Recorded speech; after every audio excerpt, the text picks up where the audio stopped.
standing here in the bright sunshine, looking out over the vast ocean. Those days in London seem like a fever dream.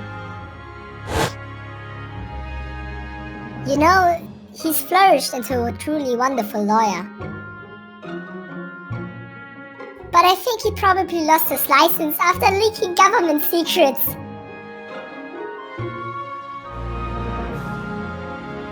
Forgive me for taking so long to come up here, but those stairs, fuck me, man.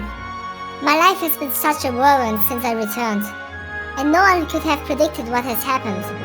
Just 2 months after arriving home, I find myself faced with another fucking murder.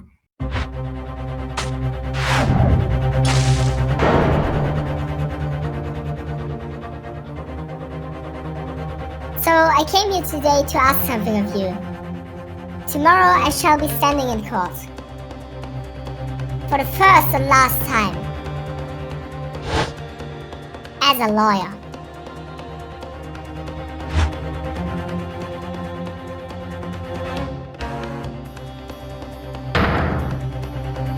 So, what exactly am I supposed to do? Kazuma-sama?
Remember me.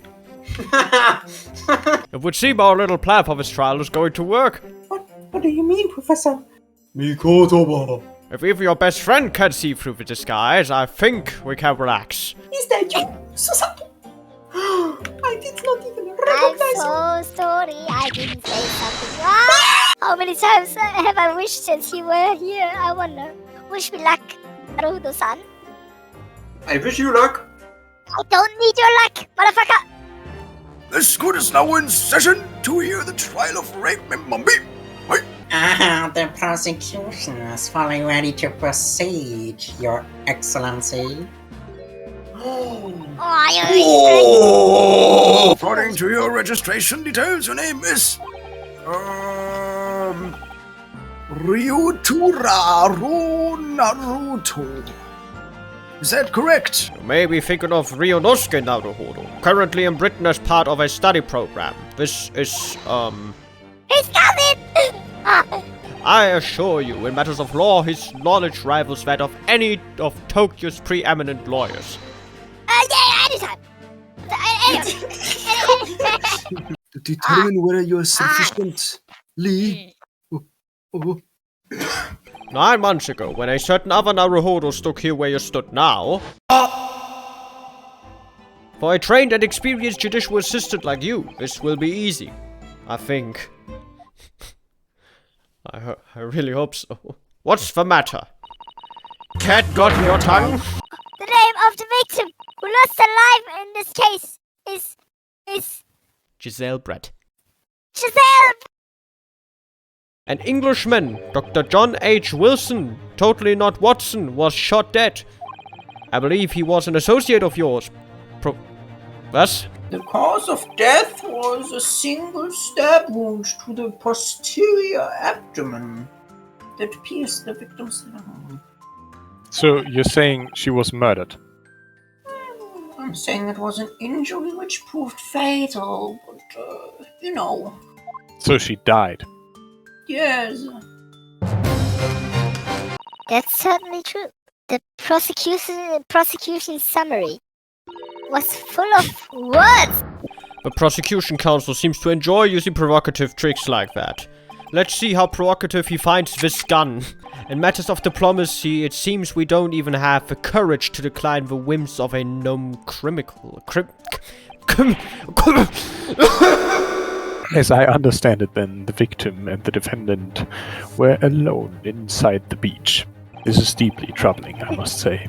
I mean, how can you be inside of a beach? That Nee.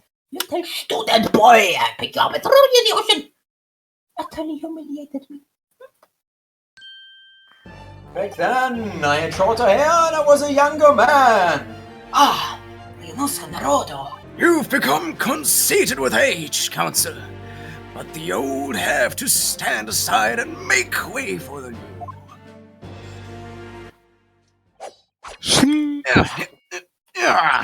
Oh, I'm gonna look very old in 6 months and probably speak like an old man because of this tragedy. Death! The outsea growth! Peh. You see the seas over spawning fast for the very expendable. Truly looks like somebody shit on your head. It does, doesn't it? Hello. What the fuck? And how did it go? How did it go? I've witnessed a murder. That's how it went. So it's pretty great, all things considered. If you would cast your eyes over to the photographic print of the crime scene once more. Amogus. Objection!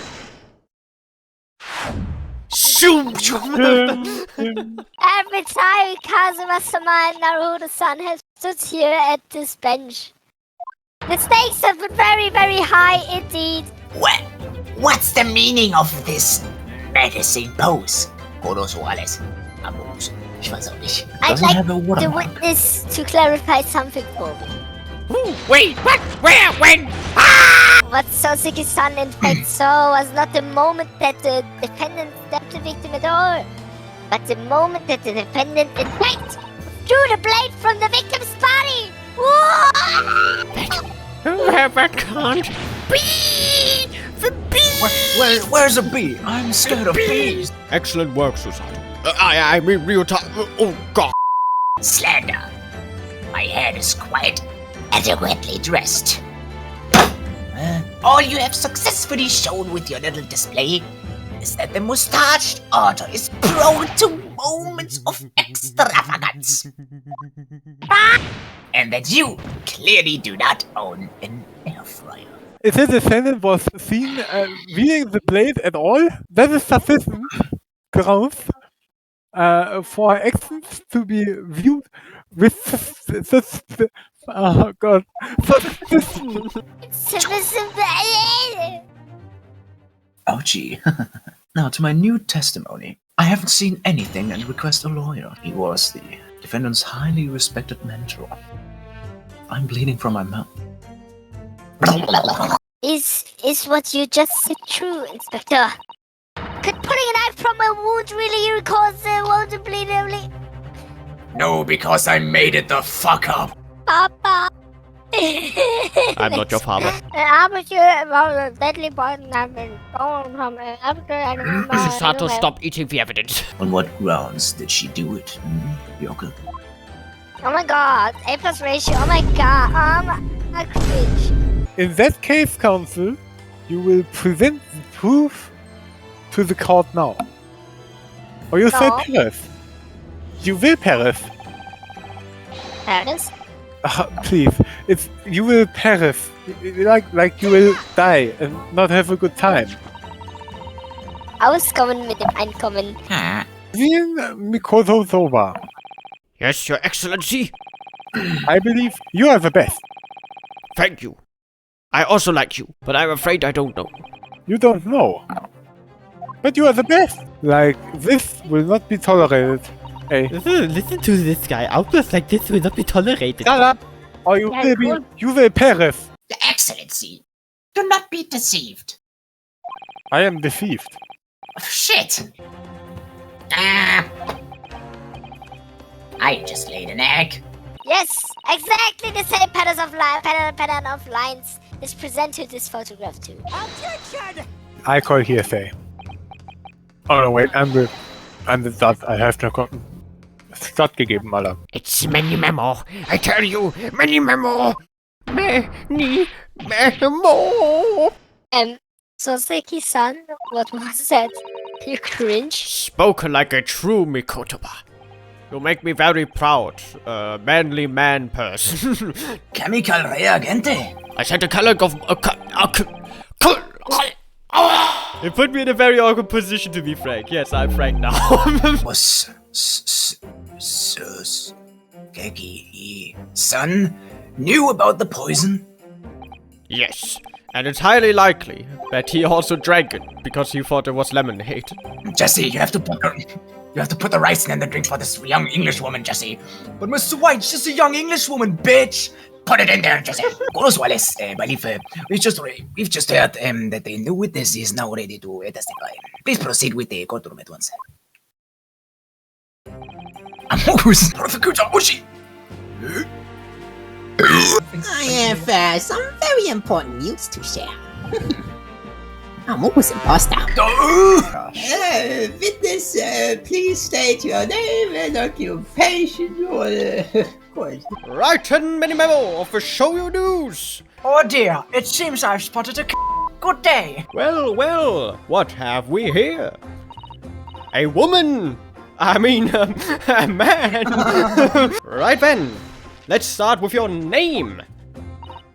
My name is My name is Ryunosuke Naruhodo. Oh yes, I saw it. I saw the whole thing from start to finish. Well, fuck, we're screwed then. I'm out of here.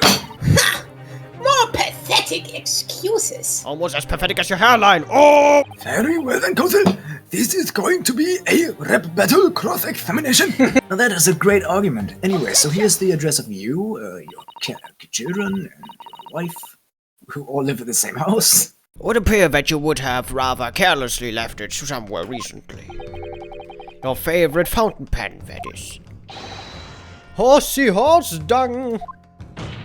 I've never been stung by a horse, me son. A clue that undeniably proves who its owner really is. Susato, why exactly are we speaking English in a Japanese court? Ayasuru, kumarayo. What? You will testify now on the oath about the precise nature of the meeting. There was not even an S in nature. I don't know how I did it. Anyway. On one condition. Condition? Yes, you need some conditioner for that yee ass haircut. Whoa! There's been another murder, Your Honor. Officer, summon the earlier witness back to the stand at once. Use magic or something. As soon as Inspector Hose saw Miss Brett on the ground, he sprinted off to get help. I've never seen a man run that fast. What did you ask her? Sus. Sas. I asked her, who did this to you? I asked her, how are you doing? Yeah, go ahead. Thank you. I'm sorry. I didn't mean to interrupt you. I'm sorry. You can, Don't! Just get it up. Just go. Don't! How are you, Mr. Judge? And when I asked who did this, how are you? The English woman summoned her last ounce of strength to give me a thumbs up, which was and can't be denied in the direction of a student girl who stands accused today. Oh, I'm so sorry. I'm so sorry, Susato. You will present your latest theory on the court by means of... Oh my god. In the screen at the back of the hood, you can see the effects of a blade having been forced through the reeds. That's it. No, I can't. Yes. I can't see any something. My eyes are closed behind these glasses. You need medical attention. Then, unable to speak, Chikolapesite on the floor, on the middle of the hood. For the defendant, Mbani, Salami, Bald Eyes. And that, Your Excellency, is how an RBMK reactor core explodes. Which means that the defendant Membani San is innocent of the crime. I see no reason for the continuance of this trial, because I am slightly tired of your bullshit. Hold it! 2 more hours of this case. I hereby call upon the witness to give further testimony.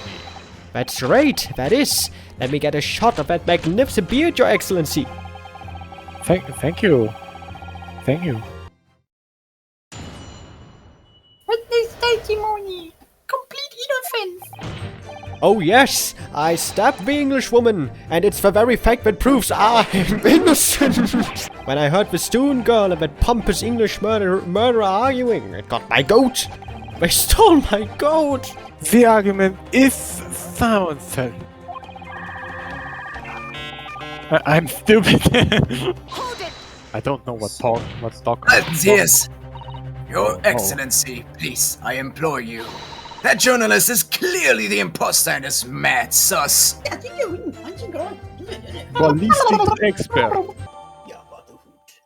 The details of the poisson. But that's what you came up with. That stinking story about me arguing with her. Shit! My story's never shit! Which means that Miss Pratt couldn't have imbibed the Bible. Mr. Mikotoba, please help me. The Obama White House channel was removed from YouTube, and now I can't watch Obama. Well, just watch Joe Biden instead. Yeah. Very good idea. This is... Sparta! Excuse me, this is extraordinary, I want to say, before I was interrupted from Miss Ryutaro, Mr. Ryutaro here. I will throw you up in the sky if you do that again. Well, there are a number of, yes, I counter complete objection. No.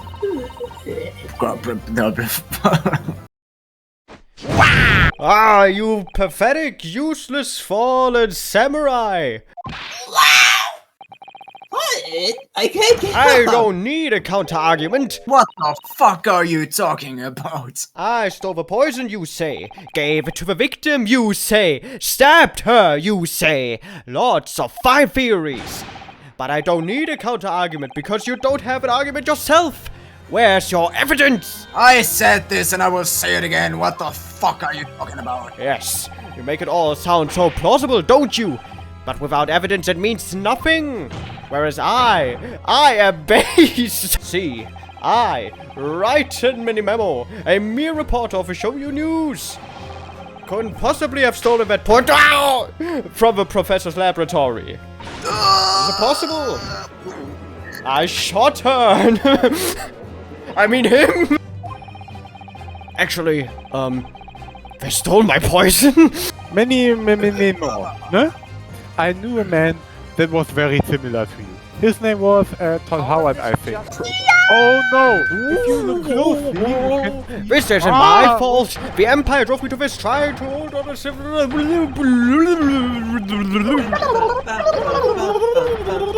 many. Nine.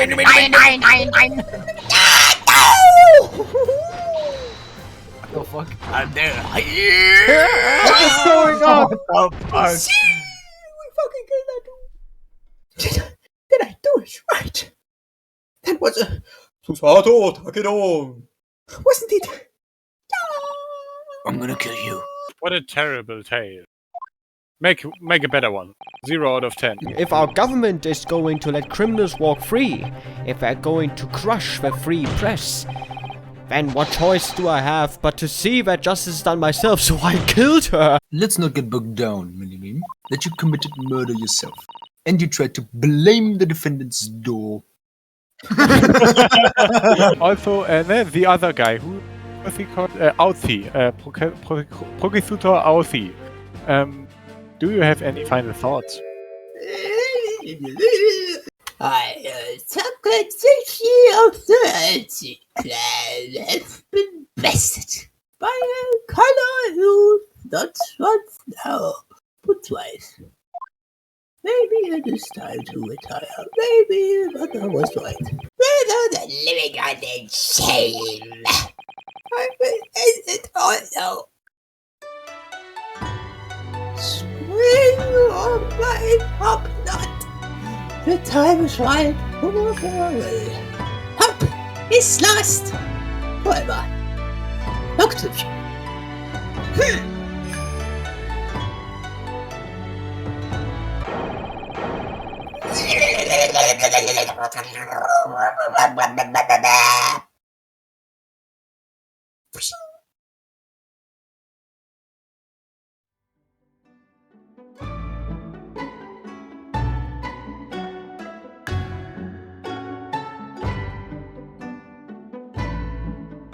This is so dramatic. I'm sorry. This is so dramatic. I need to.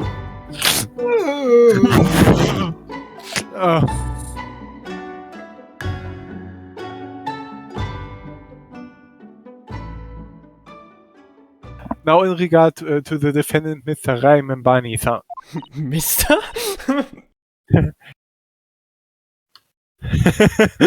I have reached my final verdict. I hereby find you not. I find you not. I just don't find you. Where are you? Court is adjourned. I've weekend suck it, idiots. Bye. Isn't there anyone else? Anybody else?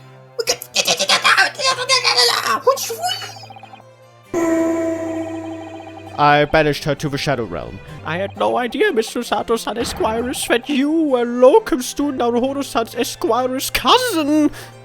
Astonishingly astounded Ace Attorney!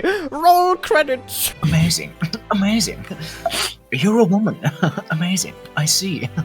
Amazing. I think that the English doctor of medicine killed here in Japan 9 months ago. Must have been killed in Japan 9 months ago. Ah, Susato, this is my boyfriend. I was coming to tell you that I'm gay. Yeah, I know. You're my boyfriend. Ton Excelencies. Doledadio. I'm not your excellency anymore. You're your father's boyfriend. Saisero Yugogoki. No, I'm still around. Judicial ass Mikotoba-san Esquires, could I have a word? There's something I need to tell you. Nani? I believe that it may be related to the reason why your father summoned you back from England. It was your father, Professor Mikotoba. He wanted to ask me all sorts of things about my report. He seemed to be especially taken with a particular part of his report. Anyway, he left eventually, having thoroughly quizzed me. But it was the very next day that he sent the telegram to you asking you to return to Japan. What was it then? Simpatico la part. My father was interested in. I'm not going to tell you, bye. You know, I call him Your Excellency when we're alone too. What the fuck?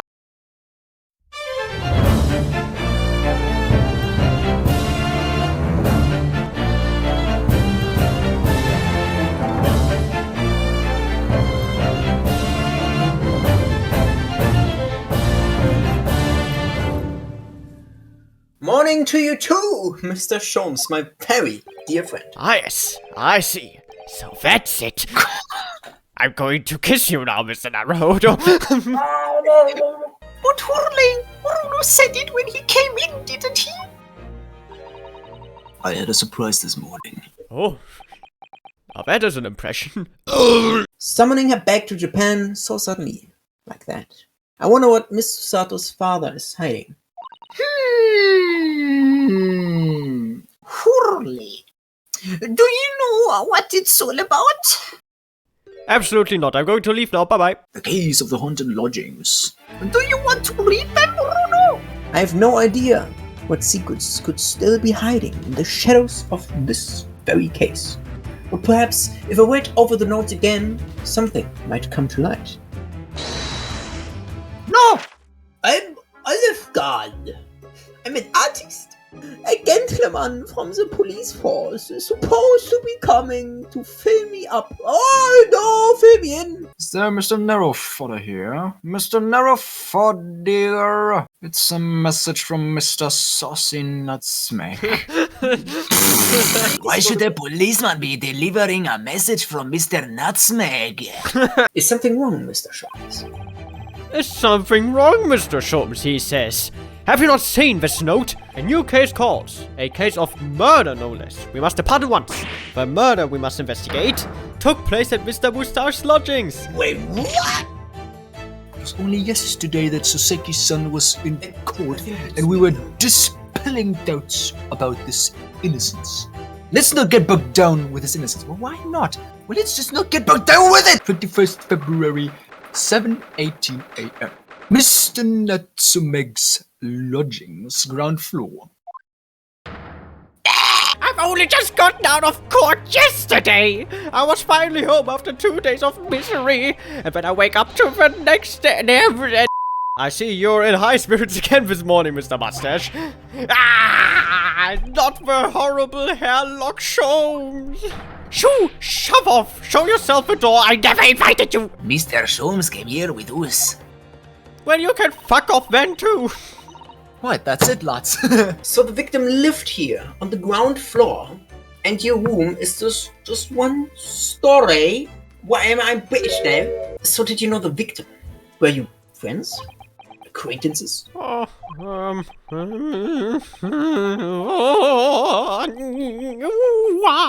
Right, so we're looking at Mr. William Shakespeare, who was a lodger here. And as you can probably tell, he was an actor.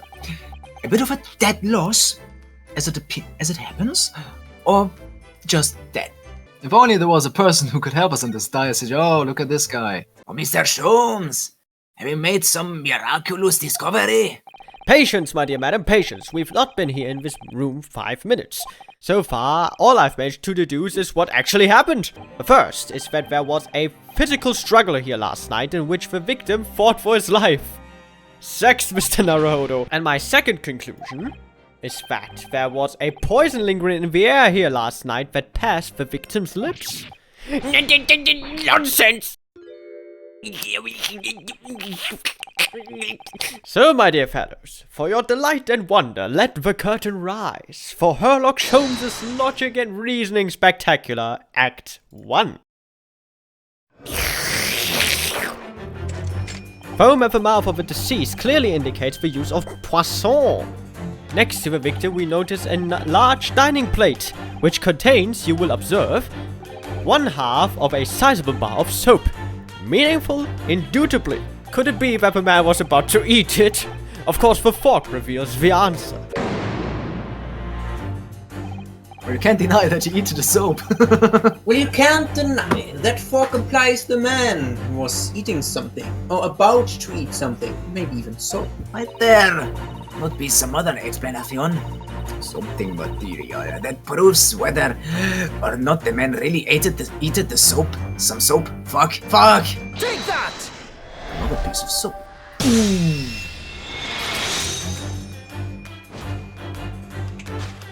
Could it be that the man was about to eat it? Of course, the other piece of soap reveals the answer.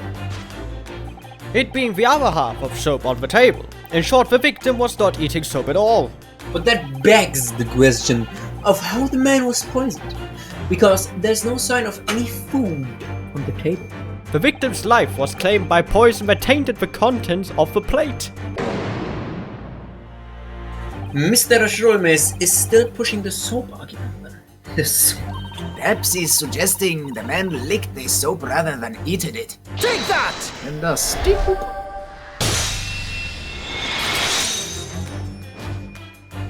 Yes, the victim's life was claimed by poison that tainted the teacup.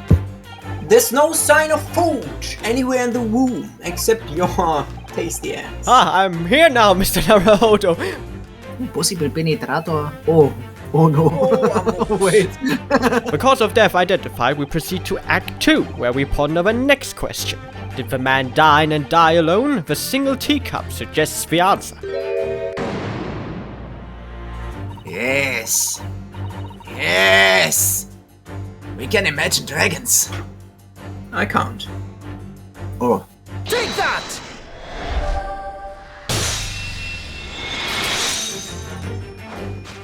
Did the man die and die alone? This other teacup suggests the answer. Yes.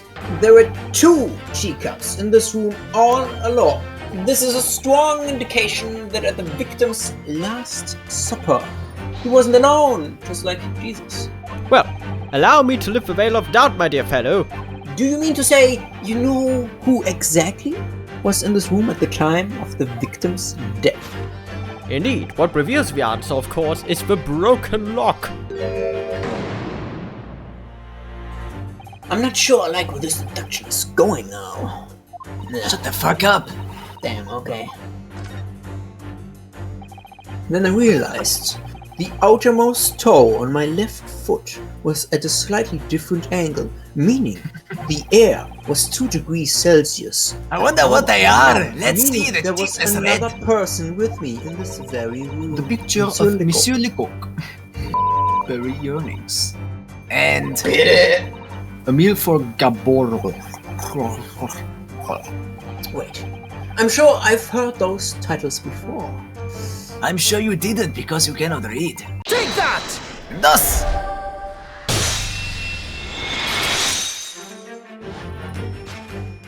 Indeed, what reveals the answer, of course, is the pile of familiar books. Very familiar.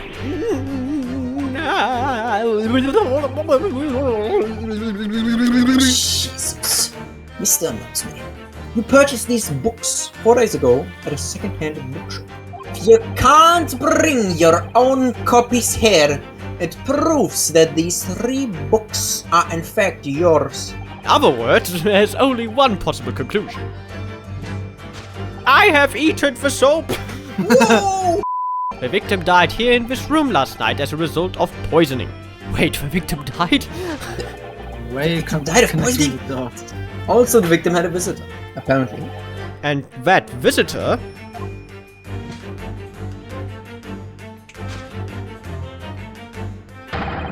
Was you, Mr. Soski? Not me. Ich hasse das ja so sehr, ne? Ich hasse diese beiden. thus concludes the final act of Herlock Sholmes' great deduction. Fuck you, Mr. Naruhodo, you did nothing.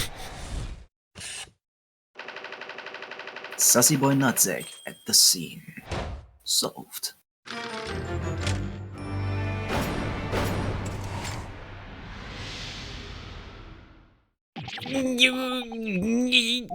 Not again, not again, not again! Not again! Well then, Mr. Nutsack, would you like to visit the Top Gear set? No, not the British! Poor Mr. Nutsack, eh? Must be feeling very low. Being back in the cell again so soon. I'm sure.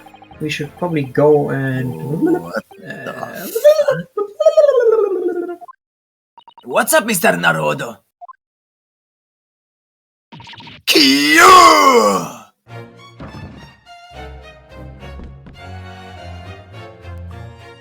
Out, out, brief candle, lives but a walking shadow, a poor player. Ah, that struts and frets his hour upon the stage, and that is heard no more. Punch, punch, punch. Now, how soundeth the next part? It is a tale, told by an idiot, full of sound and fury, signifying nothing. Indeed, oh happy day!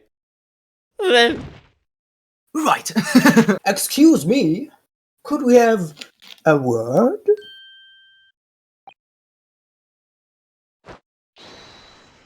phew! Yo!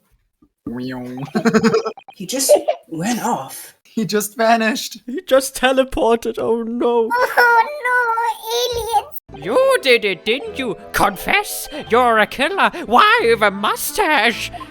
Constant questions! Are you dead or alive? If you were going to come back to life, why bother dying? Wickedly wishy-washy, William! I'm hungry. I'm gonna look if I can eat some soup. Excuse me. I couldn't help overhearing what you just said. And on that note, where are my fucking fish and chips? Aren't we in fucking Britain? And I've got some good and bad news. He's pointed the finger at you, Mr. Natsume. What a plot twist! So I'm afraid you'll be appearing in court as planned.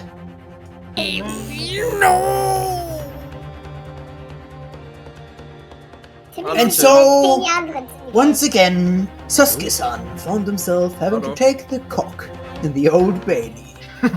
Oh, not in the Old Bailey! Not the cock! And to my utmost respect, I can finally suck my own dick. I don't know. Could not be. We continue. Good morning. Yes, morning. Hello. Hello. Hello. Hello. Hello. Judicial ass Miss Mikotoba Esquire is what's the bad news? Well, it seems that the prosecution into this trial will be led by Lord Barack. Haha, you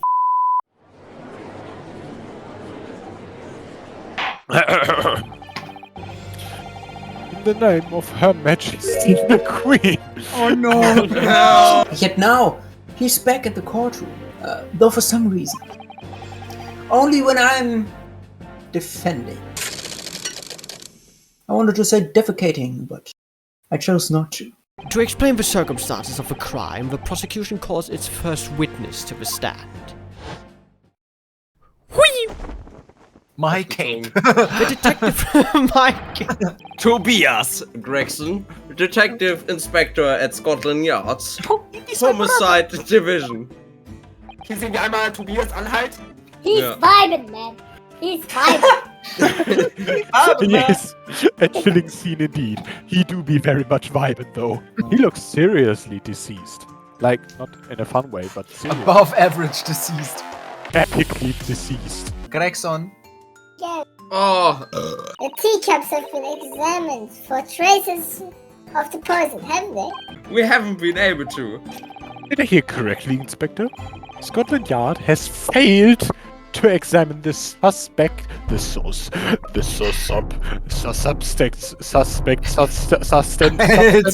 that the first thing you should have done? My learned Japanese friend is falsely incensed. Incensed! Incest?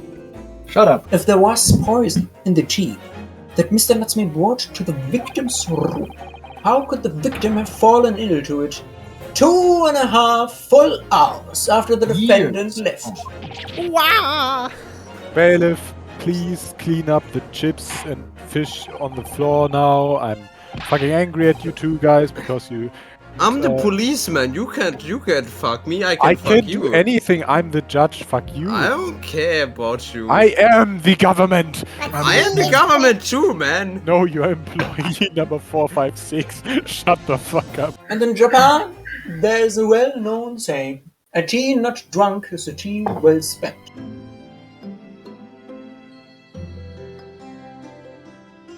Objection! What the fuck? In my country, there's an even more apt saying. Yes, there is nothing more refreshing than cold tea.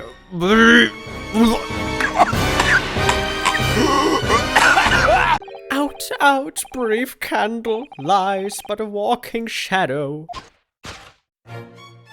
A poor player that struts and frets his hour upon the stage, and then is heard no more. Linguini. It is a tale told by an idiot, full of sound and fury, signifying nothing. The inspector told me the last part. The name's Meterman. Adron B. Meterman. I work for the Atonement Gas Company, East End Branch Office. I'm Morgus Imposter. Bing, bing, bing, bing, bing, bing, bing. Mr. Metaman, allow me to confirm one final time. Did he, or did he not, eat it as soap. Oh, that's hard to tell. I think he did. It tasted like soap when I kissed him. What? Goodness me. Yes, forehead. No, what? Yes? I've kept my mouth shut and listen up to now, but this has gone on long enough. I know all of me. Are we to understand that the ladies and gentlemen of the jury are in agreement with one another?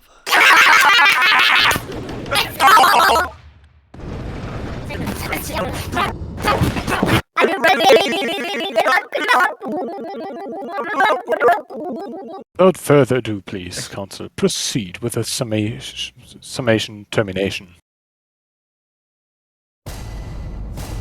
Yo. Epic! Are you saying you believe the man to be trustworthy because he's rather splendid in it? The man is the victim here. What reason would he have to lie? Yes, he's rather splendid. Let me find him. I'm a challenge man with a challenge man's value. If it turns out that all Chinese people and Chong is a rotten liar after all, I'm gladly changed by the decision of what they different. For that, We can be absolutely certain that a customer is stealing from us, but without hard evidence, we can't even threaten to take action for fear of being sued. I'm sorry. You've lost me a little there. Who are you? I'm the wife of Augustus Altamont, owner of the Altamont Gas Company. So, you mean Mr. Shakespeare is, I wouldn't come out and say it in public, but you can finish that sentence with a grubby little gas thief. You have noticed a public gallery in here, have you? Objection! Those two statements clearly contradict each other.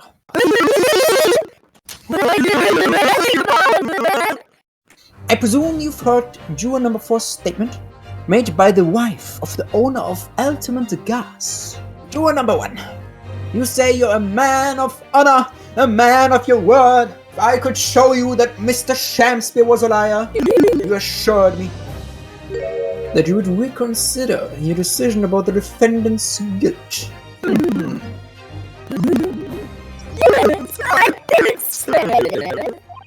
there's a man I told to do it as I'm showing off a gentleman of the German way.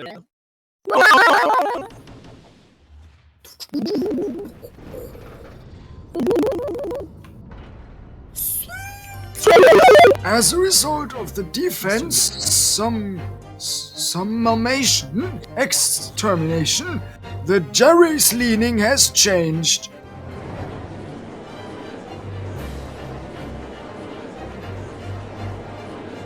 Ah, yes. Yes. Good stuff. Good data. You have spoiled the bouquet, Mr. Shakespeare. The ladies and gentlemen of the jury now find they are unable to trust you, the victim. Do I take it? Do I take it?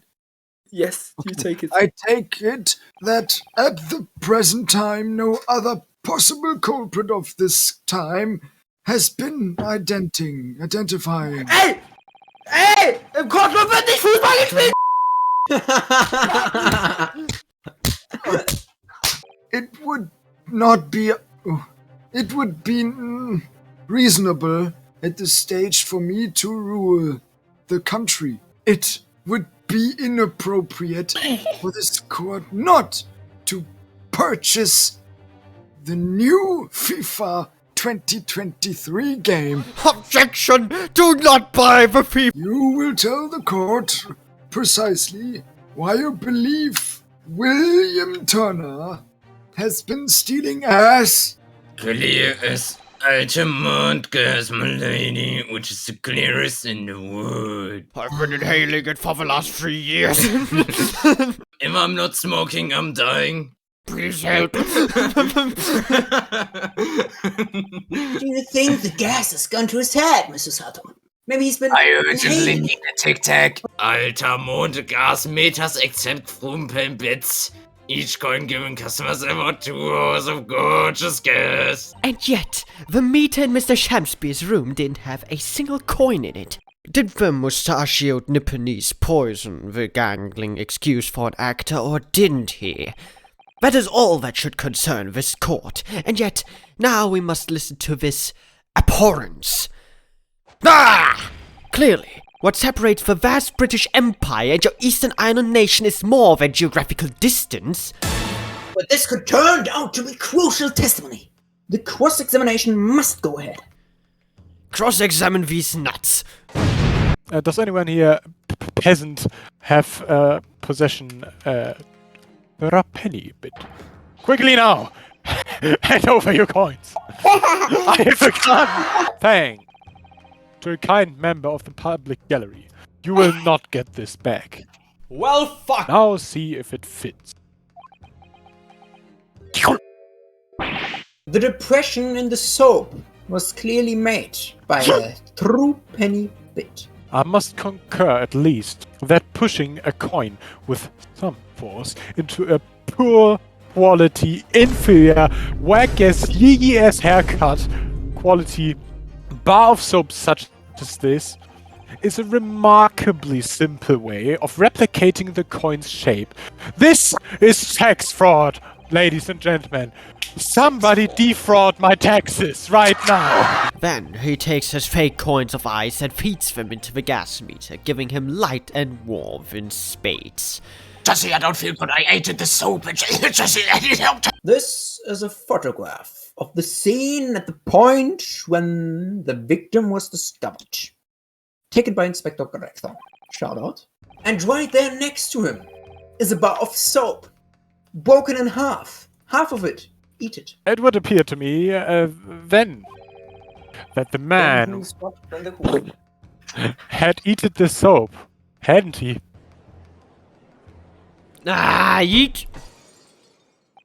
Goodbye, Mr. Naruhodo. Can I get a huggy? You will not get a huggy from Mr. Naruhodo, but you can get a huggy from me. What's the meaning of this, counsel? I don't understand anything, because I don't listen. Yeah, give me more, I'm eating biscuits. The fake coins in the soap were made from frozen tea. But that's illegal. So Then on the what's night made- in question, Mr. Shamsbyade, having no running water to use, was forced to use the tea bought by Mr. Natsumi in order to make his fake coins. Earlier today, Inspector Corrector informed the court about his enlarged penis. Nice. As well as the no opposition to prove or disprove, but has until now been mere conjecture. By finding out for sure whether or not Mr. Natsume's tea actually contained strychnine at all. You smug Nipponese! My lord, we cannot do the defendant the injustice of passing judgment now. Yes, we can. The police should be dispatched to recover the remaining bar of soap that hasn't been eaten at the scene at once. And the defense requests a thorough analysis of the frozen tea embedded in it, to determine whether or not it contains any poison.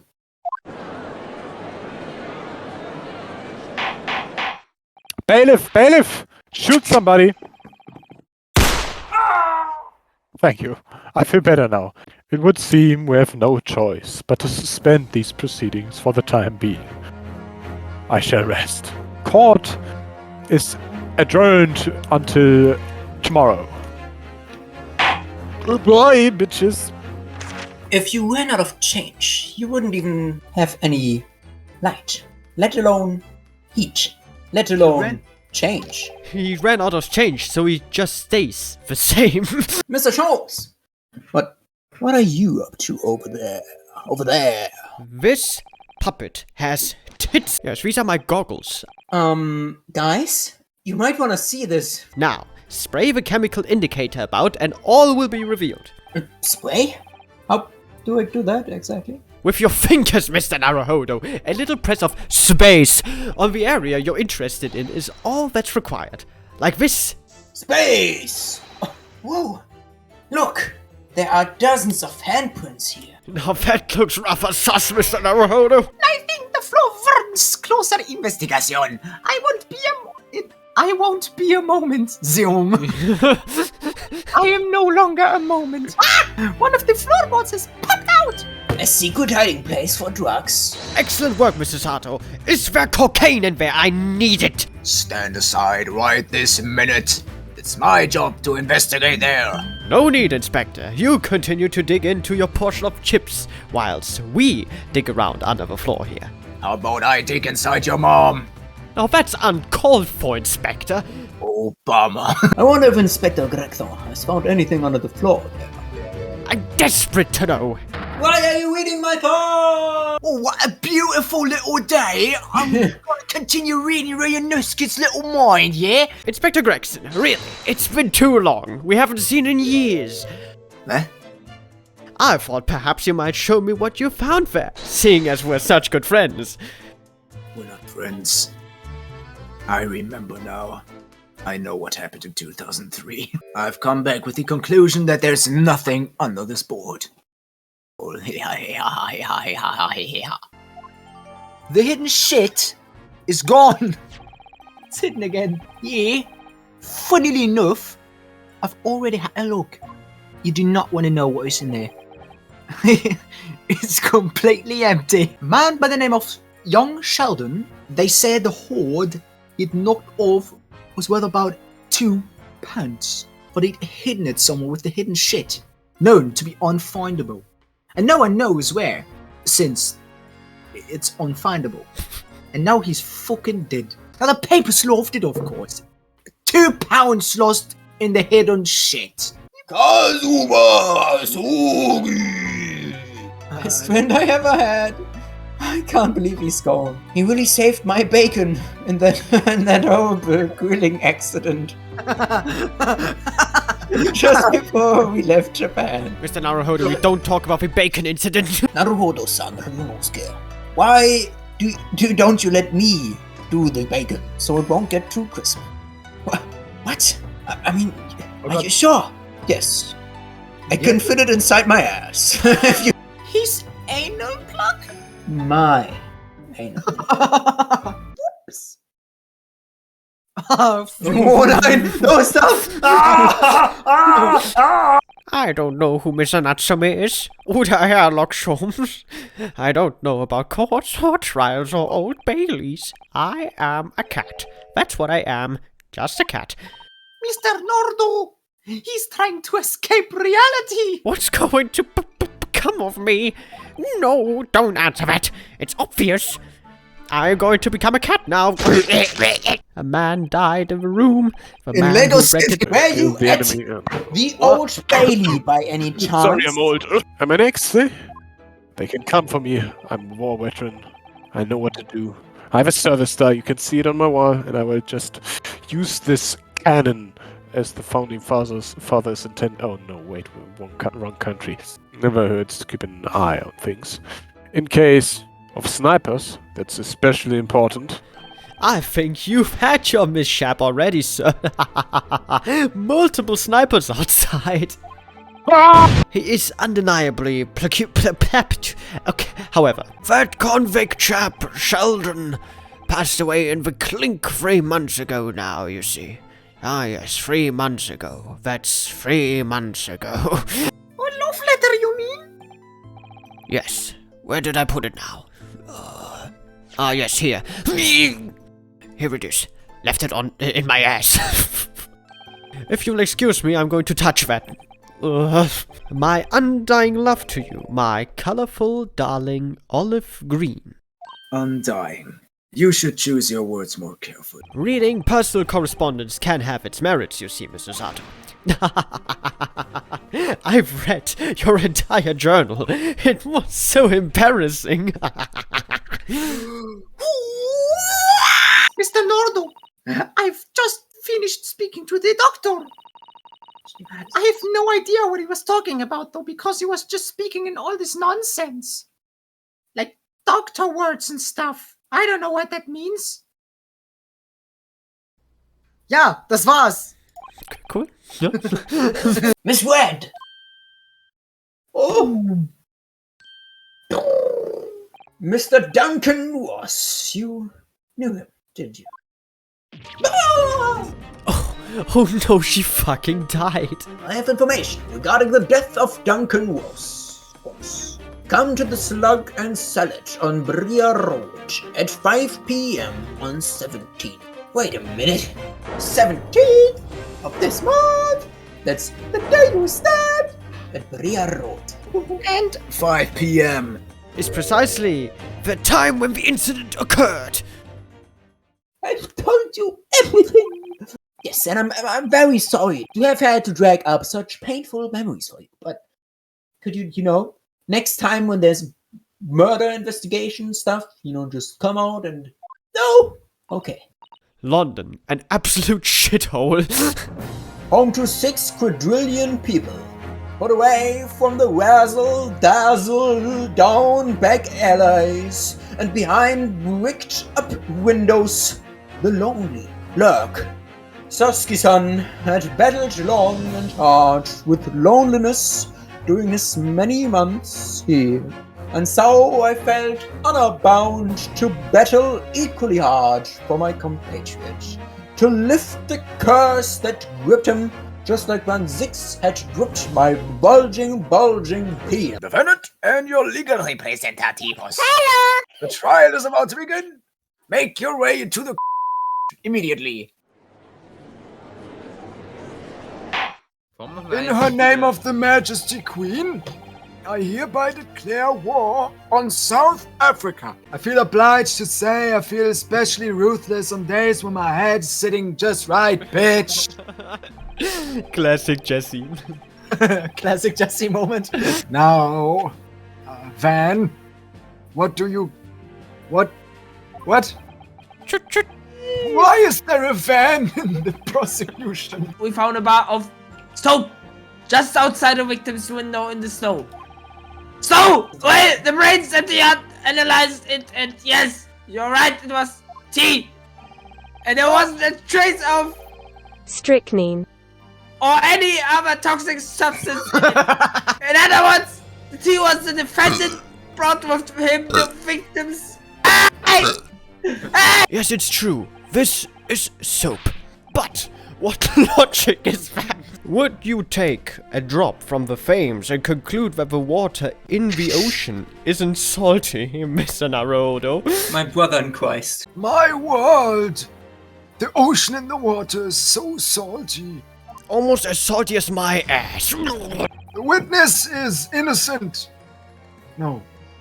We are all innocent. We are children of God. Let the witness explain the testify inconsistently.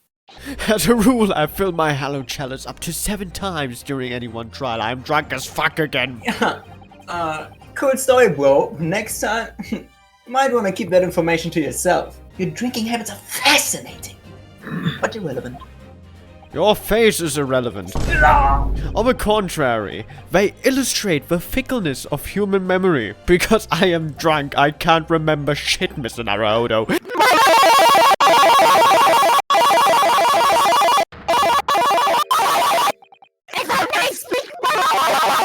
The court has awakened and acknowledges the position of the jury. No! You can't yet! Ladies and gentlemen of the jury, let me make clear that I indeed can. Gas? How they steal the gas? How can they steal the gas if you can't touch the gas? How? You can definitely touch the gas. Here, I have a square of gas right here with me. No! An Altamo and Gaswalker visited my house the other day to investigate the paperwork. So I let him in, and you know what he did? He fucked my wife. Objection! Those two statements clearly contradict each other. Yeah, gracious goodlish.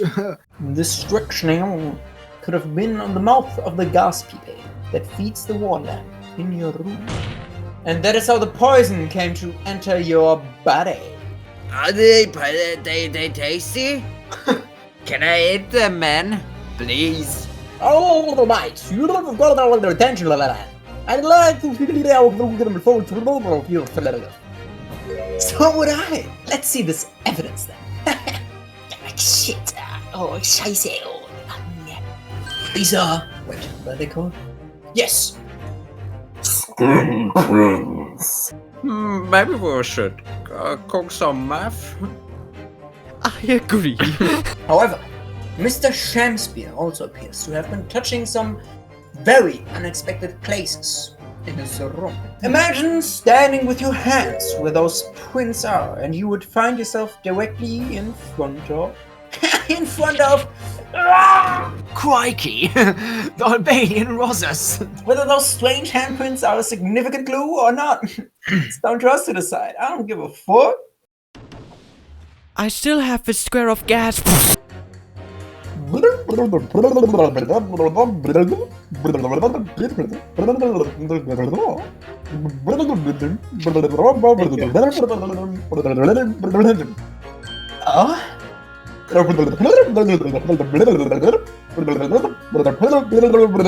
Yeah, bitch!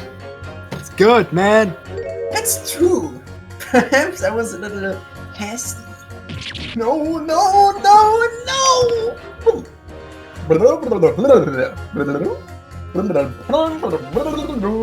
You must surely agree. There is more to this case than meets the eye. Two do remember memers, memes, now call guilty. 4 don't.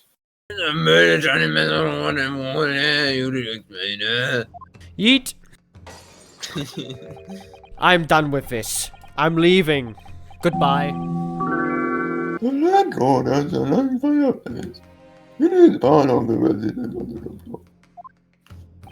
other words, it wasn't the landlord but a fellow lodger whose life Shamspeare was trying to end. Mr. Natsume isn't the villain in this case. He is the victim! This man was lying and trying and trying. He was killed with poison! The accused is actually the aggrieved. Interesting. However, I am not interested in this. Your Honor, can we end now? I want to go home. Yep. Let us indulge in your fancies for a moment and assume that there was indeed poison on the mouth of a gas pipe. The question that then arises is, who put it there? Naturally, the sole possible answer to that question couldn't be more obvious. Fortnite? Fortnite. Yes, I knew it! Only the man whose life was being threatened could possibly have known. The person who put the poison on the gas pipe in what was clearly a attack can only have been the accused, Mr. Soseki Natsume. Fantastic! I'm so happy about this information. So we must name that person now and absolve Mr. Natsume of guilt? You mean name the true culprit? The British will eat our baguette. Yes. As it happens, one possible culprit does come to mind. It is the Amogus imposter.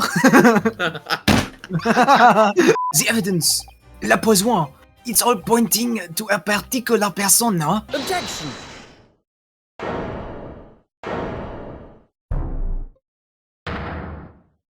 There is one other person who I believe could have been involved in all of this. The true culprit of this crime. The true culprit. Culprit de la truffe. Yes, Miss Olive Green. I do feel as though I've heard that name in a recent past. Good gracious. I have killed my mother in 1976. There we have another cool fact. Now finally, at long last, there can be proof. Proof that I'm innocent and proof that my tea is innocent. I managed to confirm that it contained poison. I shall leave a bottle in your care now. But licking the inside of the neck is not recommended. Oh, what is this kind of bottle here? Oh. Gregson, how good of you to come. Maybe you... Okay. I'm sorry. Wait a minute, Inspector! I just don't want to be beholden to a lawyer, that's all. I hate lawyers. Geht los, Leute. Geht immer noch los.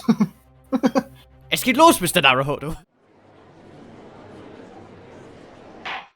In the name of His Majesty, the King, I hereby declare this court to be in session again. Ready and waiting in the witness's antechamber, my lord.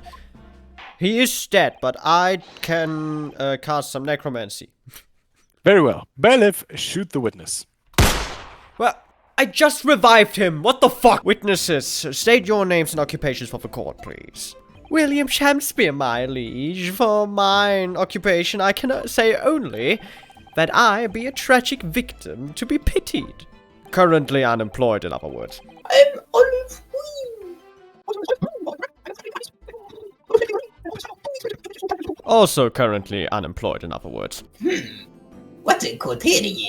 The part you have played in the soul business will be thoroughly scrutinized, I assure you. I would for not say. You know, you may now crucify these two witnesses, if you wish. I shall do so immediately, my lord. Have fun. A tavern, you say? Which one? Your mom's dead. Yesterday, at the hospital, we saw you with this bottle. And though the contents spilled during the course of our meeting, a small quantity remained. Ah! According to the defense's independent analysis, Mr. Sholmes' chemistry set, the liquid that was still in the bottle was identified as strychnine. What? The person who attempted to take Mr. Sholmes' life with poison was you, Miss Olive Garden.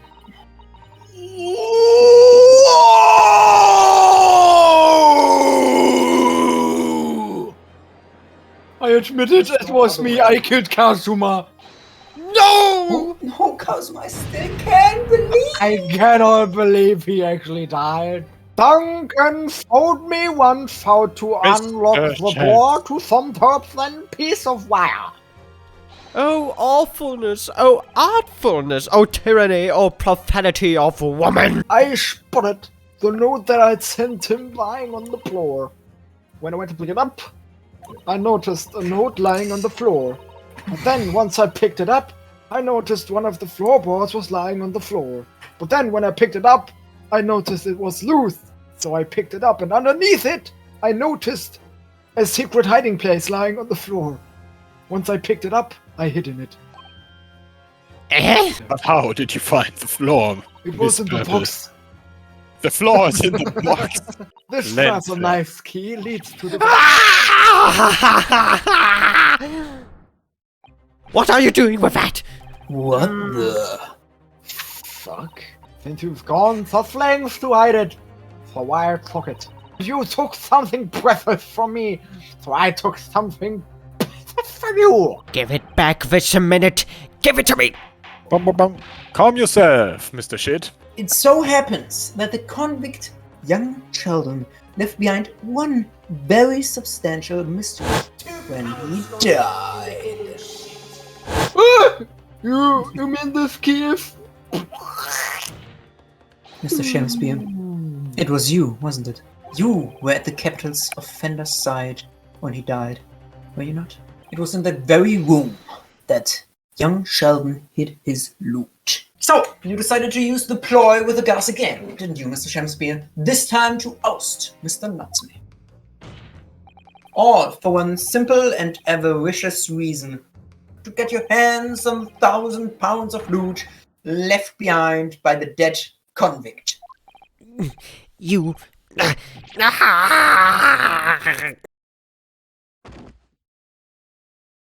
I want you to have me loot, anything, to stop coppers getting fucked.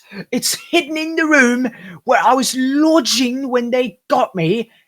Here, there's the key to it. Take it. Always stay one step ahead, mate. See you in hell. I guess. Shitting fuck. It's mine. It's mine. That loot is mine.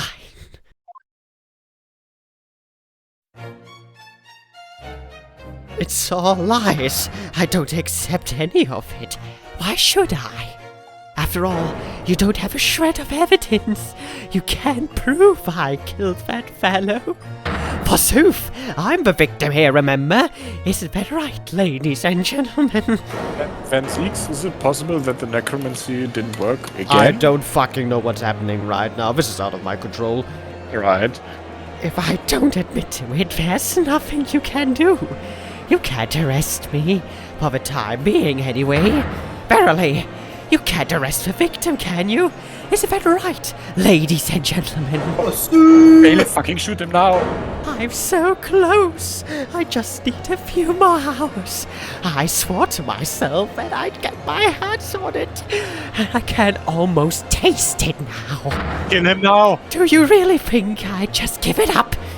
There's no question in my mind now. This man is guilty through and through. Oh, but he seems so utterly intoxicated by the idea of loot. I'm afraid that, however, he might be a pirate. Which means all we need to do is find it first. A fine plan. Were it not for the fact that the police thoroughly searched the room following the death of Mr. Ross. My lord, You don't have to put up your hand. You can just speak. the defense would like to make a proposal about how to find the late convict's hidden loot. Those are Mr. Shit's handprints on the wall. That's right, my lord. Exposed as a result of the defense's independent investigation of the scene.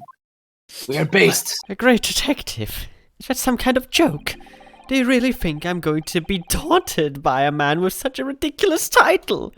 You should be. He's a Dark Souls boss. I think the great bard ought to recognize such a title when he hears one, Mr. Shamspear. Aha! Mr. Sholmes Jumpscare. Perhaps we should compete for the honor of most ridiculous title. Ah, 'tis Herlock Sholmes himself. What are you doing here, great detective? More important, how did you get here? Your usual haunts are the filthy back streets of the capital, are they not? Ah, Mr. Reaper, it's been too long, and I see your complexion has worsened since we last met. Mr. Sholmes, how did you get here? So, Mr. Shamspear, the truth is well within our grasp now, and as such, you will never get your hands on Sheldon's stolen wealth. What, Crafe? I'll gladly give my life to watch you all swallow it. No, give the key to me. The detective shan't have it. Amogus. No, she said Amogus. It's over, Mr. Shamspear. No. You're out of options now. There's only one thing left for you to do. Yes, kill her and run away. Admit your guilt. Whoa. Whoa! Oh, sham full smeared despair! Oh, be thy name!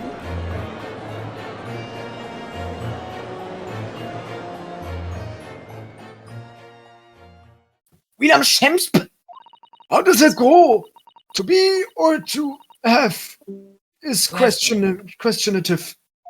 From Shakespeare's Hamlet, Act 3, Scene 1. Yes, I know the whole thing. Well, let me tell you, in your case, it's... Don't. I saw a stooped, Eastern-looking man with a mustache coming out from the house on the way I was weighing there. He walked up to the group's grobbery for some reason, and I followed him on Instagram. And then I wrote him this little one. Come to the slag and salad on Bria Road at 5 p.m. on the 17th. I've written the letter with poison. When he read it, he died. I don't think that's how poison works. So I waited to see if it worked. I had to read the letter and I died. So I smeared a good amount of poison and I died. Again. All the time praying that the devil's work wouldn't kill me, yet it did. And I died. Can't believe she died. Actually, no. All the time praying that the devil's work would be done and that the culprit would get a dessert. And then I survived. What dessert? Soap!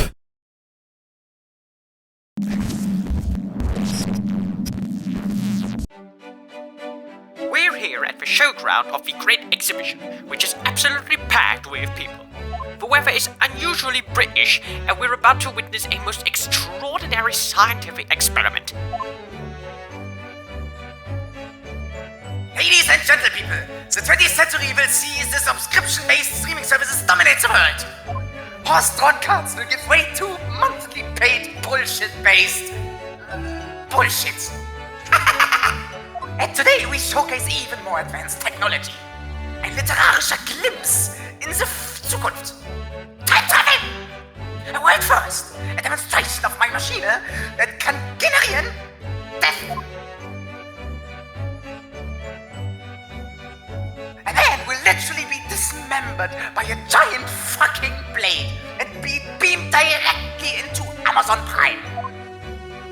Whether his body will be reassembled or not, Oh, look upon me. Okay, hop on, bitch. I'm so epic. I'm gonna do this. You're sure this will go well, Mr. Hero Brian? Of course, my friend. Nothing could possibly go wrong with this. You're already fucking dead, you fucker.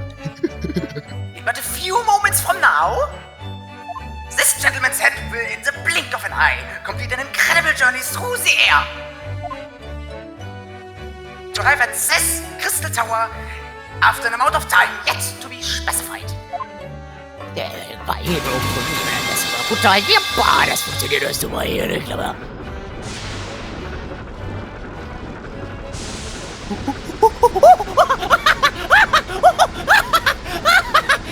Yes!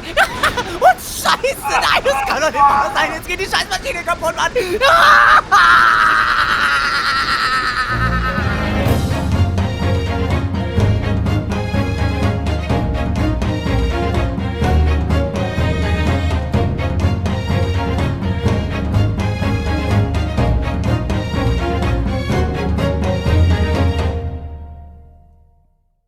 Crossed my mind recently that it's been 6 months now since I was forbidden from working in court for killing a person. Oh man, that would explain why you seem rather gloom. Don't you agree, Hurley? Go fuck yourself, Iris. What's the matter with Mr. Sholmes today? Fuck. Fuck. Wait. The Reaper attacks! Prosecutor. Barock 1-6. That's me, Mr. Naruhodo. Ah, Flashback Baron 1-6, oh no.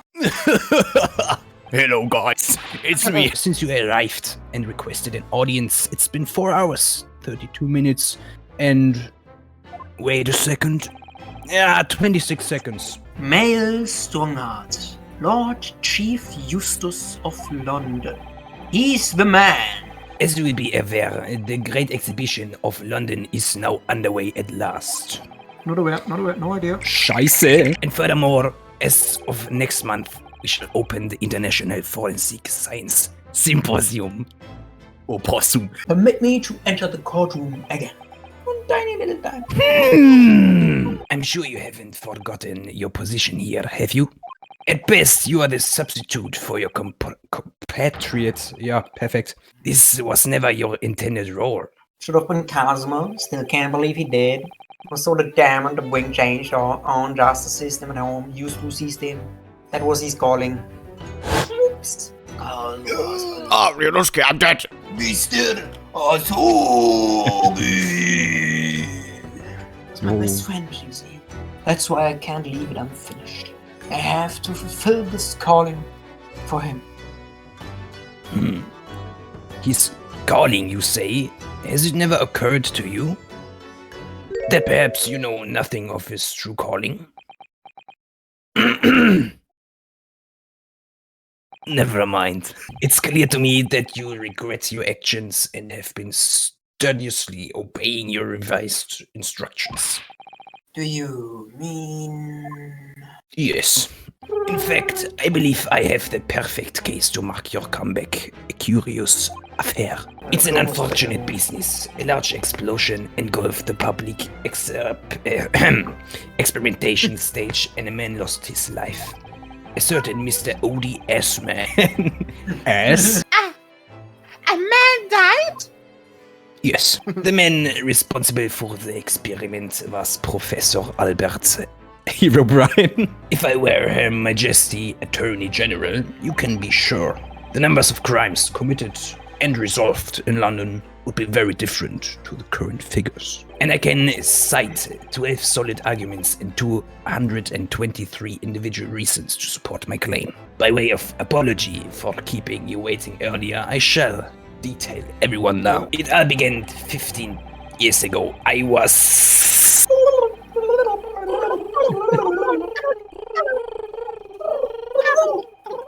The story on the back page. The back page? What story? I have never turned around a newspaper before. This is astonishing. He was a man by the name of man.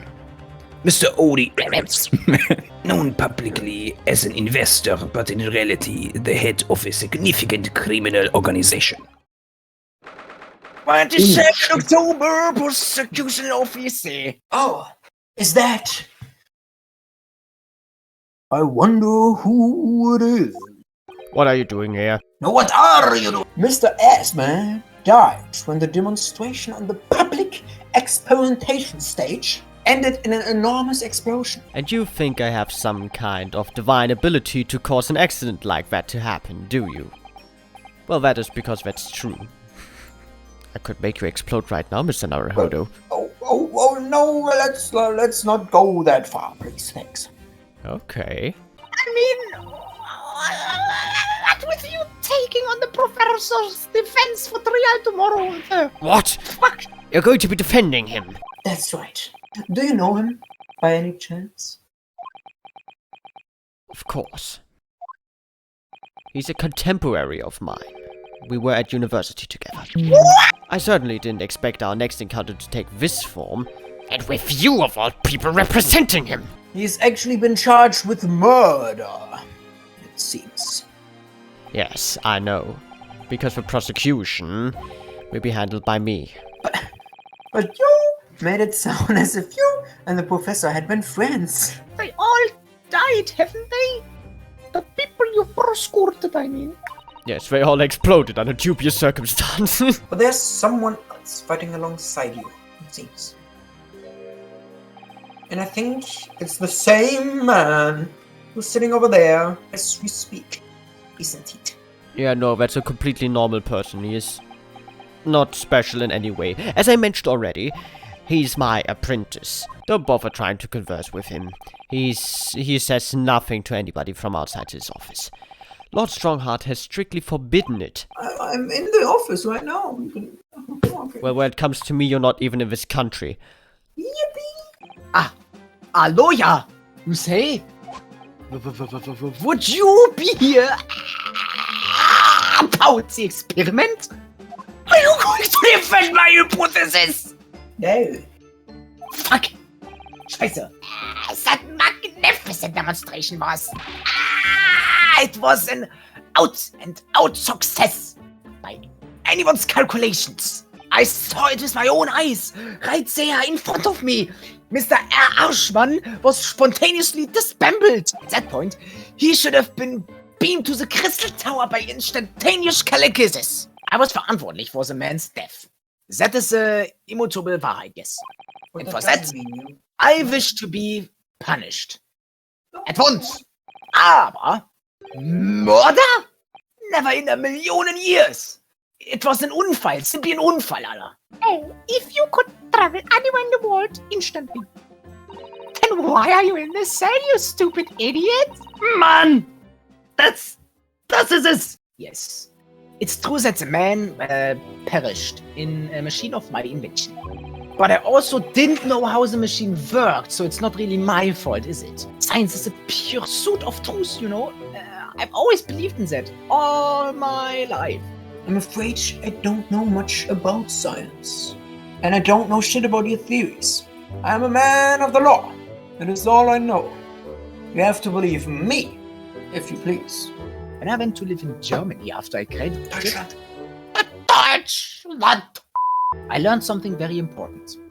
Nationality, class, lineale. None of that matters. As long as you try your hardest, you can achieve anything. For example, the attentat on Mr. Ashman. I mean, 22nd October, the Great Exhibition, grounds foot of the Crystal Tower. I'm an apprentice now, learning to be Scotland Yard detective. So you'll have to call me what everyone else does. It's Inspector Lestrade now. Inspector! Then it just went pop. I ain't seen a better experiment there yet. He just fucking splattered everywhere. It was hilarious. What I don't understand is this. If the machine fucked, how can Professor Bunnybrain still be claiming that this experiment was a success? Where do you think they found the victim's body, eh? In their crystal tower over there. See? It did kinda work, didn't it? Ah look, Inspector Gregson is over there. He seems to be deep in thought about something. Whilst eyeing up the machine carefully, he may be sexually attracted to broken machines. So the powers that we are placing, a heavy emphasis on the scientists right at the moment. Acting. Poor sexy. He's very head up with what the fuck? So remind me again, what's this new legal act that means we're not allowed to touch the ceiling? Are you having me at the sunshine? It's for Special Dispensation for Scientific Equipment Act. And who has to keep him all safe, eh? Who has to smile politely and welcome them as coppers, that's who. So you can see why I say it now, can't ya? Hags, science! I've been thinking. Oh, behold, Hurley might know something, mightn't he? Mightn't he? What a fucking... No, we don't have time for visiting attractions today. We have a big trial tomorrow. Also, we went here because you wanted to go somewhere. We are here. We don't need to go to another place. But that's where Hurley... I don't care. I don't care what's there. Wait, what did you say? Who's there? But that's where Hurley... God damn it! At this popular London attraction, we need to go at once. Yes! Huh? Oh. They're all Vex models. They're amazingly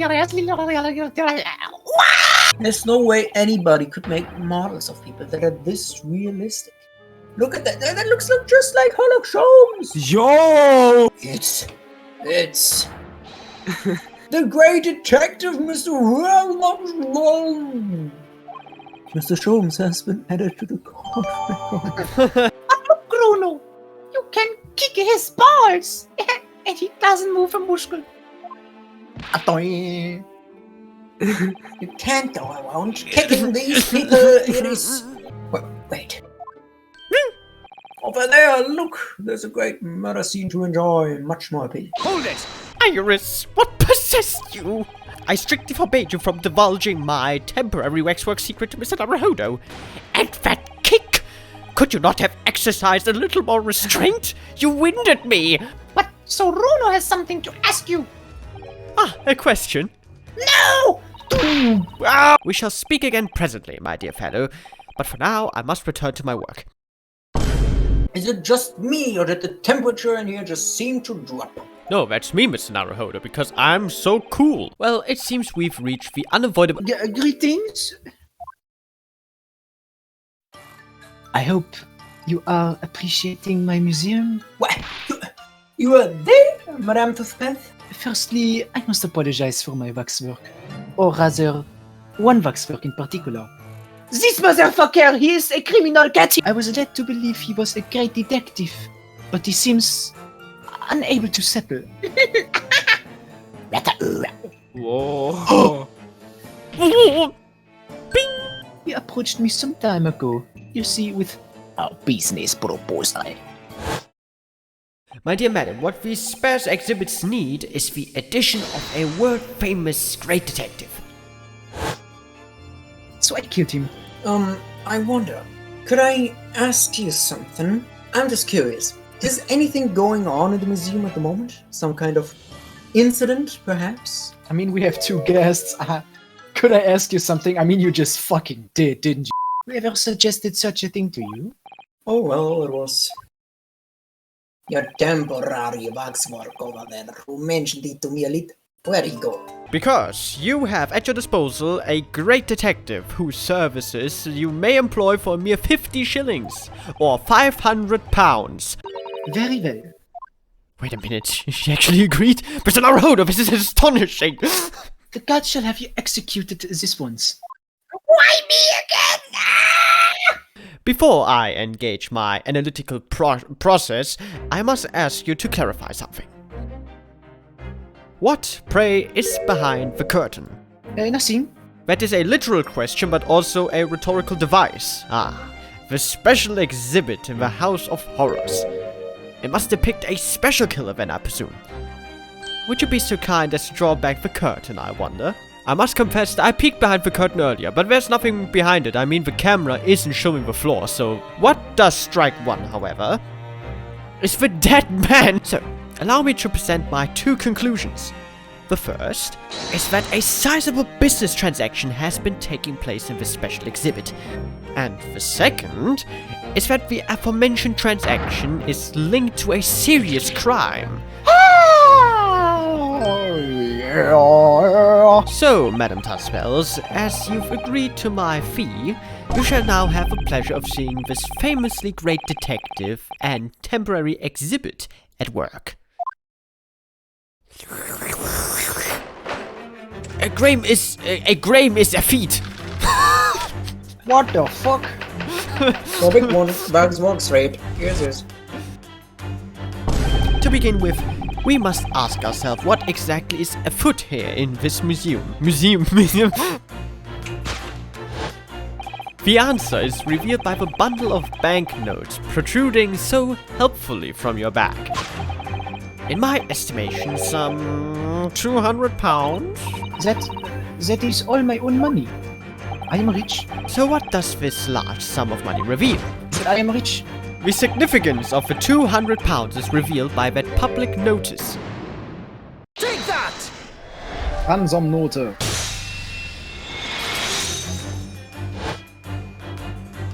The significance of the 200 pounds is revealed by that ransom note. Ha!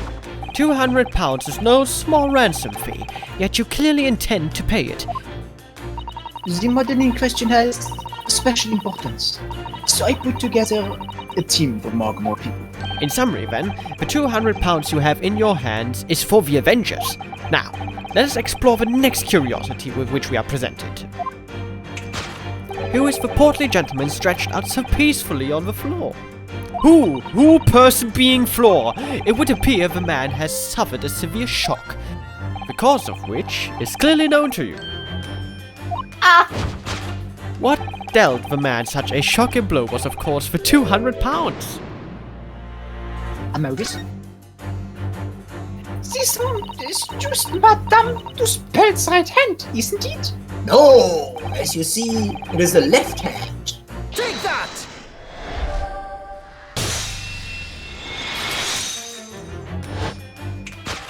What dealt the man such a shocking blow was, of course, the waxwork hand. Indeed, with a solid waxwork limb, one could deliver a very substantial blow. How could you?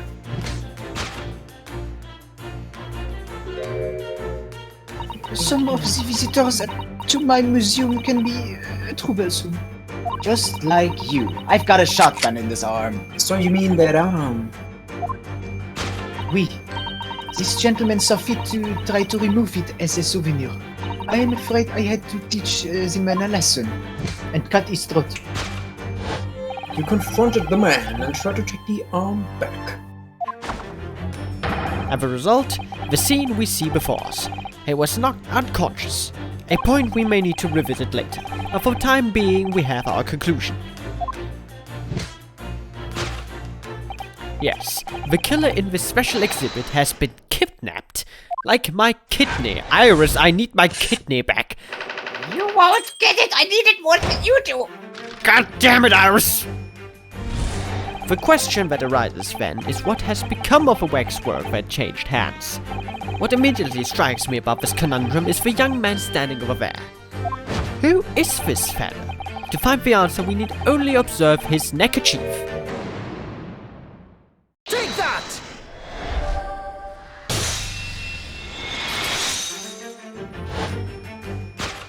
Who is this fellow? To find the answer, the only observe his shoulders.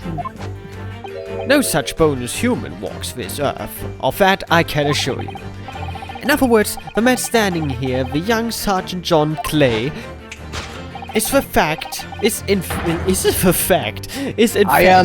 defying all odds, a waxwork model. I seem to remember it was you who concluded he was a real person in the first place, Mr. Sholmes.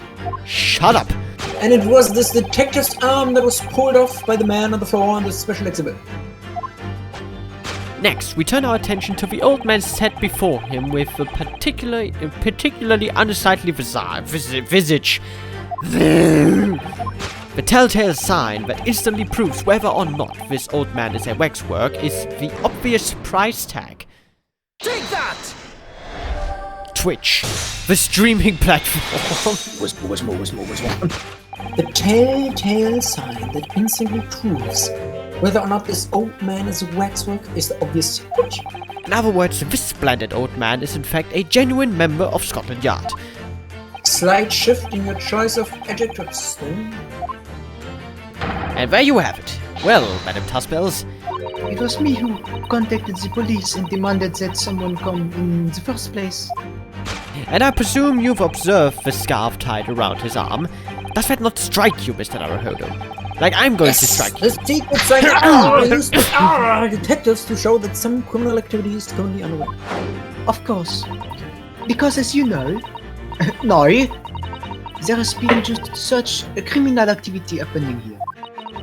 As you took it from the very beginning, detective. So, it would seem that we finally arrive at the truth.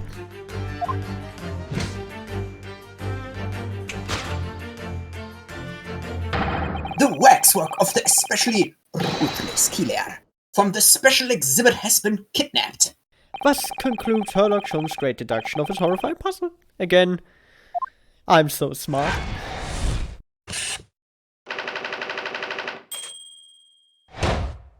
Solve it.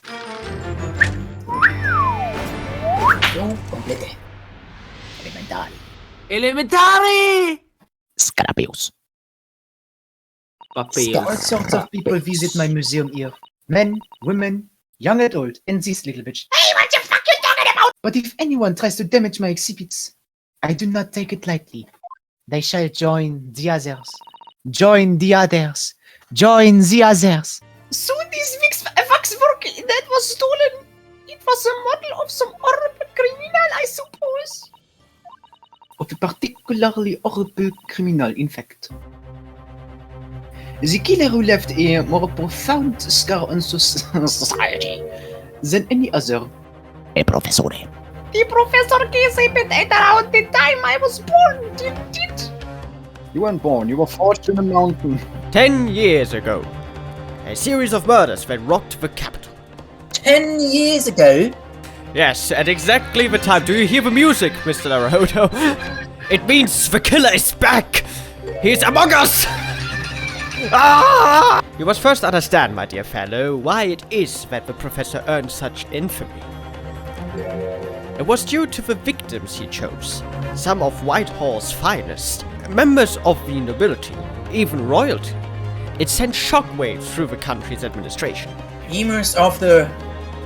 wait, of course! Yeah. Lord Van Zix is from a family with noble blood!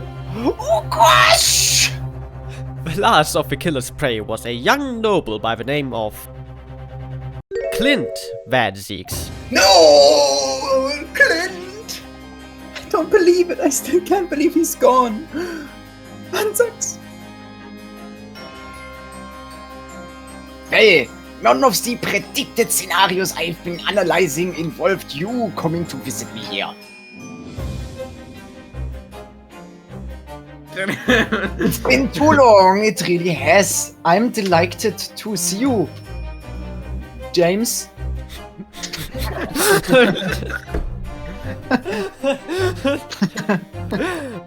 Yes. Your deduction in The Adventure of Silver Blaze was wonderful. Ah yes, a memorable case indeed. Iris? What the fuck is he talking about? Counsel for the defense and the defendant. Court is about to begin in session. Warte, was? In the name of Her Majesty, the Queen. Majesty. Majesty. Majesty. No call. I'm killing people. I'm 6 months old.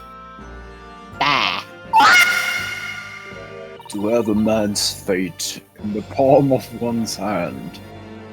Oh god. Oh fuck.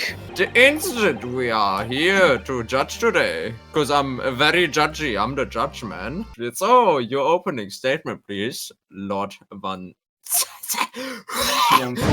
The technology being demonstrated by the accused was described as super high voltage The prosecution would assert that the accused instantaneous Kinesis demonstration was a success. The professor's hypothesis is currently under investigation by the British government.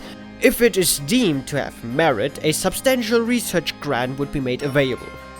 The accused made use of the invention built on his new hypothesis to take Mr. Man's life, in order to be the sole benefactor of the grant. This disastrous demonstration was no accident. It was carefully designed from the outset to end the life of the victim. And you, Mr. Naruhodo, you will die next. Thank you. What the fuck are you talking about? What you demonstrated was incredibly alright. An incredible explosion. It was incredibly alright. The man was shot in Lagos City. Hey! There was a lesion in his chest where he'd clearly been stabbed by something sharp. I have here the experiment plan documented that was submitted to the security team. You see, this is the Death Star laser. The victim stood himself inside something called the Todesstern, ready to be beamed instantly. Magic. To the second level of the Crystal Tower, about 25 yards away. The experiment did not go according to plan, however. As the machine was put into operation, there was a large explosion. The blast caused the beam transmitter to point higher than intended. They shot him straight to the moon. Oh, I'm so horny. Sorry. I'm sorry. This is the autopsy report submitted by the coroner. The prosecution would like it entered into the court record. The defense knew nothing of this crucial information. You are a liar and a thief. The prosecution received this report from the forensic investigation team only this morning. That was the first we knew of it as well. I can only apologize for the impossibility of informing the defense. Sarcastic and insincere? Thanks. Oh. So, what was the nature of this sharp object? Was it a knife? A rock? Among the accused tools that were in use at the demonstration, one is of particular interest.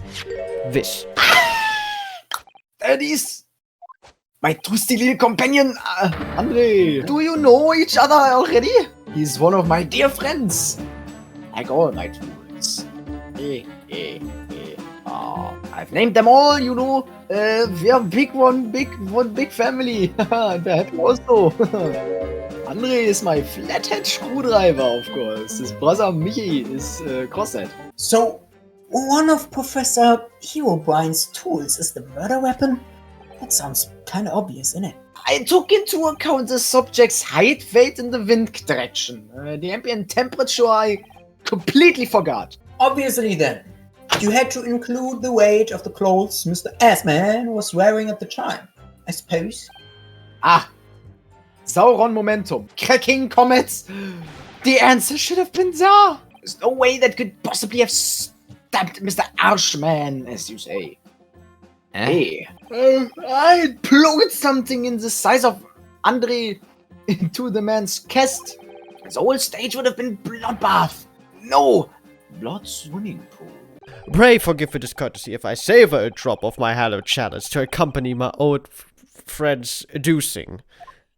Actually, da steht from my Hello Chalice und nicht off, because dann würdest du den Chalice trinken. Suck on my nipples. If this tool had still been in the victim's body, when the victim was beamed away by the machine, by Scotty, then it shouldn't have still been on the stage. That's right. It should have been beamed across to the Crystal Tower along with Mr. S. And been found still lodged in the victim's chest.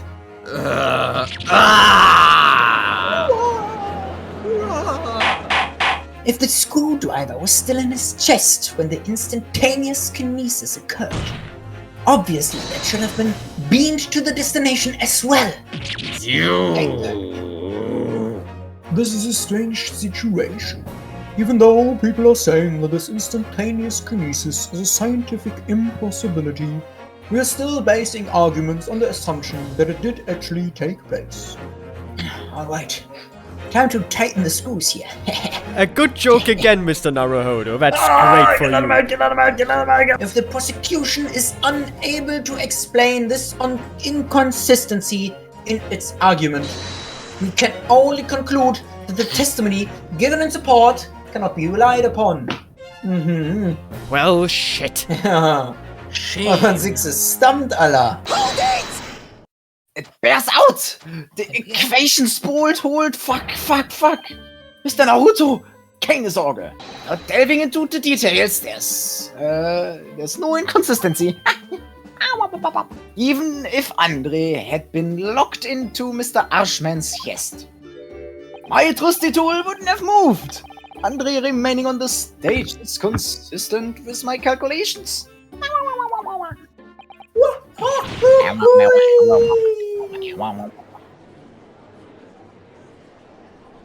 Yeet. Suck on it, you. It would seem your illusions have been shattered. You know, just like a bottle of wine I just... Just when I'd found an inconsistency in the prosecution's argument. Oh, scientists. My hypothesis states that Kinesis cannot transport metal, though. In other words, the point just raised by Mr. Naruto isn't an inconsistency at all. Oh, my punch just stopped the music. But, wow. You can clearly see that Mr. Assman is wearing a pair of spectacles, Allah. If your hypothesis correctly predicted that outcome. Oh, you also stopped the music with... Oh, that's great! It should also have predicted that the metal-rimmed spectacles would be found in the same place. My hypothesis! My hypothesis! Professor Herobrine, wait, this isn't easy for me to say, but you're an idiot. If on the day in question, the alleged instantaneous kinesis never actually took place. What the fuck is a kinesis? If I could say something here, in my capacity as a fellow of the Royal Society. Yes, sure, number 4. Go ahead, you're awesome. There's an edge in front of all of us. June number 4, what are you doing? What are you doing there? What are you making? Nitroglycerin. No! Professor Herobrine has yet to perfect his invention. That would seem to be the case, yes. But even so... Even so, what? If you would stop interrupting... No! Going to such trouble and expense to create a fake machine to display in public. He would have absolutely no reason to do such a thing. Objection! Objection! You can't object an objection. I can, my lord, if I may. Huh? The prosecution would like to summon new witnesses to the stand.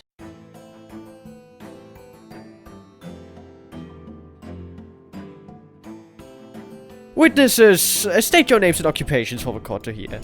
My name is Balthazar Lune.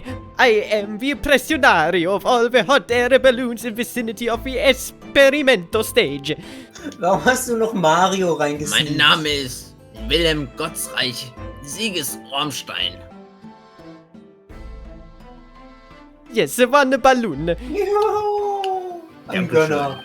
I'm very rich. Wait, you can read now, Vensix? No, I still can't read. What? I wanted to say shit, but I also said scheiße. Yeah, okay, The makes most extraordinary collective account, I must say. More It's extraordinary than Yomna's Twitter account. Oh. I will not explain any further. Another balloon. You lost your other one. Okay, you go. Vielen Dank. I still have lots of money. Well, I did. I saw it, and you can say I didn't. I will complain to the council. I will cry and scream. My testimony is the truth. I am Bohemian Prince. You cannot say it's a lie. That is not allowed. Yes, it is allowed, because this is the court of Britain, and if I don't like you, I will have you shot. This piece of cloth was found near the experimentation stage. In other words, as Master Gods testified, a green balloon did indeed explode that day. If all the balloons in the sky above the experimentation stage belong to you, Mr. Lunatic, I should say, then your statement that they were all undamaged clearly contradicts the evidence. No! My balloons! If a balloon exploded that day, why didn't the man say so? Maybe everyone on board was...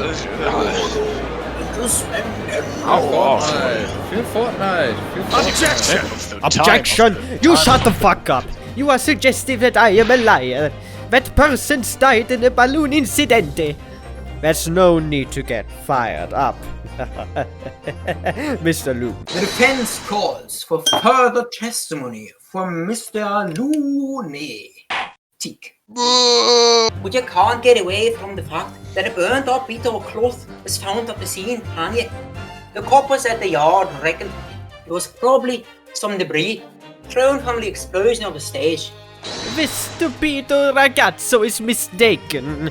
My balloons have the red and blue zigzag stripes anyway. I do not have any green balloons in my warehouse. And yet, a piece of green cloth was found at the scene.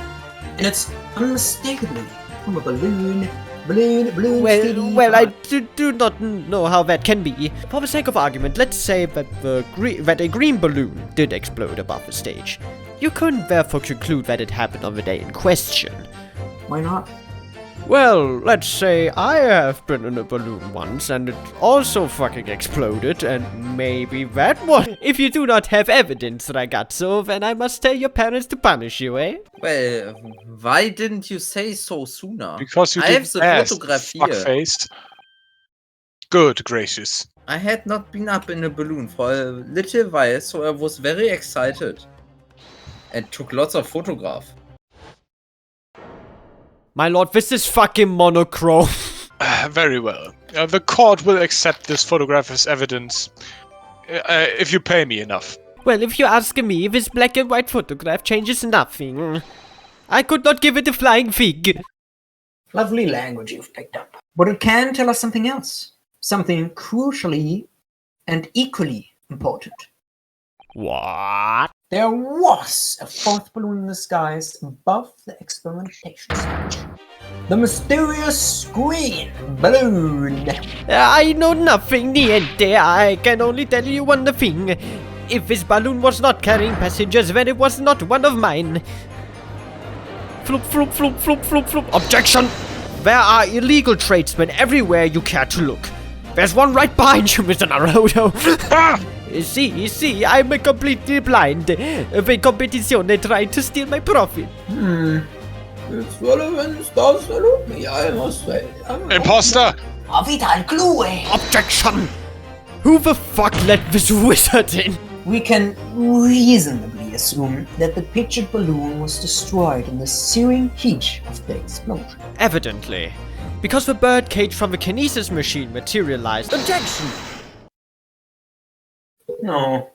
What the fuck? The timing of this photograph can only be described as miraculous. If you look, you'll notice there's a bright white line that appears to point directly at the balloon. This was found hidden at the foot of a small ornamental tree near the sea. Good lord! Is that a cock? No, it isn't. It's a crossbow. An arrow dipped in oil and set alight could have been shot from this weapon. The flaming arrow did indeed hit the balloon, and obviously would have exploded. And if the birdcage appeared from the cloud of smoke that ensued. What? Wait a minute. What are you really saying here? I don't get it. Was the birdcage beamed up into the sky after all? Or what? I think there's a good chance that the birdcage was actually concealed inside the balloon all along. What?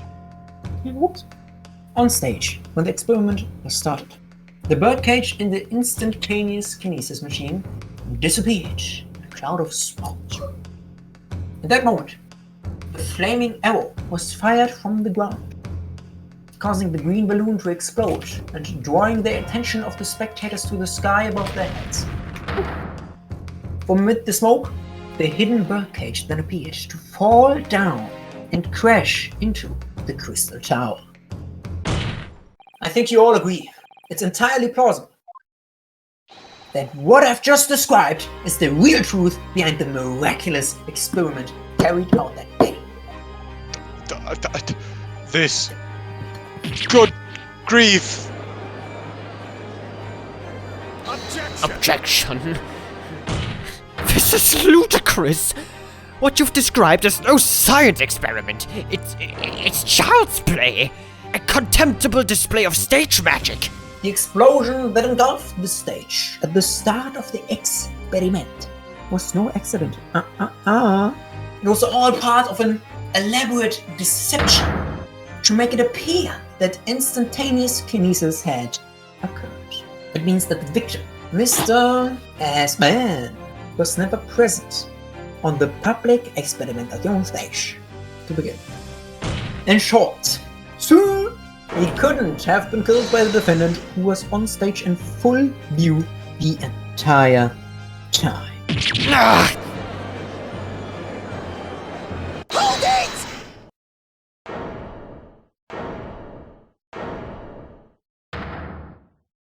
Mr. Naruhodo, I appreciate your efforts, thank you. Professor! But you can stop now. Just keep your mouth shut, please. Okay. I, Albert Herobrine, hereby confess that it wasn't me who stabbed Mr. Odie Arschmann. Yes, it was me, with my faithful friend and partner, Andre the Screwdriver. Professor Herobrine, what are you talking about? You stand there and claim it was all a trick, all an elaborate prank, but where's your proof? No, you'd have to examine the machine if you want to prove it, and then it would be all over. My beautiful hypothesis would be laid bare. I mean, the indignity of it. It's clear that you drew the plans for the experiment, but you didn't actually build it. It's quite conceivable that you were duped, Professor. If you'll just James! let me... Yes? I'll cooperate. I'll do whatever you say, I swear it. So please, ensure the Special Dispensation for Scientific Equipment Act is adhered to and protect my creation.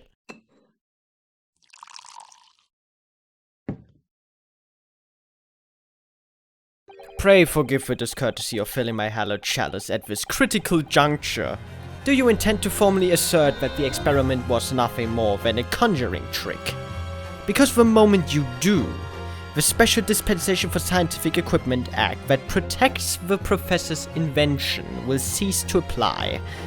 The prosecution will then demand a rigorous examination of the machinery involved in order to establish the truth. However, if you acknowledge that the machine is genuine and instrumental in the victim's murder, any chance of investigating will be crushed, like this chalice, and the confidentiality of the professor's hypothesis preserved. Not like this chalice. Whatever the defense official position on this matter is, I don't care. What Professor Herobrine, client, actually asked of me was to prove that the explosion on stage was an accident and protect the secrecy of his hypothesis. But there's no way to do that without implying the professor's guilt. There's no escape here. I have to make a choice. But it's an impossible one. I have to give up something. Which was? Counsel for the defense, we are starting to get tired. of this Hence silence. asserts that the defendant's instantaneous Kinesis machine was in fact.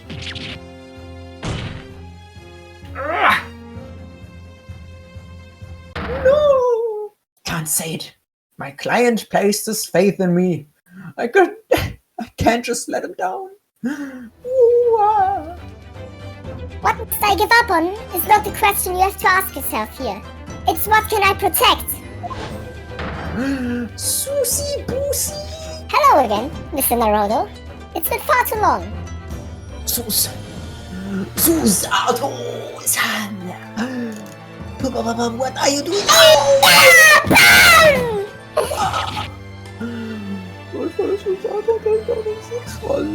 There'll be time to talk later, Mr. Naruhodo. For now, we must concentrate on the task at hand. Why are we in Australia? It is working out, not what I have to give up on, but what I can protect. I'm still laying on my face on the ground.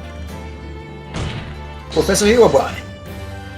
Yes? Yesterday, you told me that science is the pursuit of truth. Well, my job is to pursue the truth as well. And personally, I believe that you didn't stab Mr. Ass-Man. I think you've come to realize something yourself too, haven't you? That your experiment and the machine you built with the victim are questionable. The truth behind that is what we must both pursue now. Yeet. Ah! Yeah, that was for what you said 2 hours ago, you fucking idiot. So, you finally opened your eyes. Open your eyes. What? On the day it happened, just before I began the experiment, I saw a man near the stage. A man holding that crossbow. You see, I know him very well. After all, he's the engineer who built my invention. What? Mr. Arschmann introduced him to me a year ago. He's a man by the name of Enoch Drebber. Not a name many scientists wishes to hear. The man's an abomination. Not a name any conjurer wishes to hear either. Who on earth is he when he had the stock of other flamboyant experiments that turn out to be nothing but stage trickery in the end? Obviously, the rascal is after the government's research grant money. The man's both an engineer and a magician. Yes, we're dealing with an unparalleled confidence trickster here. That's Enoch Drebber for you.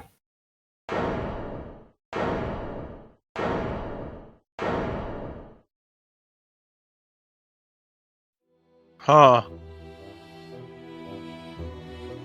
So it's true then. My invention, my great machine, it was just a grand illusion.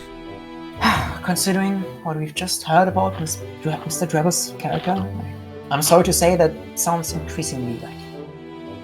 Even though no one else believed it, I wanted to. I wanted to believe that machine would function exactly as my hypothesis predicted. When I announced my invention to the crowds that day, it was... the crowds? It was the finest moment of my career. I pulled all the levers and turned all the dials in exactly the way Trevor has described. Well, can I intervene for a second? What exactly does your machine do? Teleportation. Ah, nice. Alright. Bonk. It would appear that we shall have to suspend proceedings for the remainder of the day now. Sorry, I just... Lord Van Zieks. My lord. The court is a court, and it has newly been made aware of another party whose involvement in this matter is critical. Moist critical. Yes, Mr. Drebber. No, moist critical. Now counsel for the defense. Yes, my lord. I have nothing to say to you. This court is adjourned now until tomorrow morning. Have a nice day. And fuck crazy. Thinking back now, some of the strange things that happened on the SS Bulia were definitely strange. Kazuma, talk to me. Are you dead? Yep. He's dead. Mr. Sato.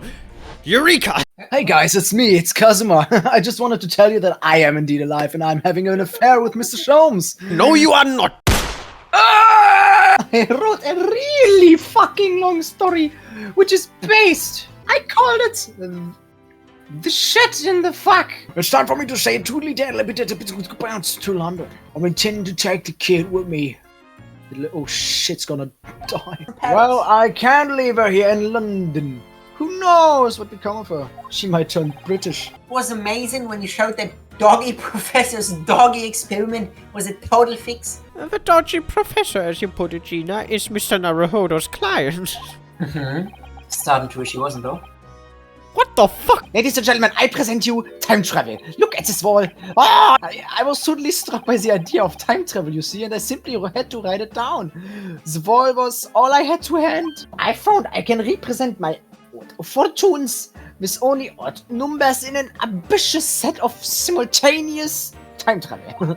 I'm going to have to pay back all the loans I took for the Kinesis machine, you see.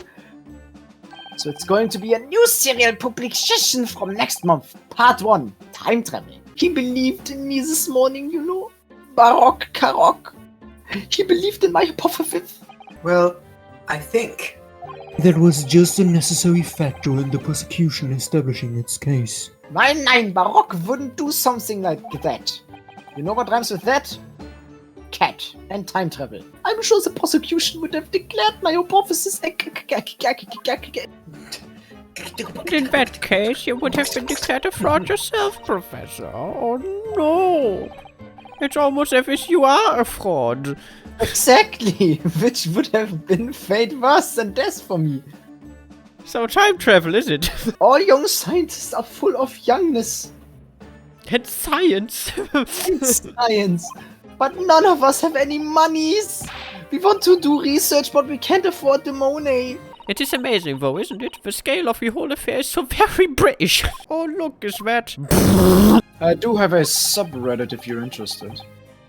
I do have an OnlyFans, Mr. Naruhodo. There are 5 subreddits dedicated to my fingernails.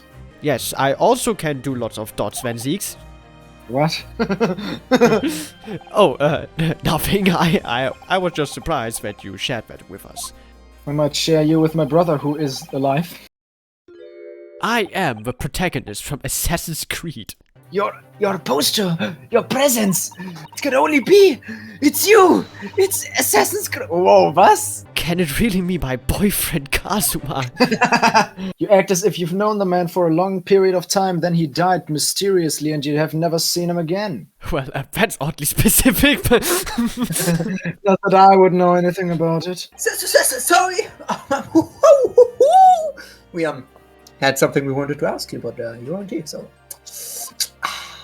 But you'd snoop around. That's acceptable to you people from the East, isn't it? Have you partaken in the alcohol, my friend? The victim, Mr. Osama, who disappeared from the experimentation stage amid an explosion. And the Mr. Osama who appeared moments later, part way up the Crystal Tower. Were, without question, one and the same person. One and the same person. One and the same person. Mama! This is a lawyer, dear.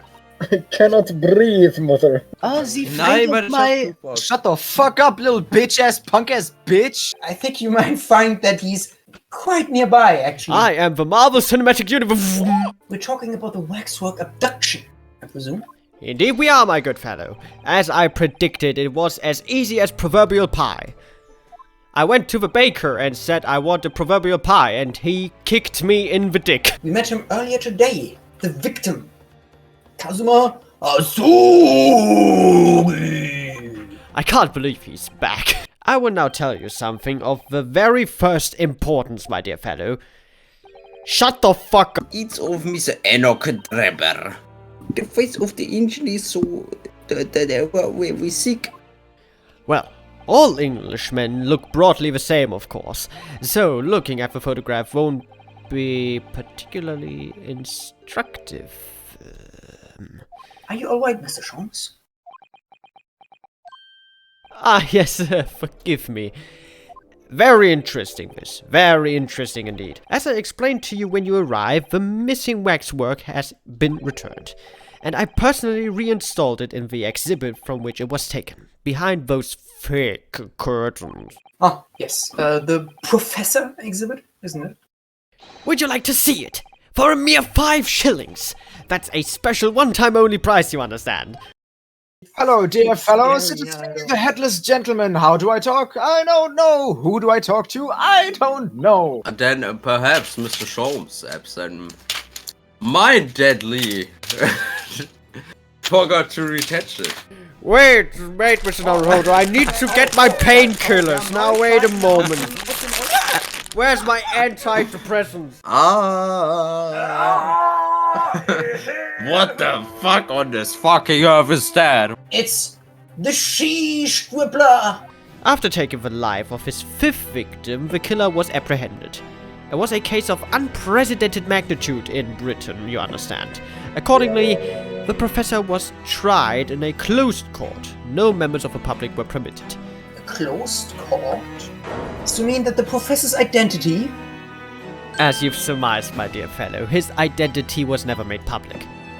Naturally, he was found guilty and was summarily sentenced to death by hanging.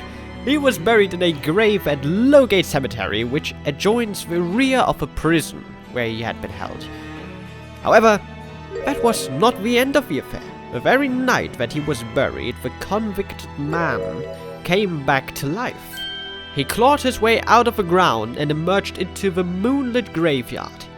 The exhibit here depicts that very scene as described by the sole witness to those chilling events. There was a witness. But of course, my dear fellow, the writer demanded it. It was none other than the young man in the white overcoat. We found it. We found that the doggy cave's workshop. Then there's not a moment to lose, my dear fellow. I shall hail a carriage at once. Taxi! Just me, the taxi guy. Do you taxi? Whoever's in there, open up. This is Scotland. Fine. I'll rap. It's me, Gregson. Very Saxon.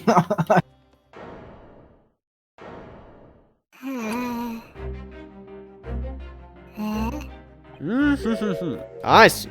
So that's it. Once again, I can draw 2 conclusions from the scene we see before us. The first is that the inverted nature of the furniture in this room is the work of Jurema himself. Oh, but how could you? Yes, how could I? And the second conclusion is that the device on the floor there is without question completely genuine. Please, Mr. Sholmes, you must explain everything. It would be a pleasure. After all, it is a great detective's civic duty to teach Scotland the finer points of the trade. Kindly stand just there, Mr. Sutter. Kindly stand. Shut up. Just stand there in the corner. Oh, yes. I'd be delighted. And also face the wall, Mr. Sutter. Don't look in my direction. Okay. So, now then. Can I ask something? You shut up. Okay. Shall we begin? Once again, Herlock Sholmes is proud to present his logic and reasoning spectacular. Can I turn around, Mr. Sholmes? Shut up, Susato. You will turn around when I say so. Susato, I said you should turn around. What the fuck? It's plain to see that this room is in complete disarray. You can also see it now because you aren't facing the wall anymore. The bed, the table and chairs, the lamp, everything is upside down. Almost as if every item in this room had, until recently, been happily positioned on the ceiling before falling straight down onto the floor. Every item in the room was on the ceiling. Are you suggesting that? Indeed, the key here is gravity. It would appear that technology has at last succeeded in freeing us from the great pull of the Earth. For the gravity in this room was reversed, and then suddenly restored to normality. The inverted furniture clearly reveals the truth about the part gravity played in this whole business. eliminated impossible. Whatever remains must be the truth. That's my line. That's a line from me, Miss Susato. The great detective himself said so. Didn't he? Didn't you know? Take that!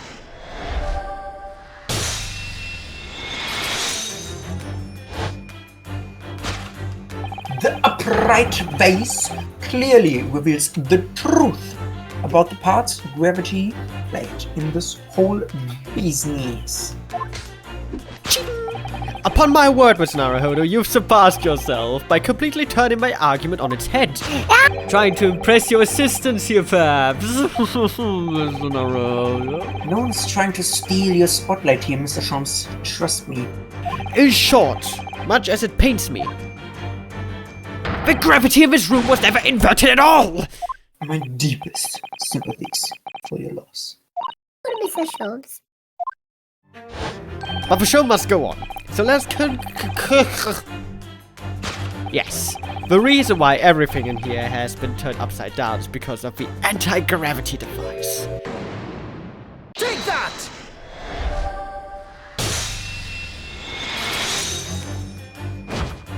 Yes, the reason why everything in here has been turned upside down is because of the safe combination. Precisely. I believe, Mr. Naruhodo, that you had a very similar experience once, did you not? Yes, last year, when I bought a lottery ticket and noted the ticket number down on the inside cover of a book, just in case. That's it. For people are forgetful souls at heart, and always make a written note of important information. Just keeping the ticket itself safe would be more sensible, I think. And what, pray, happened next, Mr. Naruhodo? When the day of the draw came round, I'd forgotten which book I'd written the number in and had to turn my room upside down. Find it. That's it. For people are forgetful souls at heart, and always forget where they noted things down. Not if you always note things in the same place. I actually won the second prize, you know? It was a trip to Great Britain. I couldn't remember which magazine I'd slipped the ticket in. Thank you, Mr. Naruhodo, but I believe I've proved my point now. Which is that a very similar scenario has clearly unfolded in this room. Finding himself requiring access to the self, the occupant of this room needed the combination code. Do you remember that he'd written it on the underside of the piece of furniture, but forgot which one? Leading to the state in which we now find the room. Yes, Mr. Driver overturned all the furniture in here in a desperate hurry to locate the combination code that would unlock the safe.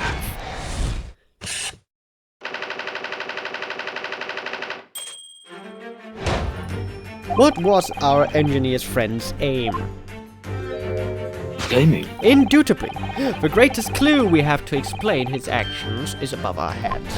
How is it possible? Yes, there are footprints on the ceiling. A question whose answer will lead us neatly to the truth, my dear madam. The reason there are footprints on the ceiling is because of the nearby skylight. Huh? How did these footprints get there? I don't understand. Yes, I feel as though that particular mystery has just become even harder to solve. It's very easy to solve, Mr. Naruhodo. Footprint gun. There's a shoe! Look, Mr. Naruhodo! Take that!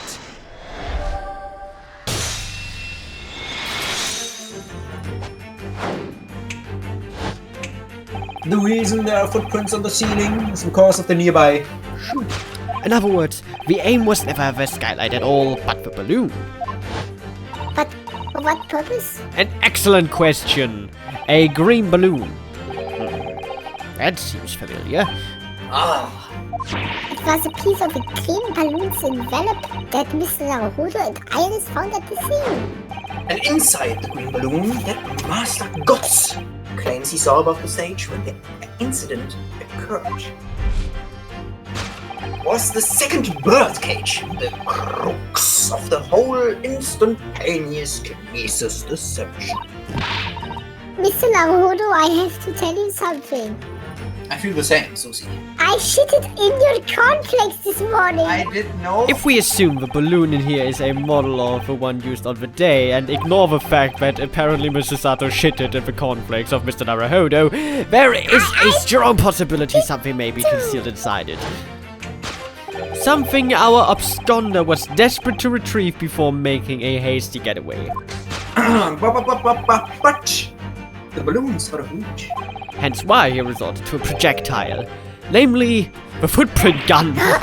Most probably, Drebber intended to tear a hole in the envelope by assailing it with the shoe. However, his efforts were thwarted when the shoe itself became a prisoner of the lofty heights. That also happened to me once, Mr. Naruhodo. Oh dear, we desperately need to examine that balloon. Maybe I shitted in it too. If only there was someone we could see inside. To reach the intended destination, what better tool than this rope? Take that! Yes! We can shoot Mr. Sholmes! No! To reach the intended destination, what better tool than this crossbow? That was found at the scene, in fact. Paladin crossbow? And in all likelihood belongs to Mr. Dribble. And she's in crossbow. If the man had only brought it away with him that day, I'm bleeding! he could have avoided losing a shoe at such a critical time as this. So, shall we? Your curiosity is deeply stirred, no doubt, my dear fellows. What is it that Enoch Drebber has hidden inside the balloon?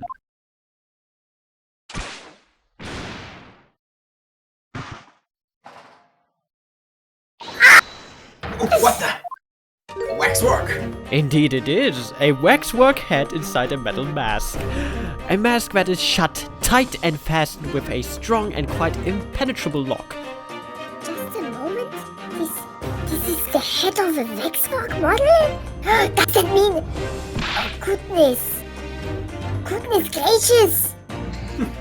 I see you've joined the dots, Mr. Sato. Excellent. Ah, of course. A headless waxwork model. But why is it there? Here. There. Here. This conclusively confirms my suspicions. The man responsible for stealing the professor from Madame Fußpilz and returning it sans earlier today was none other than Enoch Drebber. This is incredible. Professor Herobrine's case and the waxwork abduction are the same case. They're inextricably linked by Enoch Drebber's workshop. Well, it appears our logical pleasure cruise has come to an end, my dear fellows. All that remains is, yes, to speak with the architect of this adventure. Me? No, you are not the architect. Oh. You mean Susie Boosie? No, as it seems quite impossible that he escaped via one of the skylights, obviously the man must still be here in this room. Safe! Is it safe? Mr. Dribble's hiding place must be the... It's safe! Lieutenant! It's safe!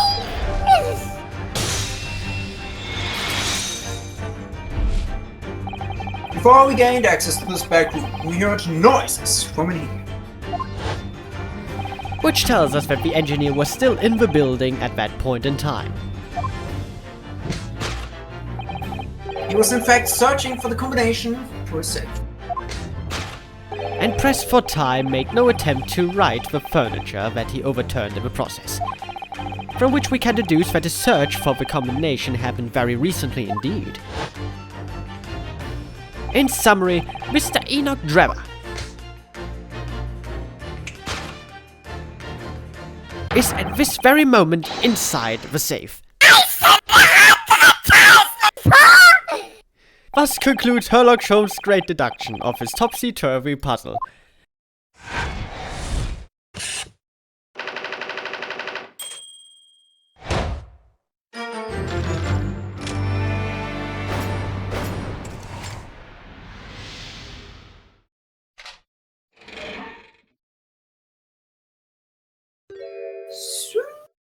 You found me!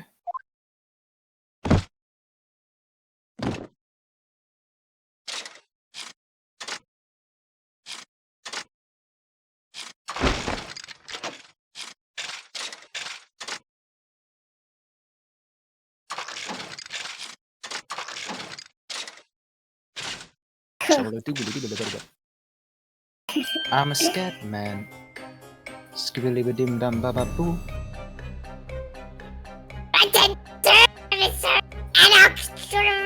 I presume. You'd better start talking.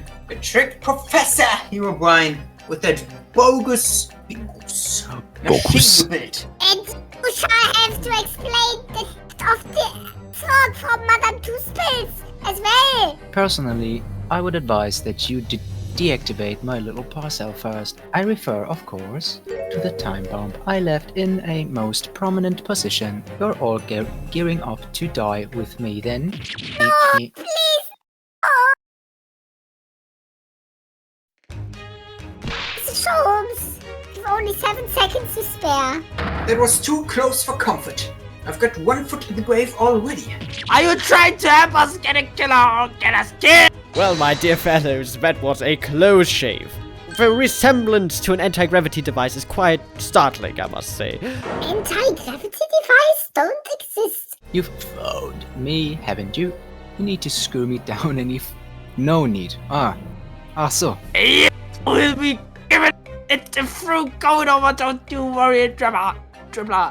Mr. Pepper. They call me the dribbler for a reason. Look at my style. Got a death wish, have ya? Hiding right beside a ticking time bomb. Please. Why do you suppose I chose to hide inside the safe? So in fact, the safe was the only safe place. Mr. Naruhodo, it's a wordplay. That's no ordinary head. You know, that's the head of the professor. But what's going on here, Gregson? Yes, well, You know full well this engineer is a key witness. Why are you allowing this lawyer access to him? My dear madam, there's no need for such a threatening tone, I assure you. After all, that's no way to greet an old acquaintance, is it, Dr. Scythe? Hello, Sholmes. Long time no see. Get out now, all of you. Can I stay? Fuck off. But I'll just say one thing before I head off. If it wasn't for this lawyer and his companions, we'd never have found this place. And the whole workshop would have been blown to bits. There was a time bomb set in here that is not disarmed. Cool. Something give you chocolate, dribber. You did disarm the time bomb, didn't you? No, I was busy slapping you your mom. Disarm that one. Hey, what are you? That one? You mean...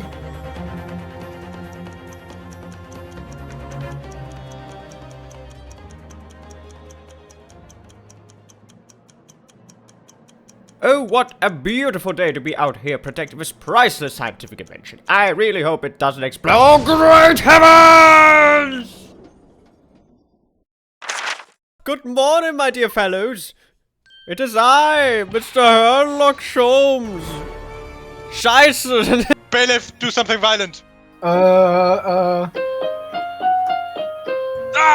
Was? Ich weiß nicht.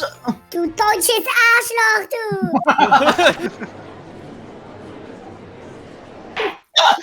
In the name of Her Majesty, the Queen, I hear...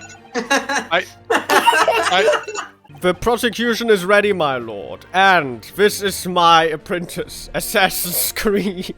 I am Assassin's Creed. His apprentice with memory loss. He's completely useless. The prosecution believes today's proceedings will see the complexity of this case rise considerably. Yes. I therefore instructed my ass to do this very nice, very epic cut on this bottle. The super high voltage instantaneous Kinesis machine, which was installed on the experimentation stage, was deliberately destroyed in an explosion affected by an unknown person or persons or person. I'm still holding the paper. Is it finished? Have I read all? State your name and occupation for the court. Name, Enoch Drever. Occupation, pain, It was you, Mr. Drebber, who constructed the vast machine used in the experiment. The Amazing Spider-Man, if you ask me. If the whole show was a fraud, it would have required a better ending. Season 8 of the hit show Game of Thrones was shit. All the spectators saw the show crumble on its own shit. Penis! Incidentally, the prosecution is fucking drunk. It was 5 minutes. Investigations of the witnesses' workshop attest to that claim, my lord. We also found like 30 sex toys. Do you want to talk about that? If a hypothesis is sound, it sounds like a sound hypothesis. Lord Van Zieks, please demonstrate how each of the 36 toys are used. Okay, so the first one, apprentice bent over. What? Who are you? An unfortunate accident or a deliberate accident of murder or a unfortunate act of murder carried out by a deliberate point of accident of the scene. How can an accident be deliberate? Don't. Alright. The birdcage materialized in the sky next to a balloon flying over the stage following a spontaneous explosion at an altitude of some 60 feet above ground level, which is approximately 18 meters. Yes, thank you, Mr. Sato. It then proceeded to fall some 30 feet into the crystal tower in the ensuing deflagration. It fell down, Mr. Naruhodo. When the experiment got underway, the machine and the birdcage were engulfed in steampunk. At that moment, the floor of the stage gave way, and if we assume there to be a void underneath. There is a void underneath. There was an infinite hole. How the fuck did we retrieve the birdcage? This birdcage and the one seen by the audience would have fallen almost exactly the same distance. Also, this all points to the fact that there was not one birdcage, but 0 birdcages. Objection! How is that even possible? 0 birdcages? And take now a moment, Allah, to look at the photograph print of the scene following yesterday's explosion. Oh no, it's the infinite void. It's the unmatched power of the sun. Whether Professor Herobrine's hypothesis is sound or not makes no difference, because it's the construction of this machine that matters. A machine designed to take Mr. Assman's life and lay the blame firmly at the professor's door. Wow! Objection! Yes, thank you. The cork is now in the bottle. We have to drink fast. The cork? If my learned friend has reached the end of his wild assertions, ouchie wouchie, the prosecution would like to crush the defense's argument slowly, but surely. You see what I did there, apprentice? It's like a stylistic device. It rhymes. Why would this man have wanted to take the victim's life? He had no reason to do so. The judge would have had more of a reason to do so. I have every reason and the means. Ah! Ooh. Well, I must say I'm a little cheap. The stage demonstration was constructed and set up in its entirety by you, Mr. Drebber. Therefore, it's inconceivable that you had no hand in the events that transpired. It points to the fact that someone else was involved. Someone else? Counsel, are you suggesting? Yes, my lord. Mr. Drebber had an accomplice. Objection! Now this is conjecture. Relevance. Who do you hate your whore? I mean, The person who colluded with Mr. Drebber in order to carry out this wicked crime, quite wicked in it, is Scotland Yard's coroner, Dr. Courtney Sith. What the blazes are you talking about, Dr. Sith? The head of the forensic investigation team and the coroner who conducted the autopsy of the victim? Defense demands that Dr. Cope and Steve be summoned to the witness stand at once. Yes. You've got a nerve, lad. Standing up there, dragging the yard's name through the mud. I know the women really well. There's no better dead broom workout. How dare you call her a criminal? You shut up, you fucking drunk-ass piece of shit. Which means there was no one, dead or alive, who could have fulfilled the role of a body double for Mr. Assman. We know that the victim, Mr. Assman, was in the birdcage that was situated inside the Kinesis machine on study. And therefore couldn't have been inside the second birdcage. Instead, that contained something else. What's been described as a body double, which is what fell from the sky and crashed into the crystal tower. The body double inside the second wheel pack was as unbelievable as it may seem. That thing there. How did it appear in here? As the court will observe, this is a waxwork model. What the fuck? This is not a real person. A model, in fact, of an infamous London murderer from 10 years ago. Le Professor. Just days before Professor Hugh O'Brien performed his public demonstration, Mr. Dribble abducted this model from Madame Fuspitz. He took it so that he could put it inside a box. So somebody would say, "What's in the box?" Ladies and gentlemen of the jury, you will state your leanings for the court to hear now.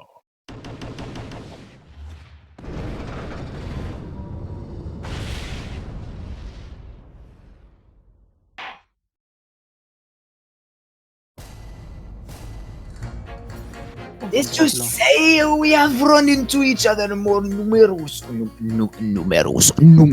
A coroner's report was the hallmark of an investigation done right. Especially when Dr. Courtney Stevens put her name to it. She was the best of the best, and the apple of the apple sauce.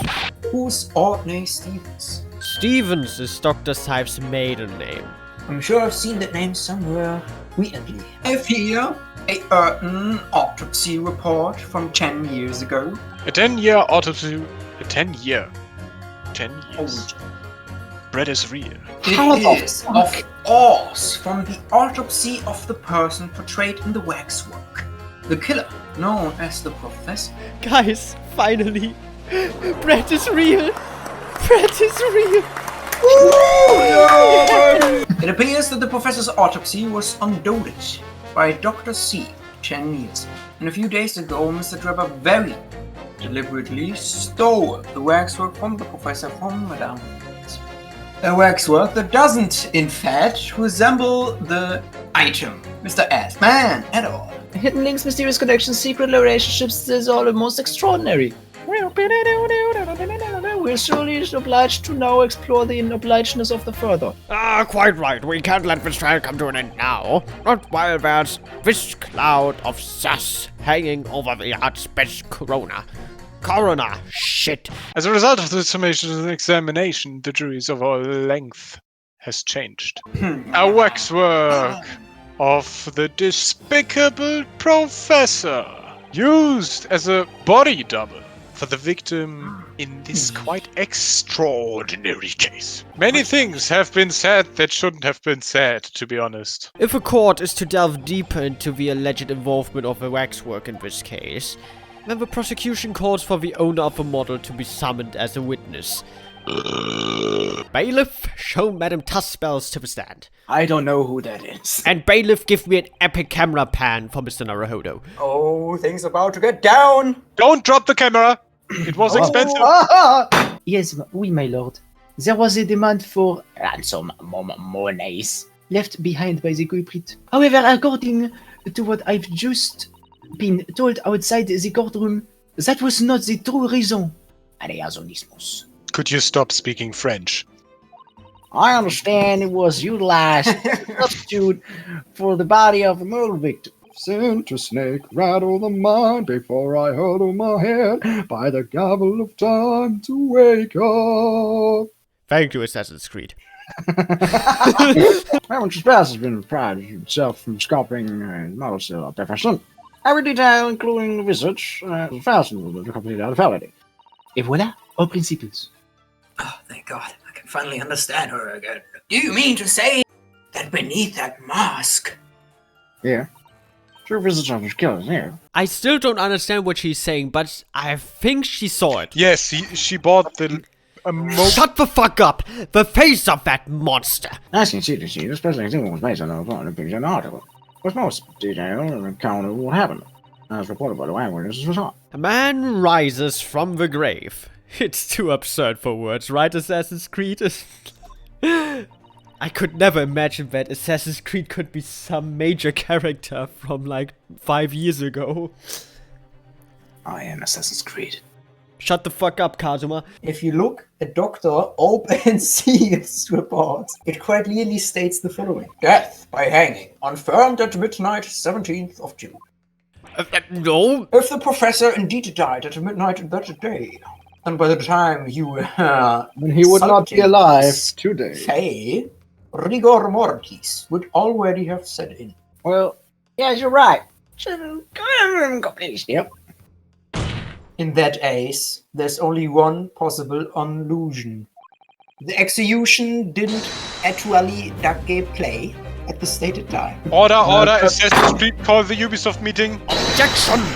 This is a farce!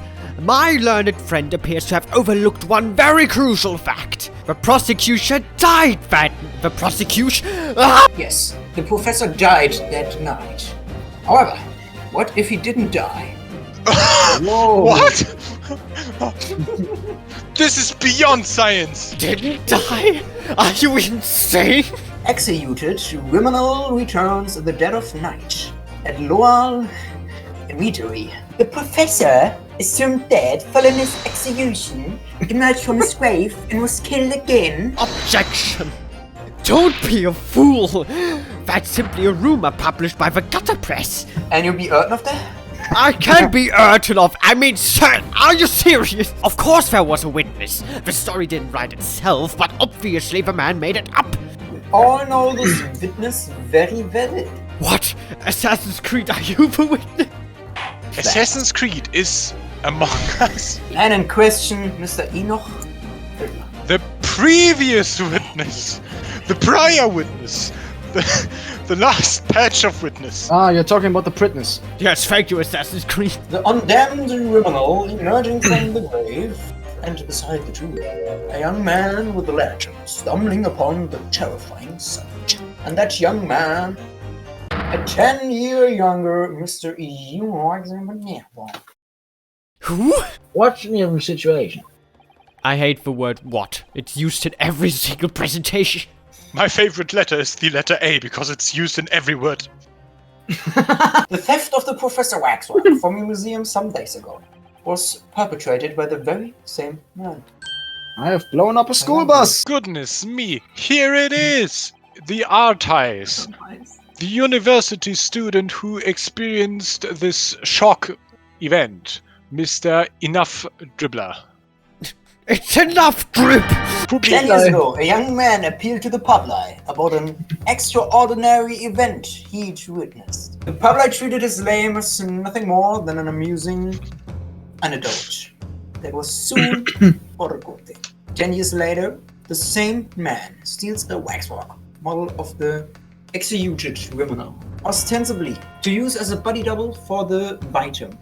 In the ace, we're discussing.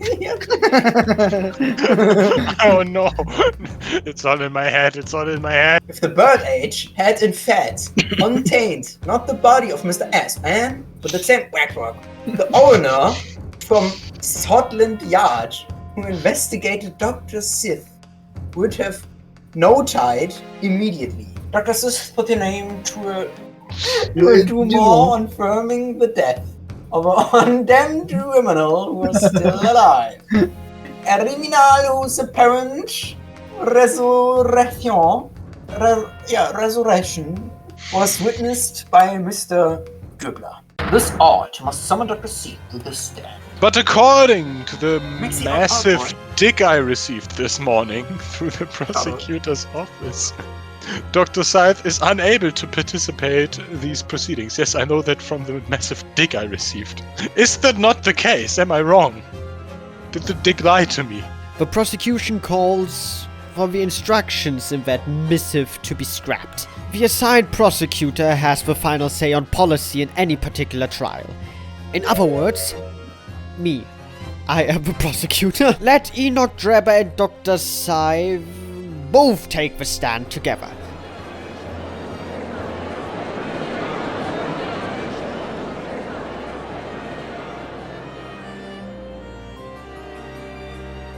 Yes, thank you for your attendance at Dr. Scythe. According to the newspaper reports from the time on the night following his execution, The killer came back to life, and the sole witness to that mysterious event was you, wasn't it, Mr. Dweebler? Tell everyone the truth of what you saw that night in Lowgate Entered. Yes, of course. Yes, the little illustration in that newspaper article was based. But thinking back now, I realize I never actually saw the proof. You'd have to have a screw loose if you believed a corpse could go back from the dead. So you're saying this Archive is Not worth the paper it's printed on. I think that would describe it perfect. Claiming to have seen something I never truly saw. Foof. Very foof. your latest lame. You did see the professor on that night 10 years ago. No. The illustration with this archive was drawn based upon what you told the journalists that you witnessed. A lowly student of the University of London certainly wouldn't have known about the undamned man's mask.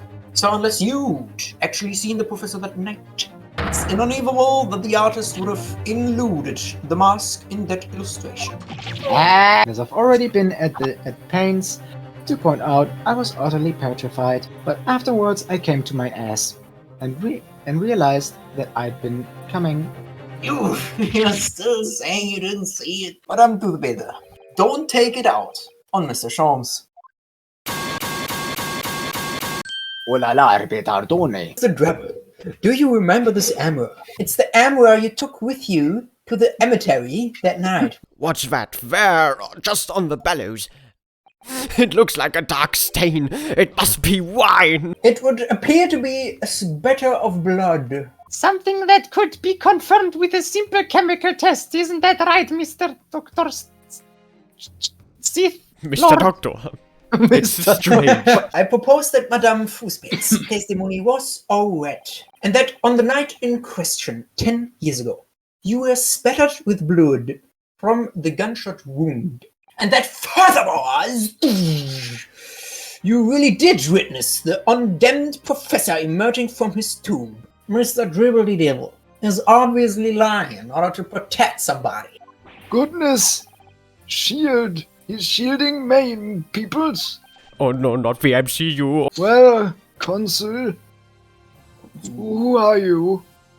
Who are these people in my house? She was hurried into elaborating in order to protect her deity, old Serite. She swathed the dead body of Mr. Assman with the waxwork model and fabricated the autopsy report.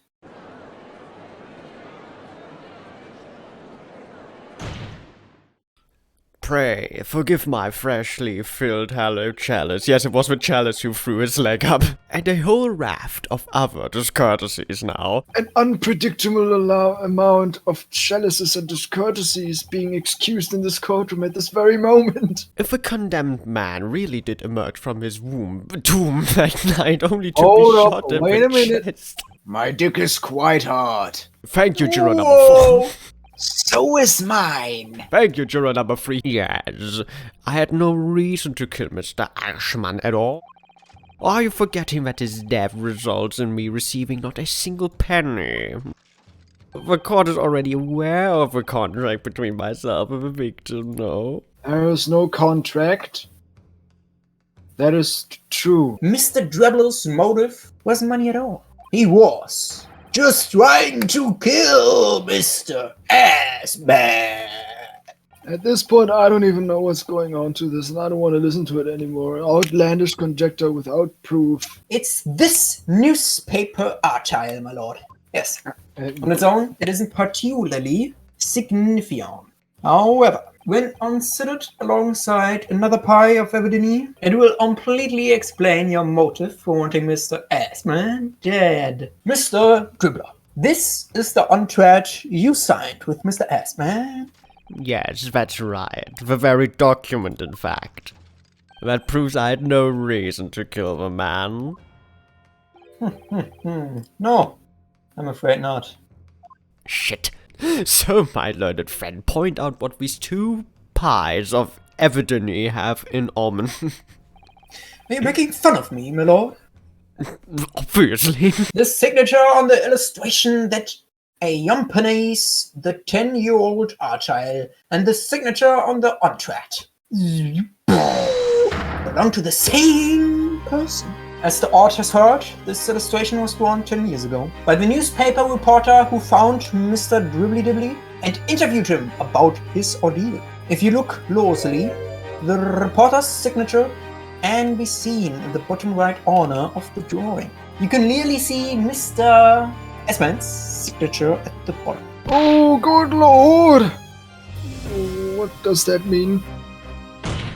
In short, it means the journalist who drew the illustration and wrote the article published about Mr. Dribbly Dibbly was the victim of this ace. Mr. O.S. Man. Wow. Objection! But explain to the court why. Why would he do that? This singular newspaper article hanged your entire life, so you had to give up on your dream and leave university because you knew magic. You lost everything. Enough. I only went to Hogwarts because I learned magic, but I couldn't go to Hogwarts because the letter of invitation decapitated me. How dare you kill all those people?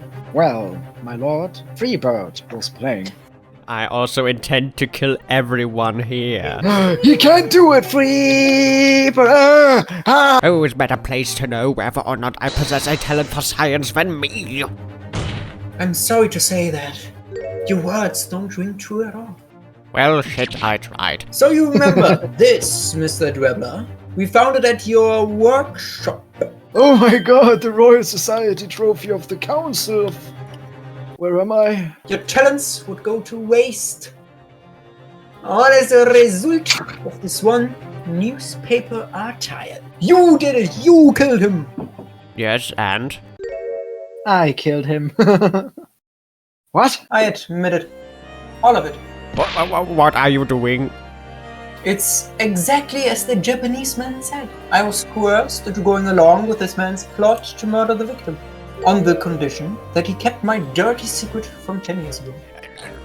No. Good lord! Dr. Scythe, do you realize what you say? My lord, my lord. Can you just... It's all true. That day,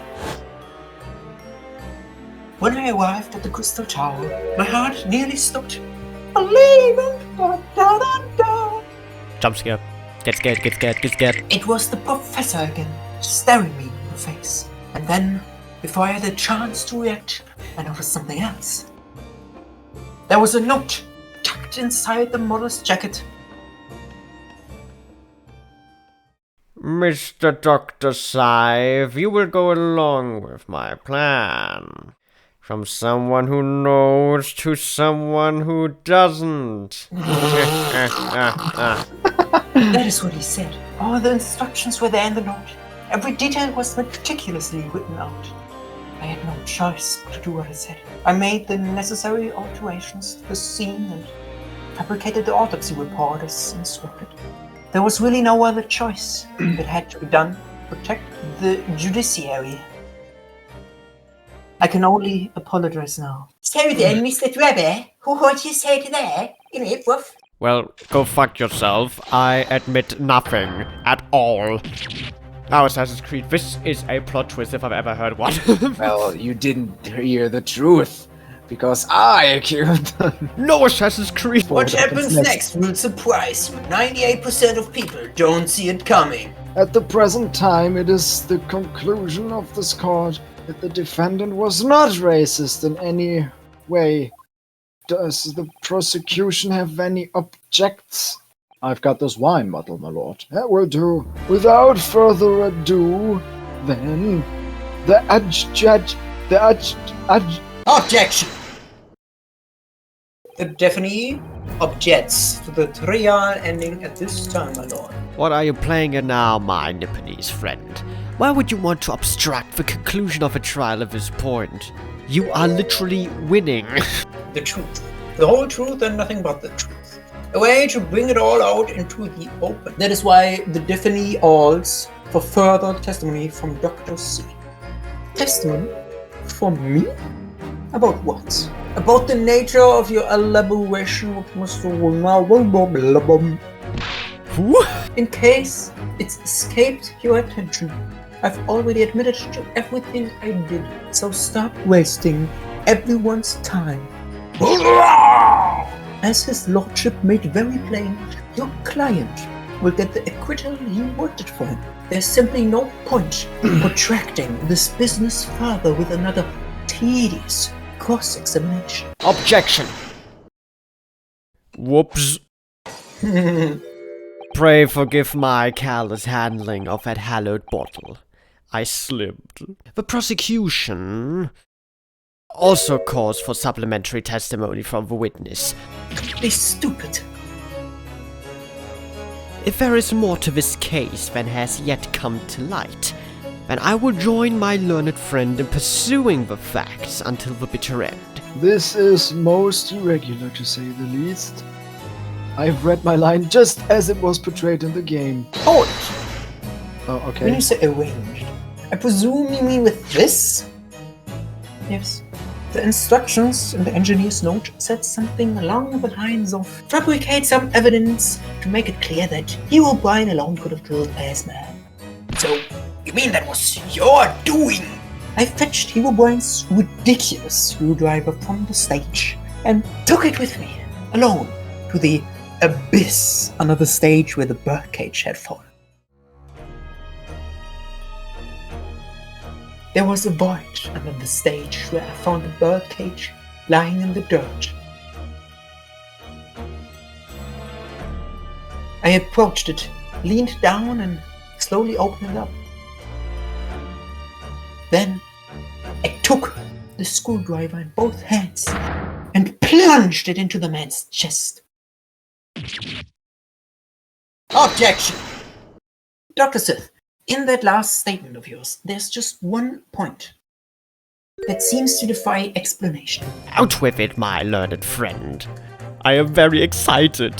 There's an obvious inconsistency between your description and this photo. Look at this photograph. Yes, Mr. Naruhodo, go get him! Chose the Vitan in the birdcage following the events that led to his death. Take that! Look closely at the bloodstain on the Vitam's chest. It clearly extends in a downwards direction towards the man's feet. Given that the Vitam's blood seeped virtually downwards from the wound, it must be the case that when you stabbed Mr. Assman, he was standing up. In short, Dr. Seeley, your latest testimony was a total fabrication.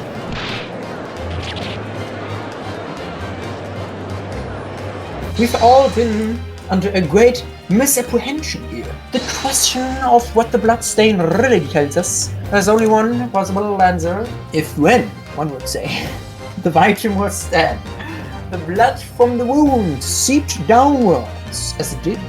We can be sure that the Vitam must have been either sitting or standing upright at the time. But as you rightly pointed out, the birdcage would have fallen on its side when it fell beneath the stage. Which tells us that the victim must have been in that position of his own accord. Objection!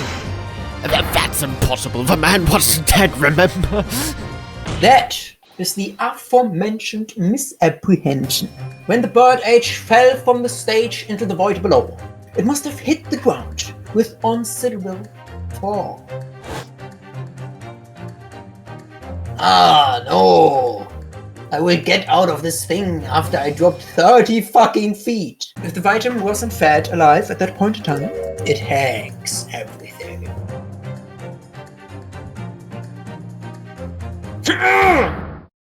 Mr. O.D. Assman's killer wasn't the defendant, Professor Alberto Hirbrino, nor was it the mastermind behind the stage trickery, Mr. Enoch Drabler.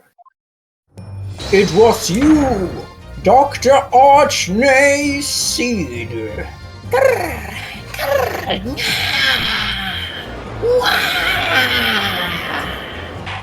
Order! Can someone explain this to me? You hoped that by admitting to being an accomplice in Mr. Dribbler's scheme, the trial would end before you were asked of a far worse crime. Cold-blooded murder! Oh, do shut up! Sadly, your logic has a gaping hole in it.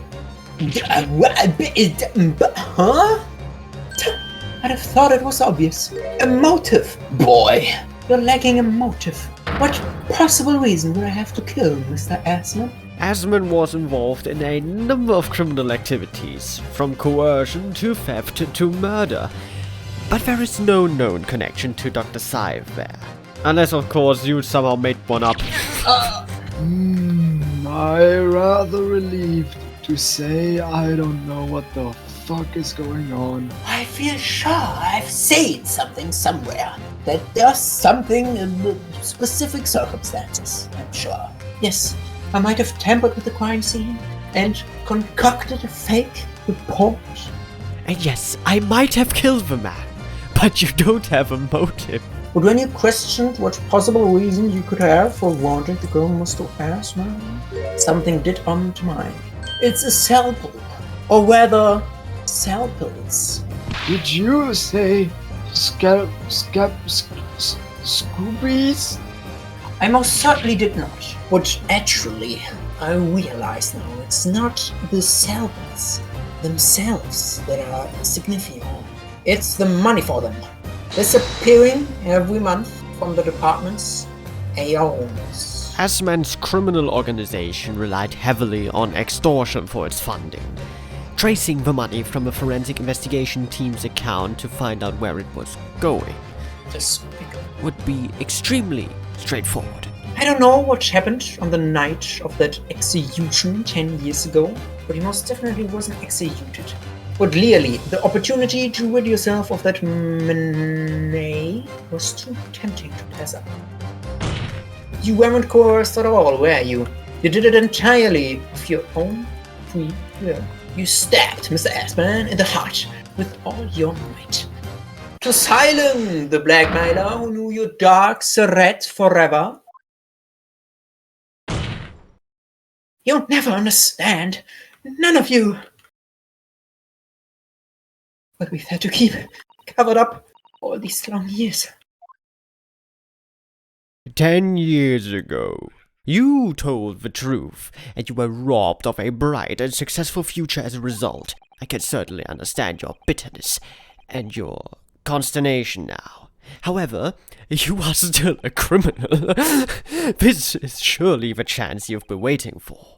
To sever the hold on that fate had over you all these years. Yes, dramatic effect is ruined because I can't read. Super high voltage into instantaneous kinesis. I mean, really, it's the adult-brained mock scientists that are the worst, you know. They don't recognize the fact that they don't have talent. They can't even get that right. And so they end up chasing impossible dreams, having unbridled faith in their abilities. They go on and on about their wonderful hypotheses, their stupid eyes shining like a little child's. They make me sick. I can't abide their foolishness. Careful, Mr. Bitch. I was particularly pleased with the Kinesis machine. It's made quite a show, didn't it? You admit that it was nothing more than a sham made for the purpose of killing the Vitum? No. 3 more hours of testimony. Yes, I admit it. It was a year ago. By some extraordinary twist of fate, Assman turned up at my shop. He didn't remember who I was, of course. He just wanted to employ my services as an engineer. And he happened to have a paper with him. An article of the front page caught my eye. About the coroner who'd handled that bogus autopsy being appointed head of a new forensic team. When I learned that news, my cognitive processes started to devise a plan. He robbed me of my future, so I wanted to use the man's own wills against him. For revenge. Oh, whoa. Professor Herobrine's only rhyme was passion for his hypothesis, but you had no compunction about Seraphine, his future, to affect your revenge. You know that he would be forever branded a failure and a fraud. Well, shit. That's kinda fucked up. Damn. I would like to formally apologize to everyone here in this courtroom. This has been very long and profound, but I'm pleased to say that it's over now. This whole experience has taught me a very great but painful lesson. Never trust a League of Legends player. I have been selfish and breedable and submissive. Professor, we don't really care about your sex life. What the fuck? And the worst of it is the process. I've caused others pain and misery. Oh, the misery. Others who are far, far greater people than I. No, Professor, that's not true. That was the hit song Enemy from Imagine Dragons. What? It seems in your anger you have accidentally quoted a song from Imagine Dragons. And the derision with which he referred to you earlier, calling you a fool, talentless even. Yeah, that was very mean actually. The man has no idea. To believe in yourself and your work, to fingers... What? To believe in yourself and work your fingers to the bone to realize your dreams. That's laudable, not laughable. Take it from me, I have lost 4 times to this fucking bitch. In that case, I hereby use the pronouns not guilty.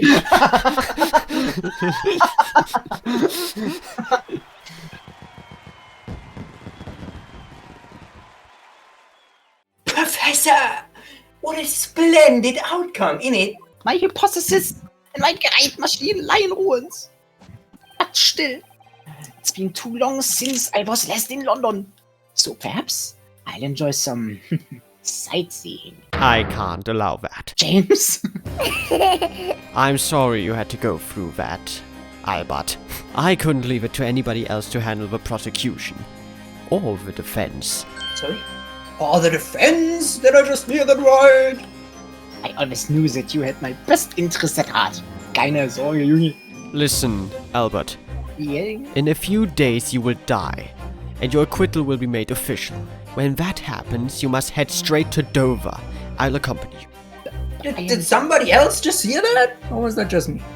From there, you will cross the channel and make your way back to Germany. I've already purchased the tickets. No sightseeing, Albert. Give up on the idea. Fucking. Those Ivory Presides meet their ends days or sometimes months after their acquittal. That's been the pattern up to now. Of course, we know that both Mr. Natsume and Gennaro were completely innocent. And perhaps that governs the Reaper's actions. The truly innocent are spared. But I don't want to take any chances with a close personal friend. Like the mustachioed Nipponese, this man should leave the country without delay. That's why I'm packing him off to Germany at once. Does your friend-shaped package get any say in it? Please! Was this your intention all along then, Lord Von Sachs? In art, where people think of him as the Reaper, this man seems absolutely miraculous. And yet, sometimes, I feel as though I don't understand him at all. Ja. Okay. I can stop this facade now, James? Yes, you can. Alles klar. Mr. Naruto, ich bedanke mich vielmals bei Ihnen. Sie müssen kommen und mich irgendwann in Deutschland besuchen. Ich bestehe darauf. Dennoch, für jetzt muss ich mich verabschieden. Auf Wiedersehen, Mr. Naruto. Now, my Nipponese friend, we have matters to discuss. Can you spare me some time? 24th December. Everyone feels the indomitable spirit of family. I also don't exactly know why Assassin's Creed is still here. Can you, what the fuck? You don't know why I'm here. I'm Assassin's Creed. Well, anyway, I imagine you've been wondering where my animosity towards you Nipponese come from. This is now my racism backstory, Mr. Naruhodo. Buckle up. My brother was Clint Van Zieks. 16 years ago, when I was still just in my teens, He was already the director of prosecutions and a key member of society. I looked up to him. He was everything I aspired to be. Why the fuck are you crying? He was involved in the establishment of justice systems in foreign countries as well. There were exchange programs between Britain and other nations then too, to share knowledge and ideas. As part of one of those programs, 3 judicial students came to Britain from your homeland, the Empire of Japan. Jesus Christ. 16 years ago? Then one of them could have been my father! Yes, of course. I remember Dr. Mikotoba well. One day, Clint introduced me to the 3 visiting Nipponese. So you actually met my father? It was my first encounter with the Nipponese spirit, and it made a very great impression upon me. But 6 years later, that's when it happened. The investigation was going nowhere. There were no suspects even, just an ever-growing list of victims. And in the end, my brother became one of them. Clint was always ready to put his life on the line for justice anyway, so he wouldn't have wanted it any other way. He lost his life to the killer, but it was his victory in the end, so it's kinda okay, I guess. For me personally though, it was a great loss. I found myself in a very dark place indeed, when I finally found out the killer's identity. The reason why no one had been able to catch the man sooner ceased to be such a mystery. He'd been hiding in plain sight all the time. In plain sight? I know that Susato killed my brother. Are you aware of political events 10 years ago? Why am I asking that? You were like 6.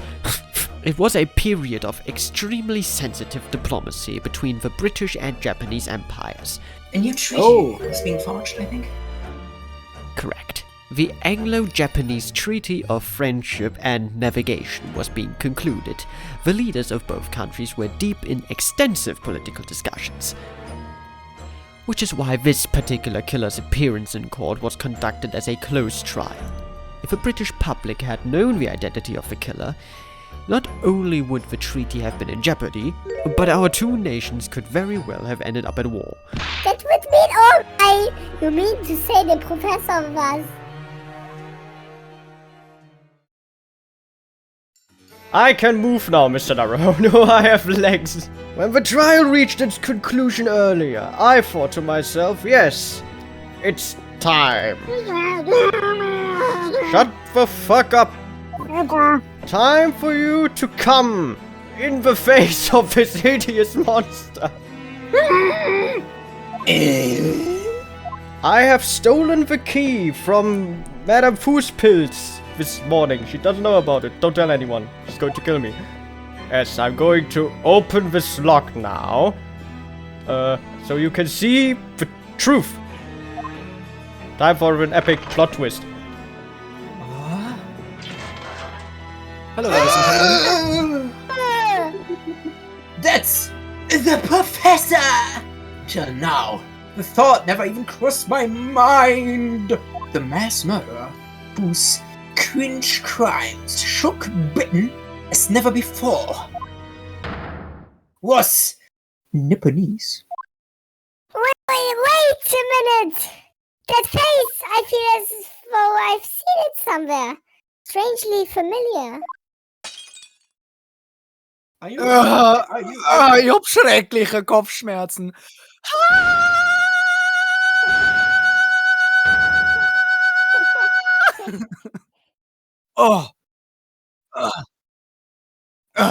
It feels as though there have been made too many installments in my gaming. Oh God. Fuck. Father. What? Father? My eyes have a different color now. It appears as though I have to leave this mask behind.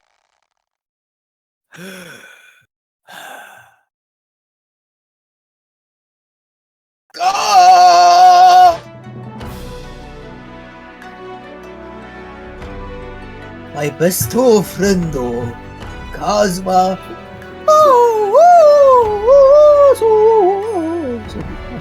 I've changed clothes just for this one flash. After whole year.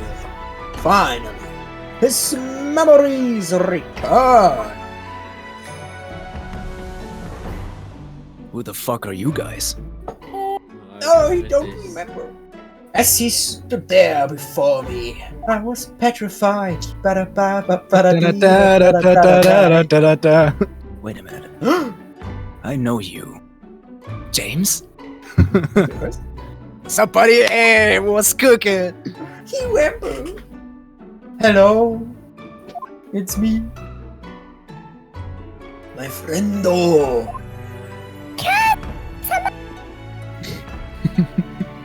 Judicial ass Mikotoba. My skills have doubled since our last encounter. It's been a long road. In fact, it has been very long. Danke. Thanks. Thanks a lot. Really, I mean it. Thank you. I don't know how to thank you enough. Thank you. It was an honor. Thank you. The honor's all mine. Thank you, Mr. Ryunosuke. I knew you would die easily, Kazu. I never knew you would die that easily and then come back to life even easier. I owe you thanks. Thanks, Mr. Ryunosuke. Mr. Naruhodo, man. Thank you for taking good care of my abs. Of that, he's talking about Susato! Oh! Thank you for taking care of that. Oh, yeah, I've been taking care of Susato. I forgot how sexist you were, Kazuma. That's not Susato. We named the sword Susato. Karuma, the great blade of the ass Ogai clan, passed down through the generations. Here, catch this flashbang, Mr. Naruhodo. Ah! Thank you. Oh, jeez. Oh, Jesus.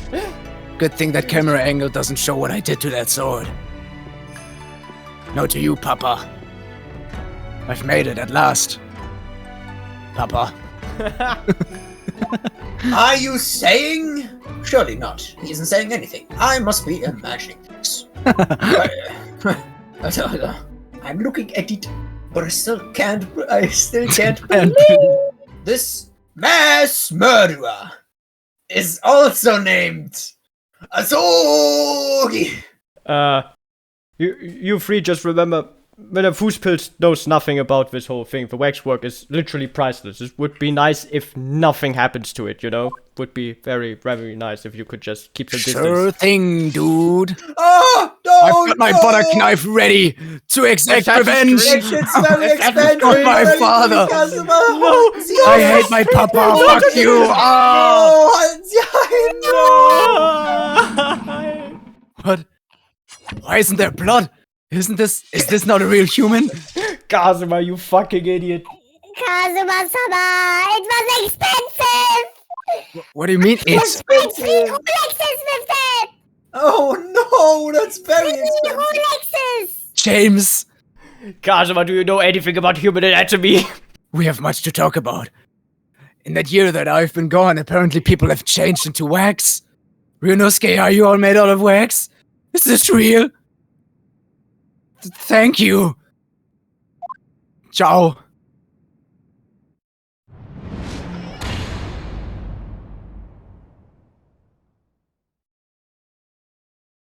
That's all Kazumazi said. And he just fucking left. He then turned himself into a door. Before he turned and left us there in the courtroom.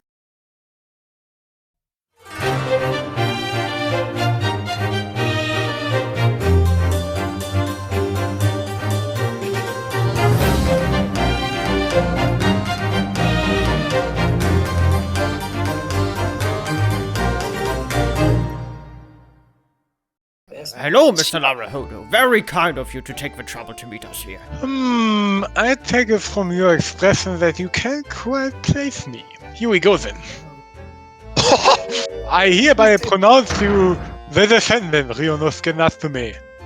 Bonk, guilty. Fuck off. London again after all this time. Hard to believe it's been 10 years. I'm older than 10 years, actually. It's all thanks to you, isn't it, Sashiro? Yes. We had vicious sex on obviously, I mean, what? Their trip 16 years ago was worse than this one, because 16 years ago their friend turned mass murderer and went on a killing spree. That's right. Genshin Impact! Genshin Impact came to Britain as a police detective. It was studying investigative techniques at Scotland. Yeah, I've never understood what drove the man to commit 13 years, I think. What about Kazuma? Did he know? No, of course not. He was told his father passed from the business. As you know, I tried to guide Kazuma growing up, as if he were my own son. I threw him down a chimney. Kazuma's since turned up here in London, working as the apprentice of Lord Van Zex. What? I can't believe he's back. I never dared even to dream it. Susato, why didn't you tell me? Why on earth did the young man not make contact, you stupid bitch? Yes, it's quite miraculous. I wonder why Lord Strongheart didn't let us know. It's like he has some ulterior motive or something. Sorry for eating in the lobby. Yeah, that's okay for you, Jigoku. It's alright. Susato! Put that carrot away. He went to do research at the Great London Hospital to study optophy. You also haven't mentioned my head, Susato. How do you like it? Your head? I like to cut it off. The hat, not the head. I knew I shouldn't have dropped you off. Yes. Oh no, wait, fuck. Yes. But then, of course, our 6th year here, everything changed with a dreadful case. It seems you have lost your lisp. Wait, I can fix that. I'd like to stay and talk more, but I do have various preparations to make for tomorrow. Yes, very important stuff. Bye. I was too worried about to leave you behind. So perhaps... London. So that's what happened in a nutshell. London. One other thing, Naruhodo. I killed 3 people on my way here, so I need a defense attorney. Quite right. Now, this camera isn't just any camera. This camera just cost 5 shillings for a lovely photograph of any car going by at 200,000 miles per second. Let's make it 10 shillings and you just make a photo of us, okay? Why would you pay more money? Righty do. You're coming with me now. Down to the clink. Not in the freezer. It is dark at the top, and I don't like it. Oh, the darkness. It is my friend. I am not scared. Well, yeah, but you're always scared of the dark. Shut your mouth, you idiot! I will sit quietly in the dark and plan our next daring at least. I don't like these. I don't like it, Mario. Je suis pas du Mario. We'll finish this down in the yard. Now get moving. So, Iris, all that remains now is that greatest of problems known to man. What the? What? The problem of rent and taxes. Did you not receive my mail with money? Pshaw! A large sum. Yes, I saw 1 potted herb for Iris and a new motor car for me later, and all of it has quite disappeared, I assure you. So what is the Red-Headed League, which seems to be the subject of the advertisement you've sampled? That, my dear fellow, was going to be the source of this month's rent payment. According to the advertisement, the Red-Headed League is a distinguished institution of fellows of unspecified governance. In fact, the only condition for becoming a member is having red hair. Well, what are they paying the people for? That I don't know. No details are given in the advertisement. The trouble is, I have a fixed number of memes, you see. But as luck would have it, one member recently passed away. So you decided to try to join in this place? Correct. I mean, look at me. Have you ever seen such a red-headed fellow? So why did it have to go so wrong? What on earth happened? A blunder, Mr. Naruhodo. I've lost my queen. Like it. Oh my Sholmes god. I must be willing to accept any case, no matter how unstimulating. Safe locating a runaway, of course. Mr. Sholmes, Mr. Herlock Sholmes, please, oh please, please find my dog. He's run away. God damn it. To upset me. I beg your pardon. Never mind. A personal matter, my apologies. I implore you to take the case, sir. Money is no object. Money and wealth are of little consequence to me, madam. Being offered a case to solve is reward enough. But I would like some £10,000. What exactly is your husband's line of work? Is he doing the shaky business? With the booty? And the dick? He is not doing the shaky business. Damn it! He's a barder at the prison. The Amogus Sassy prison in Parkley prison. Really? Amogus? I was axed at the scene. Axed. I lost. I cannot feel my legs. In truth, Miss Virgin, I concur with that feeling. You certainly have no legs anymore. No.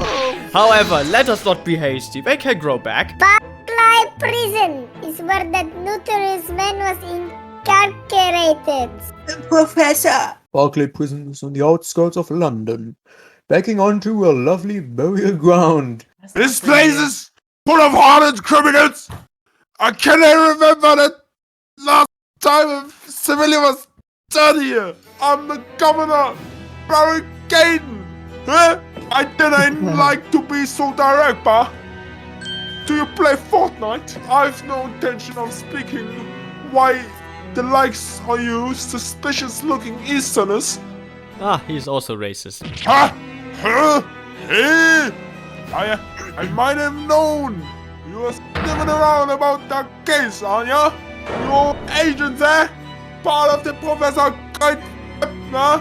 No. No, not at all. Get on with ya, before I punch your lights on. You're going. We're going. Ah, hello you two. Yes, Governor Caden you mean, yes. He gave me that plunger. Yeah. We must speak with the governor, Alter. I have an idea.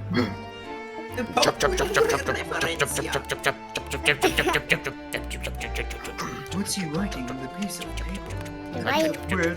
Here's a letter of introduction for you.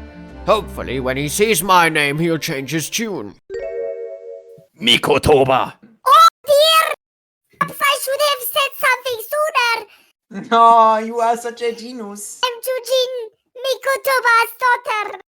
My name is Susie Pussy. What can I do for you, my friend? It's one of your warders, you see. He's gone missing. I haven't heard nothing of the sort. There's no missing persons in my prison. Oh! Look at my mustache. It is so manly you cannot comprehend it. 10 years ago? He stopped working here 10 years ago. As I minded, going home. You Go home. did your BAM! Mrs. Vigil make no mention of it. I think perhaps Mr. Naruhodo that his wife simply doesn't know. Mr. Vigil actually resigned from the position of chief father 10 years ago. You're telling us. What happened to make him leave the job? In actual fact, he didn't leave the job willingly. He had no choice in the matter. What did he do? I'm sorry, but I can't yet reveal that information. That last execution that Mr. Vigil was responsible for overseeing. Was it by any chance the professors? I'm sorry, I really am. But I'm not at liberty to answer that. Look at my back! It is so massive! Take this as a wee souvenir of your visit to the prison. That's Widget's dismissal notice. It's 10 years old now, of course. Oh, are you sure? No. Yes. Fuck. I thought you'd be back before long, so I baked some crystal meth for us all. Greetings, my dear fellows. I put the crystal meth on top of my head. Sholmes! Sholmes! Stop! Drop everything, Sholmes. This is more important. Clearly a very grave matter indeed, for Miss Lestrade made no mention of my hair whatsoever. It's the boss. What do you mean? No. Inspector Sexy Grexy. The boss. He's dead. They just found his body shot with a pistol.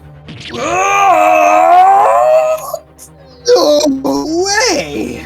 Come in, my dear girl, tell us the whole story. I don't know much about what happened myself yet. They're still here.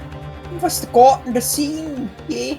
A little rented room in a building full of flats on Fresno Street. The outskirts of town, nowhere near his home. I think I know exactly where he lives. He was perhaps investigating a case then. The thing is, no one at the yard knows nothing about no case around there. Suppose. It was so good to me. I know I ain't up to much yet, but one day I was gonna show him I'd become a proper detective. Oh, Kitty! So, who did this? You have any idea who the culprit is? They got him already. A witness reported something was going on, and the boys got him straight down there and took care of him. I still can't believe it myself. It was the raper.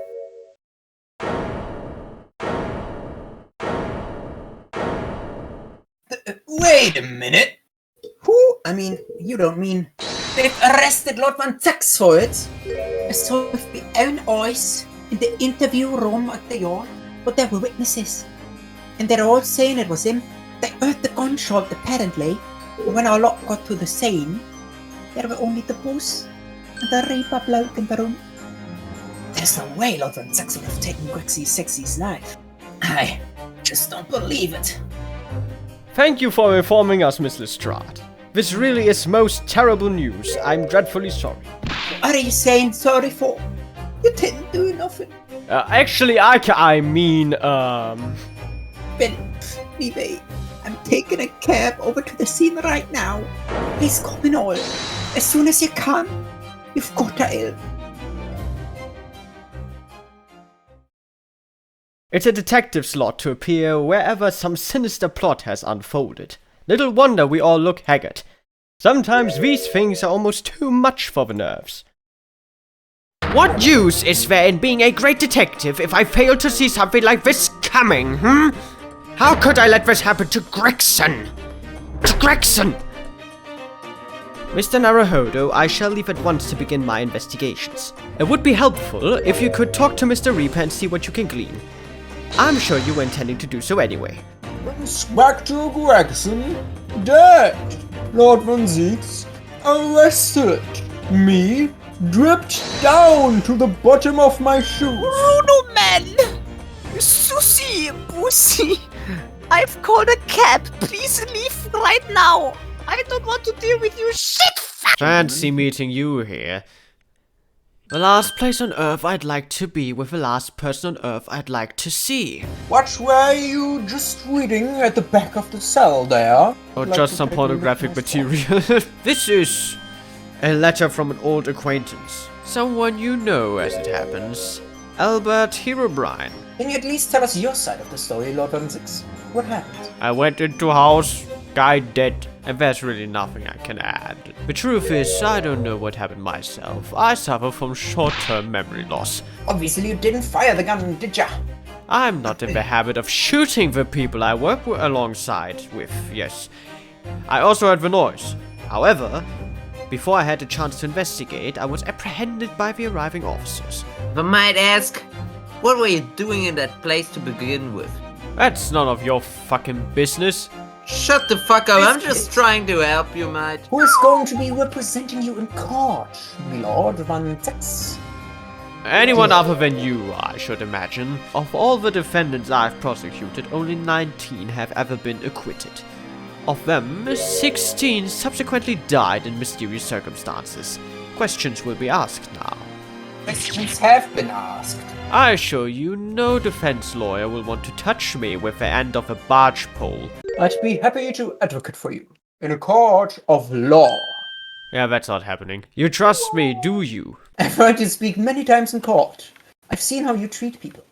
With disrespect and funky wonky wine action. So I'm quite sure that you've never ever taken a man's life. It's just, my feelings can't be used as evidence in a court of law. Yet. It's a very gracious offer. However, for a third time, it's done. I trust no one. Not the police, not the judiciary, and not you, Japanese. But please. Ah. I have no intention of engaging your services. The chasm between us is just too wide and too deep, it seems. Oi! What do you think you're doing here? There. Fucking wankers. Every one of them drawers has got to be taken right out so you can look underneath and all. Want the space above the ceiling checked? And don't forget to look inside the chimney stack too. Blimey, ain't your lot never gone over nose looking for dough when the owners are out of town? What is this place? Does anyone live here? Apparently it's being rented by some cough called Huge Boner. It's what we call an unidentified person. We haven't been able to get in touch with him. Could it be that this half-boon is he, in fact, Inspector Gregson himself? If he was investigating on his own, it's quite possible that this was in fact some kind of secret office of his. They said it was a single bullet who did him in. Apparently the bullet went right through him and struck that candle tree on the wall. What the fuck's a candle tree? And the gun used is there on the floor. It's the Reapers, innit? Not denying that. Your timing is impeccable. Yo, my new Rolex is so fucking fly, dude. Have you seen the new cover art on this fucking piece of glass? Hey, it looks like Holy so shit. good. It's like iced out and stuff. Like, I holy can't shit, stop man. smiling at this shit. It is so expensive. We must bring charges against the Reaper for taking the life of our legendary detective. It's a truly regrettable. In fact, this is a fine opportunity for introductions, sorry, my friend. But of course, you're already acquainted, aren't you? Mr. Asogi, Mr. Asogi, he will be present at tomorrow's proceedings. Leading the prosecution. Sag mal! Leading the prosecution. But what it comes to Masama, there's surely many other highly skilled prosecutors in Great Britain. It was a personal request. Let's see how your skills have been honed. After practice.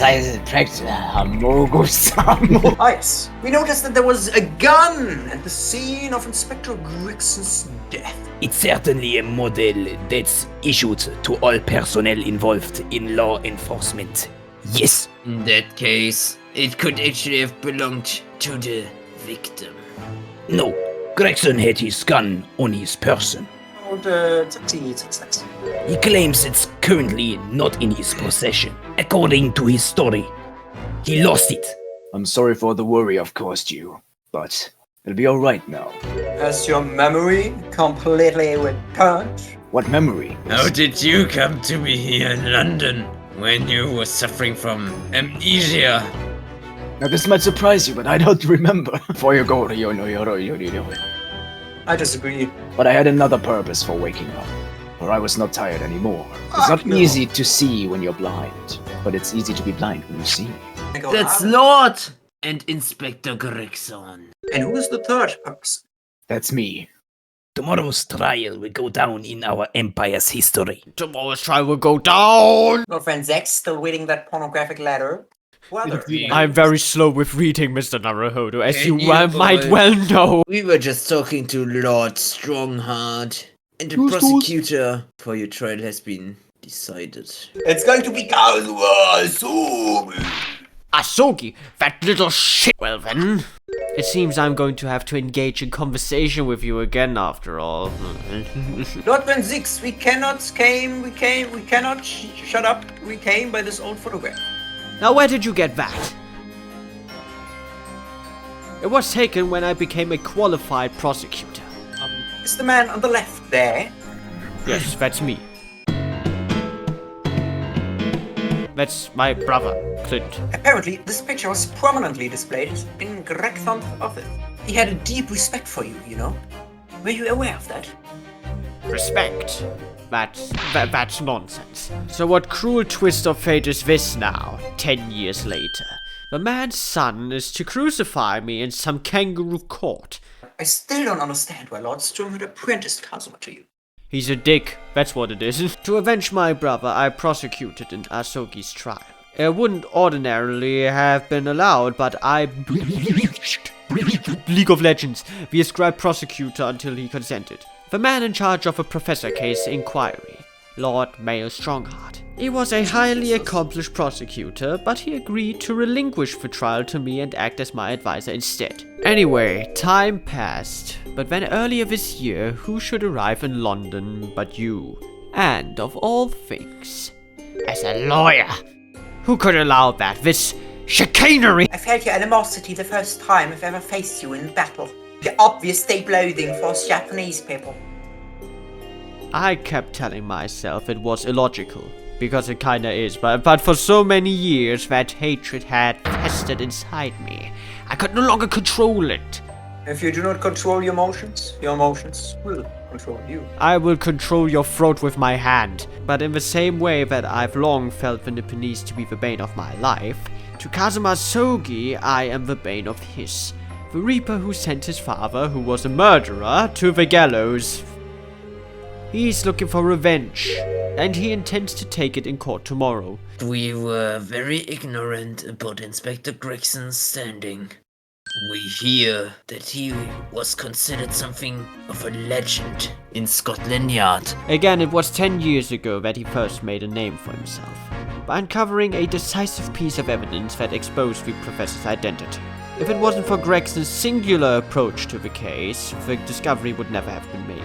After my brother's life was taken, the inspector pushed for a full autopsy. Oh my, 10 years ago. Why is that so surprising? Autopsy was considered a desecration of the body at the time, and rarely performed. And my brother was of course a noble. That made the idea of it even more unthinkable. But something Gregson had dug up in his investigations made him determined it was necessary. His powerful conviction somehow influenced the House of Lords, and as a result I could avenge my brother's death. About the gun used to shoot the inspector that was found at the scene. Yes, I mean, that's not mine. When did you lose it then? Well, it was 5 you don't o'clock use it, in you the lose it, right? evening, and I had to go shit, and somehow it just dropped or something. I don't know. You put it in the toilet and you flushed and now it's gone. Oh fuck no. I was The issued evidence with a revolver when I first became a prosecutor 10 years ago. I must have stowed it somewhere, I suppose. Or left it somewhere, perhaps. Or I flushed it down the toilet. You have something in common with Lord Van Zeeks after all, Mr. Naruhodo. A talent for misplacing things, you fucking idiot. No. This has nothing to do with me. Don't drag me into it. This is like a fucking... Don't make the mistake of associating me with this Nipponese. You Nipponese. We are already associated. We are basically friends. Mr. Naruhodo. That's the first time he's ever used my actual name.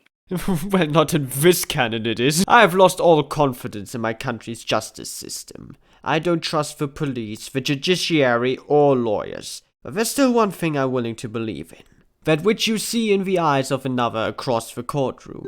A simple determination to know the truth. From the very first time we clashed in the Bailey almost a year ago, I couldn't deny it, even though I dearly wish I could. Here is a loathsome Nipponese who has absolute integrity as a lawyer. There are only 2 other men I've known with that same look in their eyes. My brother, Clint, who was killed, and Genshin Impact, who was the professor that killed Clint, my brother. The man he idolized and the man who betrayed his trust in the most hideous ways. When you showed me that photograph just now, it reminded me. Back then I was able to laugh. I was free of the shackle of mistrust that plagued me now. I looked to the future with hope. Since then, I've protected myself against betrayal by refusing to trust anyone. But at times, the mire into which I've sunken makes it almost impossible to breathe. So, Mr. Naruhodo, I want to believe in that look in your eyes. I need to believe in it.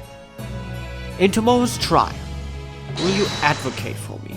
Yes, sir. Yes, sir. Then my life is in your hands.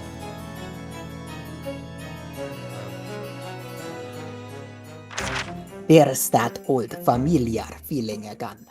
The crushing pressure of this historic courthouse. Actually, no.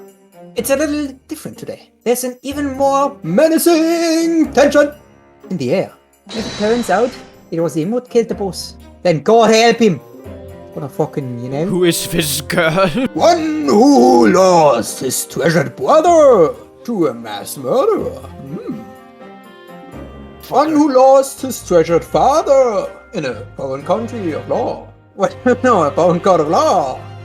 And one who lost the man who helped her escape destitution. One who lost his hair to mischievous chemicals. In the name of the name from the name, I hereby declare this name to be named. We here to conduct fair and just trial of the defendant, Baruch Van Zieks. Lord Van Zieks, I'm sorry. I got you, homie. The truth revealed by these proceedings may have unpredictable repercussions to the judiciary. Accordingly, they are to be counted as a closed trial, with no members of the public present. The burden of all arbitration and education falls on my shoulders, as always, because I am based. Prosecutor Azuki. Your opening statement, if you please. See this, Van Zieks? It's paper, you fucking idiot. No! The incident took place on 1st of November. No, it did not. The incident took place on 2nd November. Just after 5 o'clock in the afternoon. Location was a building. The location was a building of flats on Fresno Street, on the outskirts of the city. I have here a plan of the room. This is the room. The victim. Ooh, I'm so German. Look at the victim calling out in the corner. It's believed that he was shot. How? And died. How was the range being determined? Due to the fact that he was being shot, he died. Therefore, he was definitely shot. Ah. Also, there were scorch marks around where he was shot. Such marks Where? by being shot. The murder weapon was found lying beside the victim. It too has been shot. Yeah, I shot the gun because it could be a witness. Very well. Let the defendant take the witness stand, and please stop windowsing my face. Hello. I would have to ask you for a name and occupation. Your name and occupation, please. I'm Baruch Van Zieks, yo. Old Bailey Prosecutor. Yeah, yo. shut the fuck up. We know. But I'm sure the court would like to hear you explain some things away. Explain away, but stay here at the same time. Name me why you were there. Okay, basically, so the thing that happened was that I actually just went to piss. Okay, I'm here in the toilet with you. Could I get your statement, please? This is a private room. Leave. Not anymore, as it isn't. I am going to shoot you, like I shot Inspector Gregson. Is that a ding? Why is the judge also? I intend to explain. Please tell me what exactly took place. Can you shut the fuck up? Van Zieks. I'm speaking here, okay? If you I'm are talking willing to to you. explain I what intend happened, to explain nothing. the time would be now. I will simply tell There's the never truth. been a better you time. Shut the When I first entered the room that day, it was dark inside and the room saw no one else. A moment later, I heard the gunshot. I spun around and saw the revolver on the floor. So I picked it up. As you do, might need it later. The door flew open and I heard a man scream. He said something like, "What the fuck are you doing here? You shot someone?" No. The judge has transformed into a microwave. I'd identified a distinct possibility that Gregson was not having a dick. Regrettably, though, he had a dick. So I killed him. I stole into his office in the yard and consulted his diary. Isn't that a crime? Why did I ever think I could defend this man? Why did I ever think I could defend this man? Somebody get this man! The room has a window, but it was boarded shut. Very little light found its way into the room from outside, so it was extremely murky inside. Actually, my plan was to just shoot the boards that closed the window, but I accidentally hit Gregson 7 times. Very unfortunate. Did you kill him though? I didn't kill him, the gun did, so I shot the gun. I have a feeling there was a small oil I could feel the oil. All I can tell you is I didn't sense another presence other than the oil. Ah! That could it be? And you shot them! No, that's out of your question. Oh. Without doubt, the sound emanated from inside the room. I could smell the gunpowder. I could smell the gunpowder. I could taste the oil. I could smell Gregson. Presumably then the gunshot you heard came from the gun. In point of fact, my lord, I believe it did not. The barrel of the revolver I picked up was cold and there was no smell of spent powder. But then, where on earth is that so-called planet, Fitness? Mr. What are you doing now? Shut the fuck up. A match seller, a newsmonger, and a peddler. They've all given statements saying they heard the gunshot. I'm hurt. Without thought of danger, they ran inside to see what happened. All of them wanted to pick up the gun, as you do naturally. I mean, maybe you might need it later. They burst through the door with some force. They did, and almost gave me a heart attack in the process. So as a reflex, I shot them. How the inspector was killed or how his body seemed to appear out of nowhere, I have no idea. Objection! Surely the court has heard enough. The defendant is lying? No, Mr. Judge, I told you the defendant is Baroque Van Zieks. What the fuck? In his testimony, he claims to be Baroque Van Zieks. However, we have just noticed, by examining the victim's body, that it has no cock. Therefore, Baroque Van Zieks is not Baroque Van Zieks, but lying. That's correct. No, that's impossible. Impossible! As proven by this candle broom. How does that show? How does that? How do we? Well, we certainly do. If you examine the tip of my cock, you can see it has been blown off by a powerful Blown away by you. The candle was hit by the projectile of the bullet. The bullet obviously went out. That's Phoenix, right? But the other 2 projectiles would still have been burning. So the fact is, the victim has been shot! And the accused's claim that he couldn't see the body clearly contradicts those facts. The accused also claims to never have visited the scene of the crime before.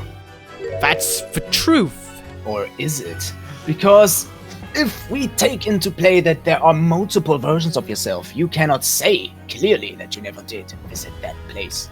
This piece of paper, Van Zieks, which everyone knows only you possess, because you can't use it. Yes, impeccable logic, Kazuma. Yes, they all relate to cases prosecuted in court by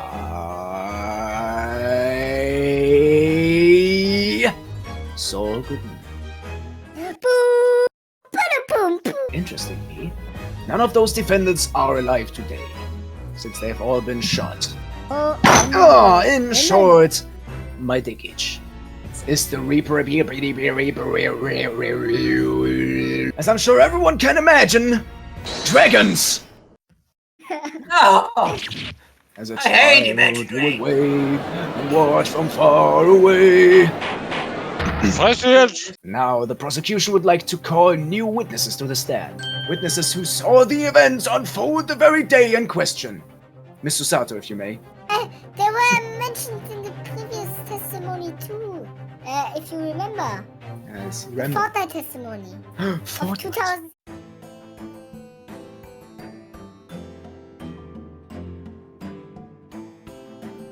So, you fucking bitches. State your names on education. State your names in education for the court. Names? We don't use names. Far too fancy for the like of us. Give them all a fucking stare as they walk down Fresno and spin a.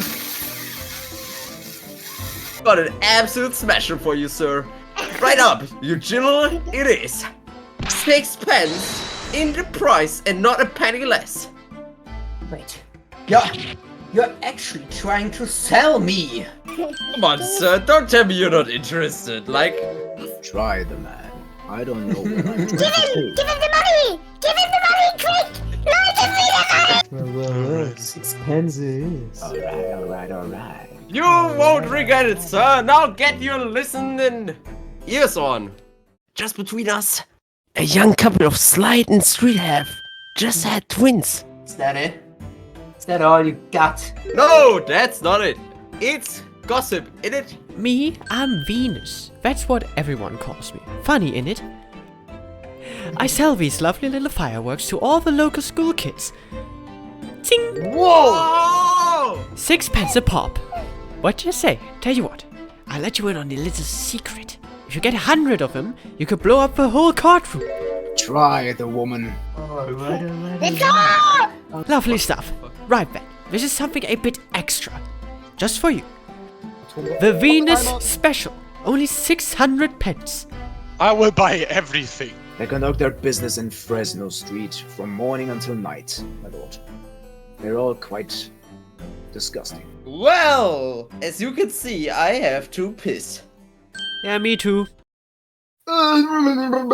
Stroke. Now I know that Ben Zeeks is not here, however I still got this paper. And I know that he's suffering right now. There's no room for little doubt. I doubt it. Suppose so. Brong. Boing. The first fella must have gone inside a good 15 minutes before we heard that gunshot. The victim arrived 15 minutes before. I'm sure about that. What the fuck are you even talking about? Am I sure? Does it seem likely that I'd have forgotten a fella with bright red hair like that? Does it?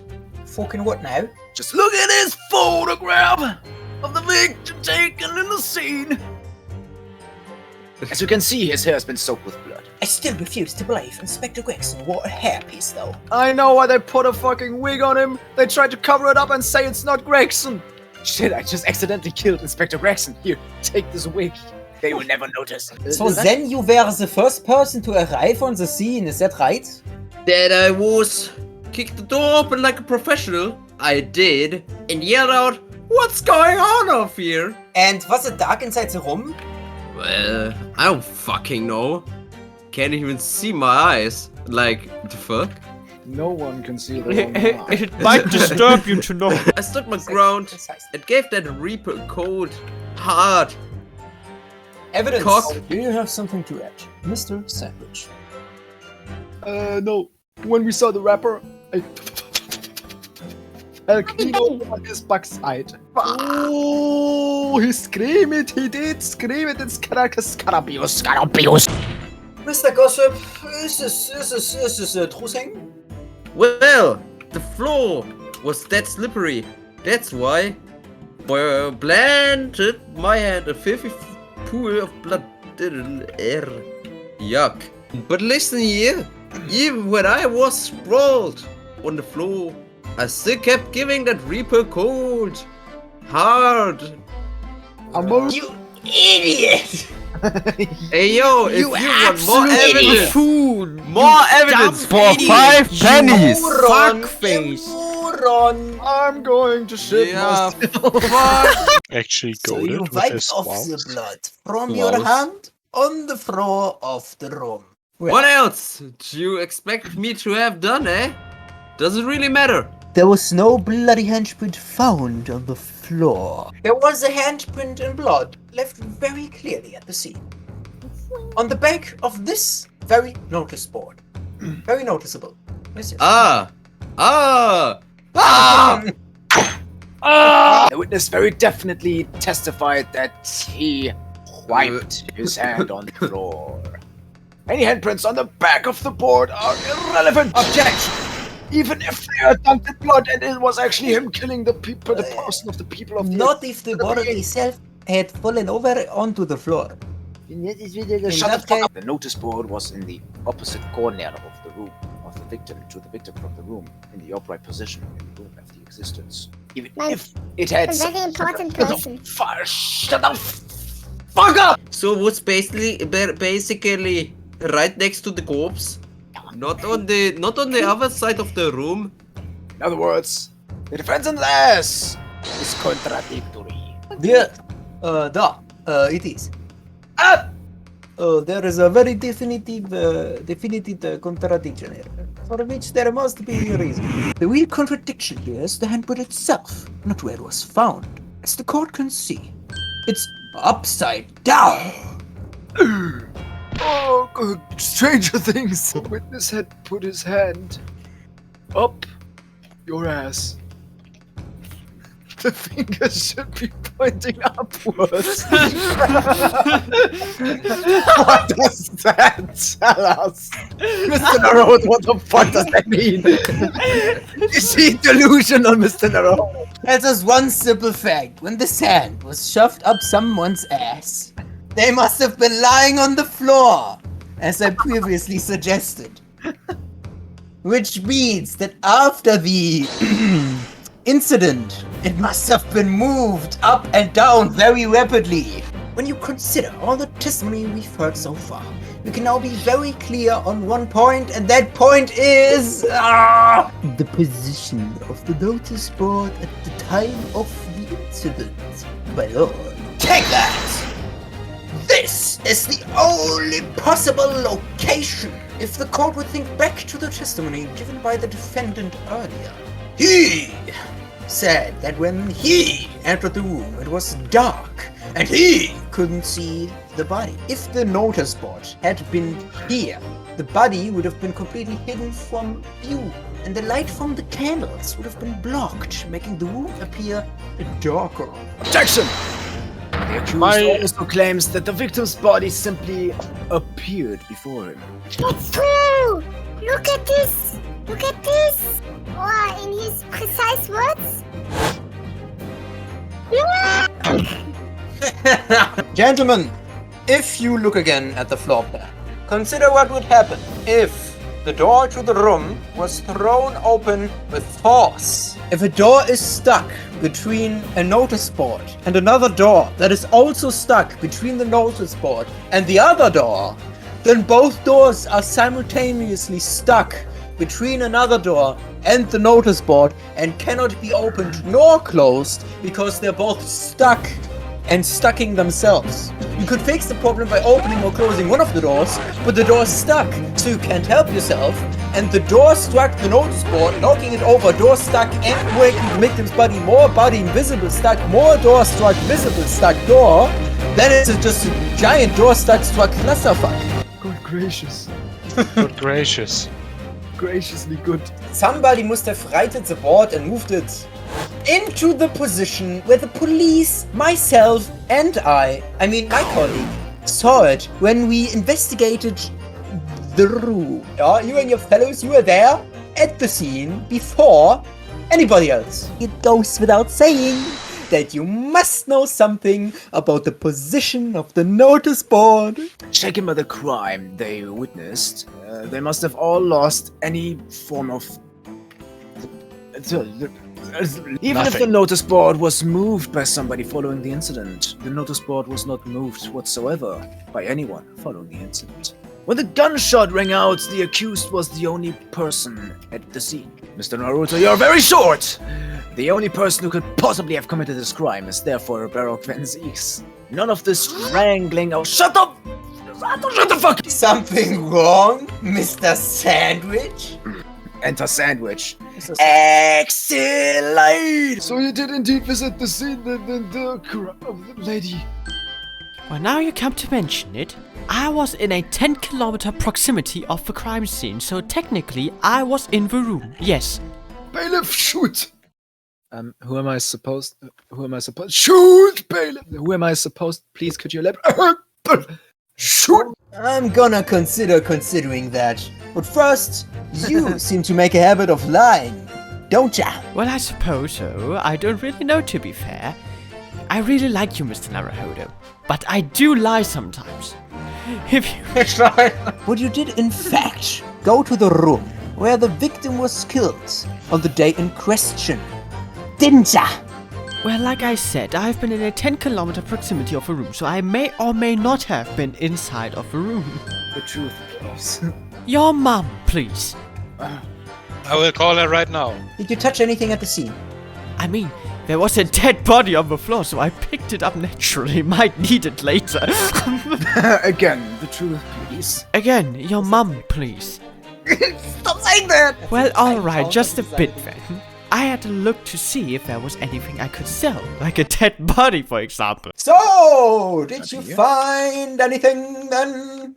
Something that you might have taken perhaps to sell on the selling market? I might have found this old pocket watch under the notice board, I suppose. So, it was it? She drowned in tea, Mr. Naruhodo. There was a present to Inspector Grexy, Sexy Grexy, from the yacht, for a big case he solved 10 years ago. Professor Gaze, no doubt. The bossman used to wind it up every evening without fail, when he was waiting for his grub to come to the pub. I swiped it off him once and blimey, was he upset? It gave me a right earful, the big man. Said he hadn't missed a day in the last 10 years polishing it and winding it. It meant the world to him, that watch did. It's not all that, though. I took it to Jabba's palace that night to ask how much it was worth. But the old geezer just threw me in a pit, wouldn't give me a penny for it. Said it wasn't working, knocked about and worthless, he called it. That watch must be submitted as evidence at once. The glass appears to be glass. Holy shit. More than likely. I, however, believe... More than likely! I, however, believe... More than likely. Gar kein Gegner. If this continues, I will shit myself yet again. More than likely. I, however, still believe that the inspector was shot. Susato, do you think perhaps this key could be the key for Inspector Greggson's watch? The Inspector watch has started going again. So it has obviously just not been wound up. That's all. Objection! I am afraid. Don't be my little boo-boo. We found this key to the winder of the inspector's pocket watch. You didn't. Having wounded this pocket watch after a hard battle, we discovered that it still, in fact, works. You see, the watch didn't stop working because it was broken at all. And that fact completely undermines one of the most fundamental premises on which this entire case has been built. Oh my god. Order, Council. The watch was stopped at exactly 5 o'clock. Yeah, which is just when we heard the gunshot. The time that was showing on the watch tells us nothing other than when it was wound down. But let's not get wound down. It's merely a coincidence that it happened to be at 5 o'clock. Objection! Even if that is true, there's no proof that it's not false. Sure. 3 witnesses here heard the gunshot at 5 o'clock. So that's obviously when this crime was committed. Objection! I object. Because that doesn't even hold. Why not? As I said so. God, recall what Inspector Lestrade said only moments ago. The victim was in the habit of winding his watch once a day in the evening. We can reasonably assume, therefore, that he wound the timepiece on the evening before he died as well. But if that's the case, you wouldn't expect the watch to have completely wound down by 5 o'clock the following day. In summary, calm down. The evening before the day of the incident, when the gunshot rang out in that very room, the inspector was already unable to wind his watch. What would stop a man winding his watch if he's been in the habit of winding it every single evening for 10 years? That's the obvious answer is that he was already dead. Order, Council. That is most extraordinarily Kali. Objection! Extraordinary is the word. That's no word. It is not the word. Cringe! You claim he was already dead the night before. Ha! Well, I slept with him the night before, and I can tell you he was very much alive. How did you sleep with him when he was already dead? Wasn't! Actually, oh my son, in the correct corner report, the time of death is not. Wait a minute. Wait a minute. You're forgetting that my legs are fucking cut off. I planted my hand in a dirty great puddle of blood. Yes, so the victim's cum hadn't dried. It was fresh. He catches on fast, doesn't he? But the blood could be explained in any number of ways. It could have been put there afterwards. Like, I don't know. Objection!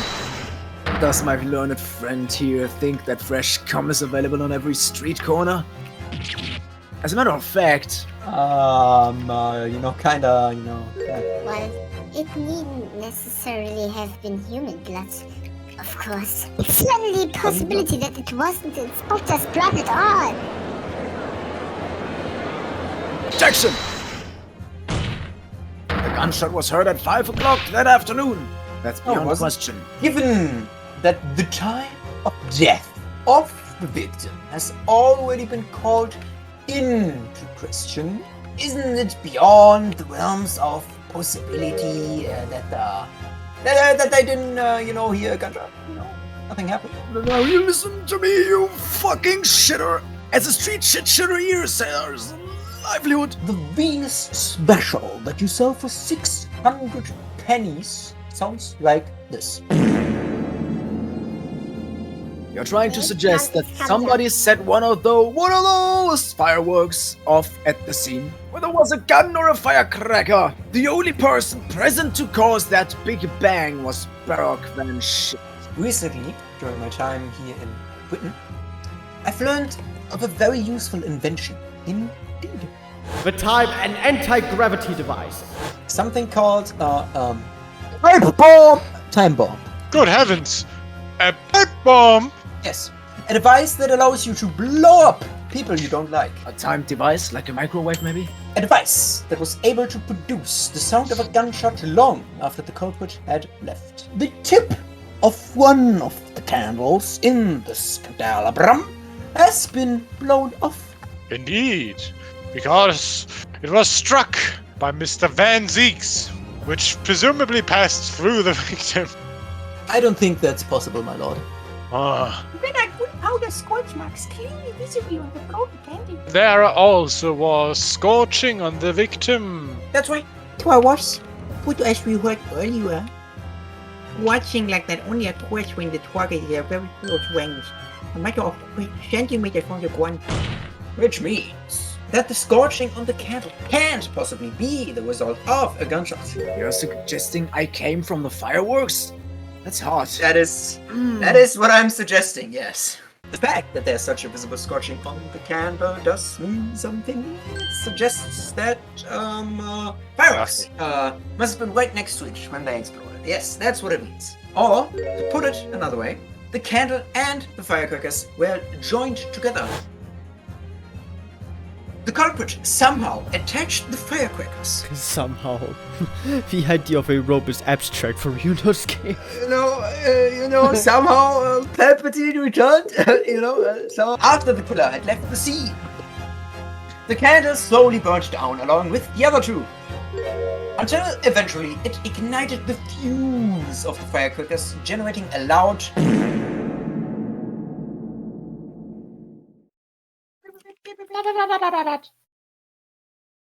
and that is how these 3 witnesses came to believe they heard a gunshot at 5 o'clock. Well, what a plot. Hola, Slot. You saw the victim going into the building, remember? I couldn't forget. I always remember. Consider this. Obviously, anybody can wear a wig. So the person that the witnesses saw entering the building 15 minutes before the incident occurred, could easily have been someone else entirely wearing the red habits. It was the person who contrived the firecracker trick. In other words, Inspector Gregson Skrilla.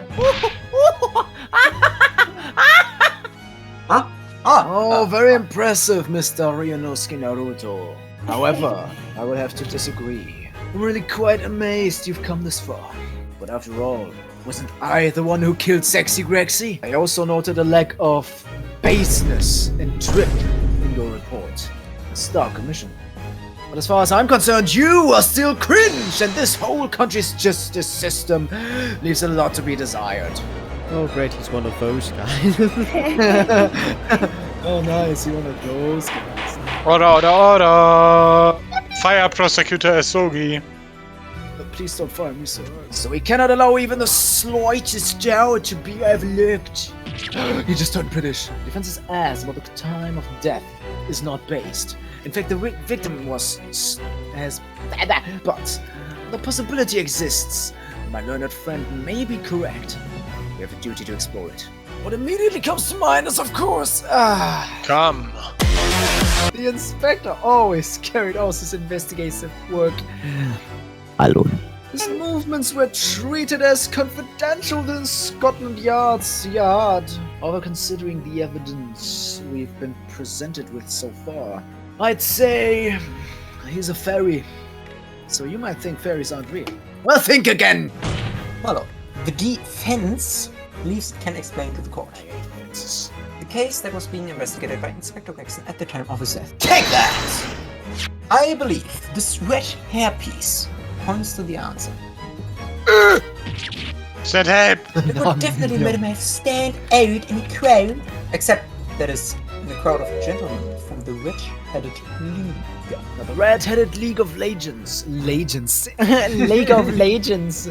Now, the Red-Headed League of Legends is currently under investigation. Why are you lolling, Mr. Judgy Man?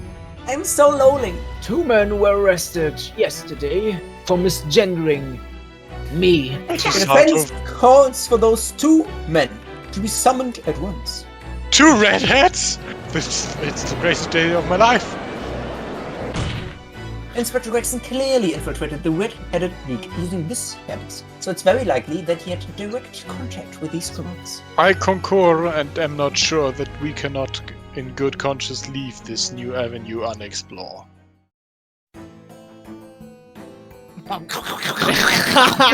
These 2 men are currently being held by the police on you may now vomit. Oh, oui, je suis le vomit. And my name is the Pepino de Rossi. I eat the noodle. I make it my mission impossible, to get the better of the world by employing the little grey cells of my brain.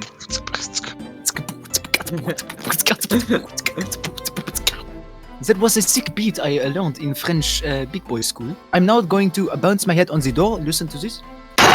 Firstly, I would like you to know that I know where your family is living. And second of all, I have a gun. We are not friends. We are not hilarious brothers. This is a serious business. I am very sorry for putting your head on the table. But you listen to me, you little bitch. Unwiggles your balls. But to be frank, I am not Frank. Yet. I shall be soon. The date for our trial was not until tomorrow, I was told. Stop eating, you! So, Mr. Beast and Mr. Beast, you will now give your formal testimony for the court. You've given sworn testimony that this man is in the photograph and not present. This confidential document is made of paper. Therefore, I shall now show it to Van Zeeks. You know what, Kazuma? I can plant my inability to read into your head. I'm going to do it now. Maybe there was another one. Similar event in the park on the day in question. Like what? The meetup of the blue-haired people? I can certainly appreciate that just knowing the man had red hair wouldn't help you remember in this situation. But what if I told you that the man in the red hairpiece was actually a detective? Would appear he found your notice in the paper. Sus. Excuse me? Something to add, Mr. De Rossi? What did he just say? For the detective? Yes, that. Keep your mouth shut, Peppino. You've said enough already. There was a man who said, I am an inspector from the Scotland Yard. The fuck? It's simple. A man who was at the park said us. There was no man. Madei. What do you think, Capo? Have you forgotten, eh? I've forgotten nothing. No, my Alexis came to the park. Basta. Capo, basta. You beat me at the many things, but not to the memory and the meals. Like I said, when it's time to eat the pasta, no one is faster at sucking dick. But you are inferior to me in anal, so shut up. Objection! Stop this immediately! There was a man who came to the park, and you said he was an imposter from Scotland Yard. Did you just say imposter? Oui. However, he looked nothing like the man in the photograph. I was not going to be fooled. I took the obvious precaution and shot him. If you are really a detective, you cannot be shot. You mean official police inspector's identification? Clearly, the papers were fucky. Here's the identification. It definitely looks fucky, doesn't it? Mr. Naruhodo, can you give this to me? Here, Kazuma, can you read that? Yeah, it doesn't feel nice, does it? Out of interest, what name is it given? Probably just something plucked out of the air. It's Tobias Gregson. Wait, what? No, it seems incredible, but yes, I think this is a genuine identification book issued by Scotland Yard. Objection! If I could ask you to examine this identification book very closely. Miss Lestrade? Oh my god, I'm gonna have a... Is this really a fucky banner, or is it genuine? That's the question. Don't be ridiculous. No Scotland detective would allow his or her identification to be stolen. Yes. I would He's have to fucking arrest dead. him. But he's the bosses. No question about it. It can't be. As I sussed. Oh no! Don't say that! It's a racial slur. The undercover detective who attended the Red-Headed League's enrollment on the day in question was the real Inspector Gregson, carrying out an incognito investigation. You just said cock.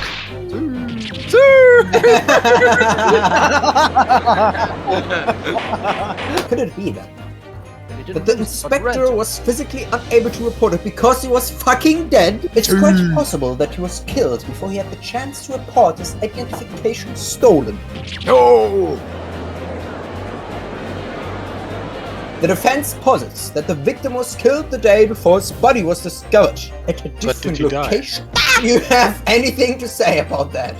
I know nothing. I don't know. Yourself together, won't you? You can behave a little more like a master criminal than that, non? Stop crying, Peppino, please. Otherwise, Junge! Stop ringing and start the talking. Oh, I am Italiano, no! Nothing. I don't know nothing.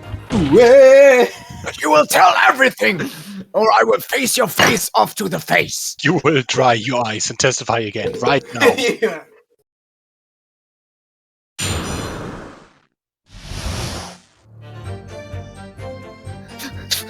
The truth is, we took him prisoner and kept him for a night in our secret hideout. Even though I didn't think he was a real person, I was too scared to let him go that day. Just in case. We took the man's identification from initially in the room next to ours. Someone else is little too slim, but no down. And the next one, they let him go. It's never part of my plan, I swear it. I'm not French. I lied. Oofa. So, you think it wasn't my fault, eh? Just because I got the date of the ferry wrong, or on a little day. I do not think it was your fault, Peppino. I know it. Ooh! I've been shot! Oofa, it was a disaster. We gave him a nice room, and what does he do? In the middle of the night, he tries to escape through the ventilatore. No, he vented! Mr. Naruhodo, he vented! Wait, you didn't shoot the man in your haste, did you? That's what? The roof is the night before. We put the red-headed league plan into action. I was scared. It was not fair for the capo, but I had the right to run away. But the capo here He came after me like the turbine, and he directed me back into the house, kicking and screaming. I still have the bruises to prove it. Hey, capo. You wanna see, huh? You wanna see my fantastical bruises? It's enough now, Peppy. No one wants to look at your ass. If everybody wants to see, then I do it. That red ring around your neck. But you got that when you were dragged back to the house. See, the capo sometimes, he's a very rough. That's enough! Objection! So the day before his body was discovered, Inspector Gregson was taken prisoner while working incognito. I would ask the court to look closely at this photograph of the victim, Inspector Gregson. You will see that he is dead.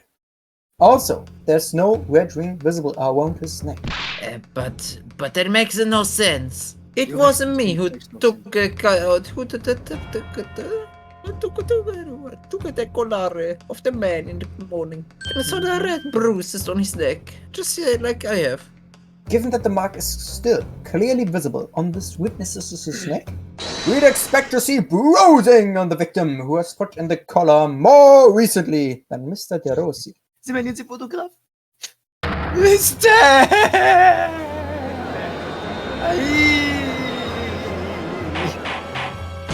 It would appear then, on the day before the incident, the man who visited the park on Lime Street posing as an incognito imposter was not Sexy Grexy at all! Objection! What the fuck do you want? That's true. However, how do you explain the inspector's identification? Yeah. This is a genuine identification book issued by Scotland Yard's Yard. It's inconceivable that someone could have stolen such an important item from the inspector. The prosecution made that assertion itself. I would like to interrupt this court session to announce that I am Frank! I have become Frank! But equally! If they actually encountered an imposter! That's what it says right there, Jesus Christ! How did that person come to be in possession of the real Inspector Grexy identification? Though it seems incredible, I admit, the incredible facts point to only one incredible thing. Since no bruising can be seen on the victim's neck, the person who these two red-headed men took prisoner that day cannot have been Inspector Grexy. In other words, your whole argument up to now has been an absolute waste of time. Objection! On the contrary, my friend, I haven't yet finished. There's no bruising on the victim's neck. So the question immediately posed next is, who exactly was this man in the park on Lime Street found to be carrying Inspector Gregson's identification? Take that! One of the witnesses who was in the stand in this very courtroom earlier today. A nameless man whose only occupation appears to be peddling hearsay to passers-by, during his testimony earlier. I noted something around the man's neck, a red ring of bruising. The defense demands that Mr. Gossip be brought back to the stand.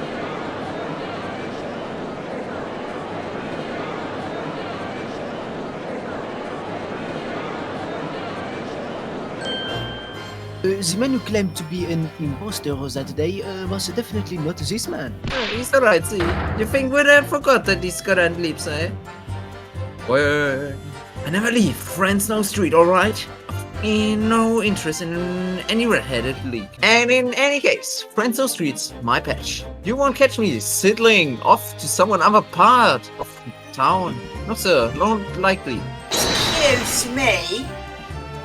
Mr. Derussell? Woo! Oui. It was the other day when I was looking for a place near the park. A small house or something. I visited an housing agent on Lime Street. And there I saw him. This man was paying money to the agent. He had some kind of contract in his hand, and they were clearly discussing terms. You've mistaken me for someone else. Someone with the same face. I was curious why this man with dirty clothes had so much money. So I look at the name of the papers. But in fact, his name is Boone. No! I'm a peddler of tidbits of information. Like I said, on Fresno Street, I don't much like folks talking about my personal life. Boone. The name of the leaseholder of the room. Let me put this very, very simply. The victim's body was discovered in your fucking room, my friend. Well, alright. I suppose that might be the case, eh? So your real name is Huge Bone? Well, just between us, I don't like to blow in my own trumpet, but there's no thinner peddler of tidbits in town. So hey, I happen to be able to afford a grubby little room in a falling down back street townhouse. Bonk. You will update your phone immediately. No! Objection! If you have Look no at this. folk, as you put it, then explain why it is that among the sparse furnishings we found this photograph in the room. Presume as you've been renting the room that this photograph belongs to you, does it not? Well. Mr. Boner, drop the pretense and tell the court exactly who you really are. I don't know what. My name What is do you Walter mean? Hartwell White. I'm a peddler. I keep telling you so. You really don't need to bother with me. Please just leave it alone. Whatever the truth is about this man's cock, it has no bearing on this case. So we shall not, no, we cannot get bogged down by his immense dick. Because it's simply not possible to be finishing your lines here, apparently. Consider the possibility that his prominent lip is itself part of an elaborate disguise. Then, hiding that prominent feature, in other words, revealing his true face, would make an utterly impenetrable disguise. Wouldn't you agree, Mr. Huge Bone?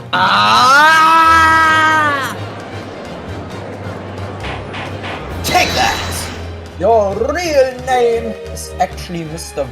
Vigil, isn't it? Mr. Daily Vigil. Yeah, but it has to do with a certain client of Mr. Herlock Sholmes. Please find my daughter. He's run away. A young gentlewoman came to the detective asking him to locate her missing splendors. The woman in this photograph, in fact, this is Mrs. Vigil. I don't have the first idea. What I'm talking about? Huh, really? It's a simple enough matter to confirm my suspicions. All we have to do is pull off that disguise. No! Please. Native, bring a Yep. soap, a sponge, Okay. Mhm. and a washbowl. Yep. At once. Jawohl. You will restrain the witness and afterwards execute them. Oui, my lord. Oui, my lord. Très oui. No, stop. Get off, please. Why am I about to go?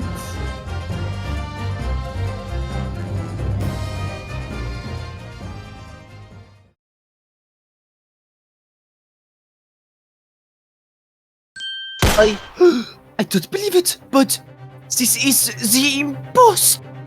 On the day of the red-headed league enrollment, the man claiming to be Inspector Gregson, who appeared before Mr. De Rousseau and Mr. De Rossi in the park, Was you disguised as the imposter? Or rather, imposter. Was you posing as the imposter in no disguise at all? Having left the prison service, I searched for some new occupation by which to earn a wage. But times were hard in London, and I found no suitable engagements at all. In desperation one day, I turned my hand at selling wares on Fresno Street. It was some years after I had invented Boone and begun my other life as a street seller. The Inspector recognized me one day. You mean to say the victim was an acquaintance of yours? I was to impersonate the inspector. What? Imposter? Him? We always met in that little room. He would lend me his identification so people would believe who I was. My instructions were to make an impression, to let people know that Inspector Gregson had been at work. Sexy Grexy was here. A Scotland Yard imposter willingly relinquished his identification into your care with intent to deceive. What, sus among us gone sexual? This is the criminal office, yes. How can I help you? Someone stole my wallet. I would like to commit a crime. Well, it would seem this confession completely destroyed the defense's ass. He died. Yeah. I hereby call an end to the cross-examination. Hold it!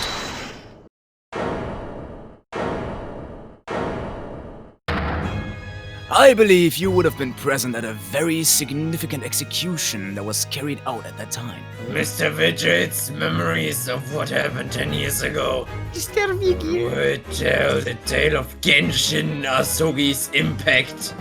In that case, you will... Yes? What? Is that in order? The truth, the fuck is... I remember very little of that time. I have no idea how this is going to go, Pero. but this is a court of law, and I have a duty to pursue the truth. Mr. Virgil, I'd like you to look at this. Take that! Just a few moments ago, you made the following statement. I resigned from my role at the prison 10 years ago.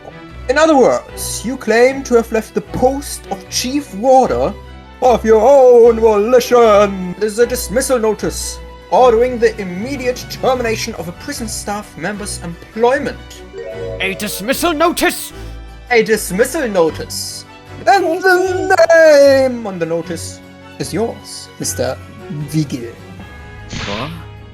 What? It's mine. So you didn't resign from the prison service at all? For some reason, you were dismissed as chief warder from Barclay. I'm sure I tendered my resignation. This dismissal notice is nonsense. Isn't it? If you were forcibly dismissed, there must have been good reason. Like maybe you just... Clearly you did something! Mr. Vigil, it's time to break the seal and have you remember. According to a few remaining records, the final execution that you supervised was on 17th June 10 years ago. 17th of June? Was that the professor's execution? Pro gamer? As you were the chief warder at the time, it stands to reason that you would have been present throughout the proceedings. It does sound familiar. And yet, that execution never took place. The convict, ostensibly executed earlier that day, later re-emerged from his grave. Yes. Seeing as you were in charge of overseeing executions at the time, you must know the truth about what really happened. It's in your head. Give it to me. I need to find it. Well, Chief Warder Delay Vigil, I know there are memories in your head that can explain what happened on 17th of June 10 years ago. And now it's time for you to give me your head. Yes. The whole prison was completely chaos. It's like some floodgate have been opened. The images, the screams. Who? A thorough investigation was conducted by me. The conclusion reached by the investigating team. The team was investigating. A member of the prison staff must have been involved. Yes, and I was suspected of doing it. I remember now. The power of it all is coming back to me. I'm sorry, Daly. This is serious business, but I gotta help you now. As chief warder, you were responsible for overseeing the execution for a... The fellas at Scotland Yard want to have a few wee words with you about it. You better pack your face, laddie. You're too talented person. As soon as he told me that, my mind just went completely blank.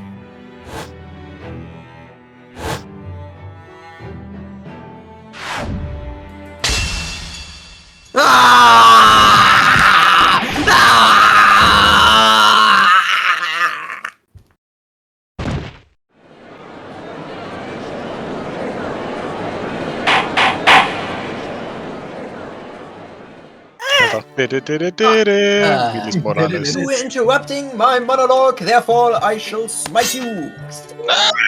You and Sue.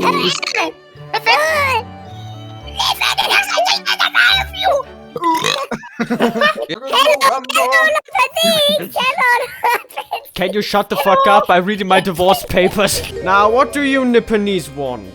Actually, you know what? I'm a good person now. I apologize. Well, what can I do for you, Mr. Naruhodo? Can I ask a question? Why are you in the cell? Is this for a Mr. Beast video? Believe me, ever since the Reaper first appeared, I've been doing my utmost to expose him. Or rather, expose the organization. It's taken me many years, but I finally identified the central figure of this Reaper organization. Tobias Gregson! He's dead? She's a young woman by the name of Asa Shin. The fact that he killed Dr. John H. Watson. What? Because Idis doesn't know, and it's very likely that Idis doesn't know. I don't know! Kazuma, isn't it? Kazuma Asogi. You say he's a friend of yours. And I had a fine demonstration of how sharp he is in the proceedings earlier today. He missed nothing. In fact, his flawless performance very much reminded me of his father, who killed my brother. You might have noticed that. It's true that the aristocracy at the time was the root of numerous grave societal problems, but that's precisely why it makes no sense. Clint Van Zieks was a noble and upstanding man. He wasn't corrupt, at least not that I know. Why did that damned Nipponese have to go and take my brother's life? Sorry for that emotional outburst. Please forgive the discourtesy. In spite of having once saved mine, Genshin and I were walking down some back streets at a late hour. Of course, at that point, I had no idea of the true nature of the man at my side. All of a sudden... Don't make a peep! You're coming with us? We were surrounded. I was very young back then. All of my assailants were armed with pistols, their faces obscured by scarves. Clint was not only from noble heritage, he was a brilliant prosecutor as well. The scum of London hated the sight of him, and they had no sympathy for his younger brother either. Yeah, it's on six, alright, we've got him! Click, clack, click. I could hear them murmuring amongst themselves. I knew they were after me. But just when I thought my time had come... If I let them kill you, Clint would never forgive me. It was Asogi's voice, just a whisper in my ear. I then got shot in the same ear by Genshin Asogi. After that, I don't remember exactly what happened. I have to protect you, Van Zieks! The next thing I knew, there was silence all around because he shot me in the ear. I couldn't hear a thing. Genshin lay on the cobbled street. Blood was seeping from his left hand. He'd shielded me. Literally caught a bullet for him. 2 days later, they arrested him, on suspicion of being London's most notorious mass murderer ever. The Professor. All at once I lost the brother I revered, and the foreign friend I held in such high regard. Back then I was a younger man, and I wasn't racist. Look at this couch! I shitted on it yesterday! My Jeremy has a finer fragrance than whatever they are serving in the Jeremy room. So what you're saying is there's been a professional killer at work here? Someone by the name of Asa Pin. Asa Shin? That sounds like assassin. Shu Takumi is a very brilliant writer. You mean that Giselle Brett woman who was responsible for killing my great friend? And that's not something we want you to find out about. Not like this, anyway. I've just remembered something. Iris, you promised it. No, what? Dr. John H. Wilson. I was deeply indebted to the man for all the kindness he showed me during my time in London. He gave me a English breakfast, and then I died. And I also haven't seen Goku for a while. Have you? Cuckoo! Yeah! Great boy! Oh, this is my shocked post, Mr. Naruhodo. That reminds me of you mentioned yesterday. About having once been in the cock himself. It was all tied up with that accursed trial. Seishiro was trying to mitigate Genshin's guilt, so he took to the stand to testify. But he got a little carried away and actually managed to break the witnesses. Yes, talking of Seishiro, I have a copy of a photograph we all took together here yesterday. Please, here, take it. I have like 50 of them. That certainly is a nice picture. Why is it going into the court record? What the fuck, what the fuck, what the fuck? Well, this fateful trial that you're fighting, one way or another, it will be over before long. And when that is, I'd like you to accompany me back to Japan.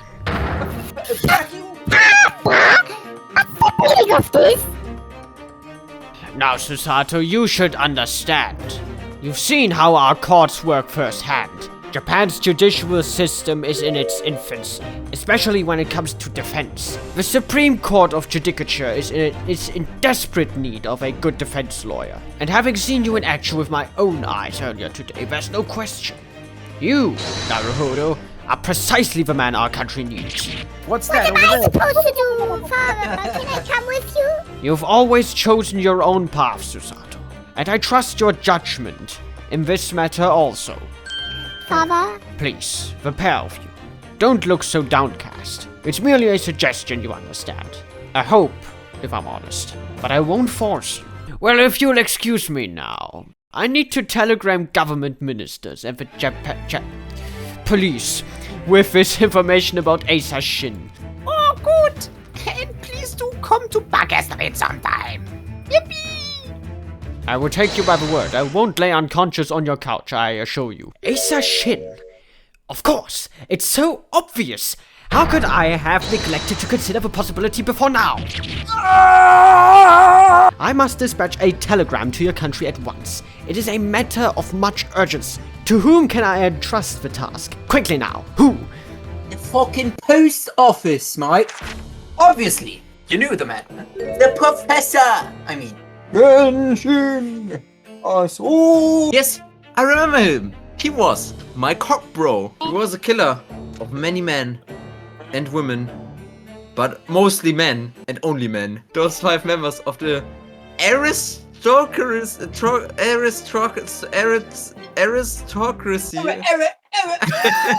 I saw something unusual. The last will and testament of Genshin Asogi. But then later, it just seemed to vanish without trace. It would seem that isn't the end of the story of this mysterious will. It isn't. The will's disappearance. Thank you very much for sharing it with us, Mr. Vigil. We are very grateful, and we will not share your secret with anyone. I always thought it would be fun for you and I to smoke some Zaza. I thought. And I also lost my best friend forever. Sleeping and in a vulnerable position. I must have been unconscious for a long time. You have something to do. Something no one else can know about. Go to Britain. Your task awaits you in Britain. I felt the urgent need to visit Spain, so I concealed myself among us. Then I disappeared. Like this. Into the crowded streets of that foreign port city. When my father left on that exciting trip to Britain, I was just a boy. He took all the photographs of the village and burned them to a crisp. It's my last memory of him. What I remember most about my father is his unserving sense of violence. The hunger for power and flesh. 6 years after he left, a gentleman called our family, he told me that Genshin, my father, had been taken ill in England and fucking died. But I know that he was not ill. He has been voted out by the Among Us community. That's when I made up my mind that one day, without fail, I would cross the seas to Britain and seek the YouTube fame and become famous and rich with Minecraft Let's Plays. The real question is so that... Susato, stop tipping. I was just tipping That's you my away. PC, I use it for Minecraft Let's Plays. Mr. Naruto, I want to thank you.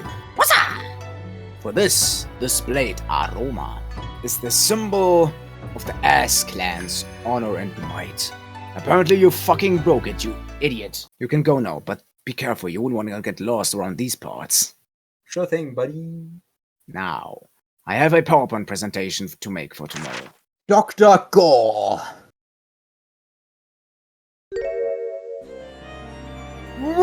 You look alive. I can change that. Dr. Gory, we actually came here to ask you about this. You don't seem to have called it a time of death. It's not my fault! Fuck you! Sigma male strongheart. The Lord Chief Justus. He came. Ah, he came. Once I dissected the corpses, I eat them. Don't want to waste them. The man clearly came at 5 p.m. on 1st November when the gunshot was heard. Herr damit! There. You've written indeterminate. When the Speziman was brought in, it was still fresh. Shush. So the time of theft could easily have coincided with the gun and the shot. What many don't know is that this is not a helmet for any kind of reason, but me drinking Monster Energy. I fueled this helmet with Monster Energy and drink it from a straw. Ah, what kind of Monster Energy? Fried fish, Mr. Naruhodo. And this fish is starting to rot. It's a victim like fried fish Monster Energy. He presumably liked to eat fried fish. That's a good point, yeah. But what are you really trying to say? Theoretically, if you were to chill for once, you fucking bitch. If the victim was very chill, it would delay the onset of putrefaction. With today's science, it's not yet possible to determine whether the guy was chill or not. Chill like that? What if I had always electric refrigerator? I didn't imagine many households in London are equipped with such a device. No, definitely not. But maybe in a factory. Or some other special places like a factory. A factory! What might the actual time of death have been? I don't know, bro. But at the most, it might have been a day earlier. Did you inform Lord Justus of this possibility? He simply said that there were no electrical refrigerators of that size in the vicinity. I love refrigerators. Ah, yes. One more thing. It's something the government, the governor of Barclay Prison told us. Your mum was responsible for confirming the death of the professor after his execution. My mama. Oh, my mama, bro. Carried out the autopsy of Clint Eastwood. The person leading the procedure was called Dr. John Johnson. And there was one other person present. The primary ass. He was an ass of the Far East. It must have been my father. Ryunosuke Mikotoba. Would you like to see the records of the reckoning? 16. Ah, that's strange. Hey, they aren't here. There's something under 16. Whoa, there must be. Bruno, I hope you don't mind, but I just remembered something very important. I have to do it. Das my trunk, Therese. Hands off. Is it fair to say that you've only owned the trunk since this morning's trial? The boss was investigating stuff that no one else at the yard knew nothing about. Stuff to do with all them criminals were off scot-free. Or people be suspecting Inspector Gregson of being involved in the killings. There was a notebook hidden in his office. It had details about all the crimes that have been pegged as all the criminals that have been pegged. Dates, times, places, names. And all long lists, lots of them. I don't fucking know. All details about the blotches supposed to have been done in by the Reaper. As it happens, it was full of names I recognized anyway. But there was one name right at the end. It was a bit odd. It weren't like a name I've ever seen before. It was something like, no good. I can't remember. I don't think it was an English name. Put it that way. Well, anyway, you ain't the only one turning stuff up. I've got my own ways of getting results. Resulties. Oh, the doggo, Tom, no. Fuck, Bob, no. Fuck, Jim, nah. If you lot ever need any help, you know who to turn to, right? Me and Stella on there. Well, Chief Inspector Toby, isn't it? If you wouldn't mind having a sniff of this. The Chief Inspector said woof to that, or yes, I heard. Sniff, sniff, sniff, sniff, sniff, sniff. He might be a little too keen, don't you think? The Chief Inspector made short work of Gina here. The job is done. Woof. Ah, look what he's gone to.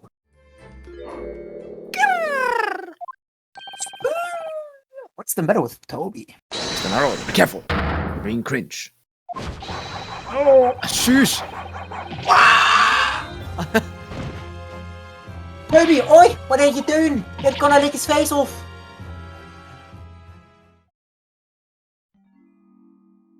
The doctors did what they could, Mr. Naruhodo. I'm afraid half of your face is fucking gone. Ah, conscious again at last. A blessed relief, my dear fellow. After all, to drop dead after a moderate licking by a small terrier. Most unseemly. What is or isn't seemly is irrelevant here, Mr. Sholmes.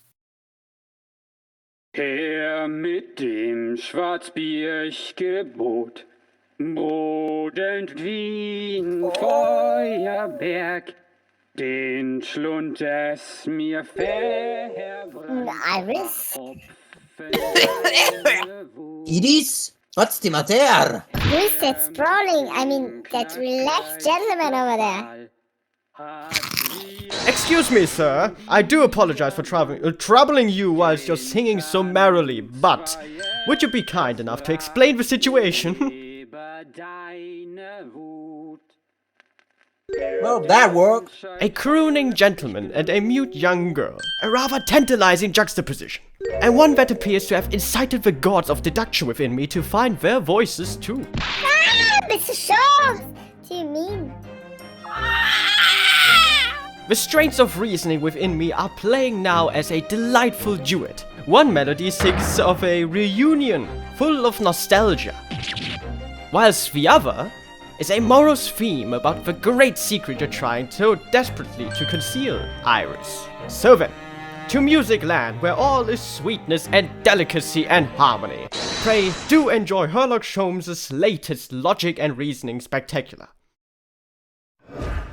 The great deduction.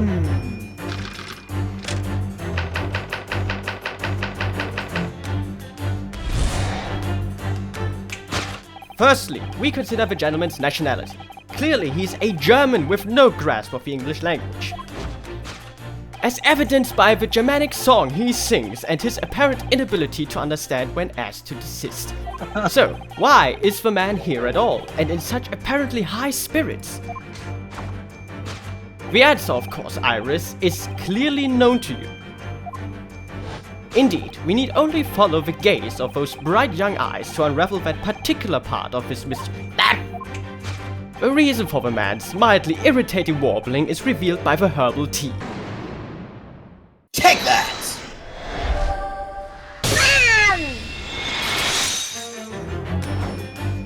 The reason for the man's mightily irritating warbling is revealed by the gramophone. Indeed, for no well-bred gentleman would break into an obscure folk song when making a social call. In other words, the gentleman isn't singing at all. In fact, it would appear that the fellow is unconscious. The music seems to have stopped now.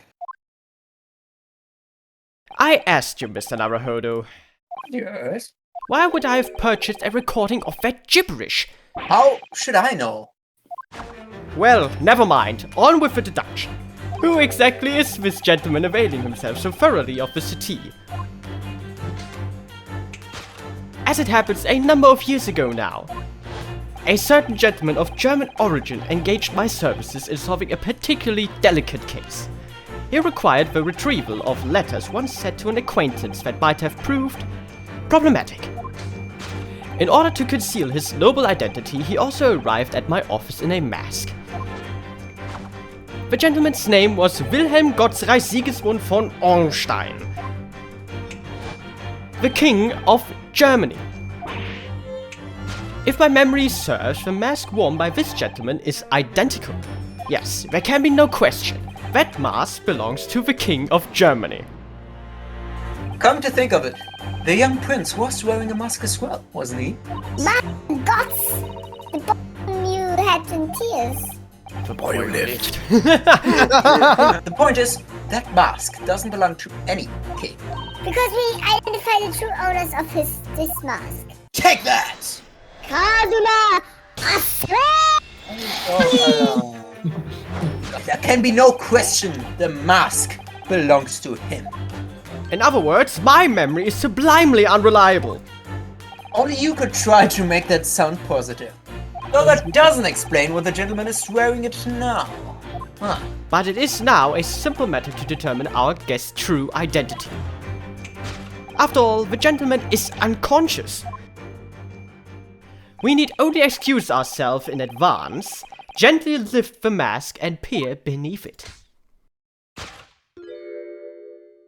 Fuck it, Banner!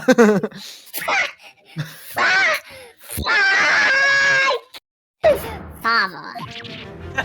I'm afraid, Miss Susato, you must be mistaken. No, I think not, Mr. Sholmes. Then it would appear our logic and reasoning has once again revealed the truth. This mysterious visitor... Conscious father! You didn't need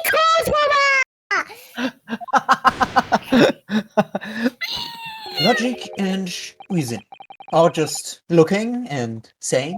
This great deduction definitely Logic did deduct from my soul. Which leaves us with one remaining imponderable. Yes, you, young Iris. The reason for your muteness is concealed inside that knapsack. Take that!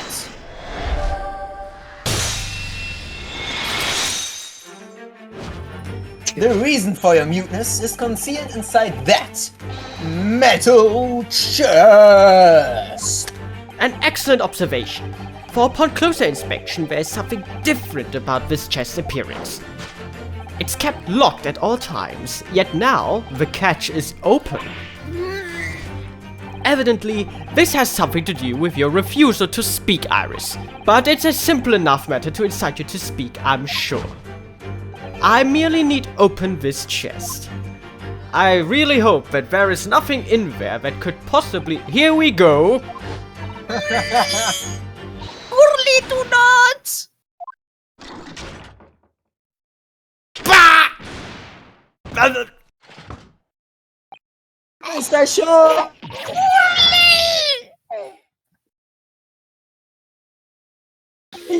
He's dead! We fucking killed Mr. Sholmes!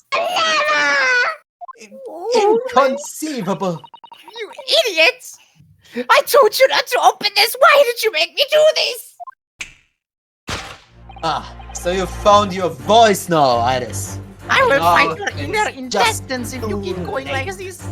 In other words, what just happened clearly reveals the truth here. You've killed both of these men, Iris. You will go to prison for the rest of your life.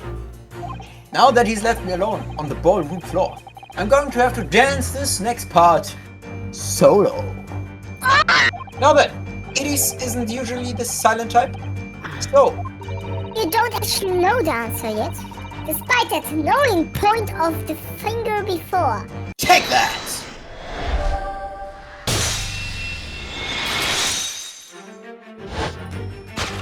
Yes, the real reason for your silencio until now is that key behind your back. When Mr. Sholmes was thrown into the air before, just before you called out to try to stop him, you slipped something out of your mouth. That something is the key now in your hands. No doubt, the key to the chest. You're so clever, Runo. So now it's become clear. Thanks to Mr. Sholmes' graphic demonstration, we can well imagine what happened. Dragons. Fuck. We can also do that, but I do not recommend. Professor Mikotoba also opened that metal chest, only to be punched into the air. And land sprawled onto the city. That doesn't explain all the facts. What about the stylish scarf and the cup of tea and above all? Why would he be wearing Kazuma-sama's mask? Well, for those curious details, I can think of only one explanation. An unbelievable miracle took place in this very room. Isn't that right, Iris? The Dark Lord returned. Consider how the room was arranged before this whole painful experience took place. When Professor Mikotoba opened the chest, completely unaware of what awaited him inside, the mask was flung into the air just as he was, only to land neatly on his face when it fell back down. The decap's journey through the air ended when it caught on the unconscious professor's finger. Do you mean that to say that the stylish scarf Is actually just a tablecloth. This is the great detective's office, after all. A place of miraculous deductions.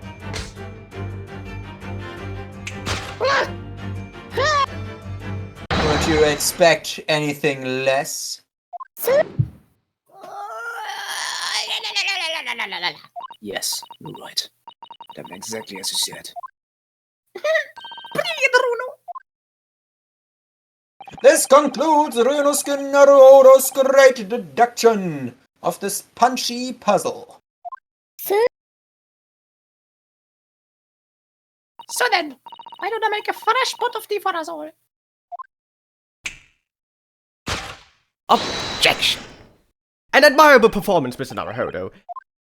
But in the final act of the show there, you rather missed everything of importance. Mr. Sholmes! Iris, clearly you're hiding a great secret. No. Yes? From the look on the face...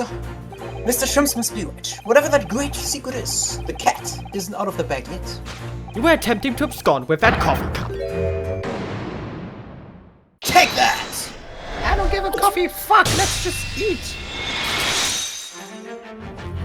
You were attempting to abscond with that case file. Iris, as you know very well, nothing escapes the attention of a great detective. Oh no! Except perhaps taxes, paying taxes, yes.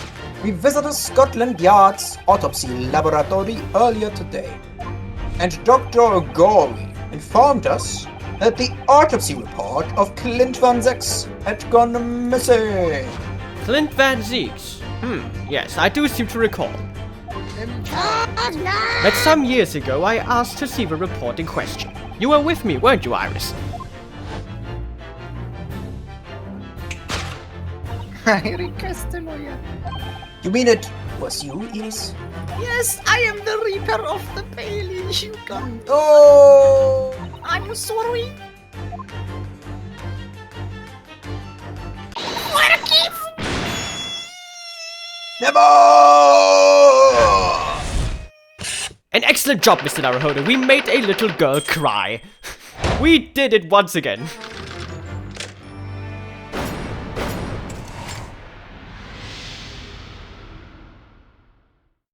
So you mean this autopsy report really is? Yes, I took it from the lab, even though I knew it was very... This is wirklich really important. When I saw this report, when I saw the writing on it, I knew it was my father's. Forgive me for interrupting, my dear fellows. Never! Mr. Sholmes, what is it? I feel as though the poor unconscious gentleman of the settee has been somewhat forgotten. Perhaps we should find our guest somewhere more peaceful to rest. Because there's no better way to make the professor comfortable than dragging him upstairs, like a trunk. I'm sure I told you before, didn't I? That's No. my father used to be Hurley's father. Yes, and Dad notes about all the cases they solved together are kept inside that metal chest. That's right, Hurley told me, you see? He said that my father's somewhere far away now, so we can't meet. Then when I secretly unlocked the chest and read through the papers inside, I started to build up a picture in my heart of what my father must be like. But there was one thing I could never find out. My papa's name. His name wasn't anywhere on any of the notes that he'd made of his work with Hurley. But then one day, when I saw the writing on that report, I could hardly believe it. I knew that handwriting. I thought to myself, I knew that handwriting. Because it was the same as the writing you'd seen on your father's case notes. I asked the doctor in the laboratory. So you decided to steal it. Yeah, maybe. Because And then since then, I've called myself Happy Eros Wilson. And that's also when I had the brilliant idea of writing stories all about Papa's exciting times with Hurley. I must apologize, Iris. This is really all my fault. Hurley! I made a promise, you see, that until the time was right, I'd keep the detail about your father a secret. I'll take the autopsy report back to Dr. Gurguri. Gurgur, and apologize, I promise. Promise. Yes, we'll go together, I think. And then we'll look at it when we get there. Perfect. I must go and water herbs, I think. I'll see you later, alligator.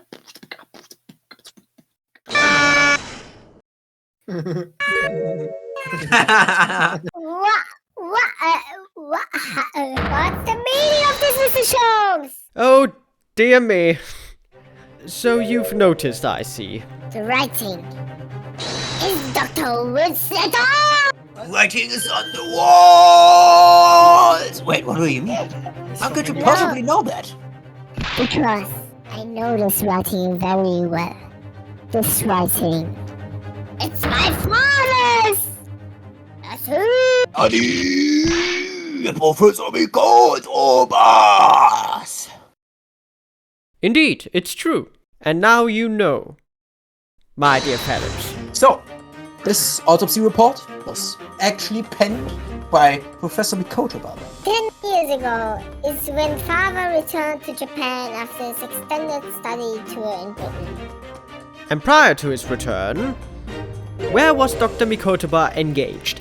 In, Of course, ensued. He was an assistant at Dr. Wilson's laboratory, learning about forensic science. And as an assistant, he would have aided with the dissection work, making detailed notes, which would be assembled into the full autopsy report. Once the work was complete, the head coroner would check the contents and put his signature on the document. In other words, the only writing of Dr. Wilson's in the report would be his signature at the end. So it is got the wrong end of the stick, you mean? This stick! She saw that and assumed the whole report had been written by Dr. John H. Wilson. So what about this post-partner of yours? Did he really exist? Oh, nah. Ah, you've come straight to the point, I see. Please, straight to the answer. I'm not straight. I believe Iris explained it in one of her installments. He was a trusted comrade and the only person I could truly have called a friend. So, where's the partner now? We rarely meet. You see, he lives on the other side of the world. What if this autopsy report and the records of your old cases were penned by the same hand? And if the autopsy report was written, though not signed, by your famous partner, there would be only one logical conclusion. Your partner would have to be Ryunosuke Mikotoba. In other words, Miss Susato's father. Upon my word, Mr. Naruhodo, you are coming along wonderfully. You have hit upon the method at last. You finally grasped the art of deduction. Allow me to introduce you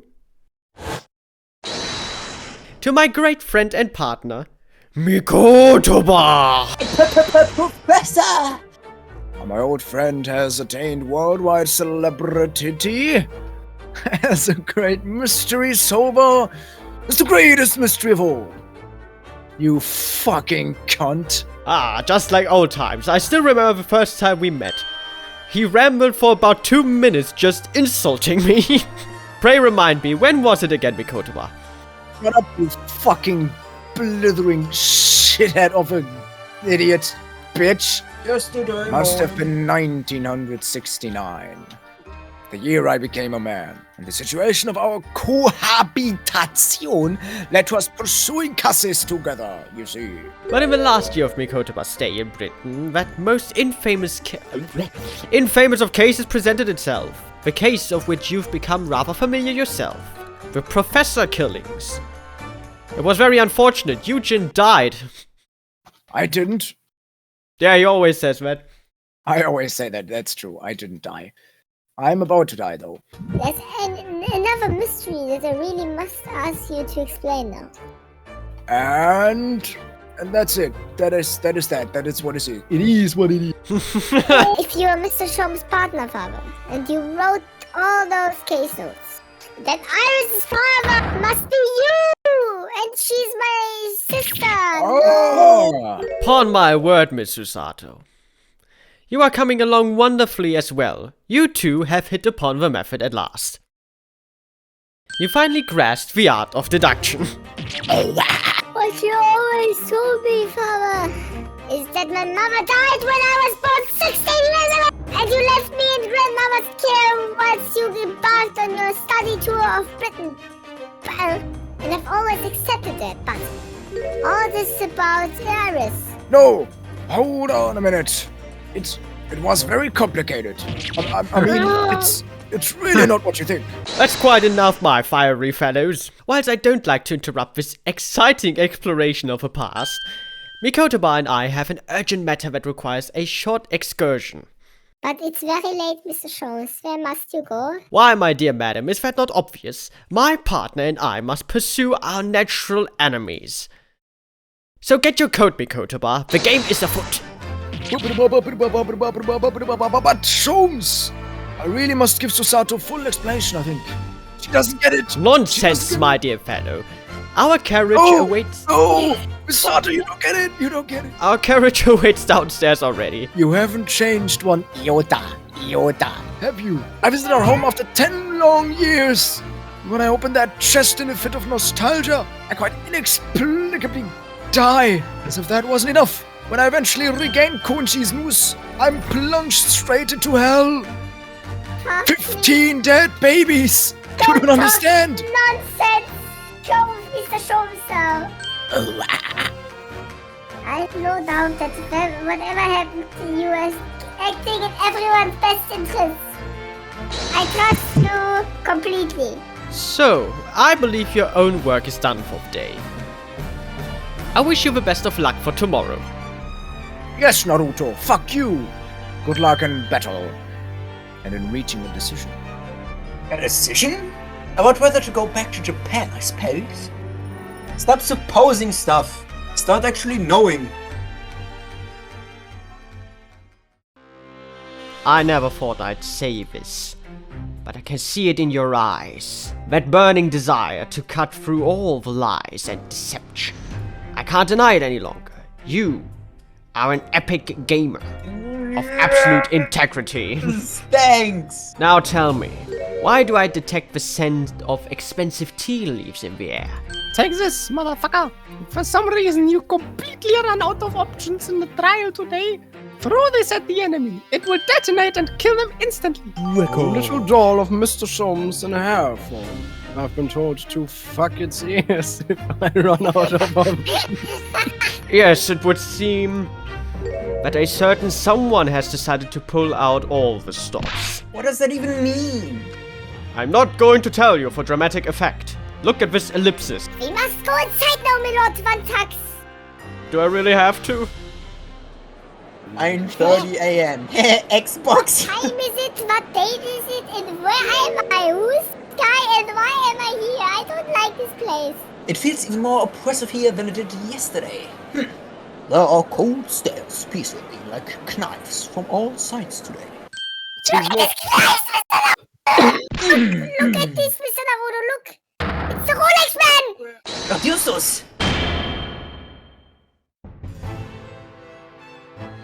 Yes, that's right. This is my music in the background. The ramifications of this trial now extend far beyond the murder of one Scotland Yard inspector. In fact, events have come to light that threaten to rock the very foundations of our country's legal system. It is imperative that we uncover the truth in these proceedings to avoid international embarrassment.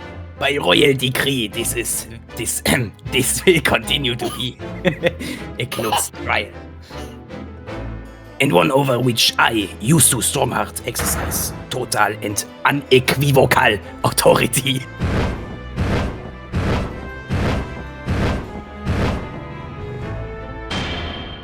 In the name of Her Majesty the Queen, I hereby declare this court to be in session for the trial of Baroque Van Saxe, who officially stands accused of murder. Counsels for the prosecution and defense, are you in full readiness to proceed? Question mark. The defense is ready, my lord. Yep. Yesterday's proceedings brought to light. Sorry? I have to sorry, my friend. There was a side to the victim, Inspector Tobias Gregson, that was unknown to his superiors at Scotland Yard. At the end of yesterday's session, Mr. Virgin, who had been suffering from amnesia, regained his memory. It would appear he buried his memories of the time deep inside himself, as a means of self-preservation. Which brings us to the crucial issue of the victim's time of death. The defense yesterday proposed a suggestion that the victim may have been killed one day earlier. This was my Rolex, my friends! It's entirely possible that Inspector Sexy Grexy was killed on an issue, the day before his body was discovered. I have here an updated issue report that includes the there are indications of an attempt to disguise the real time of death. It seems that the natural decaying process of the victim's body may have been slowed by keeping it cool. That's out of the question. There are no there are no pinchling ones, you are pinchling devices. You are out of the question because I don't remember asking. Oh. Inspector Gina Lestrori, reporting. Report Central Scotland Yard. Gina, again. What's your problem, Oro? What's with that? Gina, a guy. Okay. What's relevant to these proceedings is that the outcome of Scotland Yard's investigations yesterday has revealed that the victim was carrying out some ass to the police knew nothing about. That smile. That damn smile. He is not smiling. Witness testimony. The victim's movement. All your detectives supposed to follow orders and investigate what they're told, but a later search of the boss office turned up a notebook that are allowed to secret meetings in it. According to that, the boss was looking into some smoky goods dealing today. Looks like it was a big job and all, but the coppers weren't on it yet. What matters most is there is witnesses who saw the report the place too. Do you want a cookie, Mr. I want a cookie, please. You take one. Thank you very much. I have, yes, cookie acquired. Do you have any idea when those dealings were taking place? Nope. Looks more there in the boss's notes. It's conceivable that the club might be used again by the smugglers in future. Therefore, prosecution has been asked not to reveal the name in these proceedings, so that they can keep on doing their illegal things down there. Fam, this is a close call, fam. Proceedings are confidential, my man. There shouldn't be any possibility of the information being leaked, my man. Apparently, a small good deal was going to happen at the gents club called the Graves. The fucking Graves, can't you believe it? Objection! I've read about these clubs that exist here in Britain. Despicable places. I mean that the place Inspector Sexy Grexy was secretly 31st October may not have been a gentleman's club at all. If it wasn't a gentleman's club, then what was it? A bitch's club? No, I can't imagine that. Steam! I have evidence to prove it here. This would appear to be a ticket for passage upon a steam. Yes. The SS cruise. Objection! So there's Steam. I don't know where to go from here with my text, I'm sorry. There's a flaw in your logic there. Because Steam is a gaming platform and gaming hasn't been invented yet. The ship arrived at the port of Dover on 1st November. The day on which the sound like a gunshot was heard on Fresno Street. Take that! What's this? A passport for travel issued to the victim, dated 31st October? What are you suggesting? Do you go and wash your face, you ugly fuck? No, I won't. Now shut up, you bitch. That just one day before the inspector's body was discovered, there's a distinct possibility he wasn't even in the fucking country.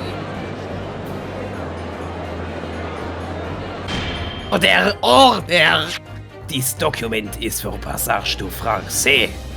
It does appear to have been officially... The day before the SS Grouse arrived at Dover, a dock on the northern coast of France for a night. According to this book, it is raining outside right now. Dankeschön.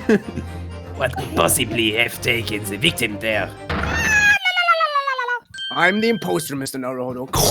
The prosecution's strategy for this trial has been laid down by the Crown Prosecution Office. On the day before the incident, the victim was investigating contraband dealings in London Club London's at London. That's the outcome of Scotland Yard's investigations. And the line the prosecution has been asked to follow. But me personally, I don't know, Chief. I think the Pro's office is trying to hide something. Now that you've expertly proven their ass, I intend to reveal what I believe that something to be. But are you playing at Prosecutor Asogi? A courtroom is a form of the truth for the truth, my lord. Which is why it's my duty to present all the facts without exception. And the reason Inspector Sexy Grexy secretly made his way to the Steam gaming cocked in France on the day in question was to carry out a mission deemed impossible. The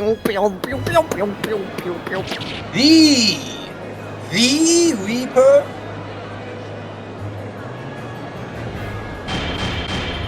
Inspector Sexy Grexy wasn't investigating the Reaper at all. The Reaper was investigating Sexy Grexy! So, what you're saying is, the mission he was undertaking was, Shut up, nerd. Obviously an ass! Borgwan Tex never carried out any of the actual killings. Whenever the Reaper's victims lost their lives, he always had a cast iron alibi, which tells us that he must have had an accomplice. And you claimed it was Inspector Gregson, or what? We also arrived at the same conclusion, didn't we? That Inspector Grexy Sexy was operating as the rapper. You, it's Grexy, I am sexy. Uh-huh. Herlock Sholmes is not the Reaper. And even if it is true that Sexy Grexy was operating as an agent of the Reaper, this suggestion that he went aboard the SS Grouse on an assassination mission doesn't follow at all. On the very day in question, you know? No. Nobody was killed aboard that fucking steamship. Professor Mikotoba and you'd get Yugo Kyoko were on that very ship. If someone had been assassinated, I'm certain we would have heard about it. What's so funny? You're right, of course. No suspicion deaths are reported on the main ship. But I think perhaps you've missed the point. You blithering idiot. That's precisely what I expected Rexon himself lost his life. Rexon did board the SS Cruise that night, with the intention of sinking it. But his mission ended in failure. It seems that the defense hasn't yet grasped a very important detail and is utterly speechless and doesn't know what to say. The victim's notebook that you read and accept from earlier. That doesn't contain details of secret investigations at all.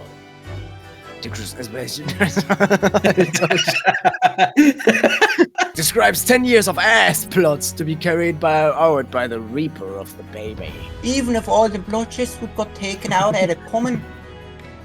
I got a Discord notification. The post während der Reaper. Oh, sorry, Mr. Naruhodo. Miss Lestrade, you will tell the court everything you know about Inspector Gregson's secret notebook. The Reaper's notebook. Yeah, this notebook does have a load of stuff about what the Reaper got up to these past 10 years. Names of victims, dates and places and stuff. And the last entry in here was 31st October. It's a grouse for the place on the date. And then the name on the back. There was a note about him being a criminal, but got away from the rape and caught 10 years ago somewhat. But honest, the boss didn't do none of it. Was just investigate the rape, that's all. Oh no, this is so sad. Kazuma, play Despacito. The notebook contained the name of the final mark. Oh, hi, Mark. The location where the ass would take place. That's information the victim could only have known if he was waiting for the rape. Oh! So, who was to be this final mark? It's a funny name. It ain't English. It ought to read, isn't it? So it's someone from overseas. Let me have a bash at it. Seishiro? Is it? Yeah. Seishiro. Okay. Seishiro Jijo Kukujo. Certainly not an English name, you're right. Objection! What are you talking about? This is the most British name I've ever heard. Oh, you're Kiyogi, and I saw him the day before yesterday, here in London. So I know for a fact that a man hasn't been assassinated. I am unhappy with the situation at hand. Because I hit the table and now my hand hurts. As I said, the Reaper appeared. Oh. Gregson missed the train, but the Dripper wouldn't tolerate the mistake. And instead run him over with the train. Personally. Oh no, the train! Ah! The Dripper, of course, being the accused. Baroque Van Broek. Hold it! Pray forgive the discourtesy of filling my hallowed chalice whilst I stand accused of murder. Why do I have to look at your feet, my friend? The accused has no right to speak uninvited in court. You will return to the cock. I say nothing of whether or not I'm the Reaper. That's the task of this court to decide. But you, Kazuma, are fucking stupid. But there's one thing I can say unequivocally. That you're stupid. That girl is no detective. Nah, that's right. I ain't. I'm an inspector. Yeah, whatever. Repeating rumors heard around the yard. Reading entries from a notebook of unconfirmed origin. That's not testimony. It's practically a script. No doubt the rest of this trial will go exactly as you've clearly planned. Your ass is about to be passed around the yard of a prison. The defense requests that the defendant be allowed to speak. No. He may be petty, but he may also be privy to information relating to the testes just given by the witness. Very well. I will make an exception and grant the request. Truly exceptional. Shut up, you little shit. Bloody hell. It could have been investigating the rape in secret and that notebook said what he found out. There's simply no way one person could have taken them on alone. The Reaper is an organization. I had spies at the yard keeping me abreast. Nice! Of Gregson's movements, letting me know when he was elsewhere. So I had been able to check the most recent entry in his book. I knew the location. Because at the time he was making his way to the steamship cocked on the northern coast of France. As shown by the peephole found in the victim's metal. Is something wrong, Mr. Naruhodo? Is something wrong? You see the ship? There's something wrong with the girl. Names of victims, dates, places, and stuff. But in particular, besides the victim's names, the other name kept cropping up. You mean... Assassin. The assassin! What a funny wordplay! I love this game! Sexy Grexy was the tactician, the one who came up with a plan of attack. But the person actually executing his plans was someone else, you're saying? Permission for the applicant and one additional person to travel. Could that additional person have been? Clearly, the ass who was meant to take Sheesh life. And you're saying that the market listed was Seishiro Jigokudoku. That's what he said. My name, if you ask me. Shut up, man. Holy! That bearded young fellow was a very able man, I must say. He drove a Lamborghini too. I'm very impressed by that guy, yeah. So Lord Eustace was your mentor.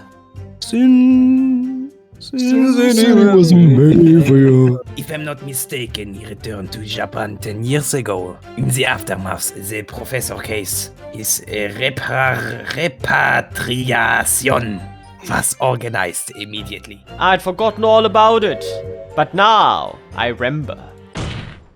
There you have it. Surely the accused hasn't forgotten his own rule, that there's no saving anyone who faces the Reaper in court, guilty or innocent alike. But then, 10 years later, the mark returns to Britain once more. Perhaps now you start to see just how vindicative the Reaper is. Come on! That's absurd! To take someone's time with that, that's absurd! Isn't the whole premise of the Reaper absurd? Killing those who have been found in an inn?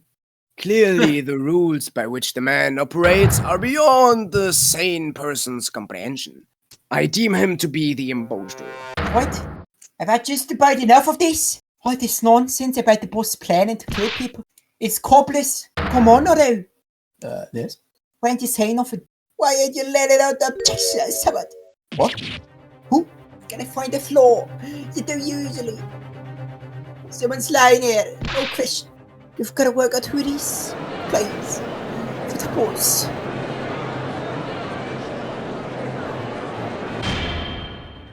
That outburst was an insult to the court and to your own testimony. I might have known that a common pickpocket from the back slums couldn't make a detective. When this trial is over, you will forfeit your warrant card, Miss Lestrade. Is that clear? I've had it with a lot of ya. It's like every bleed place you look at this word in it. Will I afford enough? Hold it! I want to thank you, Gina. For you have opened my mind, opened my eyes. You helped me find my final resolve. Amongst everything we've heard during this cross-examination, there's one thing that defies explanation. One inconsistency. Take that! Kazuma, sorry, you said the inconsistency. You... Me? Is this some attempt at filibustering, Counsel? You let something slip that you shouldn't have. Oh yeah, let me help you with that, Kazuma. Here you go. No. I will not take anything you give me. But this is your purse, Kazuma. I don't like you. Kazuma, this is your Police! Police! He's Can got we my please purse! go on? I Fuck want him! to go Kill and him! play Fortnite with my friends. Kazuma, you will pay for this! You will pay for this! I swear the new Fortnite Season 24 is so bullshit. Take that! This is a trunk that belonged to an elephant. An elephant? It's certainly very heavy. Like an elephant. Yeah. What's this? A bloodstain? And a relatively fresh one too. Did you kill the elephant? Fresh blood of the inspector's trunk. That I agree. That the victim was traveling with that luggage when he was killed. That can't be. There was no mention of any trunk in Scotland Yard's report. And yes, there's the reason for that. Immediately after the inspector's body was discovered, one of the street peddlers made off with the trunk, hoping to sell it, which means that nobody should have known anything about that trunky. Unless, of course, we're talking about somebody who was present when the victim was killed. And yet, during the cross-examination of the witness just now, you said this, Kazuma. As shown by the pebble found in the victim's metal. So the question is, how did you know about the inspector's trunk? We know it because I went on a trip to France. Where else would we have put his passport? Objection! But you knew it was a metal trunk. Answer me honestly, Kazuma. On 31st October, where exactly were you?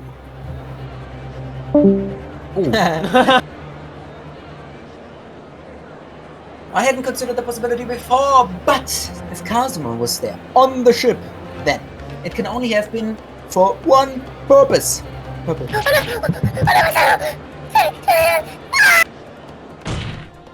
As I understand it, Inspector Sexy Grexy always took that case with him when he traveled. So as it stands, we've proved nothing. Are you challenging me to prove it beyond all reasonable doubt? That you were there that day in the same place at the same time as the Inspectorius. There's a clue you've overlooked, a secret that trunk can tell us. The Akkuschrauber being made is deeply disturbing, but nevertheless, we must test it. There's a small piece of metal lodged in the wall of the trunk here, like the tip of a blade, slung around your waist as ever today. Is the esteemed blade Karuma? Of course it is. Yes. Won't you draw it? Here in the courtroom, for all to see. I got pen and paper. Yeah, wait. Exercise caution, my learned friend. This man is armed and dangerous. And he's also the son of London's most notorious killer. Watch the prosecutor Asogi like a hawk.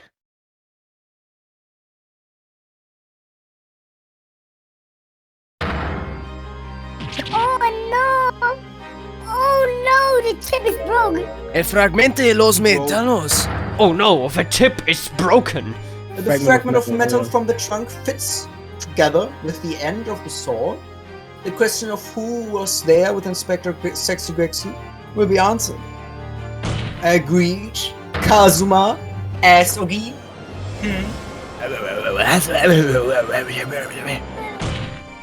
Expertly done. 10 points to Gryffindor. Do you mean to tell the court prosecutor Asogi?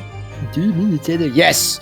On 31st October, I accompanied Inspector Sexy Grexy to Dunkirchen in order to carry out a mission deemed impossible.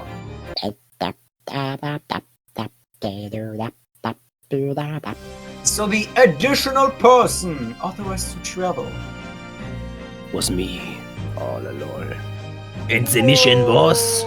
Impossible. Me. The ass of the mark.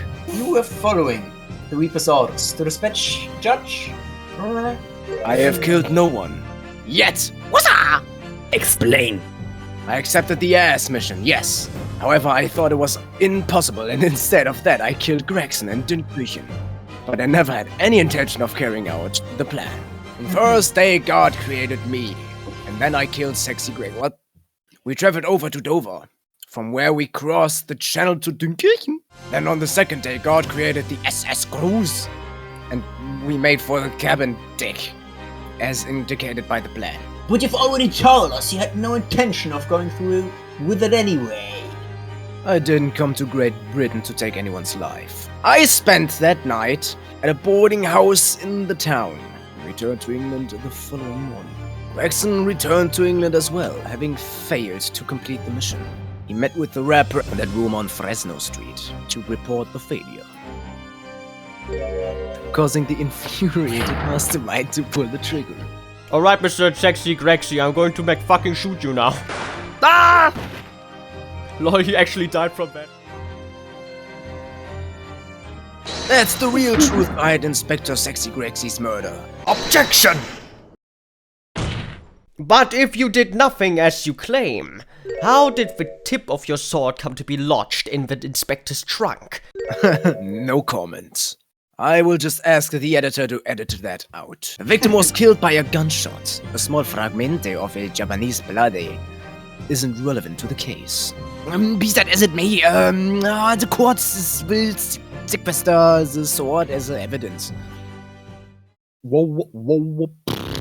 We must take immediate action now, yeah? To verify whether Seishi could remains unharmed, yeah? When the foreign attention invited to Great Britain goes to me, I leave. I don't know. It's only natural that the question of his safety should arise. You don't mean to say that you think Yugorigoki may have been killed? The rapper has more than one ass at his disposal. Ain't that right, Lord Van Zeeks? Who, me? Talking to me? No, I'm talking about your brother. Oh no, wait. He is fucking dead, you idiot. I don't appreciate that, Kazuma. We will take an emergency meeting for 5 minutes. If the man can be located within a half hour, we will have to ask the worst. Judge Oh, sorry. Mr. Naruto, for the defense's sake. My lord? Yes. If we're unable to confirm Mr. Healthy existence, in the next 30 minutes, you will face grave difficulties. Fertig!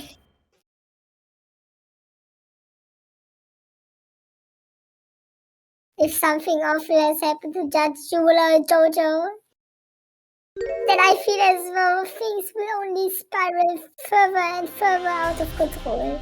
Well, in the worst case, we might only have 30 minutes left. Unfortunately though, I don't think there's anything we can do but wait now. We're out of options. Actually, there may be one last hand we can play. Or rather, on one last ear. Of course! The little Mr. Sholmes though that Edis gave us. Here goes nothing! I'm going to die! Yippee! Good luck, Mr. Naruhodo! No looking back! Yippee! Ow! That stream sounded like Mr. Sholmes. Mr. Sholmes? Who the fuck is Mr. Sholmes? Here, my dear fellow, here. It's Mr. Sholmes. Put it is again, Mr. Naruhodo, as hard as you can. Pull it. Ow! Ow! Ow! Please, my dear fellows, you don't need to pull the ear off. Myself and my trusty partner are presently in the first-class cabin area of the SS Grouse. Ow! Ow! Ow! Ow! Ow! Miss Susato, gently with its genius ear, please. I'm so sorry. If I may, Sholmes. Ah, there you are, Mikotoba. You may remember that I was in fact Mr. Mikotoba. Yes. What? If we don't conclude our investigations rapidly, we shall find ourselves dead. There are times, Mikotoba, when you make a surprising amount of sense. So let us begin. Yeah, that's a security guard, I'm out. Why are you loitering here? Who are you?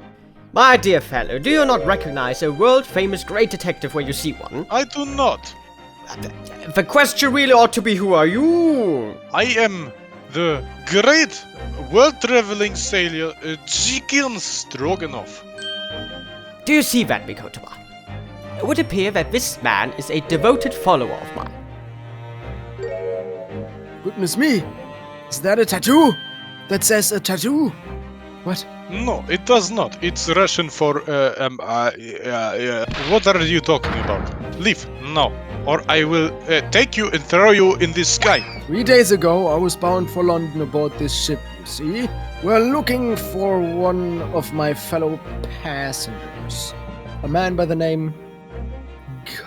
There is no one with his name on board. Are you sure his name is Ah, you mean Eastern man. Good. He left Yes! ship 2 hours ago, when we throw him in the sky. His cabin is the one behind you. We should like to investigate. Please. Нет! I have ordered not to let even mouse inside. Mikotoba, be a good man and draw the sailor's attention away, would you? Hello, Professor Sailor. I have to make up some excuse to leave this Doesn't area. great I'm not detective vaccinated. see? There even sailors have here. Both left, right. Suka. Curses! The plot is ruined! I'm sure you haven't forgotten my special talent, have you? Shitting yourself in very unfortunate situations, yes? We don't talk about that in public. This looks like a boob on the wall. All hell would break loose if that thing were to ring. The whole crew would know about it. You? What are you doing? If we were at sea, there would be a very bad problem. What's going on down there? Seaman Stroganoff, report at once. Repeat at once. Извиниться, sir. Nothing to report. Just stupid trick. No, not by me. World famous. No, as I told you. Yeah, it's done. Took you about 6 seconds, 25. This is not a new record. Well, I'm sorry. shut the fuck up. Don't stand there gawping at my brilliance, Mikotoba. In we go.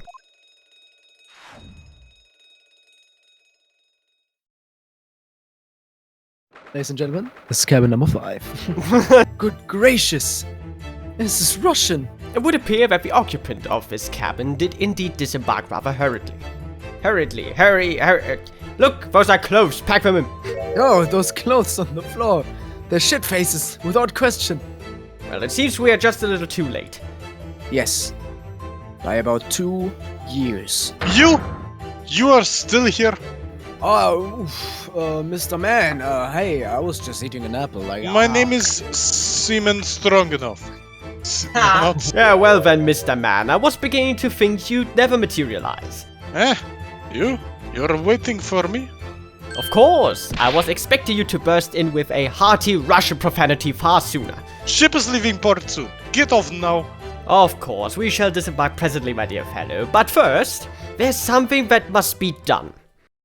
What are you talking about? Why, naturally. The debunking of your deceit and the bearing of the truth. Какой? I'm afraid I see through your lies.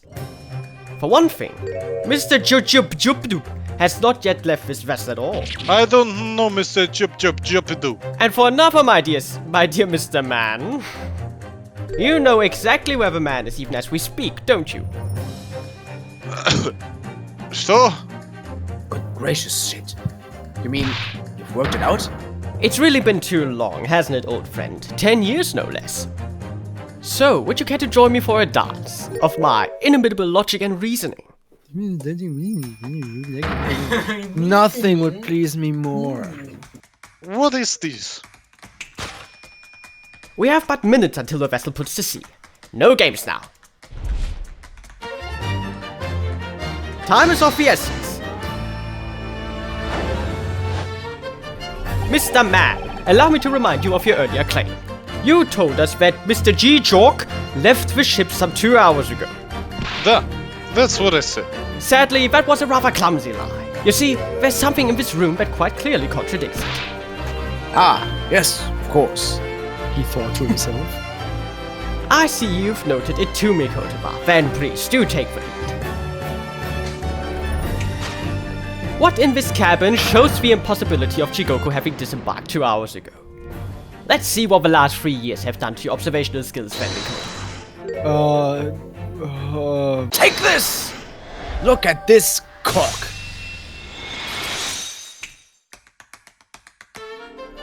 Look, perhaps you should have cleared away that ass. How curious that the ice shouldn't have melted despite it being abandoned 2 hours ago. would appear that the man was here in this very cabin until moments before our arrival, with his well-chilled ass in hand. Get your mind off the refreshments shit. One might even conclude that somebody informed him of our boarding. Wouldn't you agree, Mr. Man? Oh, don't Shut call up! me. Shut up! Why would Shitface run from us? Before we consider that question, allow me to confirm one small matter. Would I be correct in saying that these first-class cabins of the SS Grouse are the same ones in which you and Mr. Joji were accommodated on your voyage from Japan? Ah! Yep. Mr. Jesh. And he out. I was in the cabin next door, and Shitface was 50 days alone in this cabin. I never heard from him. As I suspected, for you see, I think he died in here. What? There are traces in this cabin of a dark secret Mr. George had to hide. I know nothing about this. Ah, this is news to you, is it, Mr. Man? Sholmes, what Shut exactly up, Mikotoba, or I will take your head and eat it. Sholmes, what exactly are you getting at? Your mum! As I said, there are traces in this cabin of some nefarious activity. Something that appears out of place, which I'm quite sure won't have escaped your notice. That's the key to this, Mikotoba. Look at this key. I found it in my ass. Nice. I must say I didn't foresee a key in my ass. Not everybody does. But life is full of unexpected twists and turns. Just twist and turn that key a bit, and you'll see what happens. Double tap to see the magic. Now then, let's see if I can uncover the key from your ass. Yes, you have the floor, my dear fellow. Mr. Man, if you could remove yourself from my property, you're standing on my floor. Take this! Rules of engagement.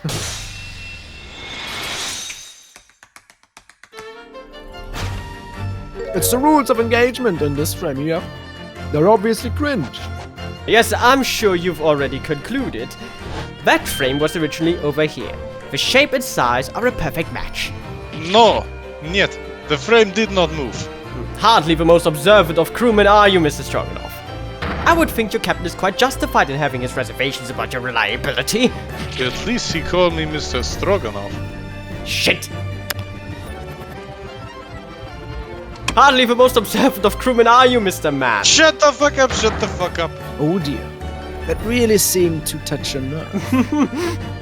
I'm starting to believe that this guy's not named Mr. Man. So, Mikotoba, why don't you lift that frame off wall?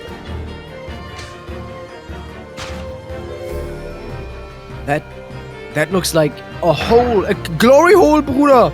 Still? Who has been shooting walls? We will be shooting him. I see the projectile has been removed.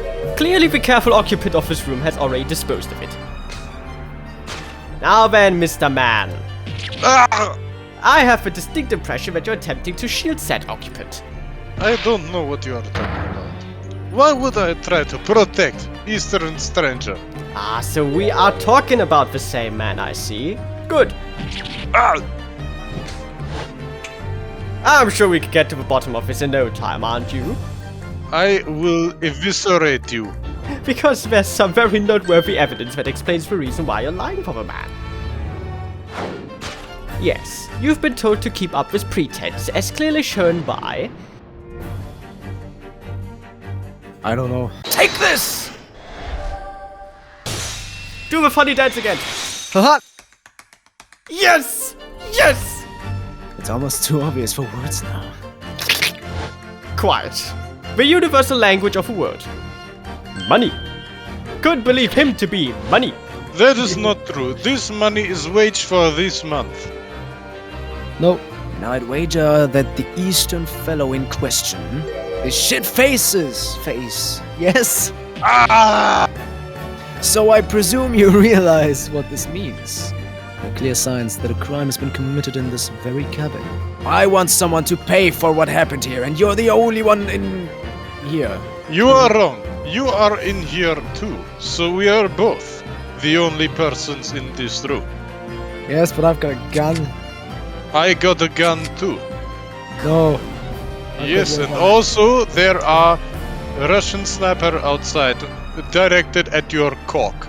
you're telling me that there are Russian snipers out there in the sea. Yes, exactly. And the way you're going, sir, you'll find yourself accused being an asshole.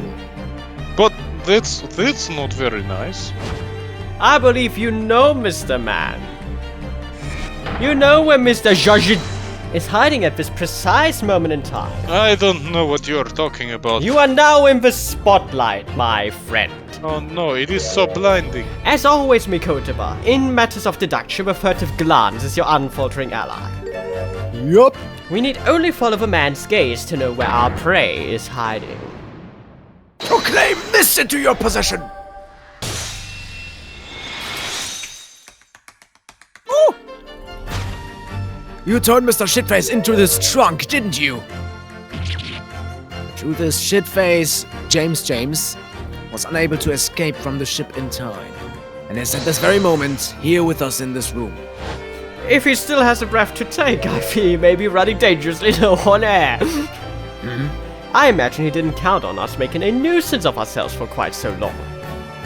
I think it would be in everyone's best interest for us to open the trunk as quickly as possible. But how can we?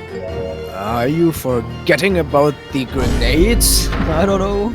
We don't know. You don't know. I don't know. The combination lock can be opened from inside the trunk. Therefore, there must have been an arrangement for somebody to open it after our departure. I doubt it. In short, before Jaj hid himself inside that trunk, he must have told somebody the 7-digit number for the lock. So Mikotoba, tell me! What is the number? You will never find out! As I'm sure you can confirm, Mr. Man. My name is Beef. Man, yes. Yet, I know nothing about combination code. Don't move a muscle, my good seaman. Oh no, I already moved the muscle. I am very sorry, my friend. Now, Mikotoba, would you do the honors and open the trunk? Take this! You had to meddle, didn't you? What's up, Biffif? I was really hoping beyond hope not to find you here. But you're not entirely unsurprised, I take it. Wouldn't be the first time. I just wish it were some other way. Maybe in the bed. Now, Mikotoba, who is this person? Ah, your reputation precedes you, Mr. Ryunosuke.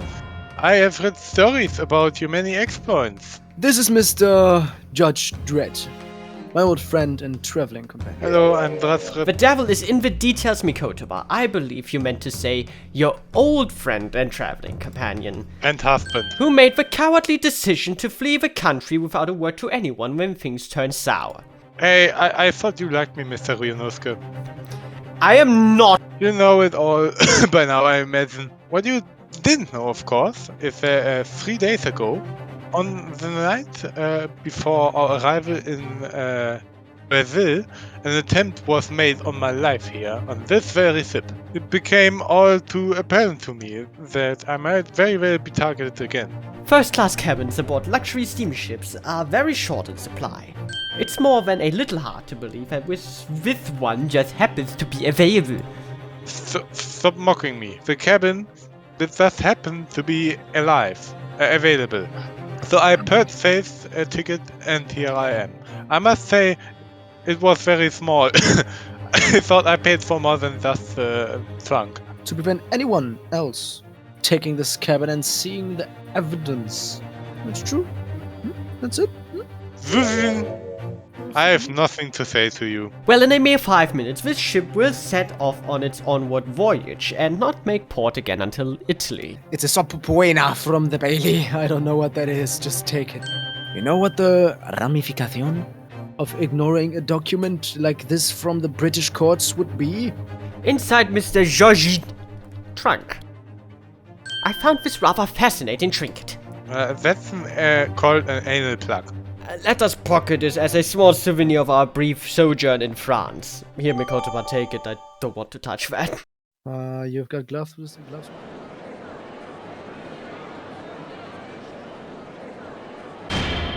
During the past 30 minutes, while this court was adjourned, all possible efforts were expended. But sadly, Mr. Son Goku's whereabouts could not be ascertained. I'm eating cereal. What kind of flavor? Oh, cereal flavor. Oh, my favorite. You must accept the unfortunate fortune. Shut up. You must accept the unfortunate conclusion of being unfortunate. There's no sense in wasting any more of the court's time. The prosecution calls for immediate unfortunatity. Objection. No! Yes! The trial cannot. Fuck! The court has already been presented with all the evidence and heard all relevant testimony. There can only be one conclusion. That the accused is cringe. All relevant testimony? Far from it. There's still a cruciatus witness from whom the court is yet to hear a single word of testimony. In that case, call your witness to the stand at once, counsel. Yes, my lord. Tomorrow, if possible. Perhaps next week. The witness is already on his way. It's scheduled to arrive tomorrow. Who on earth is this cruciatus witness? Shiroshi Gokidoki. Judge James? You found him? But the investigations of early policing resource in the capital suggest that Son Goku is already dead.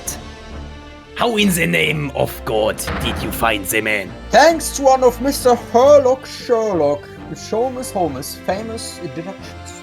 Herlock Sholmes? Sexy Wexy almost certainly met with Mr.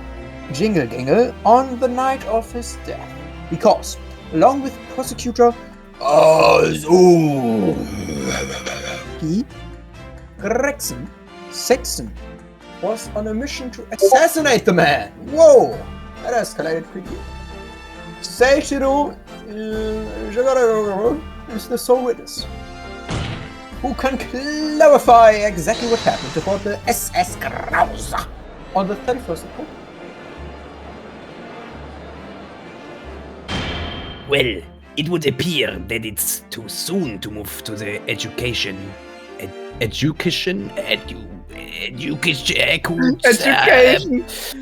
My friends, we are going back to school. No judgment should be passed until all testicles have been considered. I said that wrong, didn't I? In that case, I hereby call the end of today's proceedings. Court will reconvene at the same hour tomorrow. Yes. My clock says goodbye, my friends, and my Lamborghini does so too. We have returned, my dear fellows. Well, that's good news, because super is very super. It tastes delicious. It's ready, everyone, my frienders. Aye, what a feast it is. If I were none the wiser, I'd think the trial were won already. We didn't win. Iris, don't cry.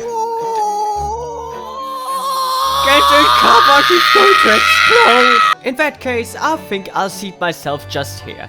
Mr. Naruhodo, I want to get on your lap. This place appears to be the only one set with a helping of feces as well. Oh, I can help with Oh, sorry, Hurley. Not there. Why ever not? Are we in set places this evening? Yes! Then places for Susies. Papa! I made it especially for you, Professor Mickey Mouse. Don't you call me Professor Mickey. Oh, I see. Oh, well, that's terrible. Well, for a brief moment, I believed it. Oh, sorry, Jungs, ich bin unmuted. Scheiße, einfach voll ins Mikro gehustet. What the fuck? What are you doing here, Mr. Justus? I'm doing a crime, yes. That's so sad. I half sisters, man. I secretly listened into the conversation you had after I tricked you into drinking the poisoned wine I left. Oh shit, wait. What? So the misunderstanding of which wine was actually poisoned led to all of us being in the hospital.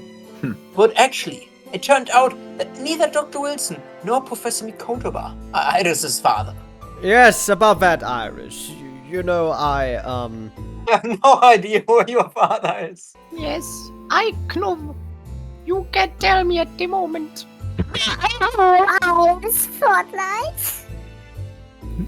I guess the feces is by way of an apology. I'm sorry for a eavesdrop. No.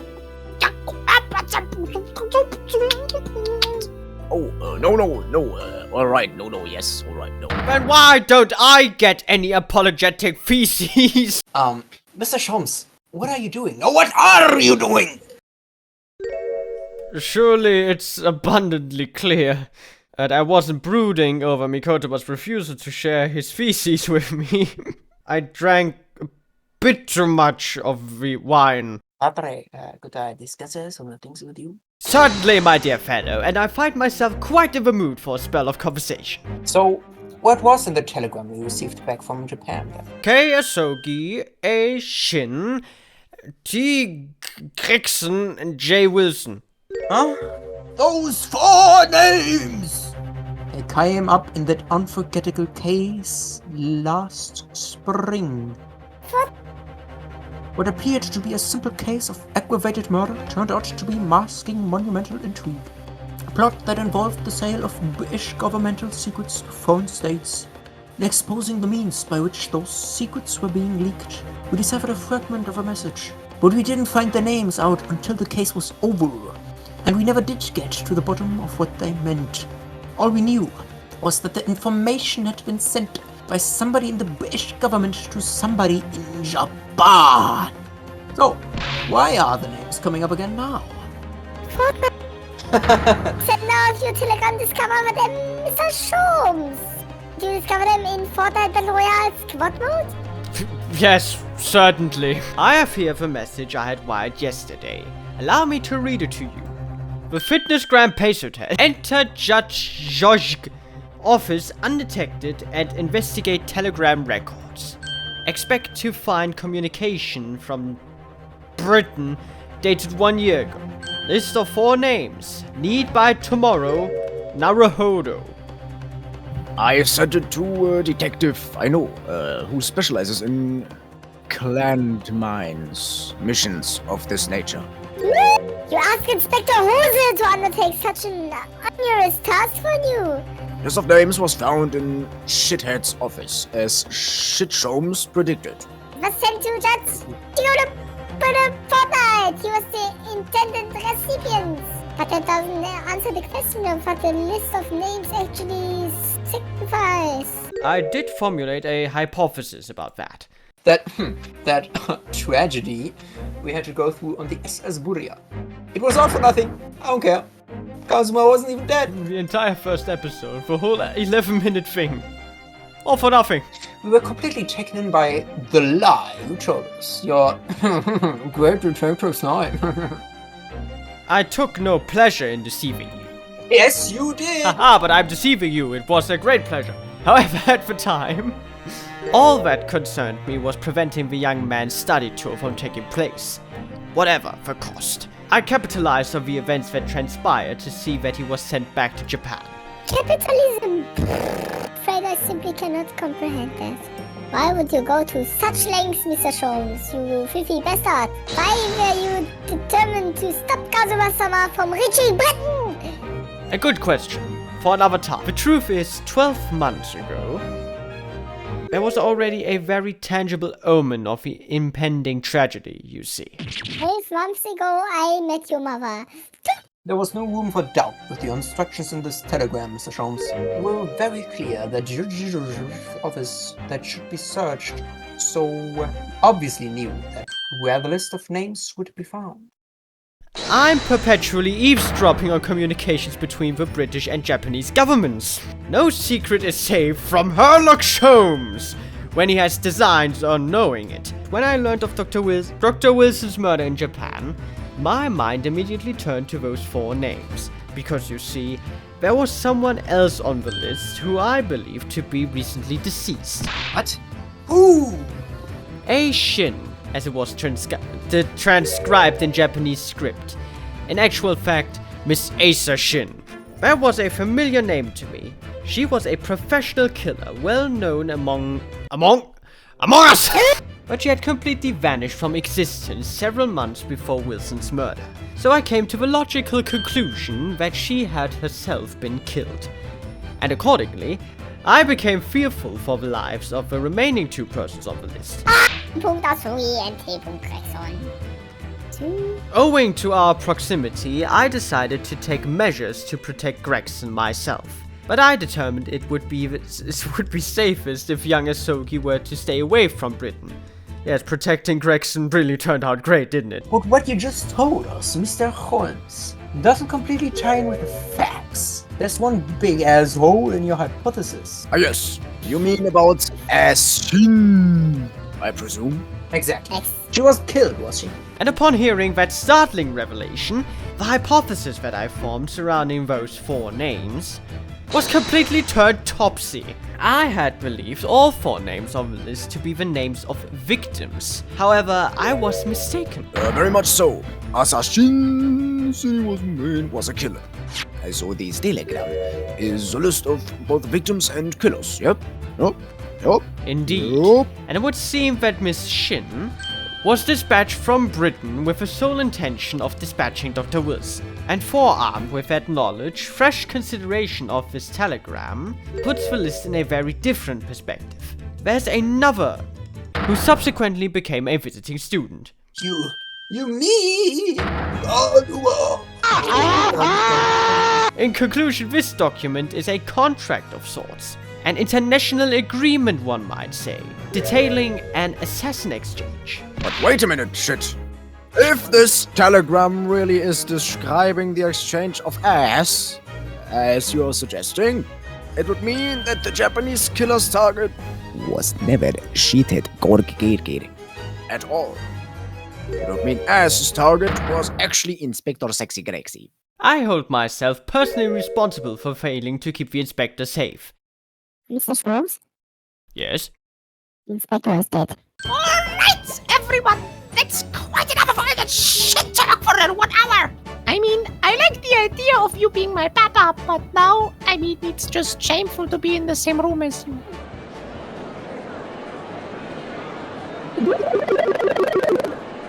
Guess who's back? Before we begin today, I have a brief announcement. As with the close trial 10 years ago, some astonishing facts have come to light in these proceedings. The revelation that the well-known Reaper is actually an organization illegally executing its own brand of justice. And this discovery that a respected yard inspector was at its heart until he himself perished in an assassination plot. Well, I say to all members of the judiciary here present on this occasion that we will stop at nothing to uncover the whole truth behind these disturbing findings. By the way, hello council, I'm here again. It's me, your judge, normally replaced by Mr. Strongheart. I'm the bailiff today. I was downgraded. Clearly not enough money for a Lamborghini. Yes, I know. Councils, you will undertake this trial with the resolve to pursue the truth to the bitter end. My lord, if I may inquire. The defendant may speak. Oh, thank you. You're welcome, my friend. On what grounds is Kazuma Asogi permitted to continue in his role as prosecutor? I submitted a written petition to Lord Strongheart for people to stop using Twitter. However, they didn't listen. They said it was goofy and cringe. In today's proceedings, I intend to detonate everything, including you, Mr. Van Cheeks. Or should I say Van Stinkyhead? Whatever the outcome of this trial, you will die. I give a word. As an extreme exception to normal practices, I have granted this prosecutor's request. But why though? The defense finds this acceptable! My goodness. No, I don't! In that case, in the name of Her Majesty the Queen, I hereby declare this court to be in session again. We resume the closed hearing of Baroque Van Sachs. The defense is ready, my lord. I've got something stuck in my eye. Prosecutor Aso. Begin. Prosecution calls the first witness to the stand. Inspector Gregson. Witness, state your name and occupation. So it was you who witnessed this? Was it? Yes? My name is Sekorio Sigoku. I'm Supreme Court thus from the Empire of Japan. 16 years ago, this man came to London as a visiting asshole. 6 years later, he returned to Japan as a returning asshole, as well as presiding over the Supreme Court. He is also currently Japan's Minister of Foreskin Affairs. That's funny. I invited him personally to the International Forensic Science Symposium Opossum SRS. You took a fight in France. I did not know that you were a professional fighter, Jones. Well, of course I took a fight. I'm a professional boxer, you are right. It's a lesser known fact of me, but you can read all of it in my biography. I will release it next month. Explain yourself. What exactly were the circumstances? I decline to comment. Leaving the country prematurely when I was invited may be questionable etiquette. But my decision is unrelated to this case. I can't be bound to testify. I obviously never met the man, nor do I know the first thing about him. As such, I'm in no position to testify. It's as simple as that. Take that! This list of 4 names was a certain pattern. G. Gregson and J. Wilson are the names of victims. Kasuki and Ashin are the names of assassins. One is SSS in from each country to kill a target residing in the other. And the telegram the defense has acquired is proof of this international contract. Okay.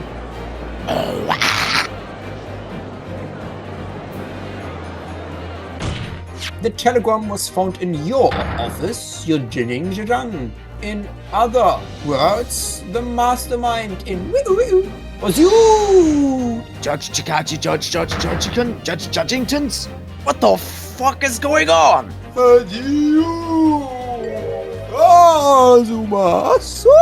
During yesterday's proceedings, you acknowledged that you'd accepted the assassination. But the park wasn't judging. Hallo Lukas, was geht? It was T. Gregson, Detective Inspector of Scotland Yard. Very impressive, Ryunosuke. Well, actually, I didn't lie. The name of the target I was ordered to kill never passed my lips yesterday. You guys, you won't believe it. I just ordered the new Audi R8 Spider V10 Performance Quattro Edition, my friends. The defense claims these 4 names indicate some sort of international assassin exchange. I'm sure I speak for all present when I say that the very idea seems utterly absurd. There's another very important point that this new development brings to light. There is now a distinct possibility that the scene of Inspector Gregson's actual murder was in the witness's cabin aboard the cruise where I bought my Calm down, Miss Susato, calm down. Well, Mr. Son Goku, what do you have to say for yourself?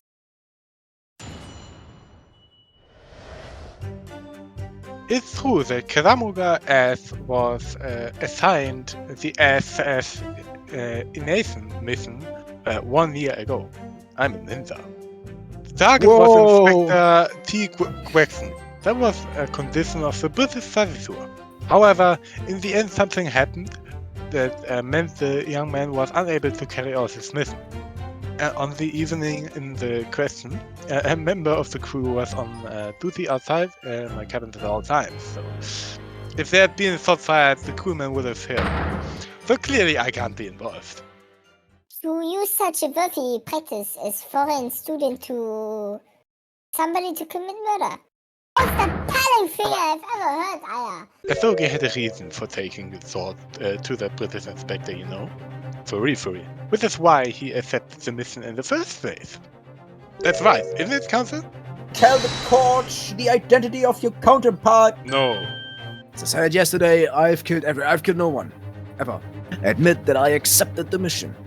But on the night the plan was to be executed. I get it. I backed out. I get it.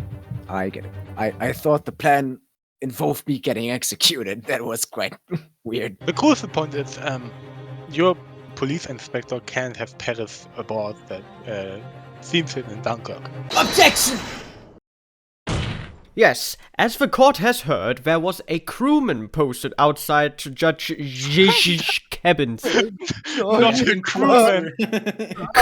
Ding, ding, ding, ding, ding, ding, ding. However, we can be sure that, contrary to the witness's claim, the guard wasn't there at all times. I have here a notice of a particular event that was scheduled to take place aboard the steamship on the 31st. What? Where did you get that? According to this, thing, after leaving the port of Dünkirchen at exactly 10 p.m. and for a period of 20 minutes, all crewmen on the SS Grouse were together on deck for an emergency meeting. All crewmen? Emergency meeting?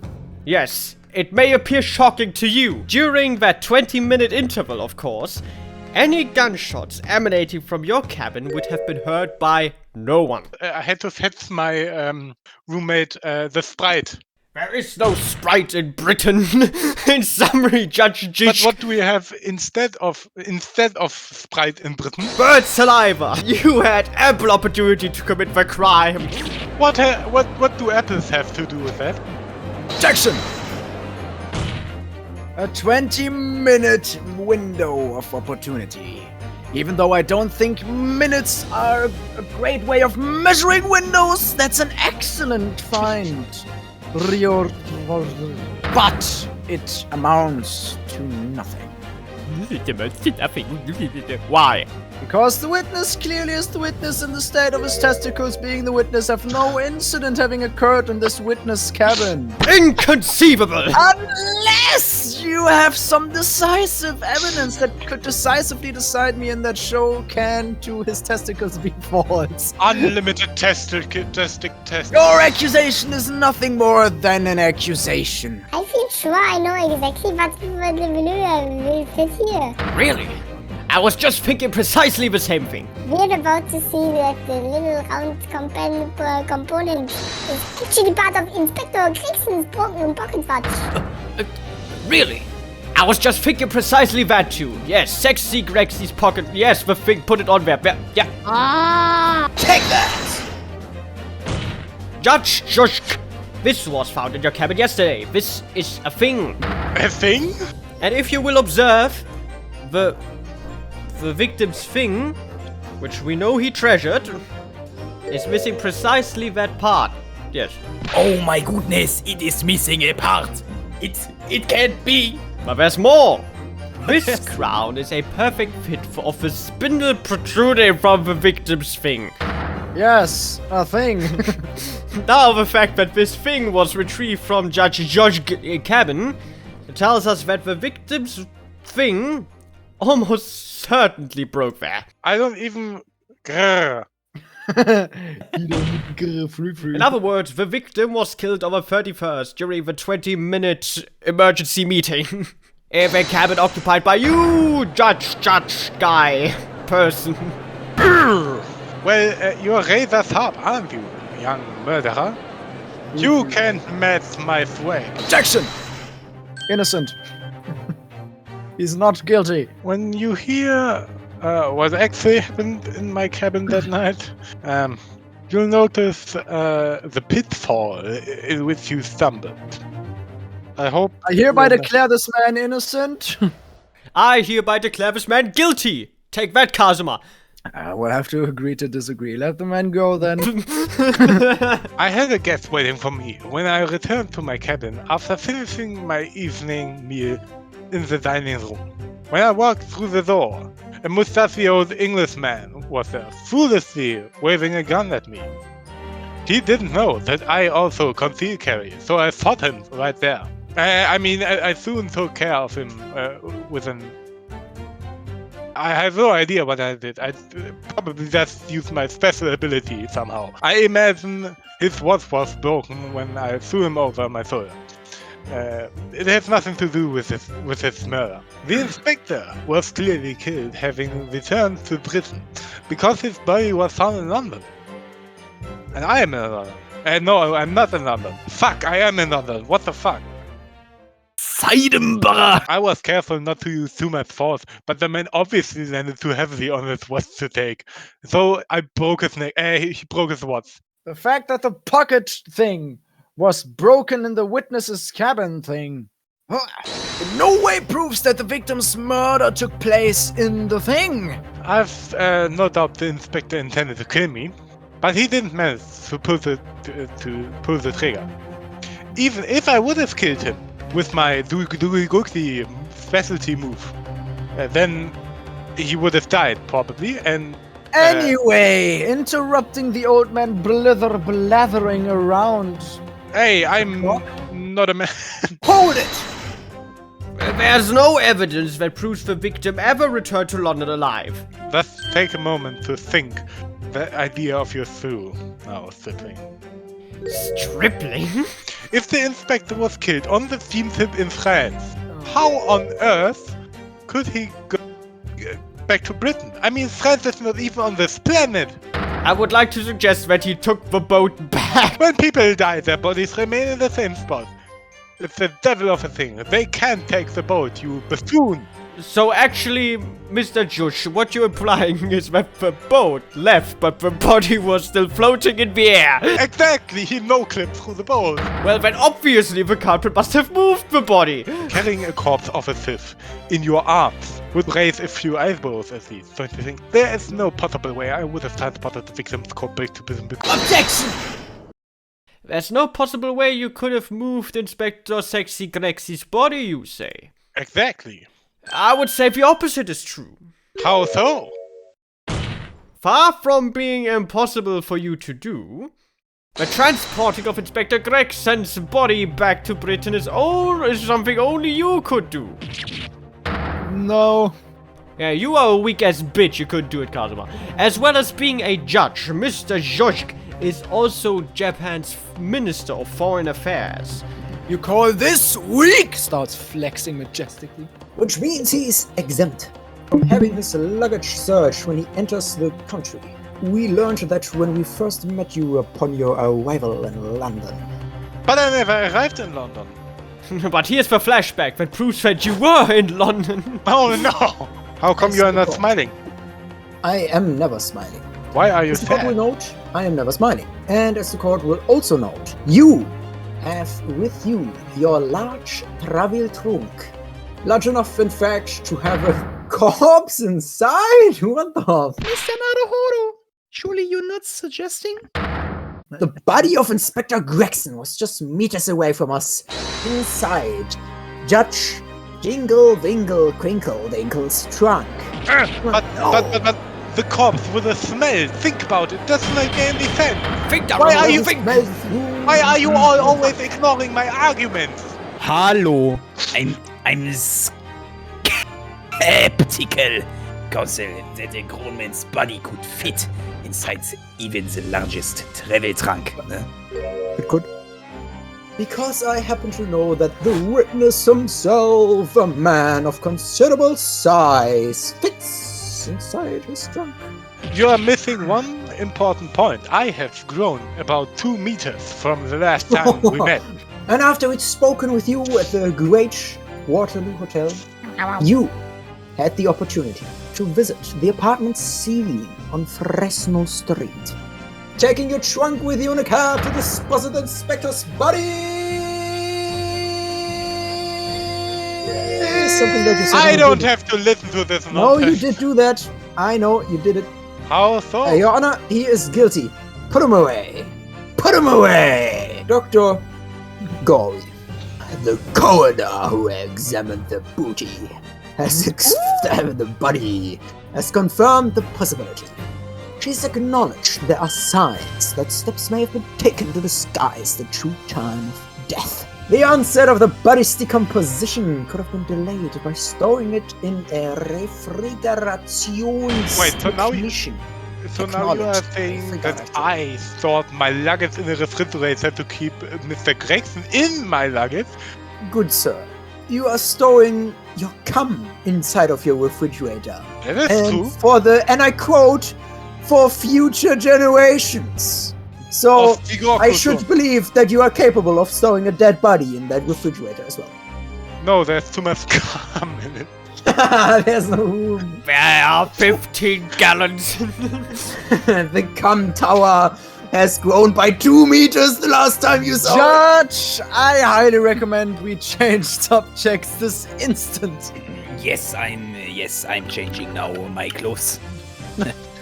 No! Put it away! Take it away! Take it Put away it to down. the gallons. Gallons? Gallows. To the galleons. Give him a ship. Not the Get him galleons to of the cum. seas. Take him away. This is Ryunosuke speaking. To be very honest, 15 gallons wouldn't be enough for me. I would just swallow it all. Drink it. Drink it up. Drink it up like the little slut I am. Just do. Mr. No problem. Naruhodo, you are such an Like, incel. no problem. Incel? I'm talking about drinking cum. How do you think I'm getting this? By not having sex? Yes, I'm sure they are. But one place they're certainly found is on large ocean liners. Immense cum jugs. Such ships are equipped with electrically refrigerated cum rooms to keep cum fresh on their long voyages.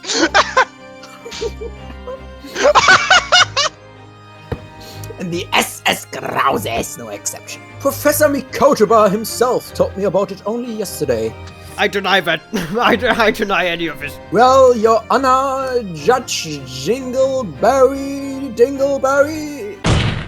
However much you prolong this debate, you can't eliminate the truth. All the evidence, as I used to call it, points to you being the killer. Ha ha ha ha ha ha ha. Well, this is all very heartening. You must first establish one key fact. The actual scene of the crime. Circus in town. Accuse the prosecutor. What? The victim was shot in that little room on Fresno Street and died instantly. That claim directly contradicts a certain piece of evidence in our possession. Take that! A photograph of the victim in the very location you claim he wasn't killed? Yes, but the point is, the posture of the body itself. If Inspector Gregson had been shot there in that room, it's out of the question that his body would have been called up in a ball like that. He could easily have adopted that position due to the pain of the thought was subsequently proved fatal. Objection! According to this piece of paper in my hand, the victim died instantly. He would have felt no pain, much less been able to draw himself into that position. Which begs the question of why the victim's body is curled up in that particular way.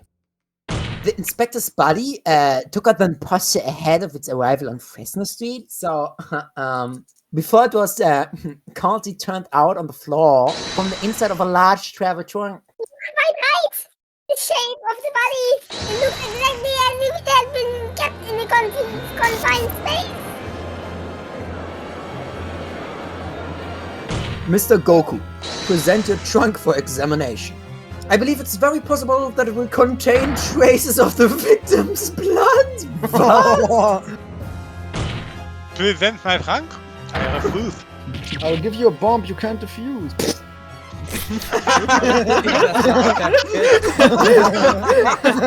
The Minister of Foreign Affairs from the Empire of Japan. I shouldn't have to put up with this treatment just because of some... What the fuck am I calling? Some idiot baseless accusations. In other words, you Yachuchi. There's nothing you think. I decline to answer that. As the Minister... Objection! At this moment, you're not a government minister. You are a witness in a trial in Britain's highest court.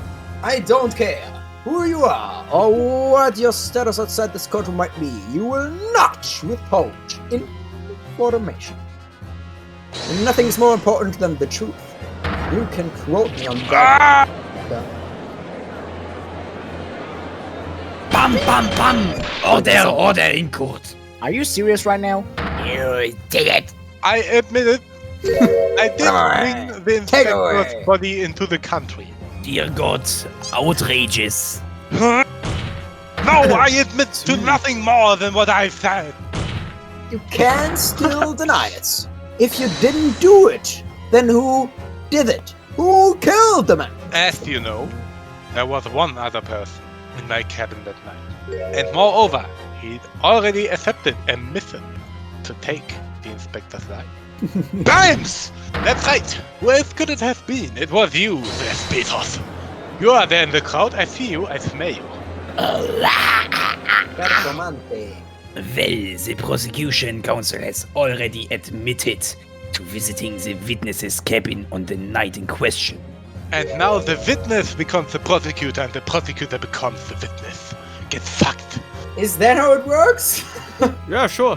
Innocent. You wouldn't, would you? Counsel for the defense. What is your position now? The court awaits your response to the witness's assertion. Let me remind you of something you said only a few minutes ago. You claimed that logical reasoning is the future of the judicial process. However, I don't give a shit. Logical reasoning can prove something. Namely, that it would have been impossible for Prosecutor Asogi to commit the crime. Take that! This itinerary for crew members of the SS Buria... Wrong ship! Wrong ship! Of the SS Grause. On the night in question, as always, a crewman sentry was on guard outside. Outside your cabin door. As long as he was there, nobody could have fired a shot inside your cabin. The crucial point is when the evacuation drill took place. The steamship had already put to sea from the port of Dunkirk. Now, clearly, the murder could have been committed. The murder could have been committed. Yes, that is very true. Prosecutor.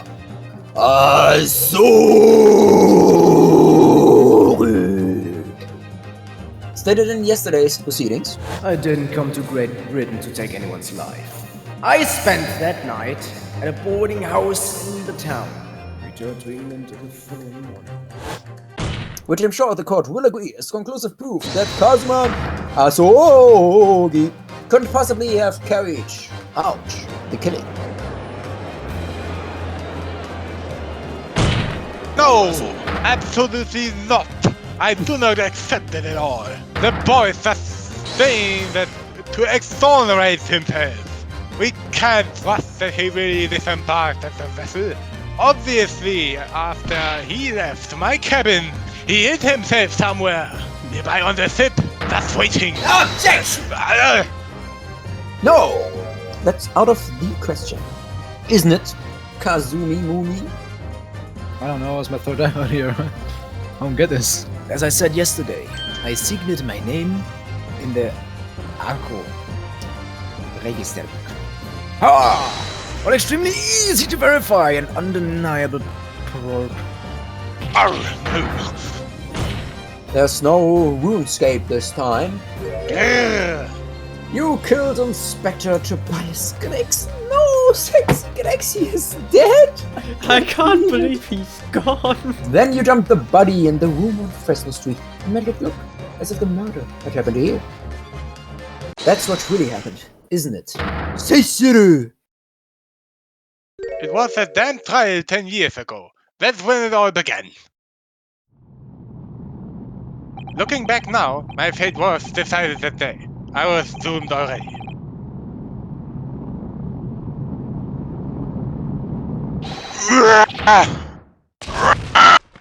Oh my god.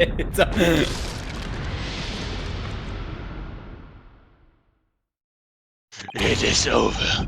My life is over!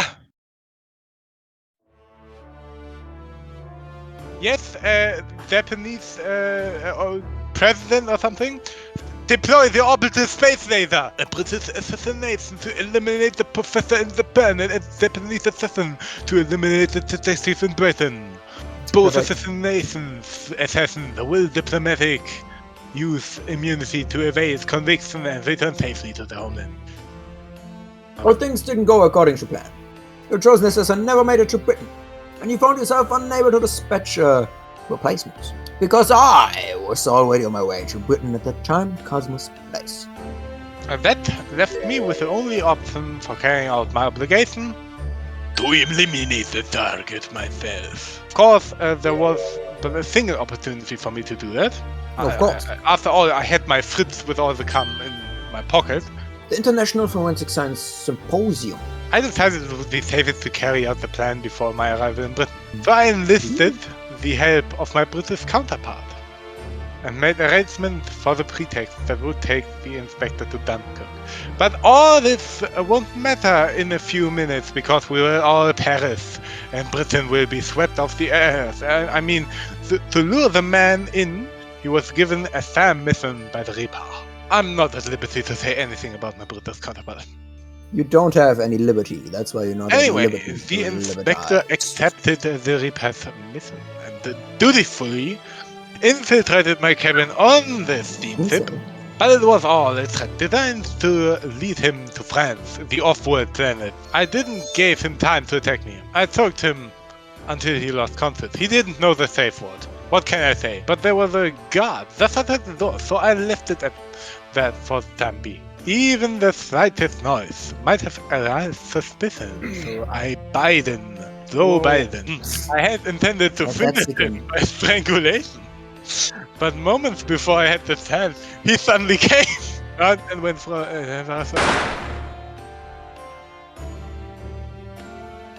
I received the British issued gun 16 years earlier, being a member of the judiciary where this thing is student.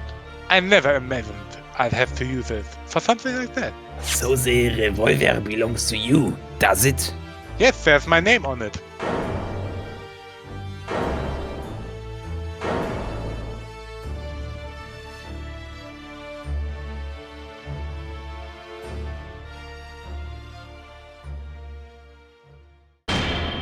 I've heard enough. We've arrived at the truth about the murder of one of the country's most capable and respected police inspectors. The witness will be tried in the coming days. Shaking my head.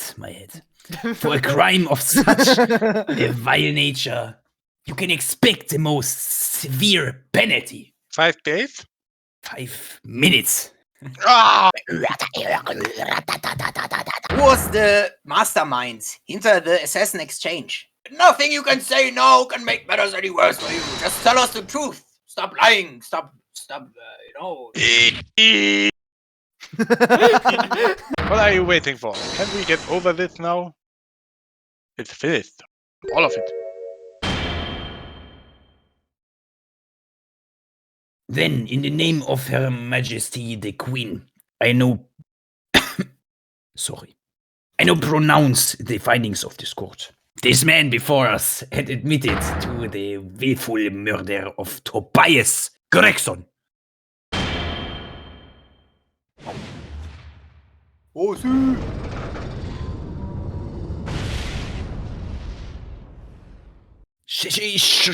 Son Shijo Yo Shogoku. It is the opinion of this court that you should be found guilty.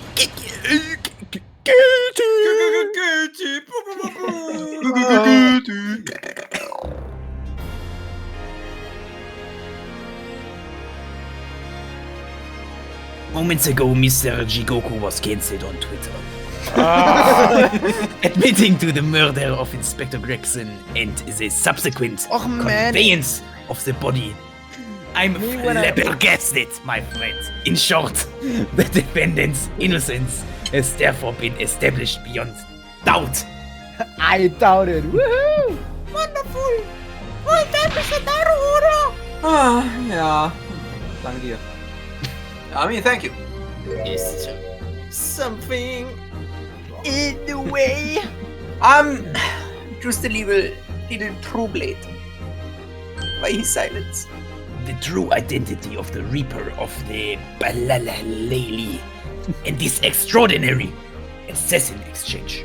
We do remain in the dark about these mysteries. In the dark. Mysteries. However, insomnia. Insofar as the indictment brought against the defendant in this trial, we have reached a conclusion. I hereby declare the defendant Baroque van Zieks. Objection! The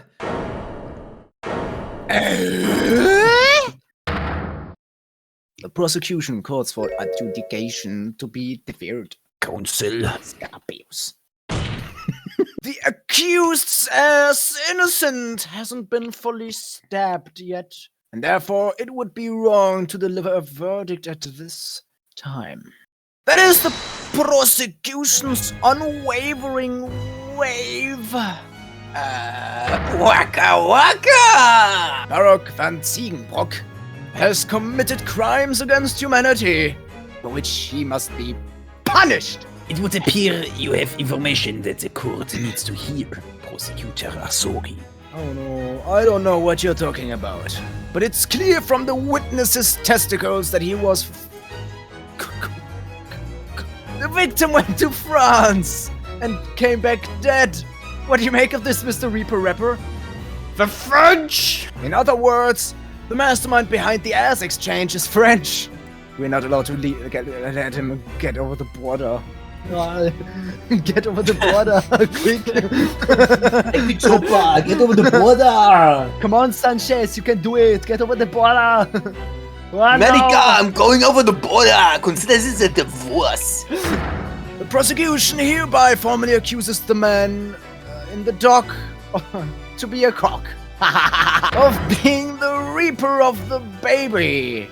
And furthermore, I'm going to prove his guilt beyond all reasonable doubt. Woohoo! Are you suggesting you have some new information with which to build the case? You are one tenacious little scallywag, aren't you? You are guilty of an unforgivable crime, Lord Van Sacco. Yeah, name one. You have uninstalled GTA 5 from your device, have you not? Of that I am guilty. Yes, motherfucker.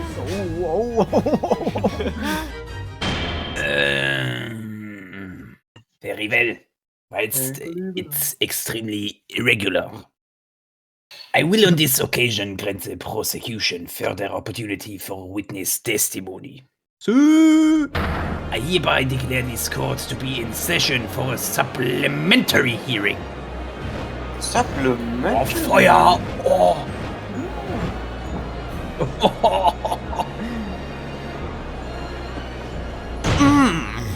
Pray turn a blind eye to the discourtesy as I verify that this vile and unremitting accusation has soured the contents of my hallowed chalice. I first had to suffer the pseudonym of the Reaper 10 years ago now.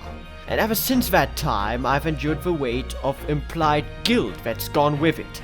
And now I have to endure this Kazuma bitch-ass. Very well.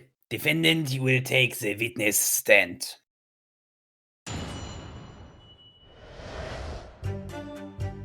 I've never taken the life of another. Never. Nor have I instructed another to kill. Never.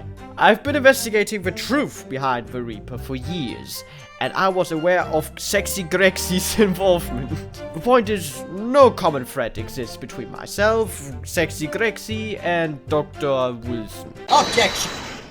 What is this? An autopsy report? Wait, this is 10 years old. The autopsy of Lord Clint van Zieks. What? I'm shocked. My brother's autopsy report. Thus, the autopsy report of the professor's final victim is an indelible link between Inspector Gregson, Dr. Wilson, and the defendant. As promised by Sexy Grexy, the autopsy did indeed produce evidence. Indeed, that was the key to indicting the professor. You said sick? Yeah. It enabled Lord van Zieks here to avenge his brother's senseless death with a marvelous victory in court. Could the same be said if it turned out that the key piece of evidence in question was in fact wrong? To cast an innocent Japanese man as a mass murderer to send him to his death? Mr. Naruhodo, while I was gone for the pee-pee break, I have acquired a gun. If you dare say anything cringe in this very courtroom, I will shoot Susie. Oh no. Which is why I had to come to Britannia. Whatever the cost. Well, good job, Kazuma. You are now 10,000 pounds in debt. Come on, Kazi-san. You must see that without evidence, that's nothing more than a white accusation. As it happens, I do have evidencia. As the court has heard, I crossed the channel to France with Grexy, sexy Mr. Grexy Spexy on the 31st of Spodember. There is a closely guarded secret about what went on in that autopsy 10 fucking years ago. Right, I see. You're that Asogi's young lad, are you? And what? You're gonna cut me down with that thing, is that it? You ain't gonna shoot me? That will very much depend on the answers you give me to my questions to me. I want to know what really happened 10 years ago. Before we get into it, let me make one thing clear. I still believe your father was the professor. There's no doubt in my mind. But unfortunately back then, we didn't have the evidence we needed to make the crime stick.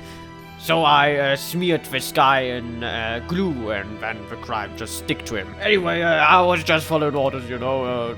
Yeah, I'm not saying another word. Even if your life depends on it? That's right. Even if my life depends on it. Oh, man.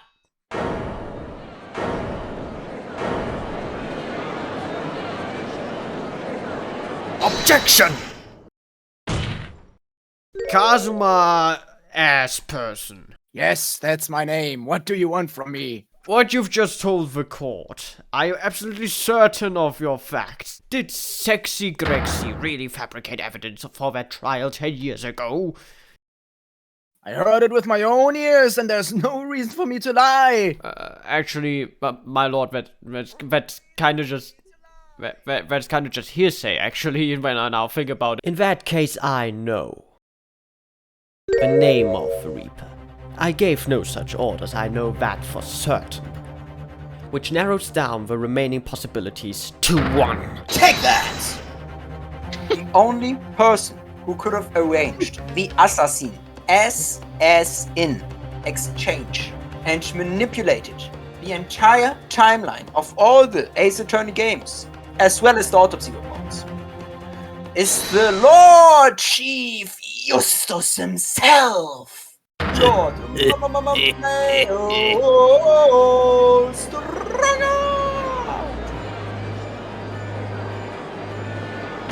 Yes, it's true that 10 years ago, the defendant handled the prosecution of the professor called, but he only took over the case after his brother, Lord Clint Van Dix, had been killed. I can only assume that this is the most inappropriate joke in British judicial history. All the evidence I was given, the autopsy reports, it all came from you. Lord Justus, everything falls into place when you recognize that you are the Reaper of the Bailey. The court awaits your response, my lord. This may very well go down in British judicial history, but I assure you, it's no joke. I am over joking, this is not funny anymore. Consider this a formal accusal by the defense. A formal accusal? Don't be absurd. The defense's claims are utter nonsense, a wild fantasy at best. You're not going to defend yourself? You claim there was some wrongdoing with Lord Clint Van Ziek's autopsy? That's utterly untrue. Objection! But I heard it from Grexy Sexy Mr. Grexy's own lips. And where is your evidence? My evidence is that I made it the fuck up. Gregson's dead now, unless you were thinking of summoning a ghost to the stand. I forget how the system works in your little backwater country. But in the courts of the British Empire, without evidence, there is no case. I have no intention of entertaining some wild fantasy that can't possibly be substantiated by anyone or anything.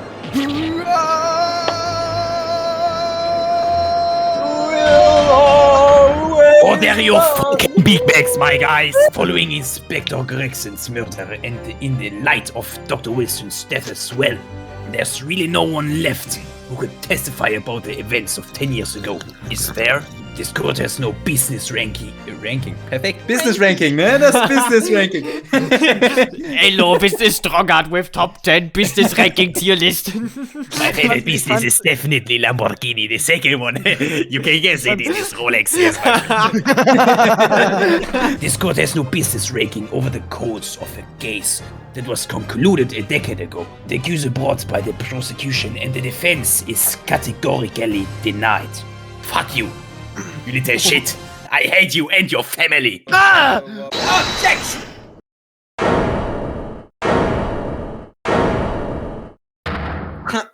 Actually, there is one person who could still testify about that autopsy. Don't be ridiculous. There's no one left. I murdered them all, my guys. Who, Ryunosuke? Who? Tell me! Tell me this is instant! I don't... Tell me! Kazuma, I'm not gonna tell you. Come on, please. This trial can't end, not yet. Please tell me. Take that! Even it was, another Japanese? An expert in forensic medicine, my lord. Professor Eugene Mikotoba. And what could his testimony possibly tell us? Professor Mikotoba was the primary assistant during the autopsy in question. He was also the person who actually pissed the report.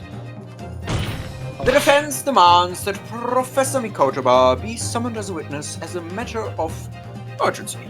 Whatever really happened in that autopsy laboratory 10 years ago is something only he can tell us. The defense's demand is denied. Prosecutor Asogi, let me refresh your memory, as you seem to have forgotten the prosecution's stance. Only minutes ago, you accused the defendant of being the Reaper and of masterminding the assassin exchange. So present your... Present? No? So present your evidence for those claims and make your case complete.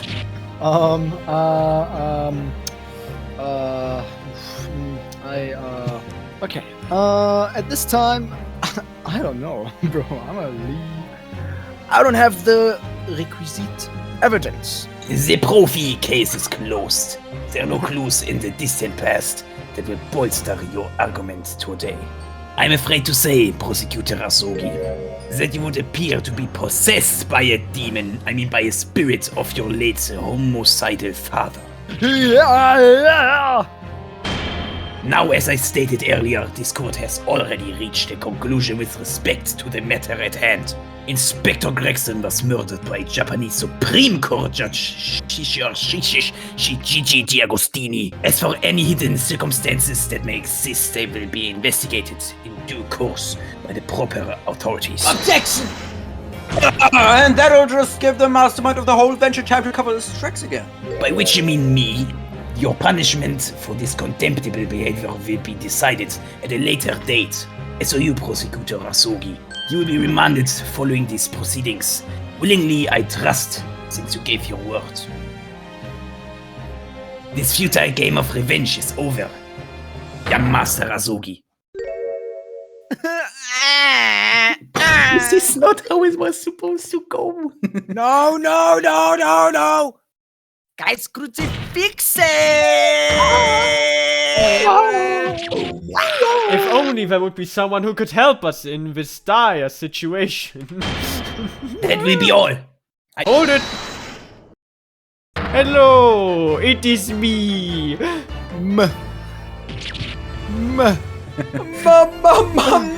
Mr. Sholmes! This is no place for amateur detection, Mr. Sholmes. May I remind you that these proceedings are closed to the general public. You will leave the courtroom at once. Lord Male Strongheart, it's imperative that you refrain from bringing this trial to an end at this stage. Is it really? And why would that be? You need only recall your own words from the opening of the trial to answer that question. If I may. We will stop at nothing to uncover the whole truth behind these disturbing findings. Surely it can't be that the shock of being accused of being the Reaper yourself has erased that from your memory, can it? Banalter! The whole truth, sir, has already been uncovered. It would seem that we have a great many important members of the judiciary present here today. I put it to you, my dear fellows, should the trial end at this juncture? After all, why have you been invited to attend? To nod along to the prevarications of your superiors? Ordert eure fucking Big Macs, Mann! It seems to me that Sorry, no. It seems to me that we stand before a door that leads to a new era of legal practices. A door that is ajar. Look, Mr. Naruhodo, here, I've got this jar. Let us emerge from the shadows of the Reaper's decade-long ascendancy. For you, and you alone, my dear fellows, have the power to push this door open now. The auditors in the gallery have no rights to express an opinion in court proceedings. Silence! He's right, the judge has absolute authority here. Yes, if he calls the trial to an end, it must end. But there... I sense dark things behind the scenes. Dark things indeed. I've got no idea what is going on. Shut the fuck up! I would like to apologize. Did I ask you? We need to clear this up before that young Japanese fellow is remanded in custody. My lord, you assured those present that you would uncover the whole truth here. Vindicate yourself of these outlandish accusing. The truth, not the whole truth and nothing but the truth. On with the trial! Testify! Well, my lord, you hear the voice of British justice, I take it. I think you'll find it will be rather awkward to silence. Damn it! You found all my Rolex is fake! Shit! Oh my goodness! And my Lamborghini is not a Lamborghini, it's a Ford! The court will recess briefly. I have no intention of shrinking from these allegations. Bailiff, arrange a private jet as soon as the gentleman arrives at the courthouse. We shall reconvene. A recess won't be necessary, my lord, because fuck you. Pardon? Mikotoba is a close friend of mine. He accompanied me today and is waiting in the antechamber as we speak. He is viciously beatboxing in preparation of his testimony. I do believe he's been enjoying a little trip down memory lane, in fact. Well, I must thank you for your assistance in this matter, Mr. Sholmes. However, you are of no further use here. Kindly leave the courtroom at once. In that case, the trial will continue without delay. Bailiff, show the witness to the stand.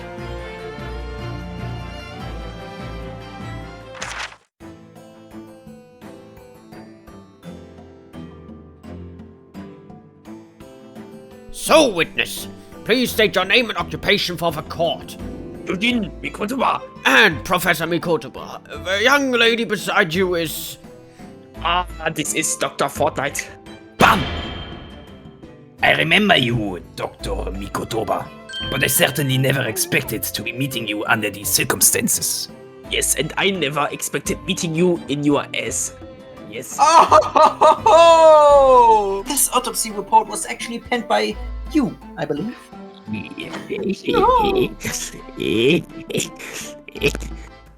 Yes.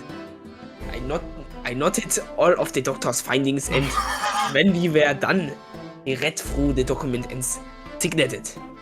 Go on, please, Mr. Kazuma. Yeah, I'm waiting. Just a minute. It is already 3 o'clock, my friends. I have to go to the next Lamborghini dealership. I don't care about you and your Lamborghini, Strongheart. And I don't care about you, Mr. Kazuma. I'm leaving this court now. Fuck you. I Very don't well, then. remember. Hey!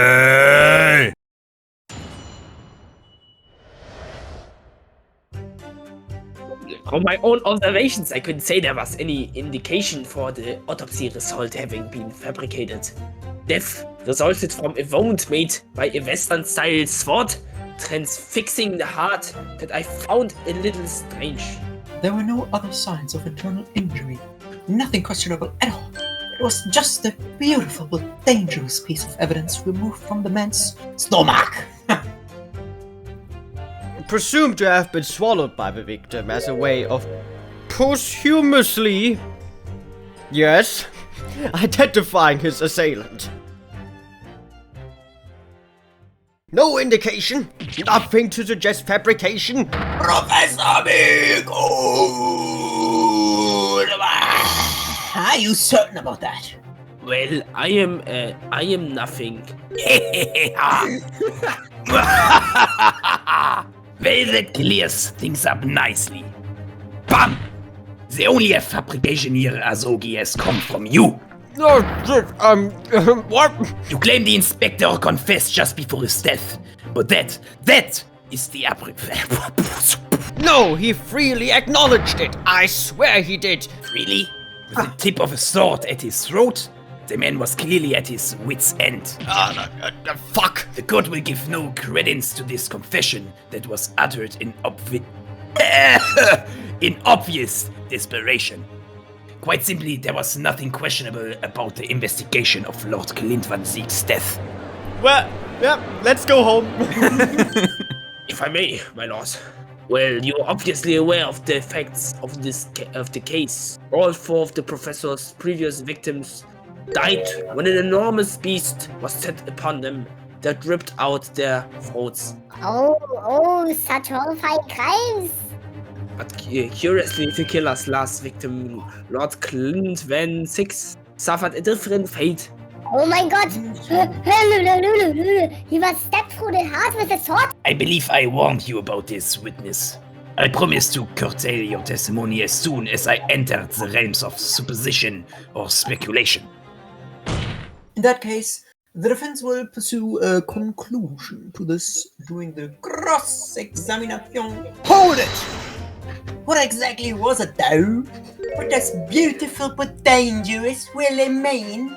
I'm a true British geezer. It was sparkly and round, with a hole, as if it might slip over a finger, perhaps.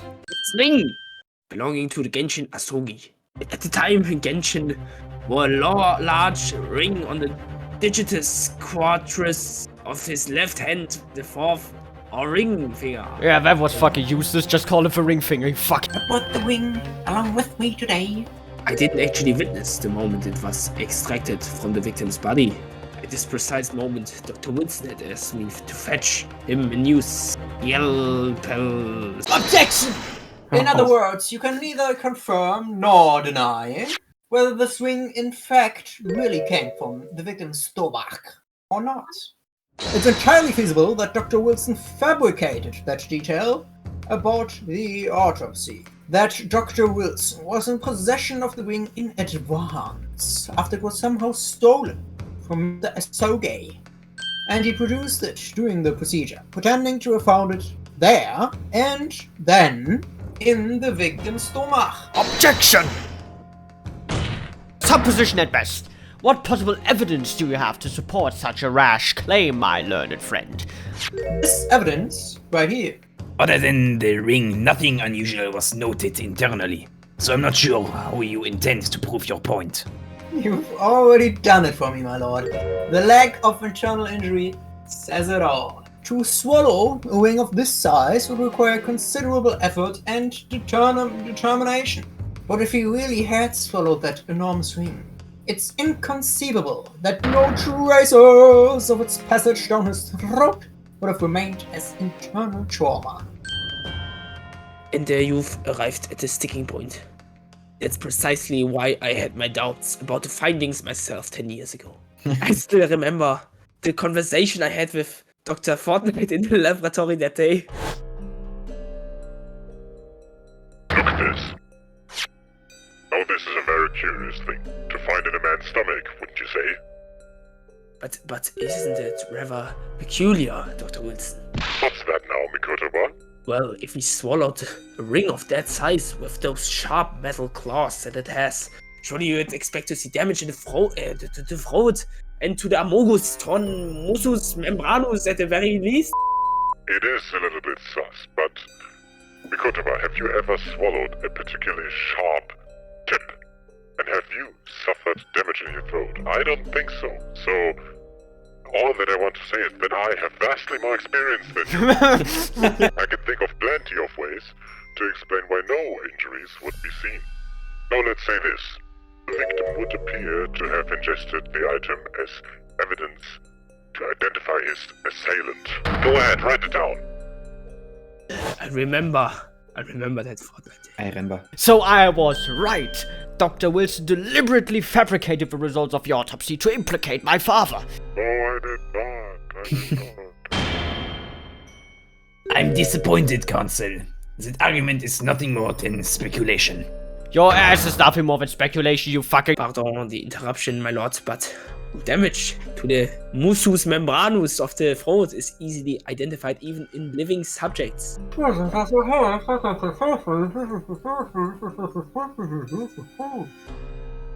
France. I don't think so. And Dr. Guri, rest assured that your removal of evidence from the stores without permission will not go unpunished.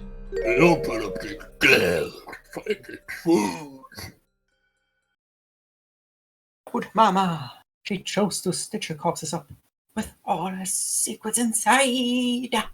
Yes. The ring. It was on the ring finger of his left hand that he used to wear that ring.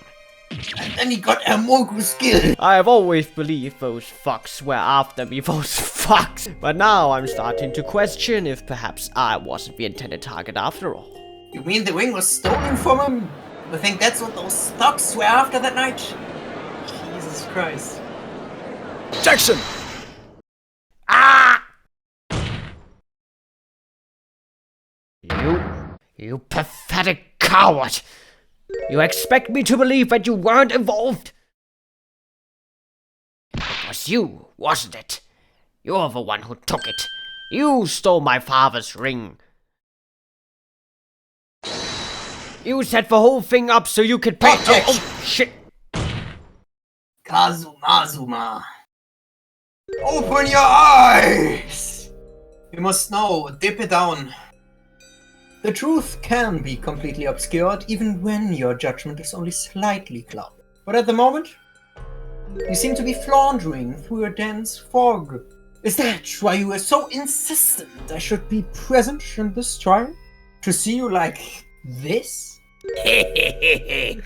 Well, this is an amusing spectacle. What a grandiose expression on your face. As if you were Lady Justice itself. Lady Justice, my wife.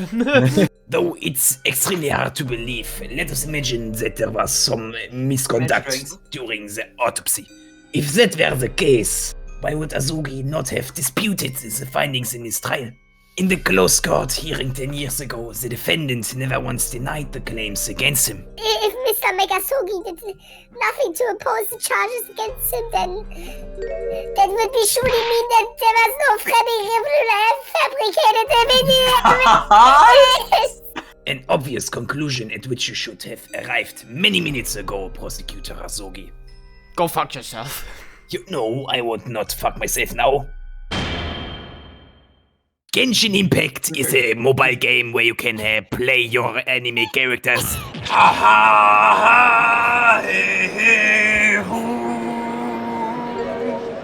But if that autopsy was all above board, there will be nothing to stop Lord Strongheart bringing this trial to an immediate conclusion. Jackson! Yes, it's me, Kazuma. The other character. Hello. Thank you, Ryunosuke.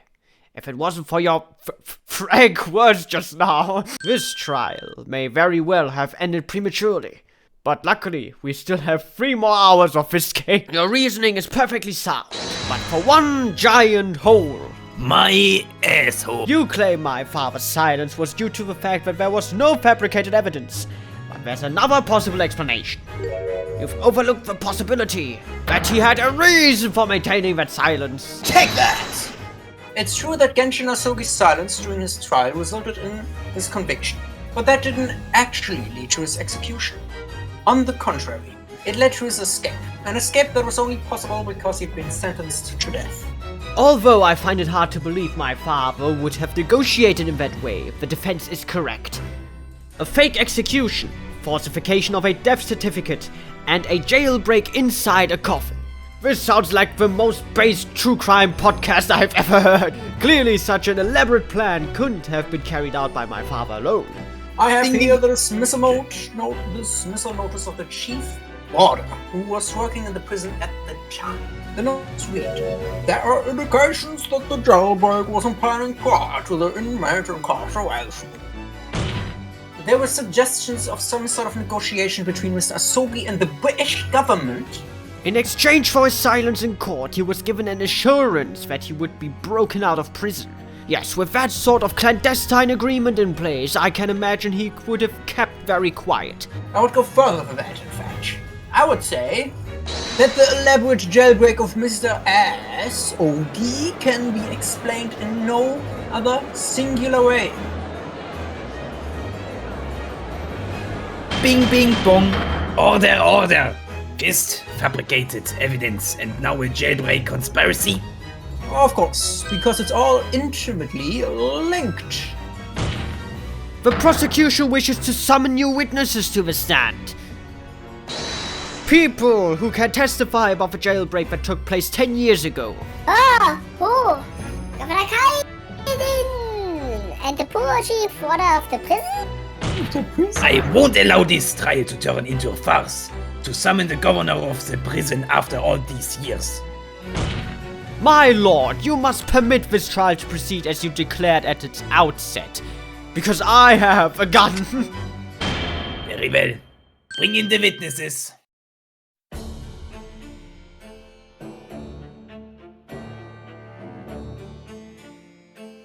Will the new witnesses state their name and occupation for the court, please? Barry Kaiden, governor of Barclay Prison. Everyone calls me gossip. I say, your other persona. Oh, I do beg your pardon. Of course. This ship might be a little bit off course. My name is Television. I used to be the chief warder at Barclay Prison. Barclay Prison, innit, bruv? If it turns out that you were involved in the plot of Season 8 of Game of Thrones, the consequences will be very serious and in all likelihood a capital punishment. Prosecutor Asogi, if you threaten the witness again, you will be held in contempt of court. My apologies, my lord. It won't happen again, I'm sure. It will happen again. Clearly, you were both involved in some way or another. Bogus spinted, Schlogus shinted, I don't know, both.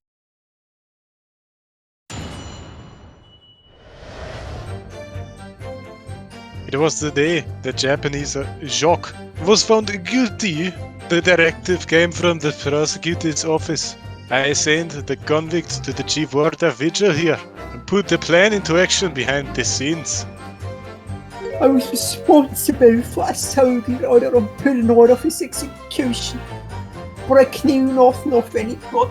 I didn't ken if there was negotiations between the convict and the prosecutor's office. All I did was carry out my duty for Her Majesty's Great British Empire. Hold it! Did you carry out the plan in its entirety? I did everything I could at the time. As you know, Genshin Asogi was shot dead in Lowgate Cemetery after the escape. So tell me, was that part of the plan too? Personally, I believe his death was the last part of the plan. Excuse me, Mr. Viggy. Is something wrong? What Governor Kaiden was just saying seemed to upset you. Did it bring something up to mind, perhaps? No? Well, fuck you then and shut up. I really can't imagine that the shooting of Mr. Asogi in the cemetery was ever part of the plan. Was sorgt dafür, dass Sie so denken? But it just doesn't make sense, does it? To make the man admit to crimes he did commit with the promise of a jailbreak only to kill him in the end. That's tragedy of the worst kind. But the point is, if the intent was always to betray him, Why would there be any need for all the chicanery? Chicanery! Oh! This chicanery! He defecated through a sunroof! And he gets to be a lawyer? What a sick joke! Truth be told, there's a wee matter that never quite made sense to me. Confessing under a mistletoe to murders he didn't commit on a verbal assurance of later being broken out of prison. If that isn't a better love story than Twilight, then I don't know what is! Under normal circumstances, no man would stake his life on a gentleman's agreement like that. Which means that Mr. S.O. guy must have had Trump! Something that guaranteed he wouldn't be betrayed. Some kind of weapon of mass destruction. Oh yeah! I mean, the fella couldn't possibly had anything like that. But you know that he did, governor. The Asogi papers released them. The name given to the last will and testament of Genshin. Oh, sorry. I'm shitting and coming at this very moment. I'm crying and pissing my pants. You screamed, didn't you? Yeah, we read. I did not tell you to keep that a secret. You can't touch me now. He's touching me at this very moment. That document mysteriously eschwund, didn't it? All the prison water searched through the belongings in his cell, but that we was just nowhere to be found. What the blazes are you bothering about? The will was found, red and proper. The fella's cell, where I said it would be. I have the document right here. Which means everything is as it should be. Not quite, my lord. You see, there's an undeniable inconsistency here. What inconsistency? Tell me. The inconsistency of them balls. Ooh. Mr. Sogi described this document as the only weapon he had left. Would you consider this facts or cap? Have you ever been biking? And yet, this will contains nothing of significance at all. Nothing that would have given the convict any liverage. Are you suggesting, my learned friend, that the last will and testament, shut the fuck up, stored at Barclay Prison all these years, is actually a fake? As has clearly been demonstrated already, I am an expert mountain climber. What went on at Barclay Prison was far from above board. A buff board? The board has been to the gym. That last vilification by the defense was an affront. Affront? Yes, it was like affront to the entire British legal system. This absurd notion of a weapon is something for which we have only the former chief warder's word. The man could quite easily be lying, or at the very least, sorely mistaken. Clearly we need to get to the bottom of this. We need to know exactly what happened with these so-called Asogi papers. A waste of time. If the will was fake, where is the real document? In your ass. Oh, let me take a look quick. Mr. Vigil was stabbed in your anus 10 years ago. He lost everything. He very nearly lost his own life. And you're going to die. Whip, oopsie daisy. You're ready to brand him a liar and turn your back on him without even letting him defend himself. It's clear that the Barclay prison is hiding something. It's clear that the jailbreak was masterminded by someone in the prosecutor's office. It's clear that some illicit negotiations took place. Is your lordship just going to gloss over this obvious admission? It would seem that a vocal few here are utterly blind to the truth. Would it seem that way? Well then, let the witness testify again for the 50,000th time. The Asogi papers.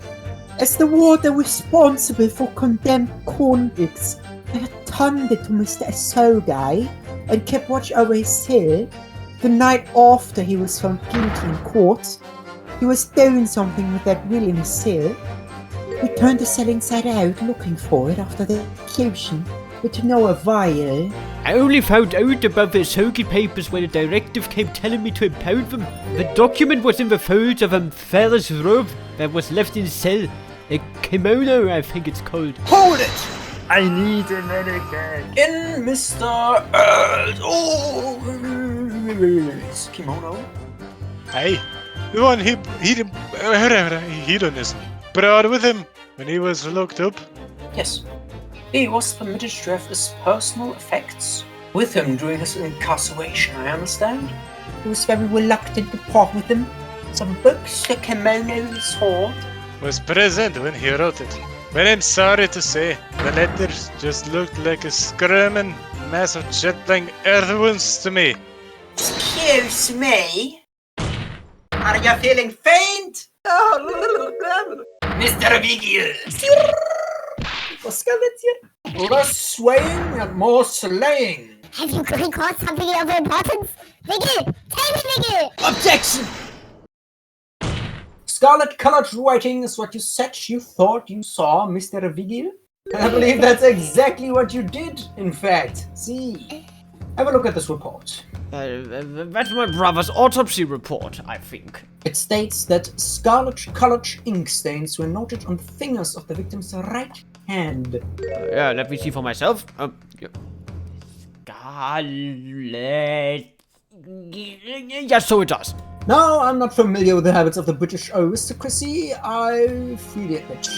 But I would hazard a guess that they don't all go around with ink stains on their fingertips, do they?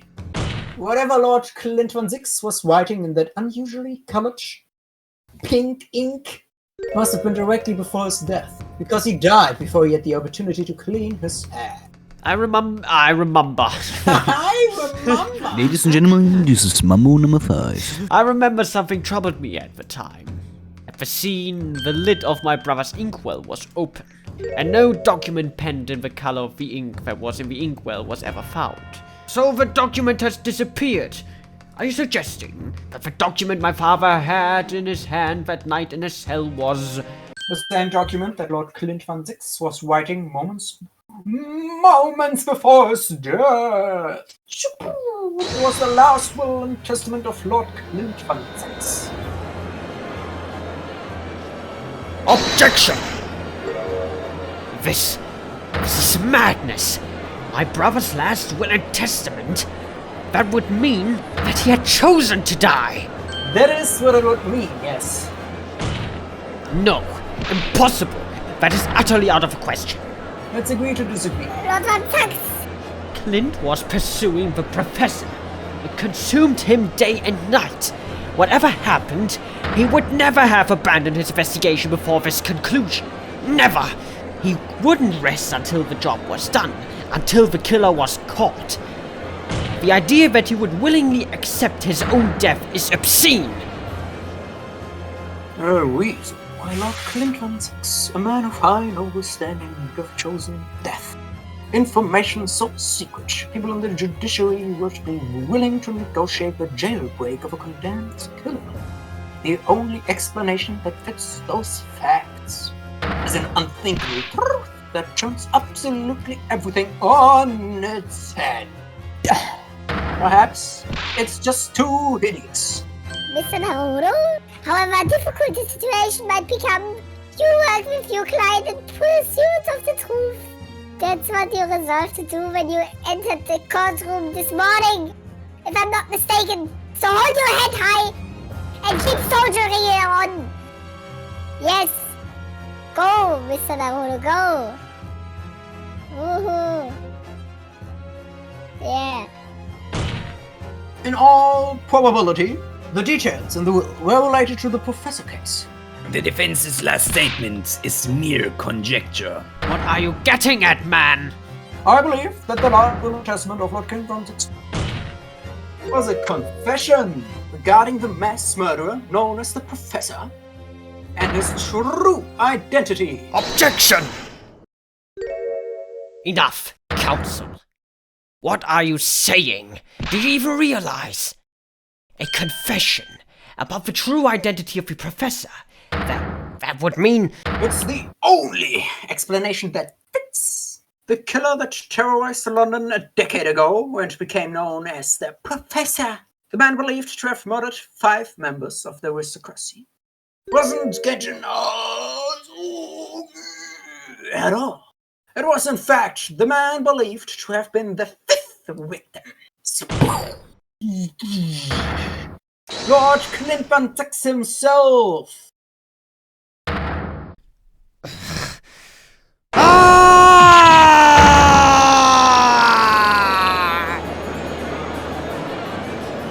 It's finally open, is it?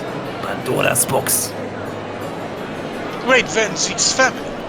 They've been thoroughbred. Lord Clint Van Zieks. He was a paragon of justice in the capital.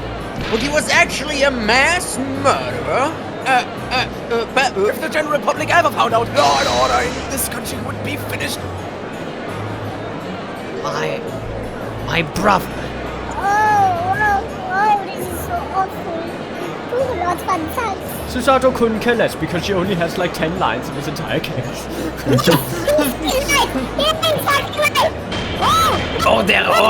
Order in court. The professor made use of an enormous hound as his murder weapon. Tell me, did your brother own a dog? Yes, he did. Balrog! He was a well-known hunting dog. People called him a giant. When my brother would go hunting in the forest of the grounds behind the house, he always took Balrog. He was a magnificent hunting dog, worthy of a jewel-studded collar around his neck. A jewel-studded collar? No, that's relevant at all. That's right. Though sadly, some years ago now, it was stolen by a thief who broke into the house one night. It so happens that myself and my colleagues have come across such a collar during our time in London. There was old emblem attached to the collar too, made of pure gold. It was topped with a small crown and bore an ornate capital letter B. An emblem bearing the initial B. It's almost like initial D. Oh my, you know it? It just happens to be the collar of the Baskerville family. The Baskerville? What is Baskerville? Baskerville is the family name of my late brother's widow.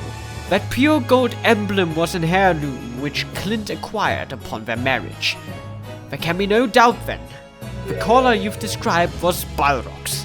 There was a considerable amount of blood on the collar when we saw it. Since we know the dog was used for hunting, it could have been from his warrior. But it could equally have been from human prey. So it is the true then? Clint Van Zieks really was the professor. Impossible! These Japanese are making it all too So in fact, the among us person responsible for these murders of nobles and royals was a noble and royal himself, and that threatened to be an enormous scandal that would irrevocably destabilize British society.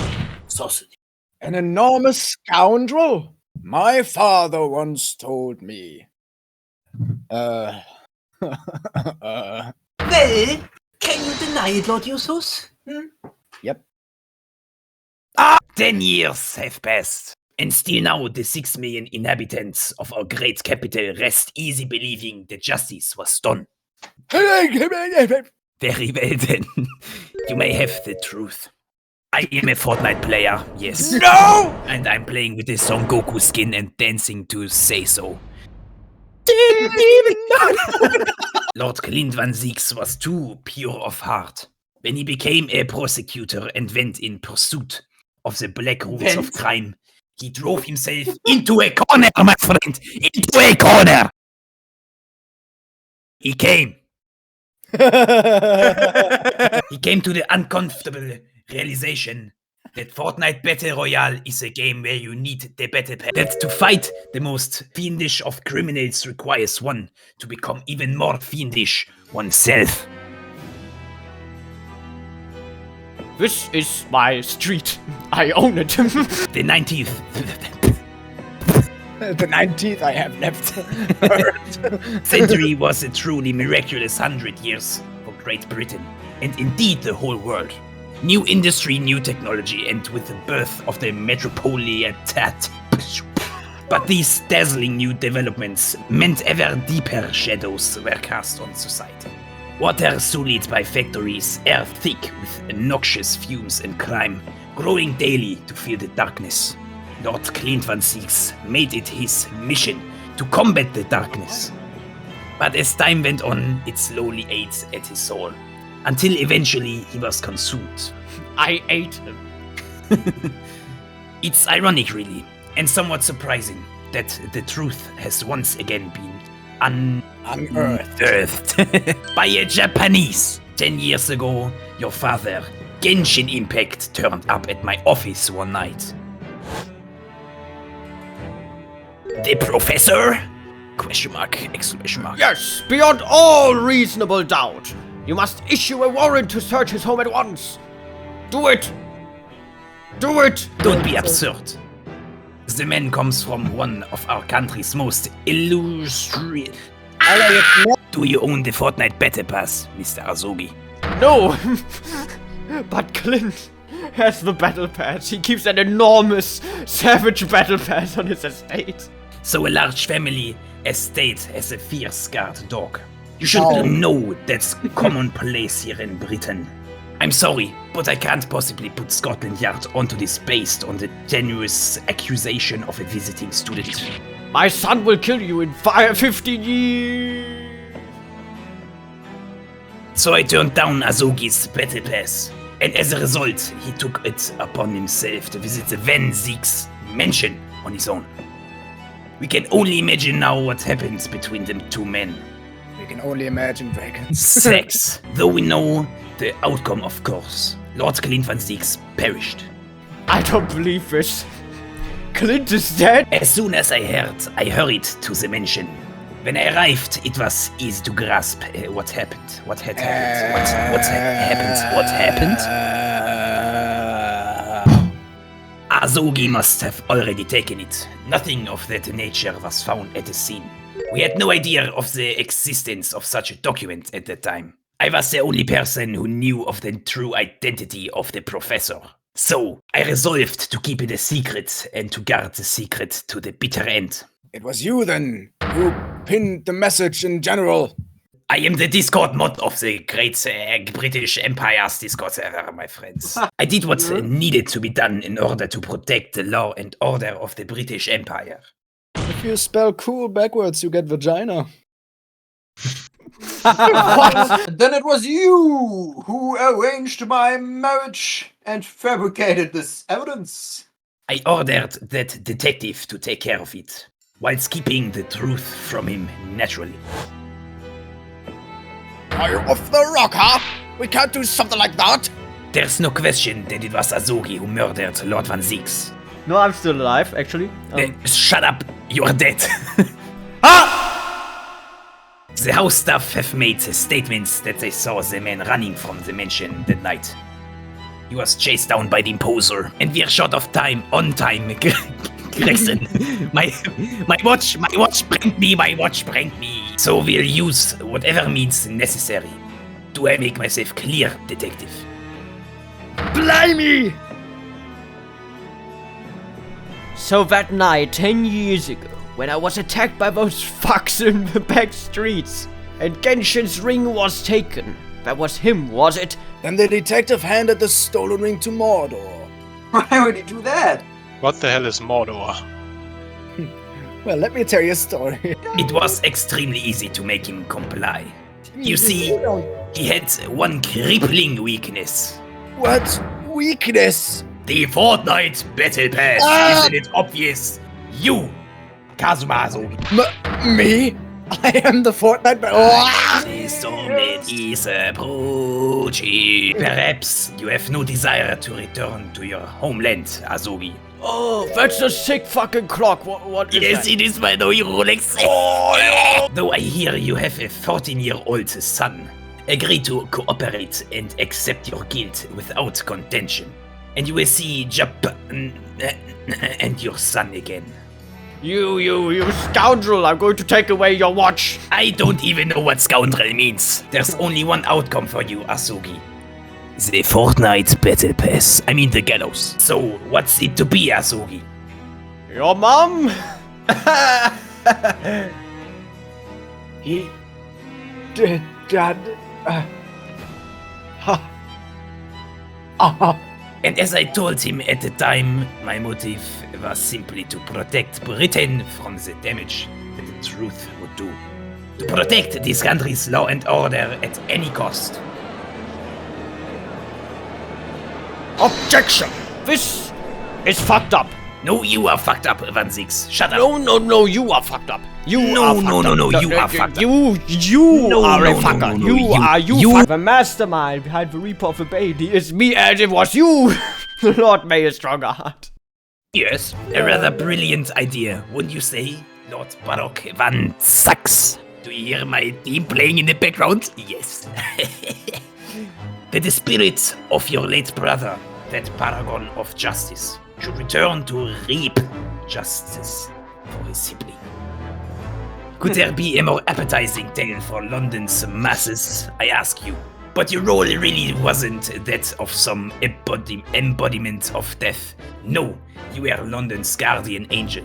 An angel with bloody hands? I think not. I think yes. Those who had cooperated with me already were only too happy to participate in my plan. Inspector Gregson, Dr. Wilson. My minions worked tirelessly to ensure that the thing...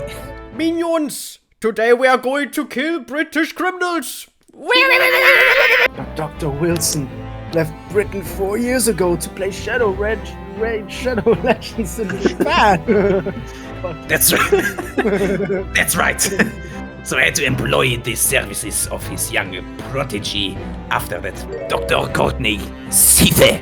So what with the execution of the professor and the subsequent reign of the Reaper of the Bailey, I've successfully safeguarded law and order in our mighty capital for the past decade.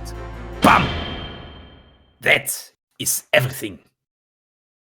My lords, ladies and gentlemen, I do hereby confess, it was I who sired the concept of the Reaper. However, let me say in my defense, it was all for the preservation of law and order across the entire empire. Not Strongheart did it! All those who died at the Reaper's hand were rotten to the core anyway. It was all in aid to keep London safe. It. There's no one left. Therefore, this trial can go no further. Now, I would like to entreat all those present. So no one. Beyond these four walls, nobody need to know the truth. Even Her Majesty must be protected from this. I trust you all appreciate the importance of my request. It is of course for the good of the country. Can he do this? Can the trial really end now? Hold it! Yes, it can! I have one last question. For the accused Lord Van Siegenbock. Of course, I know you're high. Drunk. But can I please have some? Drugs. I want drugs. Give me drugs. So I find it hard to stay in this courtroom without being on drugs. I want some drugs, please. Can I get drugs? You never suspected your older brother to be dead! However... It was only once, but yes. I couldn't say that I never had my doubts. My brother's sense of justice was extremely strong. Perhaps too strong, I observed. At that time, there were members of the aristocracy who were bleeding the country dry for their own gain. And coincidentally, at the same time, the professor began his terrifying Wie sagt man das eigentlich? Rain. Ah, rain. Purple rain. That will do.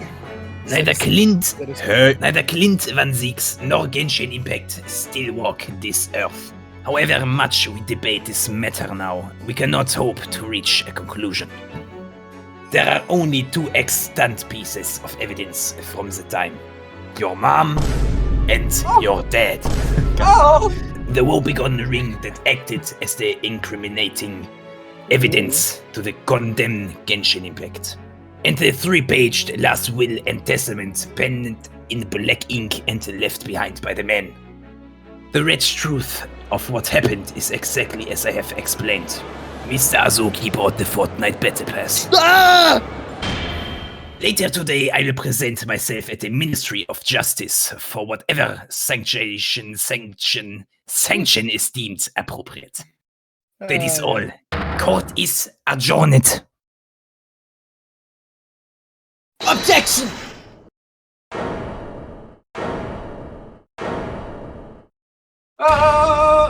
My lord, I'm afraid I must insist the trial continues. I beg your pardon. Among the statements you made just a few simple moments ago, something you said was inconsistent with a certain piece of evidence we had. And whilst an inconsistency remains inconsistent, it also remains inconsistent. The defense is the right to pursue an explanation. Ryunosuke! What? Take that! This here wheel left behind by Mr. S.O. guy is a fucking 2-page long wheel. I ain't reading all that. What? Yet a moment ago, your precise words were precisely Could it be that originally there was a third page? Governor Kaiden. Hey. You were present when the Japanese man penned his last will and testament. I'm quite certain, my lord, that there was a third page at the time. If I meant correctly, the third was a message to his lad back in Japan. For legal purposes, we required only his will. As it happens, I have the third page of the document with me now. My father's message. Shit. Lord, the defense calls for Genshin Asuki's last words to his son to be read out loud before the court. Now! Your request is denied. The inevitably maudlin words can be of no consequence now. Objection! The prosecution agrees the court should know the content of that message. Very well then, Governor Kaiden. You will read the third page of the document for all present to hear. Yes, sir. Only I should point out, my lord, that I cannot read. This beautiful handwriting. Shame on you, Barry. Fucking hell. I would be happy to translate the words into English for the court. Papa! Yes, Ryotaro, I mean Susato, fuck. You are still here, are you, Dr. Mikotoba? Naturally. I consider myself a member of the judiciary, albeit a lowly one. But perhaps I could quietly withdraw after I've translated Genshin Impact's message to the world. Your corp. My final message. Goodbye. Kazuma, the truth is shrouded in darkness. A darkness only our clan's great sword can pierce. Mighty Karuma, twist thy head and watch them fall, all thy mortal foes. Foul tarnished. Hammer. What is Karuma? The name of Air's clan's famous sword. Razor Laser. All these procrastinations are beginning to try my patience. Adjournment of this court is long overdue. As the presiding judge, I have been as accommodating as possible of the will of the courtroom. However, despite all that, no new information has come to light. Boah, ich steh auf. In pursuit of justice, Lord Glintwan Siegs tragically lost all sense of morality. When he murdered his former mentor, clearly he was already Too much time has passed. We cannot ever hope to know more than we do now. Especially since the alleged will that he penned in his final moments appears to have been lost forever. Lord Strongheart, you appear to be in something of a hurry to wrap things up. I wonder why. I have to go to the toilet, my friend. We've heard you state time and again during these proceedings that everything you did was in the interest of protecting British law and order. And I stand by that. You stand by these balls. What exactly is it that you're hiding? Dr. Mikotoba, were you not the quietly withdraw after the translation of your former associate's will? Yeah, but fuck you. In this courtroom, no argument carries weight unless it is supported by evidence. And it would seem that the defense has no more evidence to present. In which case, I hereby order all discourse from the proceedings to be struck from the record.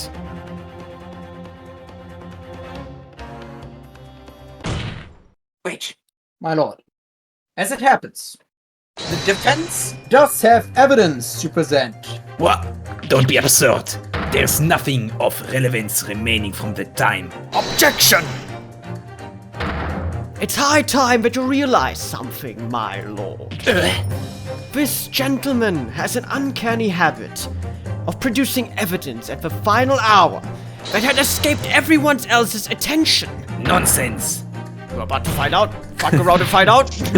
Was ist los, Ryunosuke? What do you have? The final decisive piece of evidence that will reveal the whole truth about this rotten tale. How can you? Decisive? Fortnite? Well, it would seem there's no escaping it now, my lord. Let it be so then. Present whatever you think you have that can settle this decade-old enigma, if you're capable. I shall stand up. What exactly is the evidence that the defense claims to be so decisive? Mighty Karuma, twist thy head and watch them fall, all thy mortal foes.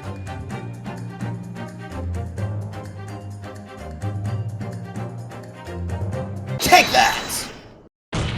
There's a single piece of evidence that can clarify what really happened 10 years ago.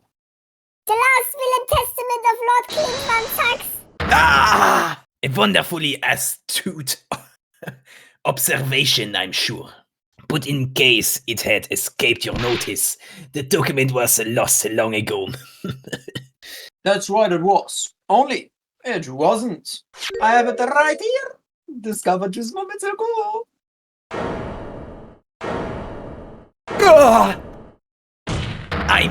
Ach so. Everything that's happened comes back to his will. This document is the key that will unlock the entire misery.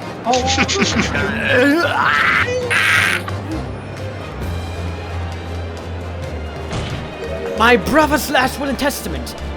Where did you find that? I pulled it out of my ass! It was in the store. It was in the store. It was in the store. Inside Karuma? That ultimate weapon, Genshin.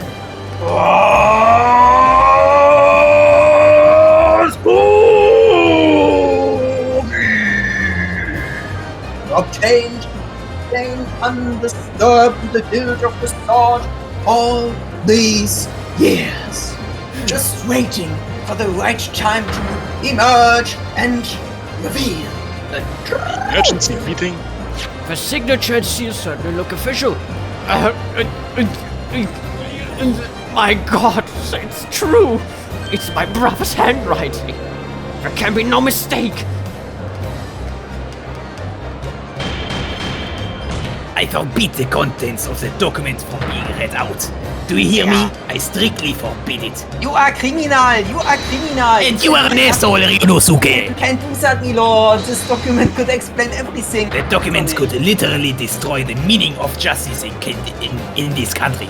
I demand that you hand it to me at once. Why? What are you trying to hide? Jutke, could it be? That you already know who it is! What are you implying? Court is adjourned with immediate effect. Clear the courtroom. Objection! Ha! The leg! Do that, my lord, and you will suffer a fatal blow as Lord Chief Justice. I beg your pardon? Forcibly ending a trial without good reason. Not any trial. A closed trial by order of Her Majesty the Queen. To defy the monarch's will is treason, you... That's gonna get censored. Lord Clint Van Dix really did pen. Oh, what? Read it out! You have a right to hear what's in that will. Well, my lord. It would rather appear as though proceedings aren't going to go quite as you'd hoped. You fools! Go ahead, guy. Read it. Very well. No. For God's sake. No!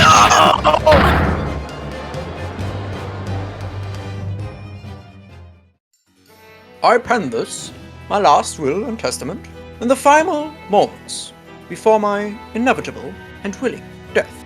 The hour is 11 p.m. and I sit at my writing desk in my office. My good friend Sogai stands at my shoulder. He has expressed his intent to invoke the dying ritual of the duel, that I may depart this world with honor, an honor of which I am utterly undeserving. The Japanese are a true, merciful people. I, Clint Van Six, Lord of the Manor of the Van Six Estate, hereby confess the following. I am the killer who has come to be known in society as the Professor, guilty of 4 counts of murder. I will not here discuss the corruption rife among the aristocracy, which is to me, as one of them, so apparent. However, 6 months ago, I took the life of a member of the House of Lords at the heart of the depravity, a demon who habitually sacrificed the common man to further his own interests, abusing his position of power. The law is impotent against such vile avarice. Only a fellow demon can rid society of this menace. That demon was my quarry, upon whom I willingly set my great heart. But though I am a hunter of some experience, I am a poor fellow at things. My guilt was at once recognized by another, and I became subject to his extortion. He had over me the threat of exposing my wicked crime to my beloved wife and brother. Under that threat, I have done this man's bidding for months now, killing those he demanded I kill. As I watched my former mentor perish before my eyes at the jaws of the hound I commanded, I realized that I had lost the last shred of decency and sunk to the level of a wild beast. There is no path back to the light, be it I or my dear friend Sogai, who dies this night. I am eternally dead. To my extortioner, male Strongheart, may you feel the jaws of the beast at your throat every time you swallow.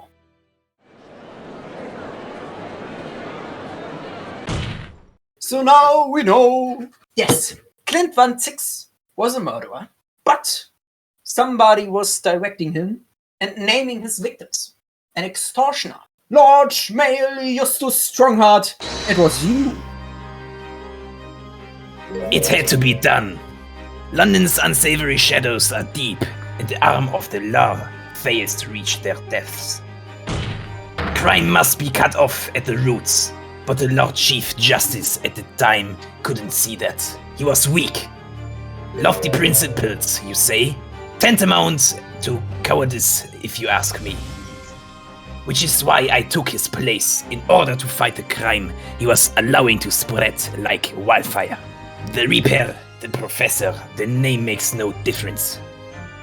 As I've explained countless times already, it was all done for the furtherance of law and order in London. Jackson! Are you going to legitimize the murder of a father now? Genshin Asogi. Well, it was unfortunate. I had fully intended to send him back to Japan as we'd agreed. Nah, Cap. He tripping. It was you, wasn't it? You murdered him in electrical. No, it wasn't me who took your father's life. On the night following his mock execution, I went to Lowgate Cemetery at 3 in the morning with Jigoku. Judge Jigoku? Hello, people. Jigoku had fierce ambition. It made him easy to manipulate. 10 years ago, after he stood trial for the destruction of the witness stand, I had words with him. When I told him the position of Minister of Foreign Affairs could be his, he couldn't agree fast enough. As you know, Asogi escaped the prison in a closed casket and was subsequently interred. We intended to dig him out of his grave before he ran out of air. But sadly, all did not go to plan. There was an unexpected visitor to the cemetery with his own ideas about digging up graves. A man who witnessed what nobody was supposed to see. Blast! If people find out the convict wasn't really executed, the scandal will rock the very foundations of the empire. Then what do we do? Shoot him, Mr. Jigoku. Shoot Asogi at once. He can't live now this has happened. He has to go. What are you talking about? You had an agreement. Everything has changed now. If the truth got out because of this, both of us would be finished forever. Come on, Jigoku, do it. Pull the trigger. Shoot!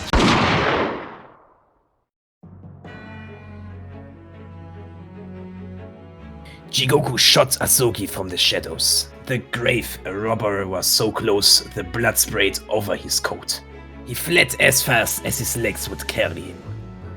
Then Jigoku and I put Asogi's body back in the grave from which he just emerged. When I later learned of the waxwork modeler's presence at the scene, I made her swear two things. Never to remove the professor's mask and never to speak to the events of that night. And with that, the secret was buried along with Asogi's corpse. It was Jigoku, your Japanese acquaintance, who killed Asogi in the end, you see?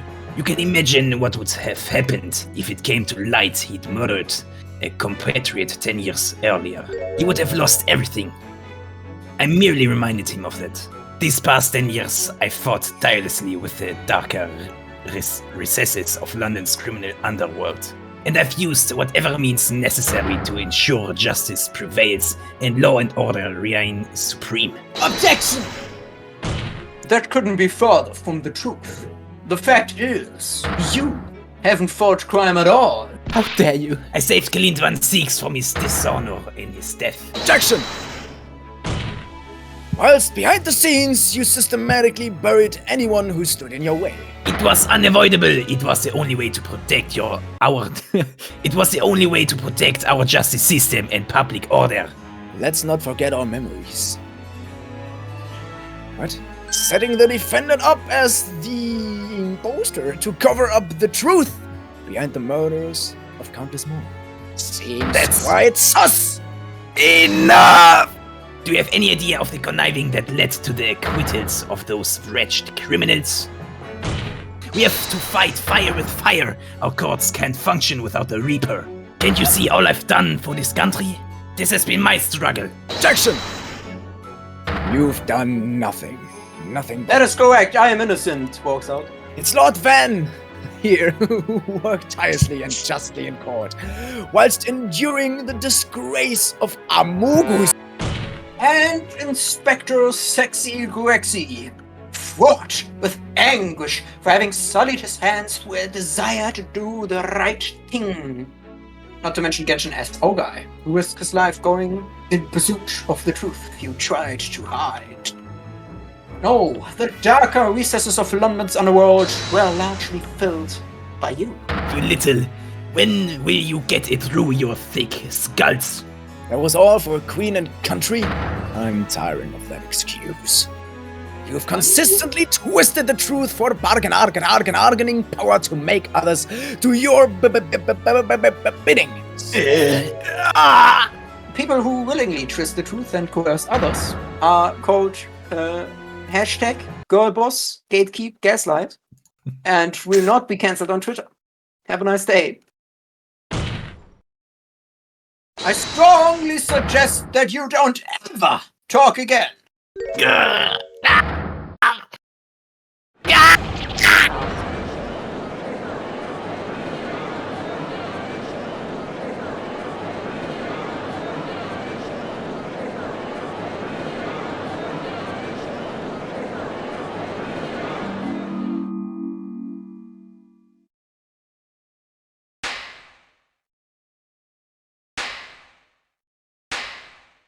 Well, well, well.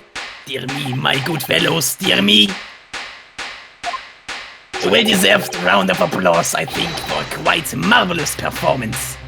What are you talking about? Those delightfully grave expressions, the beautifully pronounced Queen's English. Really, our friends from the Far East are quite a picture of industriousness. You fraud. Keep your cock mockery. Please don't misunderstand. It really is exactly as you've both said. I have occupied the darker recesses of London's underworld and, how did you put it, done nothing. Nothing? I confess it's a little embarrassing to have it pointed out quite so starkly, but yes, I really have done nothing. Which means I can be indicted for nothing. No, it's true. Personally, I have committed no crime. I've merely been surrounded by fools who've acted very rashly indeed. I would like to address all the good lords, ladies, and gentlemen of the judiciary here present. You all know of these darker recesses in our great capital, and deep down I believe you also know that to fight those who dwell there requires at least some of us to occupy the darkness ourselves. So let me appeal to your good sense now. Consider the situation with me in this catalogue of horrifying revelations, were to become common knowledge among the 6 million inhabitants of London. Among us! All faith in the police and the prosecutor's office would be completely lost. Public order in the capital would completely break down. We'd be cast to the lawless days of the last century. Precisely, as it was 100 years ago when 1 in 10 of the population were criminals. We have successfully identified and apprehended the men responsible for taking Inspector Gregson's life. That is all that was expected of this trial. All those other matters that have been discussed will be eliminated from the minutes of the proceedings in the interests of preserving law and order, and to protect Her Majesty the Queen, of course. Well, my lords, ladies, and gentlemen, what say you? He has a point, but I've got a gun. The things Lord Strongheart has done are quite unforgivable. But on the other hand, isn't it our duty to maintain law and order in the capital? You can't deny that the threat of the Reaper over the years has done wonders for the crime rate. And by fair means or foul, that's all thanks to Lord Strongheart Eustace.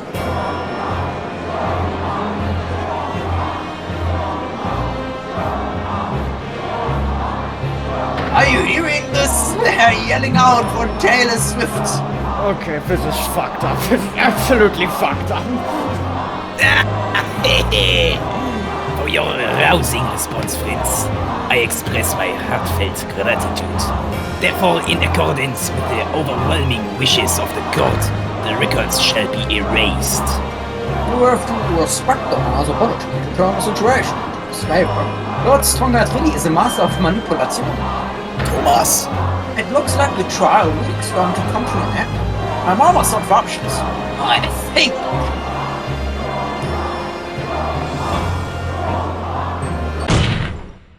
Yes, as I know, only true. Well, the only thing they fear is cold, hard evidence. Take that! Oh my! Yes! Mr. Sholmes asked if you had that with you earlier. We've exposed all of Lord Strongheart's wrongdoings now. I've no doubt that Mr. Sholmes has already deducted exactly how the truth would unfurl. So I think it must be time for the great detective to take center stage. Don't you? Yes, absolutely. Let's take the hair by the ears then. And heave. Alright, here goes. Ow, ow, ow, ow, ow. My dear fellows, must I remind you every time, a gentle tug will suffice. Jesus. I disagree, Mr. Sholmes. You're looking in quite the wrong direction, Mr. Naruhodo. Because I'm over here. Ah, Mr. Naruhodo, he's... Hello, I am a hologram. It's Mr. Sholmes. Walking animation! I wasn't expecting you back, shit. Delighted to be here again, Lord Strongheart. What? What is the meaning of this? Bailiff, seize him. Put that man in irons. This is a close court. You've been warned once already, man. What? Wow. You are fucking. I cannot grab fucking shit. Fuck. Fuck,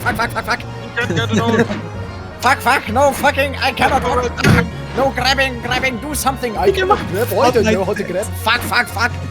I'm afraid your efforts are wasted. You see, the great detective you see before you is composed entirely of light and shadow. An image, if you will.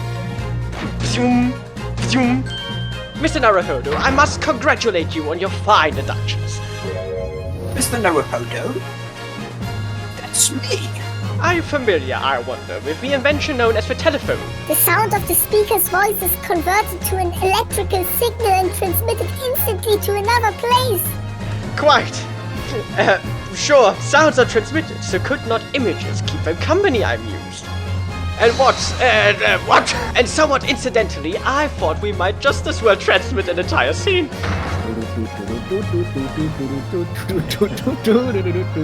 Sorry. I knew my trusty partner would have no doubt trouble grasping the concept. Leave my courtroom at once. Get out, or I swear to you. Dear me, you on the other hand, Lord Strongheart, appear to have a very poor grasp of the situation. Allow me to reiterate, I am not here, which would, I hope, lead naturally to one asking... What? The very question I was awaiting. I am at present enjoying the air in a rather splendid garden. Not just any garden, you understand.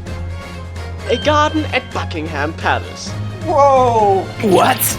You can't be Buckingham Palace? Well now, Iris is currently enjoying some tea. With Her Majesty. With the President of the United States. What?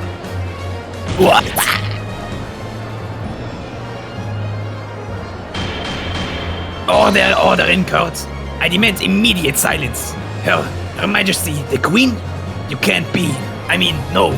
This is some sort of unforgivably distasteful trickery by a third-rate detective, that's all. Unforgivably distasteful trickery? What an apt description.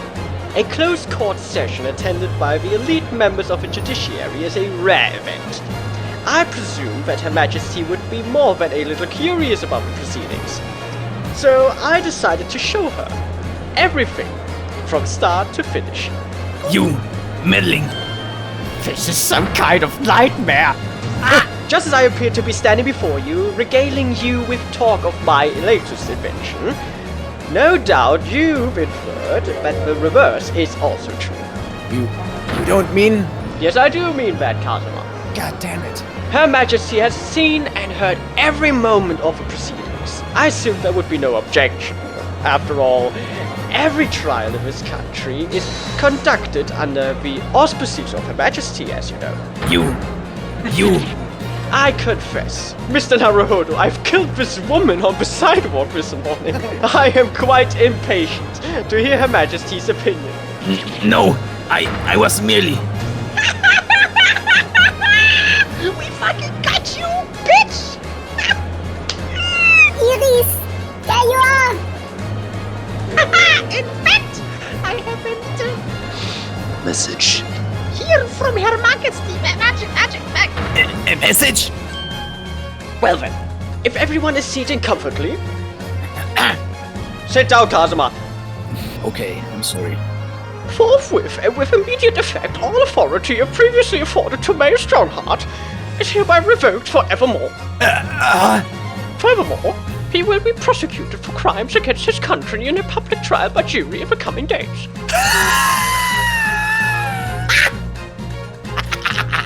It seems that Her Majesty does not believe we need to fight fire with fire, or whatever you said. Justice in this country needn't be administrated from the shadows at all. We don't need no Batman. Pussy. Bitch. Mayor, stop. The darkness you fostered to conceal your despicable actions these last 10 years is a thing of the past. Let's say the past 10 years now. Your Jordans are fake. Your Rolex doesn't exist. Oh. And your Lamborghini is a force. My Lamborghini! Your brand of law and order has no future. Because no longer are you the Lord Justus.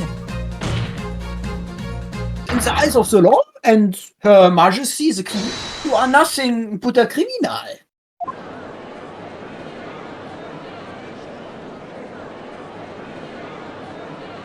Adjourned.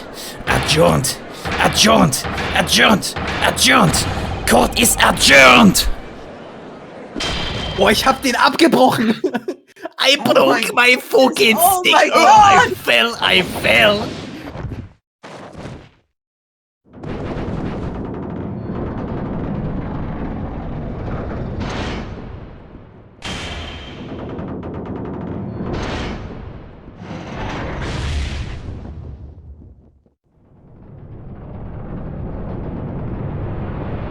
Guys, oh my goodness.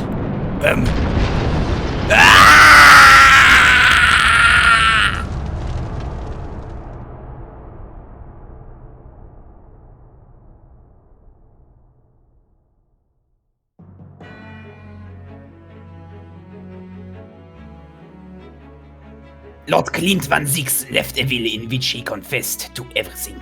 When those words came out of Asogi's mouth, it deranged me completely. I knew I must do anything and everything in my power to contain the situation, but I couldn't find the damned document. I searched his cell, but it wasn't there.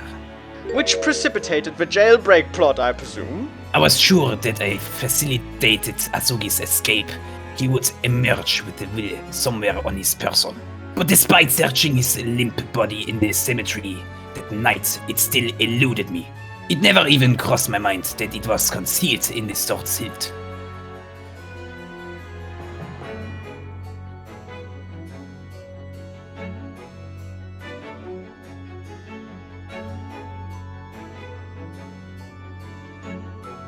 What pains me now is that my brother left this world without a word to me. In point of fact, I think perhaps that isn't the case. There is none to his last will and testament. As I confront the prospect of my demise, I feel bitter regret for my younger brother. Baroque, you've always looked up to me, and now you follow my footsteps to become a prosecutor. It is my fervent wish that my unspeakable deeds should not hinder your advancement. I ask not for understanding, for none could understand my depravity.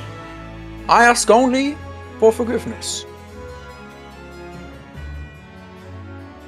Asogi is a female detective and a hunter worthy of respect. He has agreed to allure my final two wishes. The first is that this document survives. The second, I cannot commit the paper. I have go west, me sins to my wife. May she find resolution in my death. With my eternal gratitude to my Nipponese friend, I rest my will.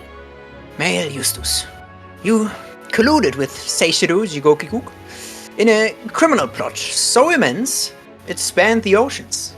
All of them. And you cold-heartedly murdered all those who knew the truth about what happened 10 years ago. But why did you set about that now? A whole decade later? Was it? To ascend to a very peak. These last 10 years made me realize being the Lord Chief Justice wasn't enough. Short of becoming Her Majesty's Attorney General, I could have no real power to affect the changes needed in this country. And for that promotion, I needed to ensure no remnants of the past remained. I like everything to run smoothly, in the exact manner that I prescribe. Like a well-oiled machine. Just like me. The darkness that has blighted justice in our land these past 10 years has been at last been dispelled. Thanks! That is all.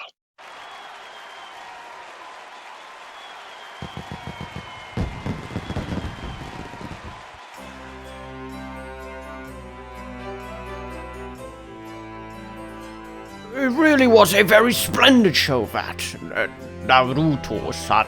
I'd have thought you'd be smiling from ear to ear, but you look rather glum. You look rather gun. Wir haben den Sound hier. Your father, Genshin Impact. I killed him. Okay. I must say, There's just one thing! what can the second of his final wishes have been? I think perhaps I can offer a solution. Yeah, actually, it's me. That was my Sholmes impression. I might be able to shed some light on that. It was 10 years ago.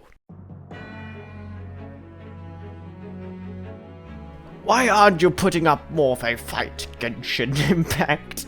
If you'd agree to it, Shitface and I would gladly petition the government. Oh, we've been through this already, bro. You don't need to worry about me. You have a favor to ask of you.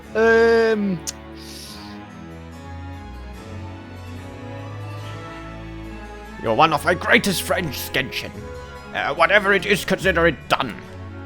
I'm gonna tell you an address. I need you to go there once. Don't go there twice. Okay. In secret. And tell no one else. Then come back to me.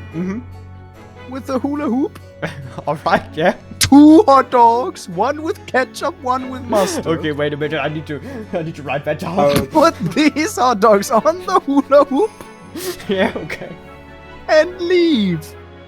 Alright, I think I can do that. Now, Oh, and was that could you- 2 hot dogs or was it 3? 2 hot dogs. 2 hot dogs, okay. And I've just remembered, could you bring me a Fanta too? Sure. Just something more? Do you want more than that? Just that? Or, What's the chef's special today? Cock.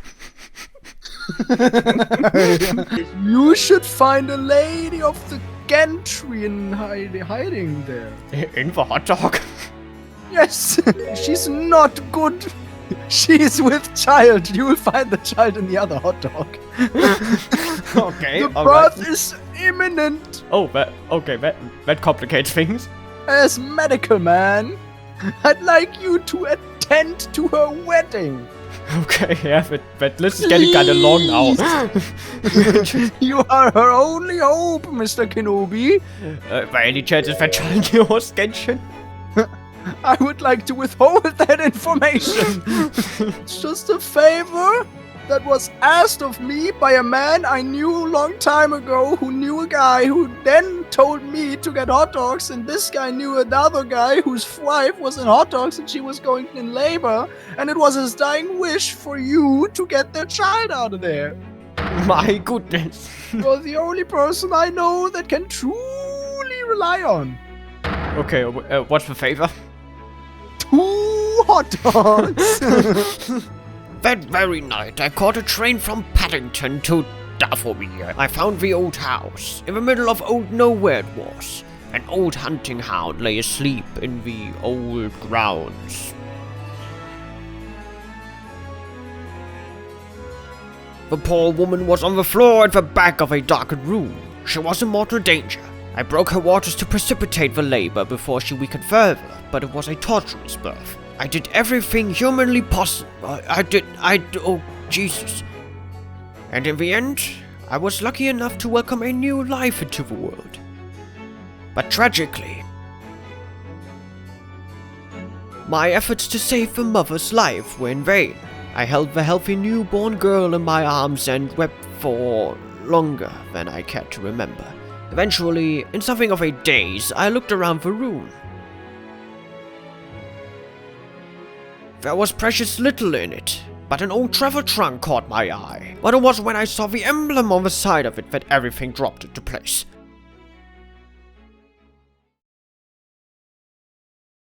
B for Baskerville. Baskerville? The newborn was his daughter. But that makes no sense. Why on earth would Clint have entrusted the child to my care in that case? I was completely unaware that he even had a daughter. I suppose he didn't really have any choice. If the true identity of the professor would be public, the girl would forever be branded as the daughter of the infamous mass murderer.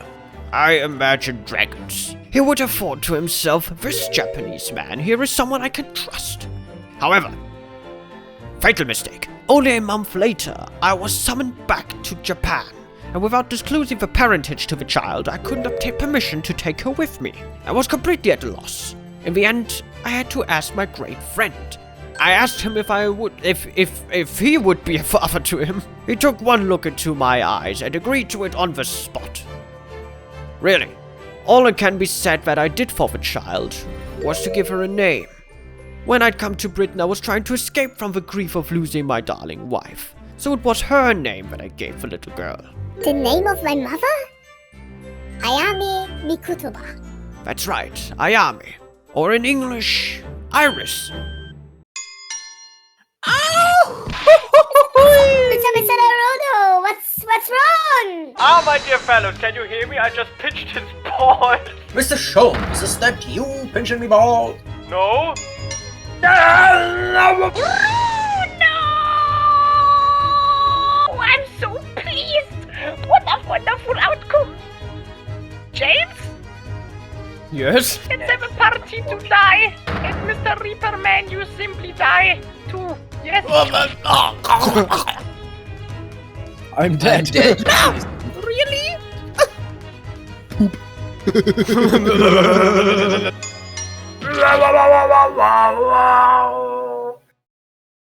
Well,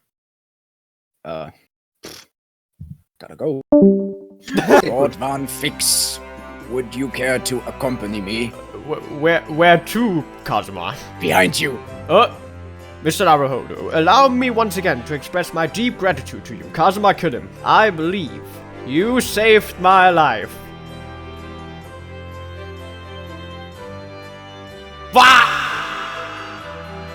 Wait, come back one more time. Hello. Yes? What are your intentions now, you silly little billy? Well, clearly I shall have to resign from the prosecutor's office. I need to find a new job. Oh no! Yes, I know, Susato, it's terrible. I intend to publicize the full truth about the professor case. Once that's done, the Van Ziek's family will be ostracized completely from London society. So as soon as I'm free from my employment, I shall leave the capital. I shall go to Japan. Stay the fuck away! Don't be a fool. Are those the actions of a man once feared as the mighty reaper of the baby? I beg your pardon? Amogus? Now that you've finally been freed from that disrepute, your battle is just beginning surely. Join me in Amogus. Well, I certainly never expected to hear those words from your lips. Amogus? Way back to Baker Street. We must have Iris with tonight's dinner. We must. Mr. Naruhodo, I shall join you. I know an excellent chicken palm recipe.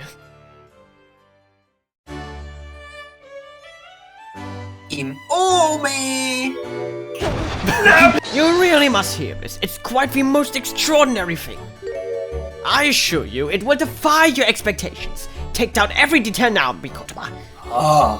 The world-famous great detective regaling his partner with a tale of his adventure. A sight to behold. And when I said that this guy killed Kazuma, it was funny. Sholmes, you're imagining things. We're all not real. You have to wake up. Please, come back to us. We need you. Your wife needs you. Well, anyway, there was also this guy that eated soap. Hello, Mr. Sholmes. Professor Mikotoba. I am finally back from the byline. And not a moment too soon. A feast prepared by Iris and Miss Susato awaits. Shut the fuck. Ah, yes. That reminds me. I rather thoughtfully offered to relieve the bailiff of his now defunct piece of evidence. The inspector's pocket watch. Someone needs to keep the memory of Inspector Grexy Sexy's career alive. Wasn't his career like full of murder and shit? By taking on the great responsibility of winding that watch every single day again. Yes! Yes! Someone with the equilibrium. Nicely said, Susie. It's gotta be me. Ain't no one else. Can I pay with credit card, please? Oh yeah. And I made you a promise, didn't I? That I'd become a proper detective one day and track down your old man. I'm not entirely sure that would be appropriate. My father is Obama. I don't like you. Sandwich, please. I don't think it matters what his name is or where he's from. Ne? Hurley?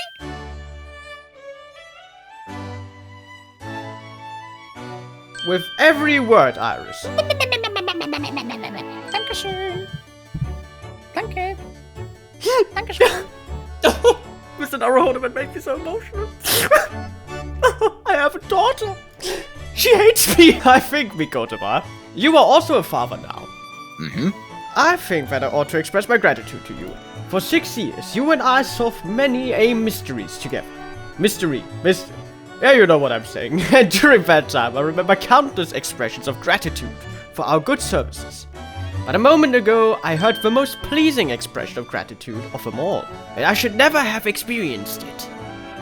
Were it not for you. Mm-hmm. Always so expressive, Mikotoba. Gotta go. Well then, I think this calls for a lengthy violin recital. Wouldn't you agree? Well, the food would go cold. That's the only problem. Maybe never? I shouldn't have is long enough, Iris. That's of course a joke. Laugh, everyone. Laugh. Even amidst the most troubling of cases, even reeling from the most shocking of revelations, returning in the evening to the suit of rooms, there's always warmth and happiness to be had. However, I despise warmth and happiness. I hate it here.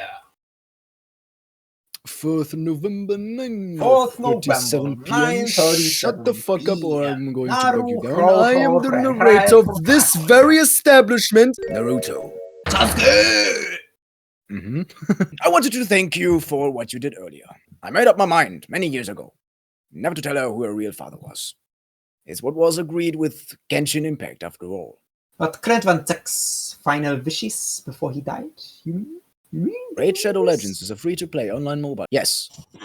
I've had to take some rather drastic steps at times to protect that secret. You know, like, for example, killing Sexy Grexy. Or killing Susato. When I read Sus report about his final days in London, my heart nearly stopped. You'd stumbled across the crux of that terrible case. The dog's dollar. The money is mine. Dollar. Money. The description of the basketball insignia left me in no doubt. It was worth $2. Actually, Professor, I wanted to talk to you about something, you know? Judging from that expression, I'd say you've come you've come to a decision, have you? Yes. I will be returning with you to Japan. Mm-hmm. Looking back now, when I first arrived here in February, that was 15 years ago. I mean... Yo, it's me! My becoming a lawyer just seemed to be the way things turned out.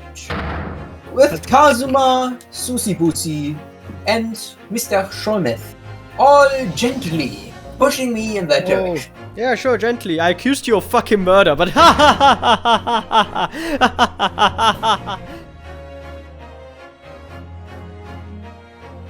spent the best part of a year immersed in this world, but always aware of a seed of doubt inside. Until today. Because today, I forgot. Standing in that courtroom earlier, all doubts vanished from my mind. I was totally focused, I was sure of my belief in my client, and I was sure I could see the real truth. And at the end of it, I finally realized No one else chose this path for me. I chose it myself. That's what I am now. That's what I'll be going back with you to Japan as. That's the path I'll be following for the rest of my life. Yeah, totally. Yeah, sounds like a hell of a story, man. Yeah, no, that's great news, bro. Like, rooting for you, buddy. It's 9:10. I gotta go. Whoa! Susie Boosie! Hey, I'm Susie Boosie, yeah! Did you silly little ears hear the silly little tour guide with your silly little father? I already said that I heard everything! Sorry, Alara, du warst halt schon... Are your ears keep breaking? I'm sorry! I did, yes!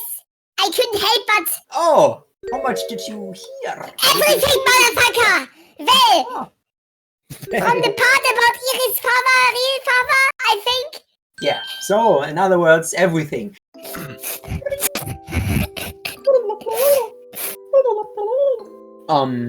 Susie Boosie? Yes?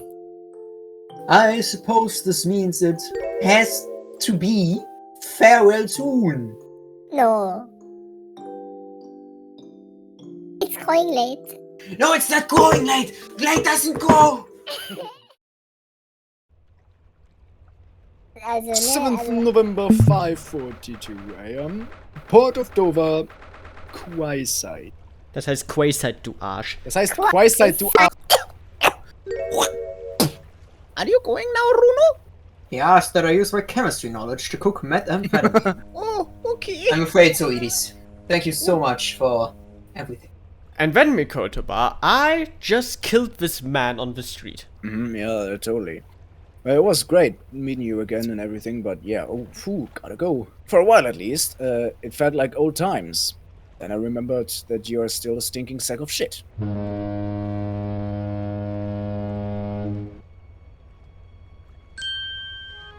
Susato-san.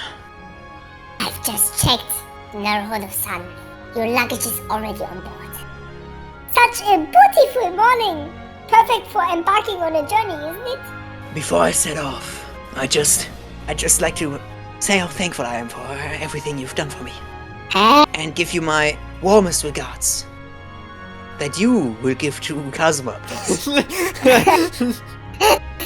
Actually, I think you ought to give him your regards in person, don't you? Huh? Ryunosuke. Oh, Jesus Christ. Zuma. Did you really think you can best me in my own game? Thanks. You're welcome. To be honest, I'd been looking forward to our wild time tearing up the streets of Her Majesty's capital. But... Well, we'll have to save that for another time. Personally, I wouldn't let that slide. But I'm looking forward to facing you in court again. Me personally, I would let that slide, but... we're both defense lawyers, so... I'm going to let it slide. Actually, Ryunosuke, I have a favor to ask. Name it. I'd like you to take care of this for me for a while. Nani? Because I've seen it now, and... yeah, I moved on, you see, I've got 2 swords now, and I really like the other one, and this one I kinda lost interest in, so...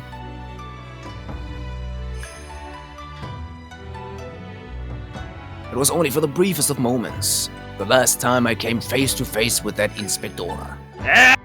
Don't call me Inspector! You're dead. But it was unmistakable. I wanted to kill him. I've always known there are demons that... The fact that it very nearly consumed me is... no, it's quite something. And I'll carry that with me until the end of my days. While I devote my life to fighting those whose demons have gotten the better of them. Until I'm ready to face the demon within me. Take this sword, because I already have one. I told you, I explained it to you. You wouldn't listen, but I explained it to you. Where's my sword? Until we meet again. Then, Naruhodo-san? Let's play Fortnite together. The path you're going to follow from now on, I wonder if I might follow it at your side. Unless I'd be burned. What? I mean, I would very much like you to come with me. But aren't you... you're so predictable, Ryunosuke. You mean you knew about this? Was the evening after Lord Van Ziek's trial came to an end. Is that Freddy Fazbear? Or, so you'd go with Ryunosuke back to Japan? Yes, I know it's unfair for me to follow my own interests like this. Well, so what are his feelings about it? We've never discussed it, of course. And now Naruhodo-san has made no suggestions. He's just as much of a predicate as you are. Yippee! He could never say anything before he was asked. I'm going to have to blow up this city.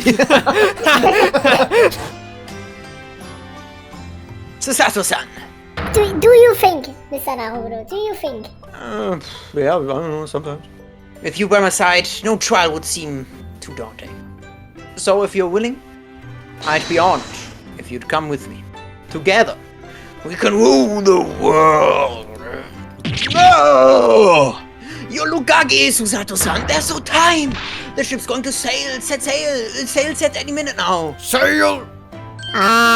It's alright, there's no need to worry. As it happens, my luggage is already on board. Oh no! Your ship is about to leave! Time to go then. Look after yourself, Ryunosuke. Kazuma, draw your sword.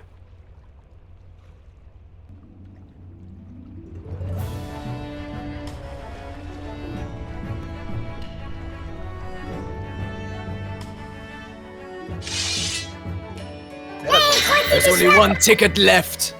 And I'm going to take that ship, you fucking asshole. Fight for the last ticket. And we will fight for that last ticket with our swords. You should specify whether we're going to fight with honor or not. That's what I'm saying right now. Because I'm going to fight dirty, you fuck.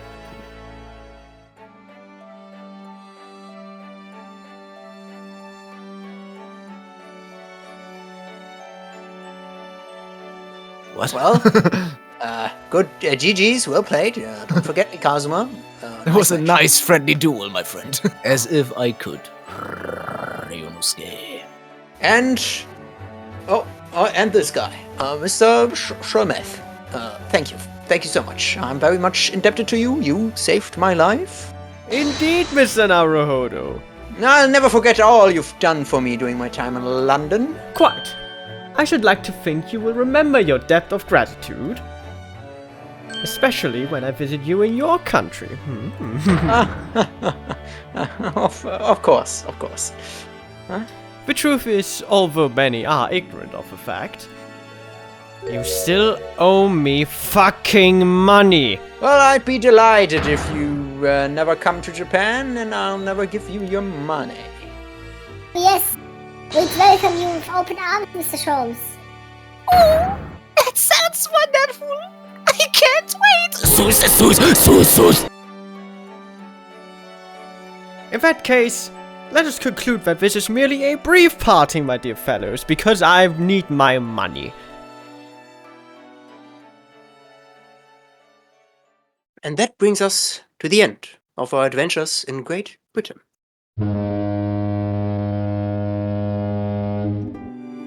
A peculiar twist of fate brought us here 2 years ago.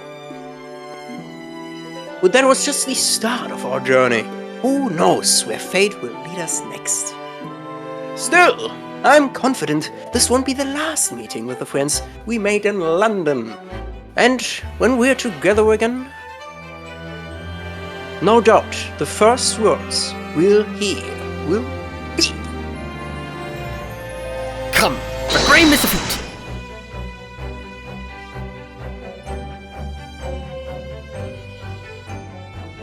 The ship, with our friends from the east, sailed steadily towards the distant horizon. But Sholmes' face was alight with joy. The times may change, but a steadfast friendship will remain true, Wilson. We have but to gently close our eyes, and we are with our companions once more.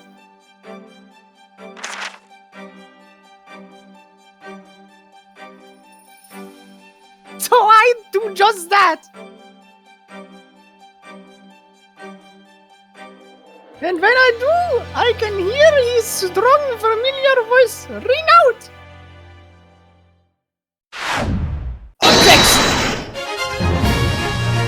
Until we meet again, fucker!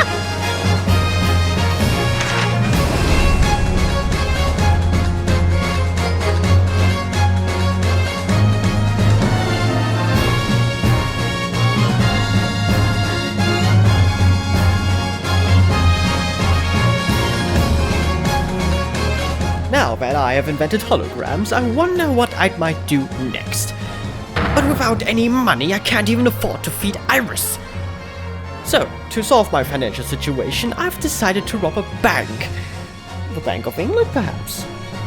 I might have some spare money lying around.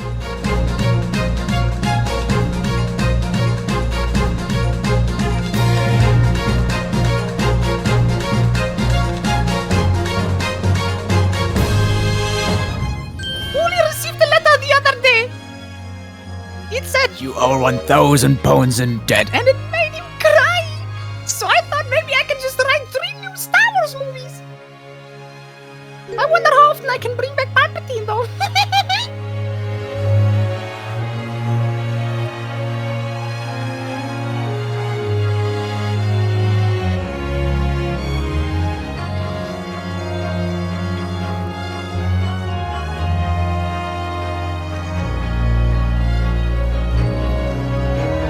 In those days, when I was known for being incredibly racist, I felt your presence at my side.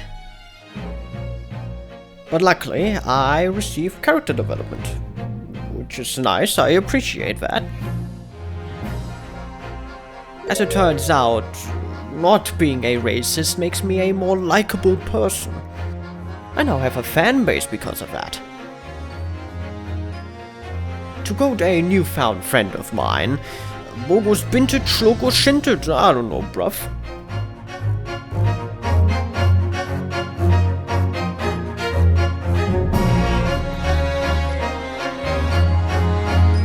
The post left a note for me, you know, but I couldn't read all of it, so I let Toby translate the rest. It's clear they loaded stuff up. The boss was trying to protect me, you see. And that's exactly what me and Chief Inspector Toby here are gonna keep doing for Londoners. And I still can't believe Sexy Grexy is gone. He's gone. I can't believe it.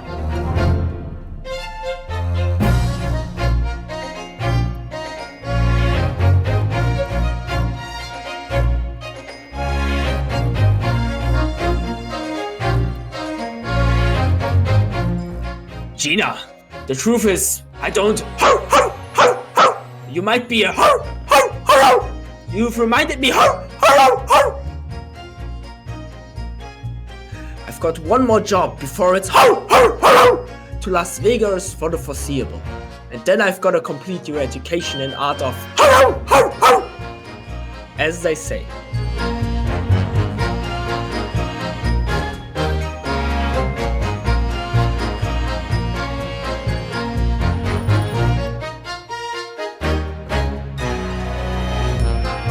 Your Excellency, this fucker is accused of stealing my wig from the Minister of Foreign Affairs. Objection! Objection! Oblique overstatement overruled. The minister's fucking dead anyway. Who is this cat discounted for the defense? And I'm scared of women. You better be. I've read plenty of courtroom dramas. I'm fucked, aren't I?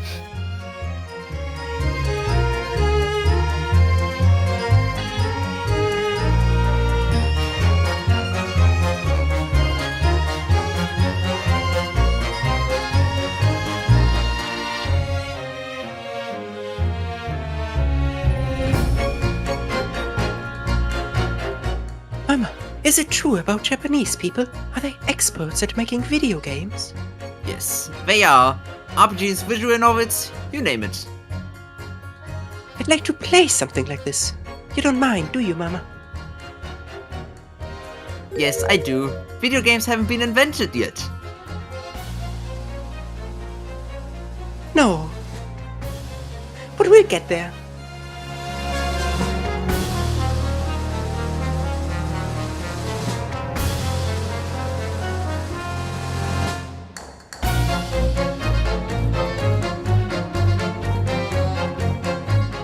This whole time travel business really didn't work out. So I wanted to try something different, like art. But the Academy of Fine Arts in Vienna has already rejected me twice. Maybe I should just try politics or something.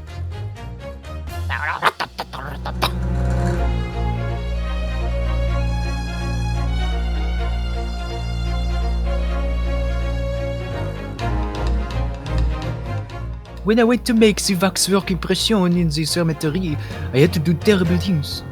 Even in the witness stand of the highest court in the land, I could never speak of it. The dark arts are dangerous and should not be cast by any other than the Fußpilz. For a faithful recreation of the visage, there is nothing I would not do.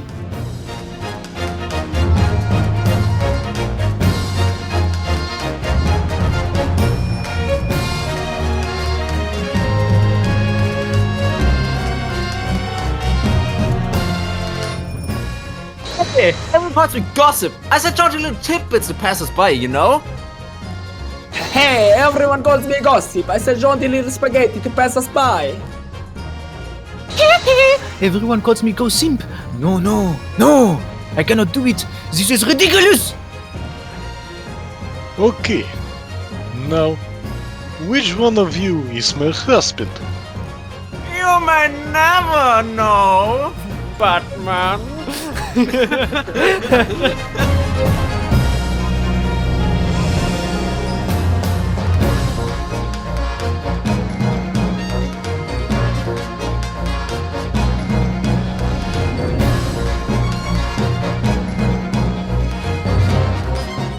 They left 4 days ago. But I'm still standing here.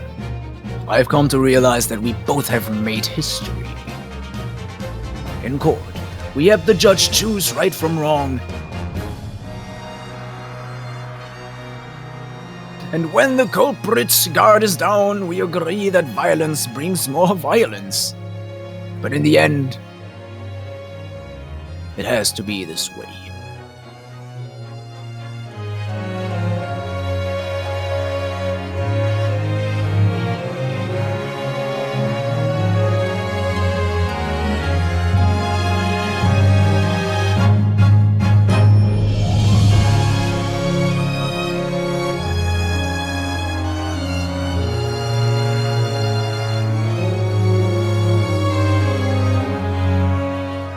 Luckily, we escaped before Sholmes took our money. And he doesn't have the money to come after us, so unless he robs the bank, we are safe. I'm so delighted.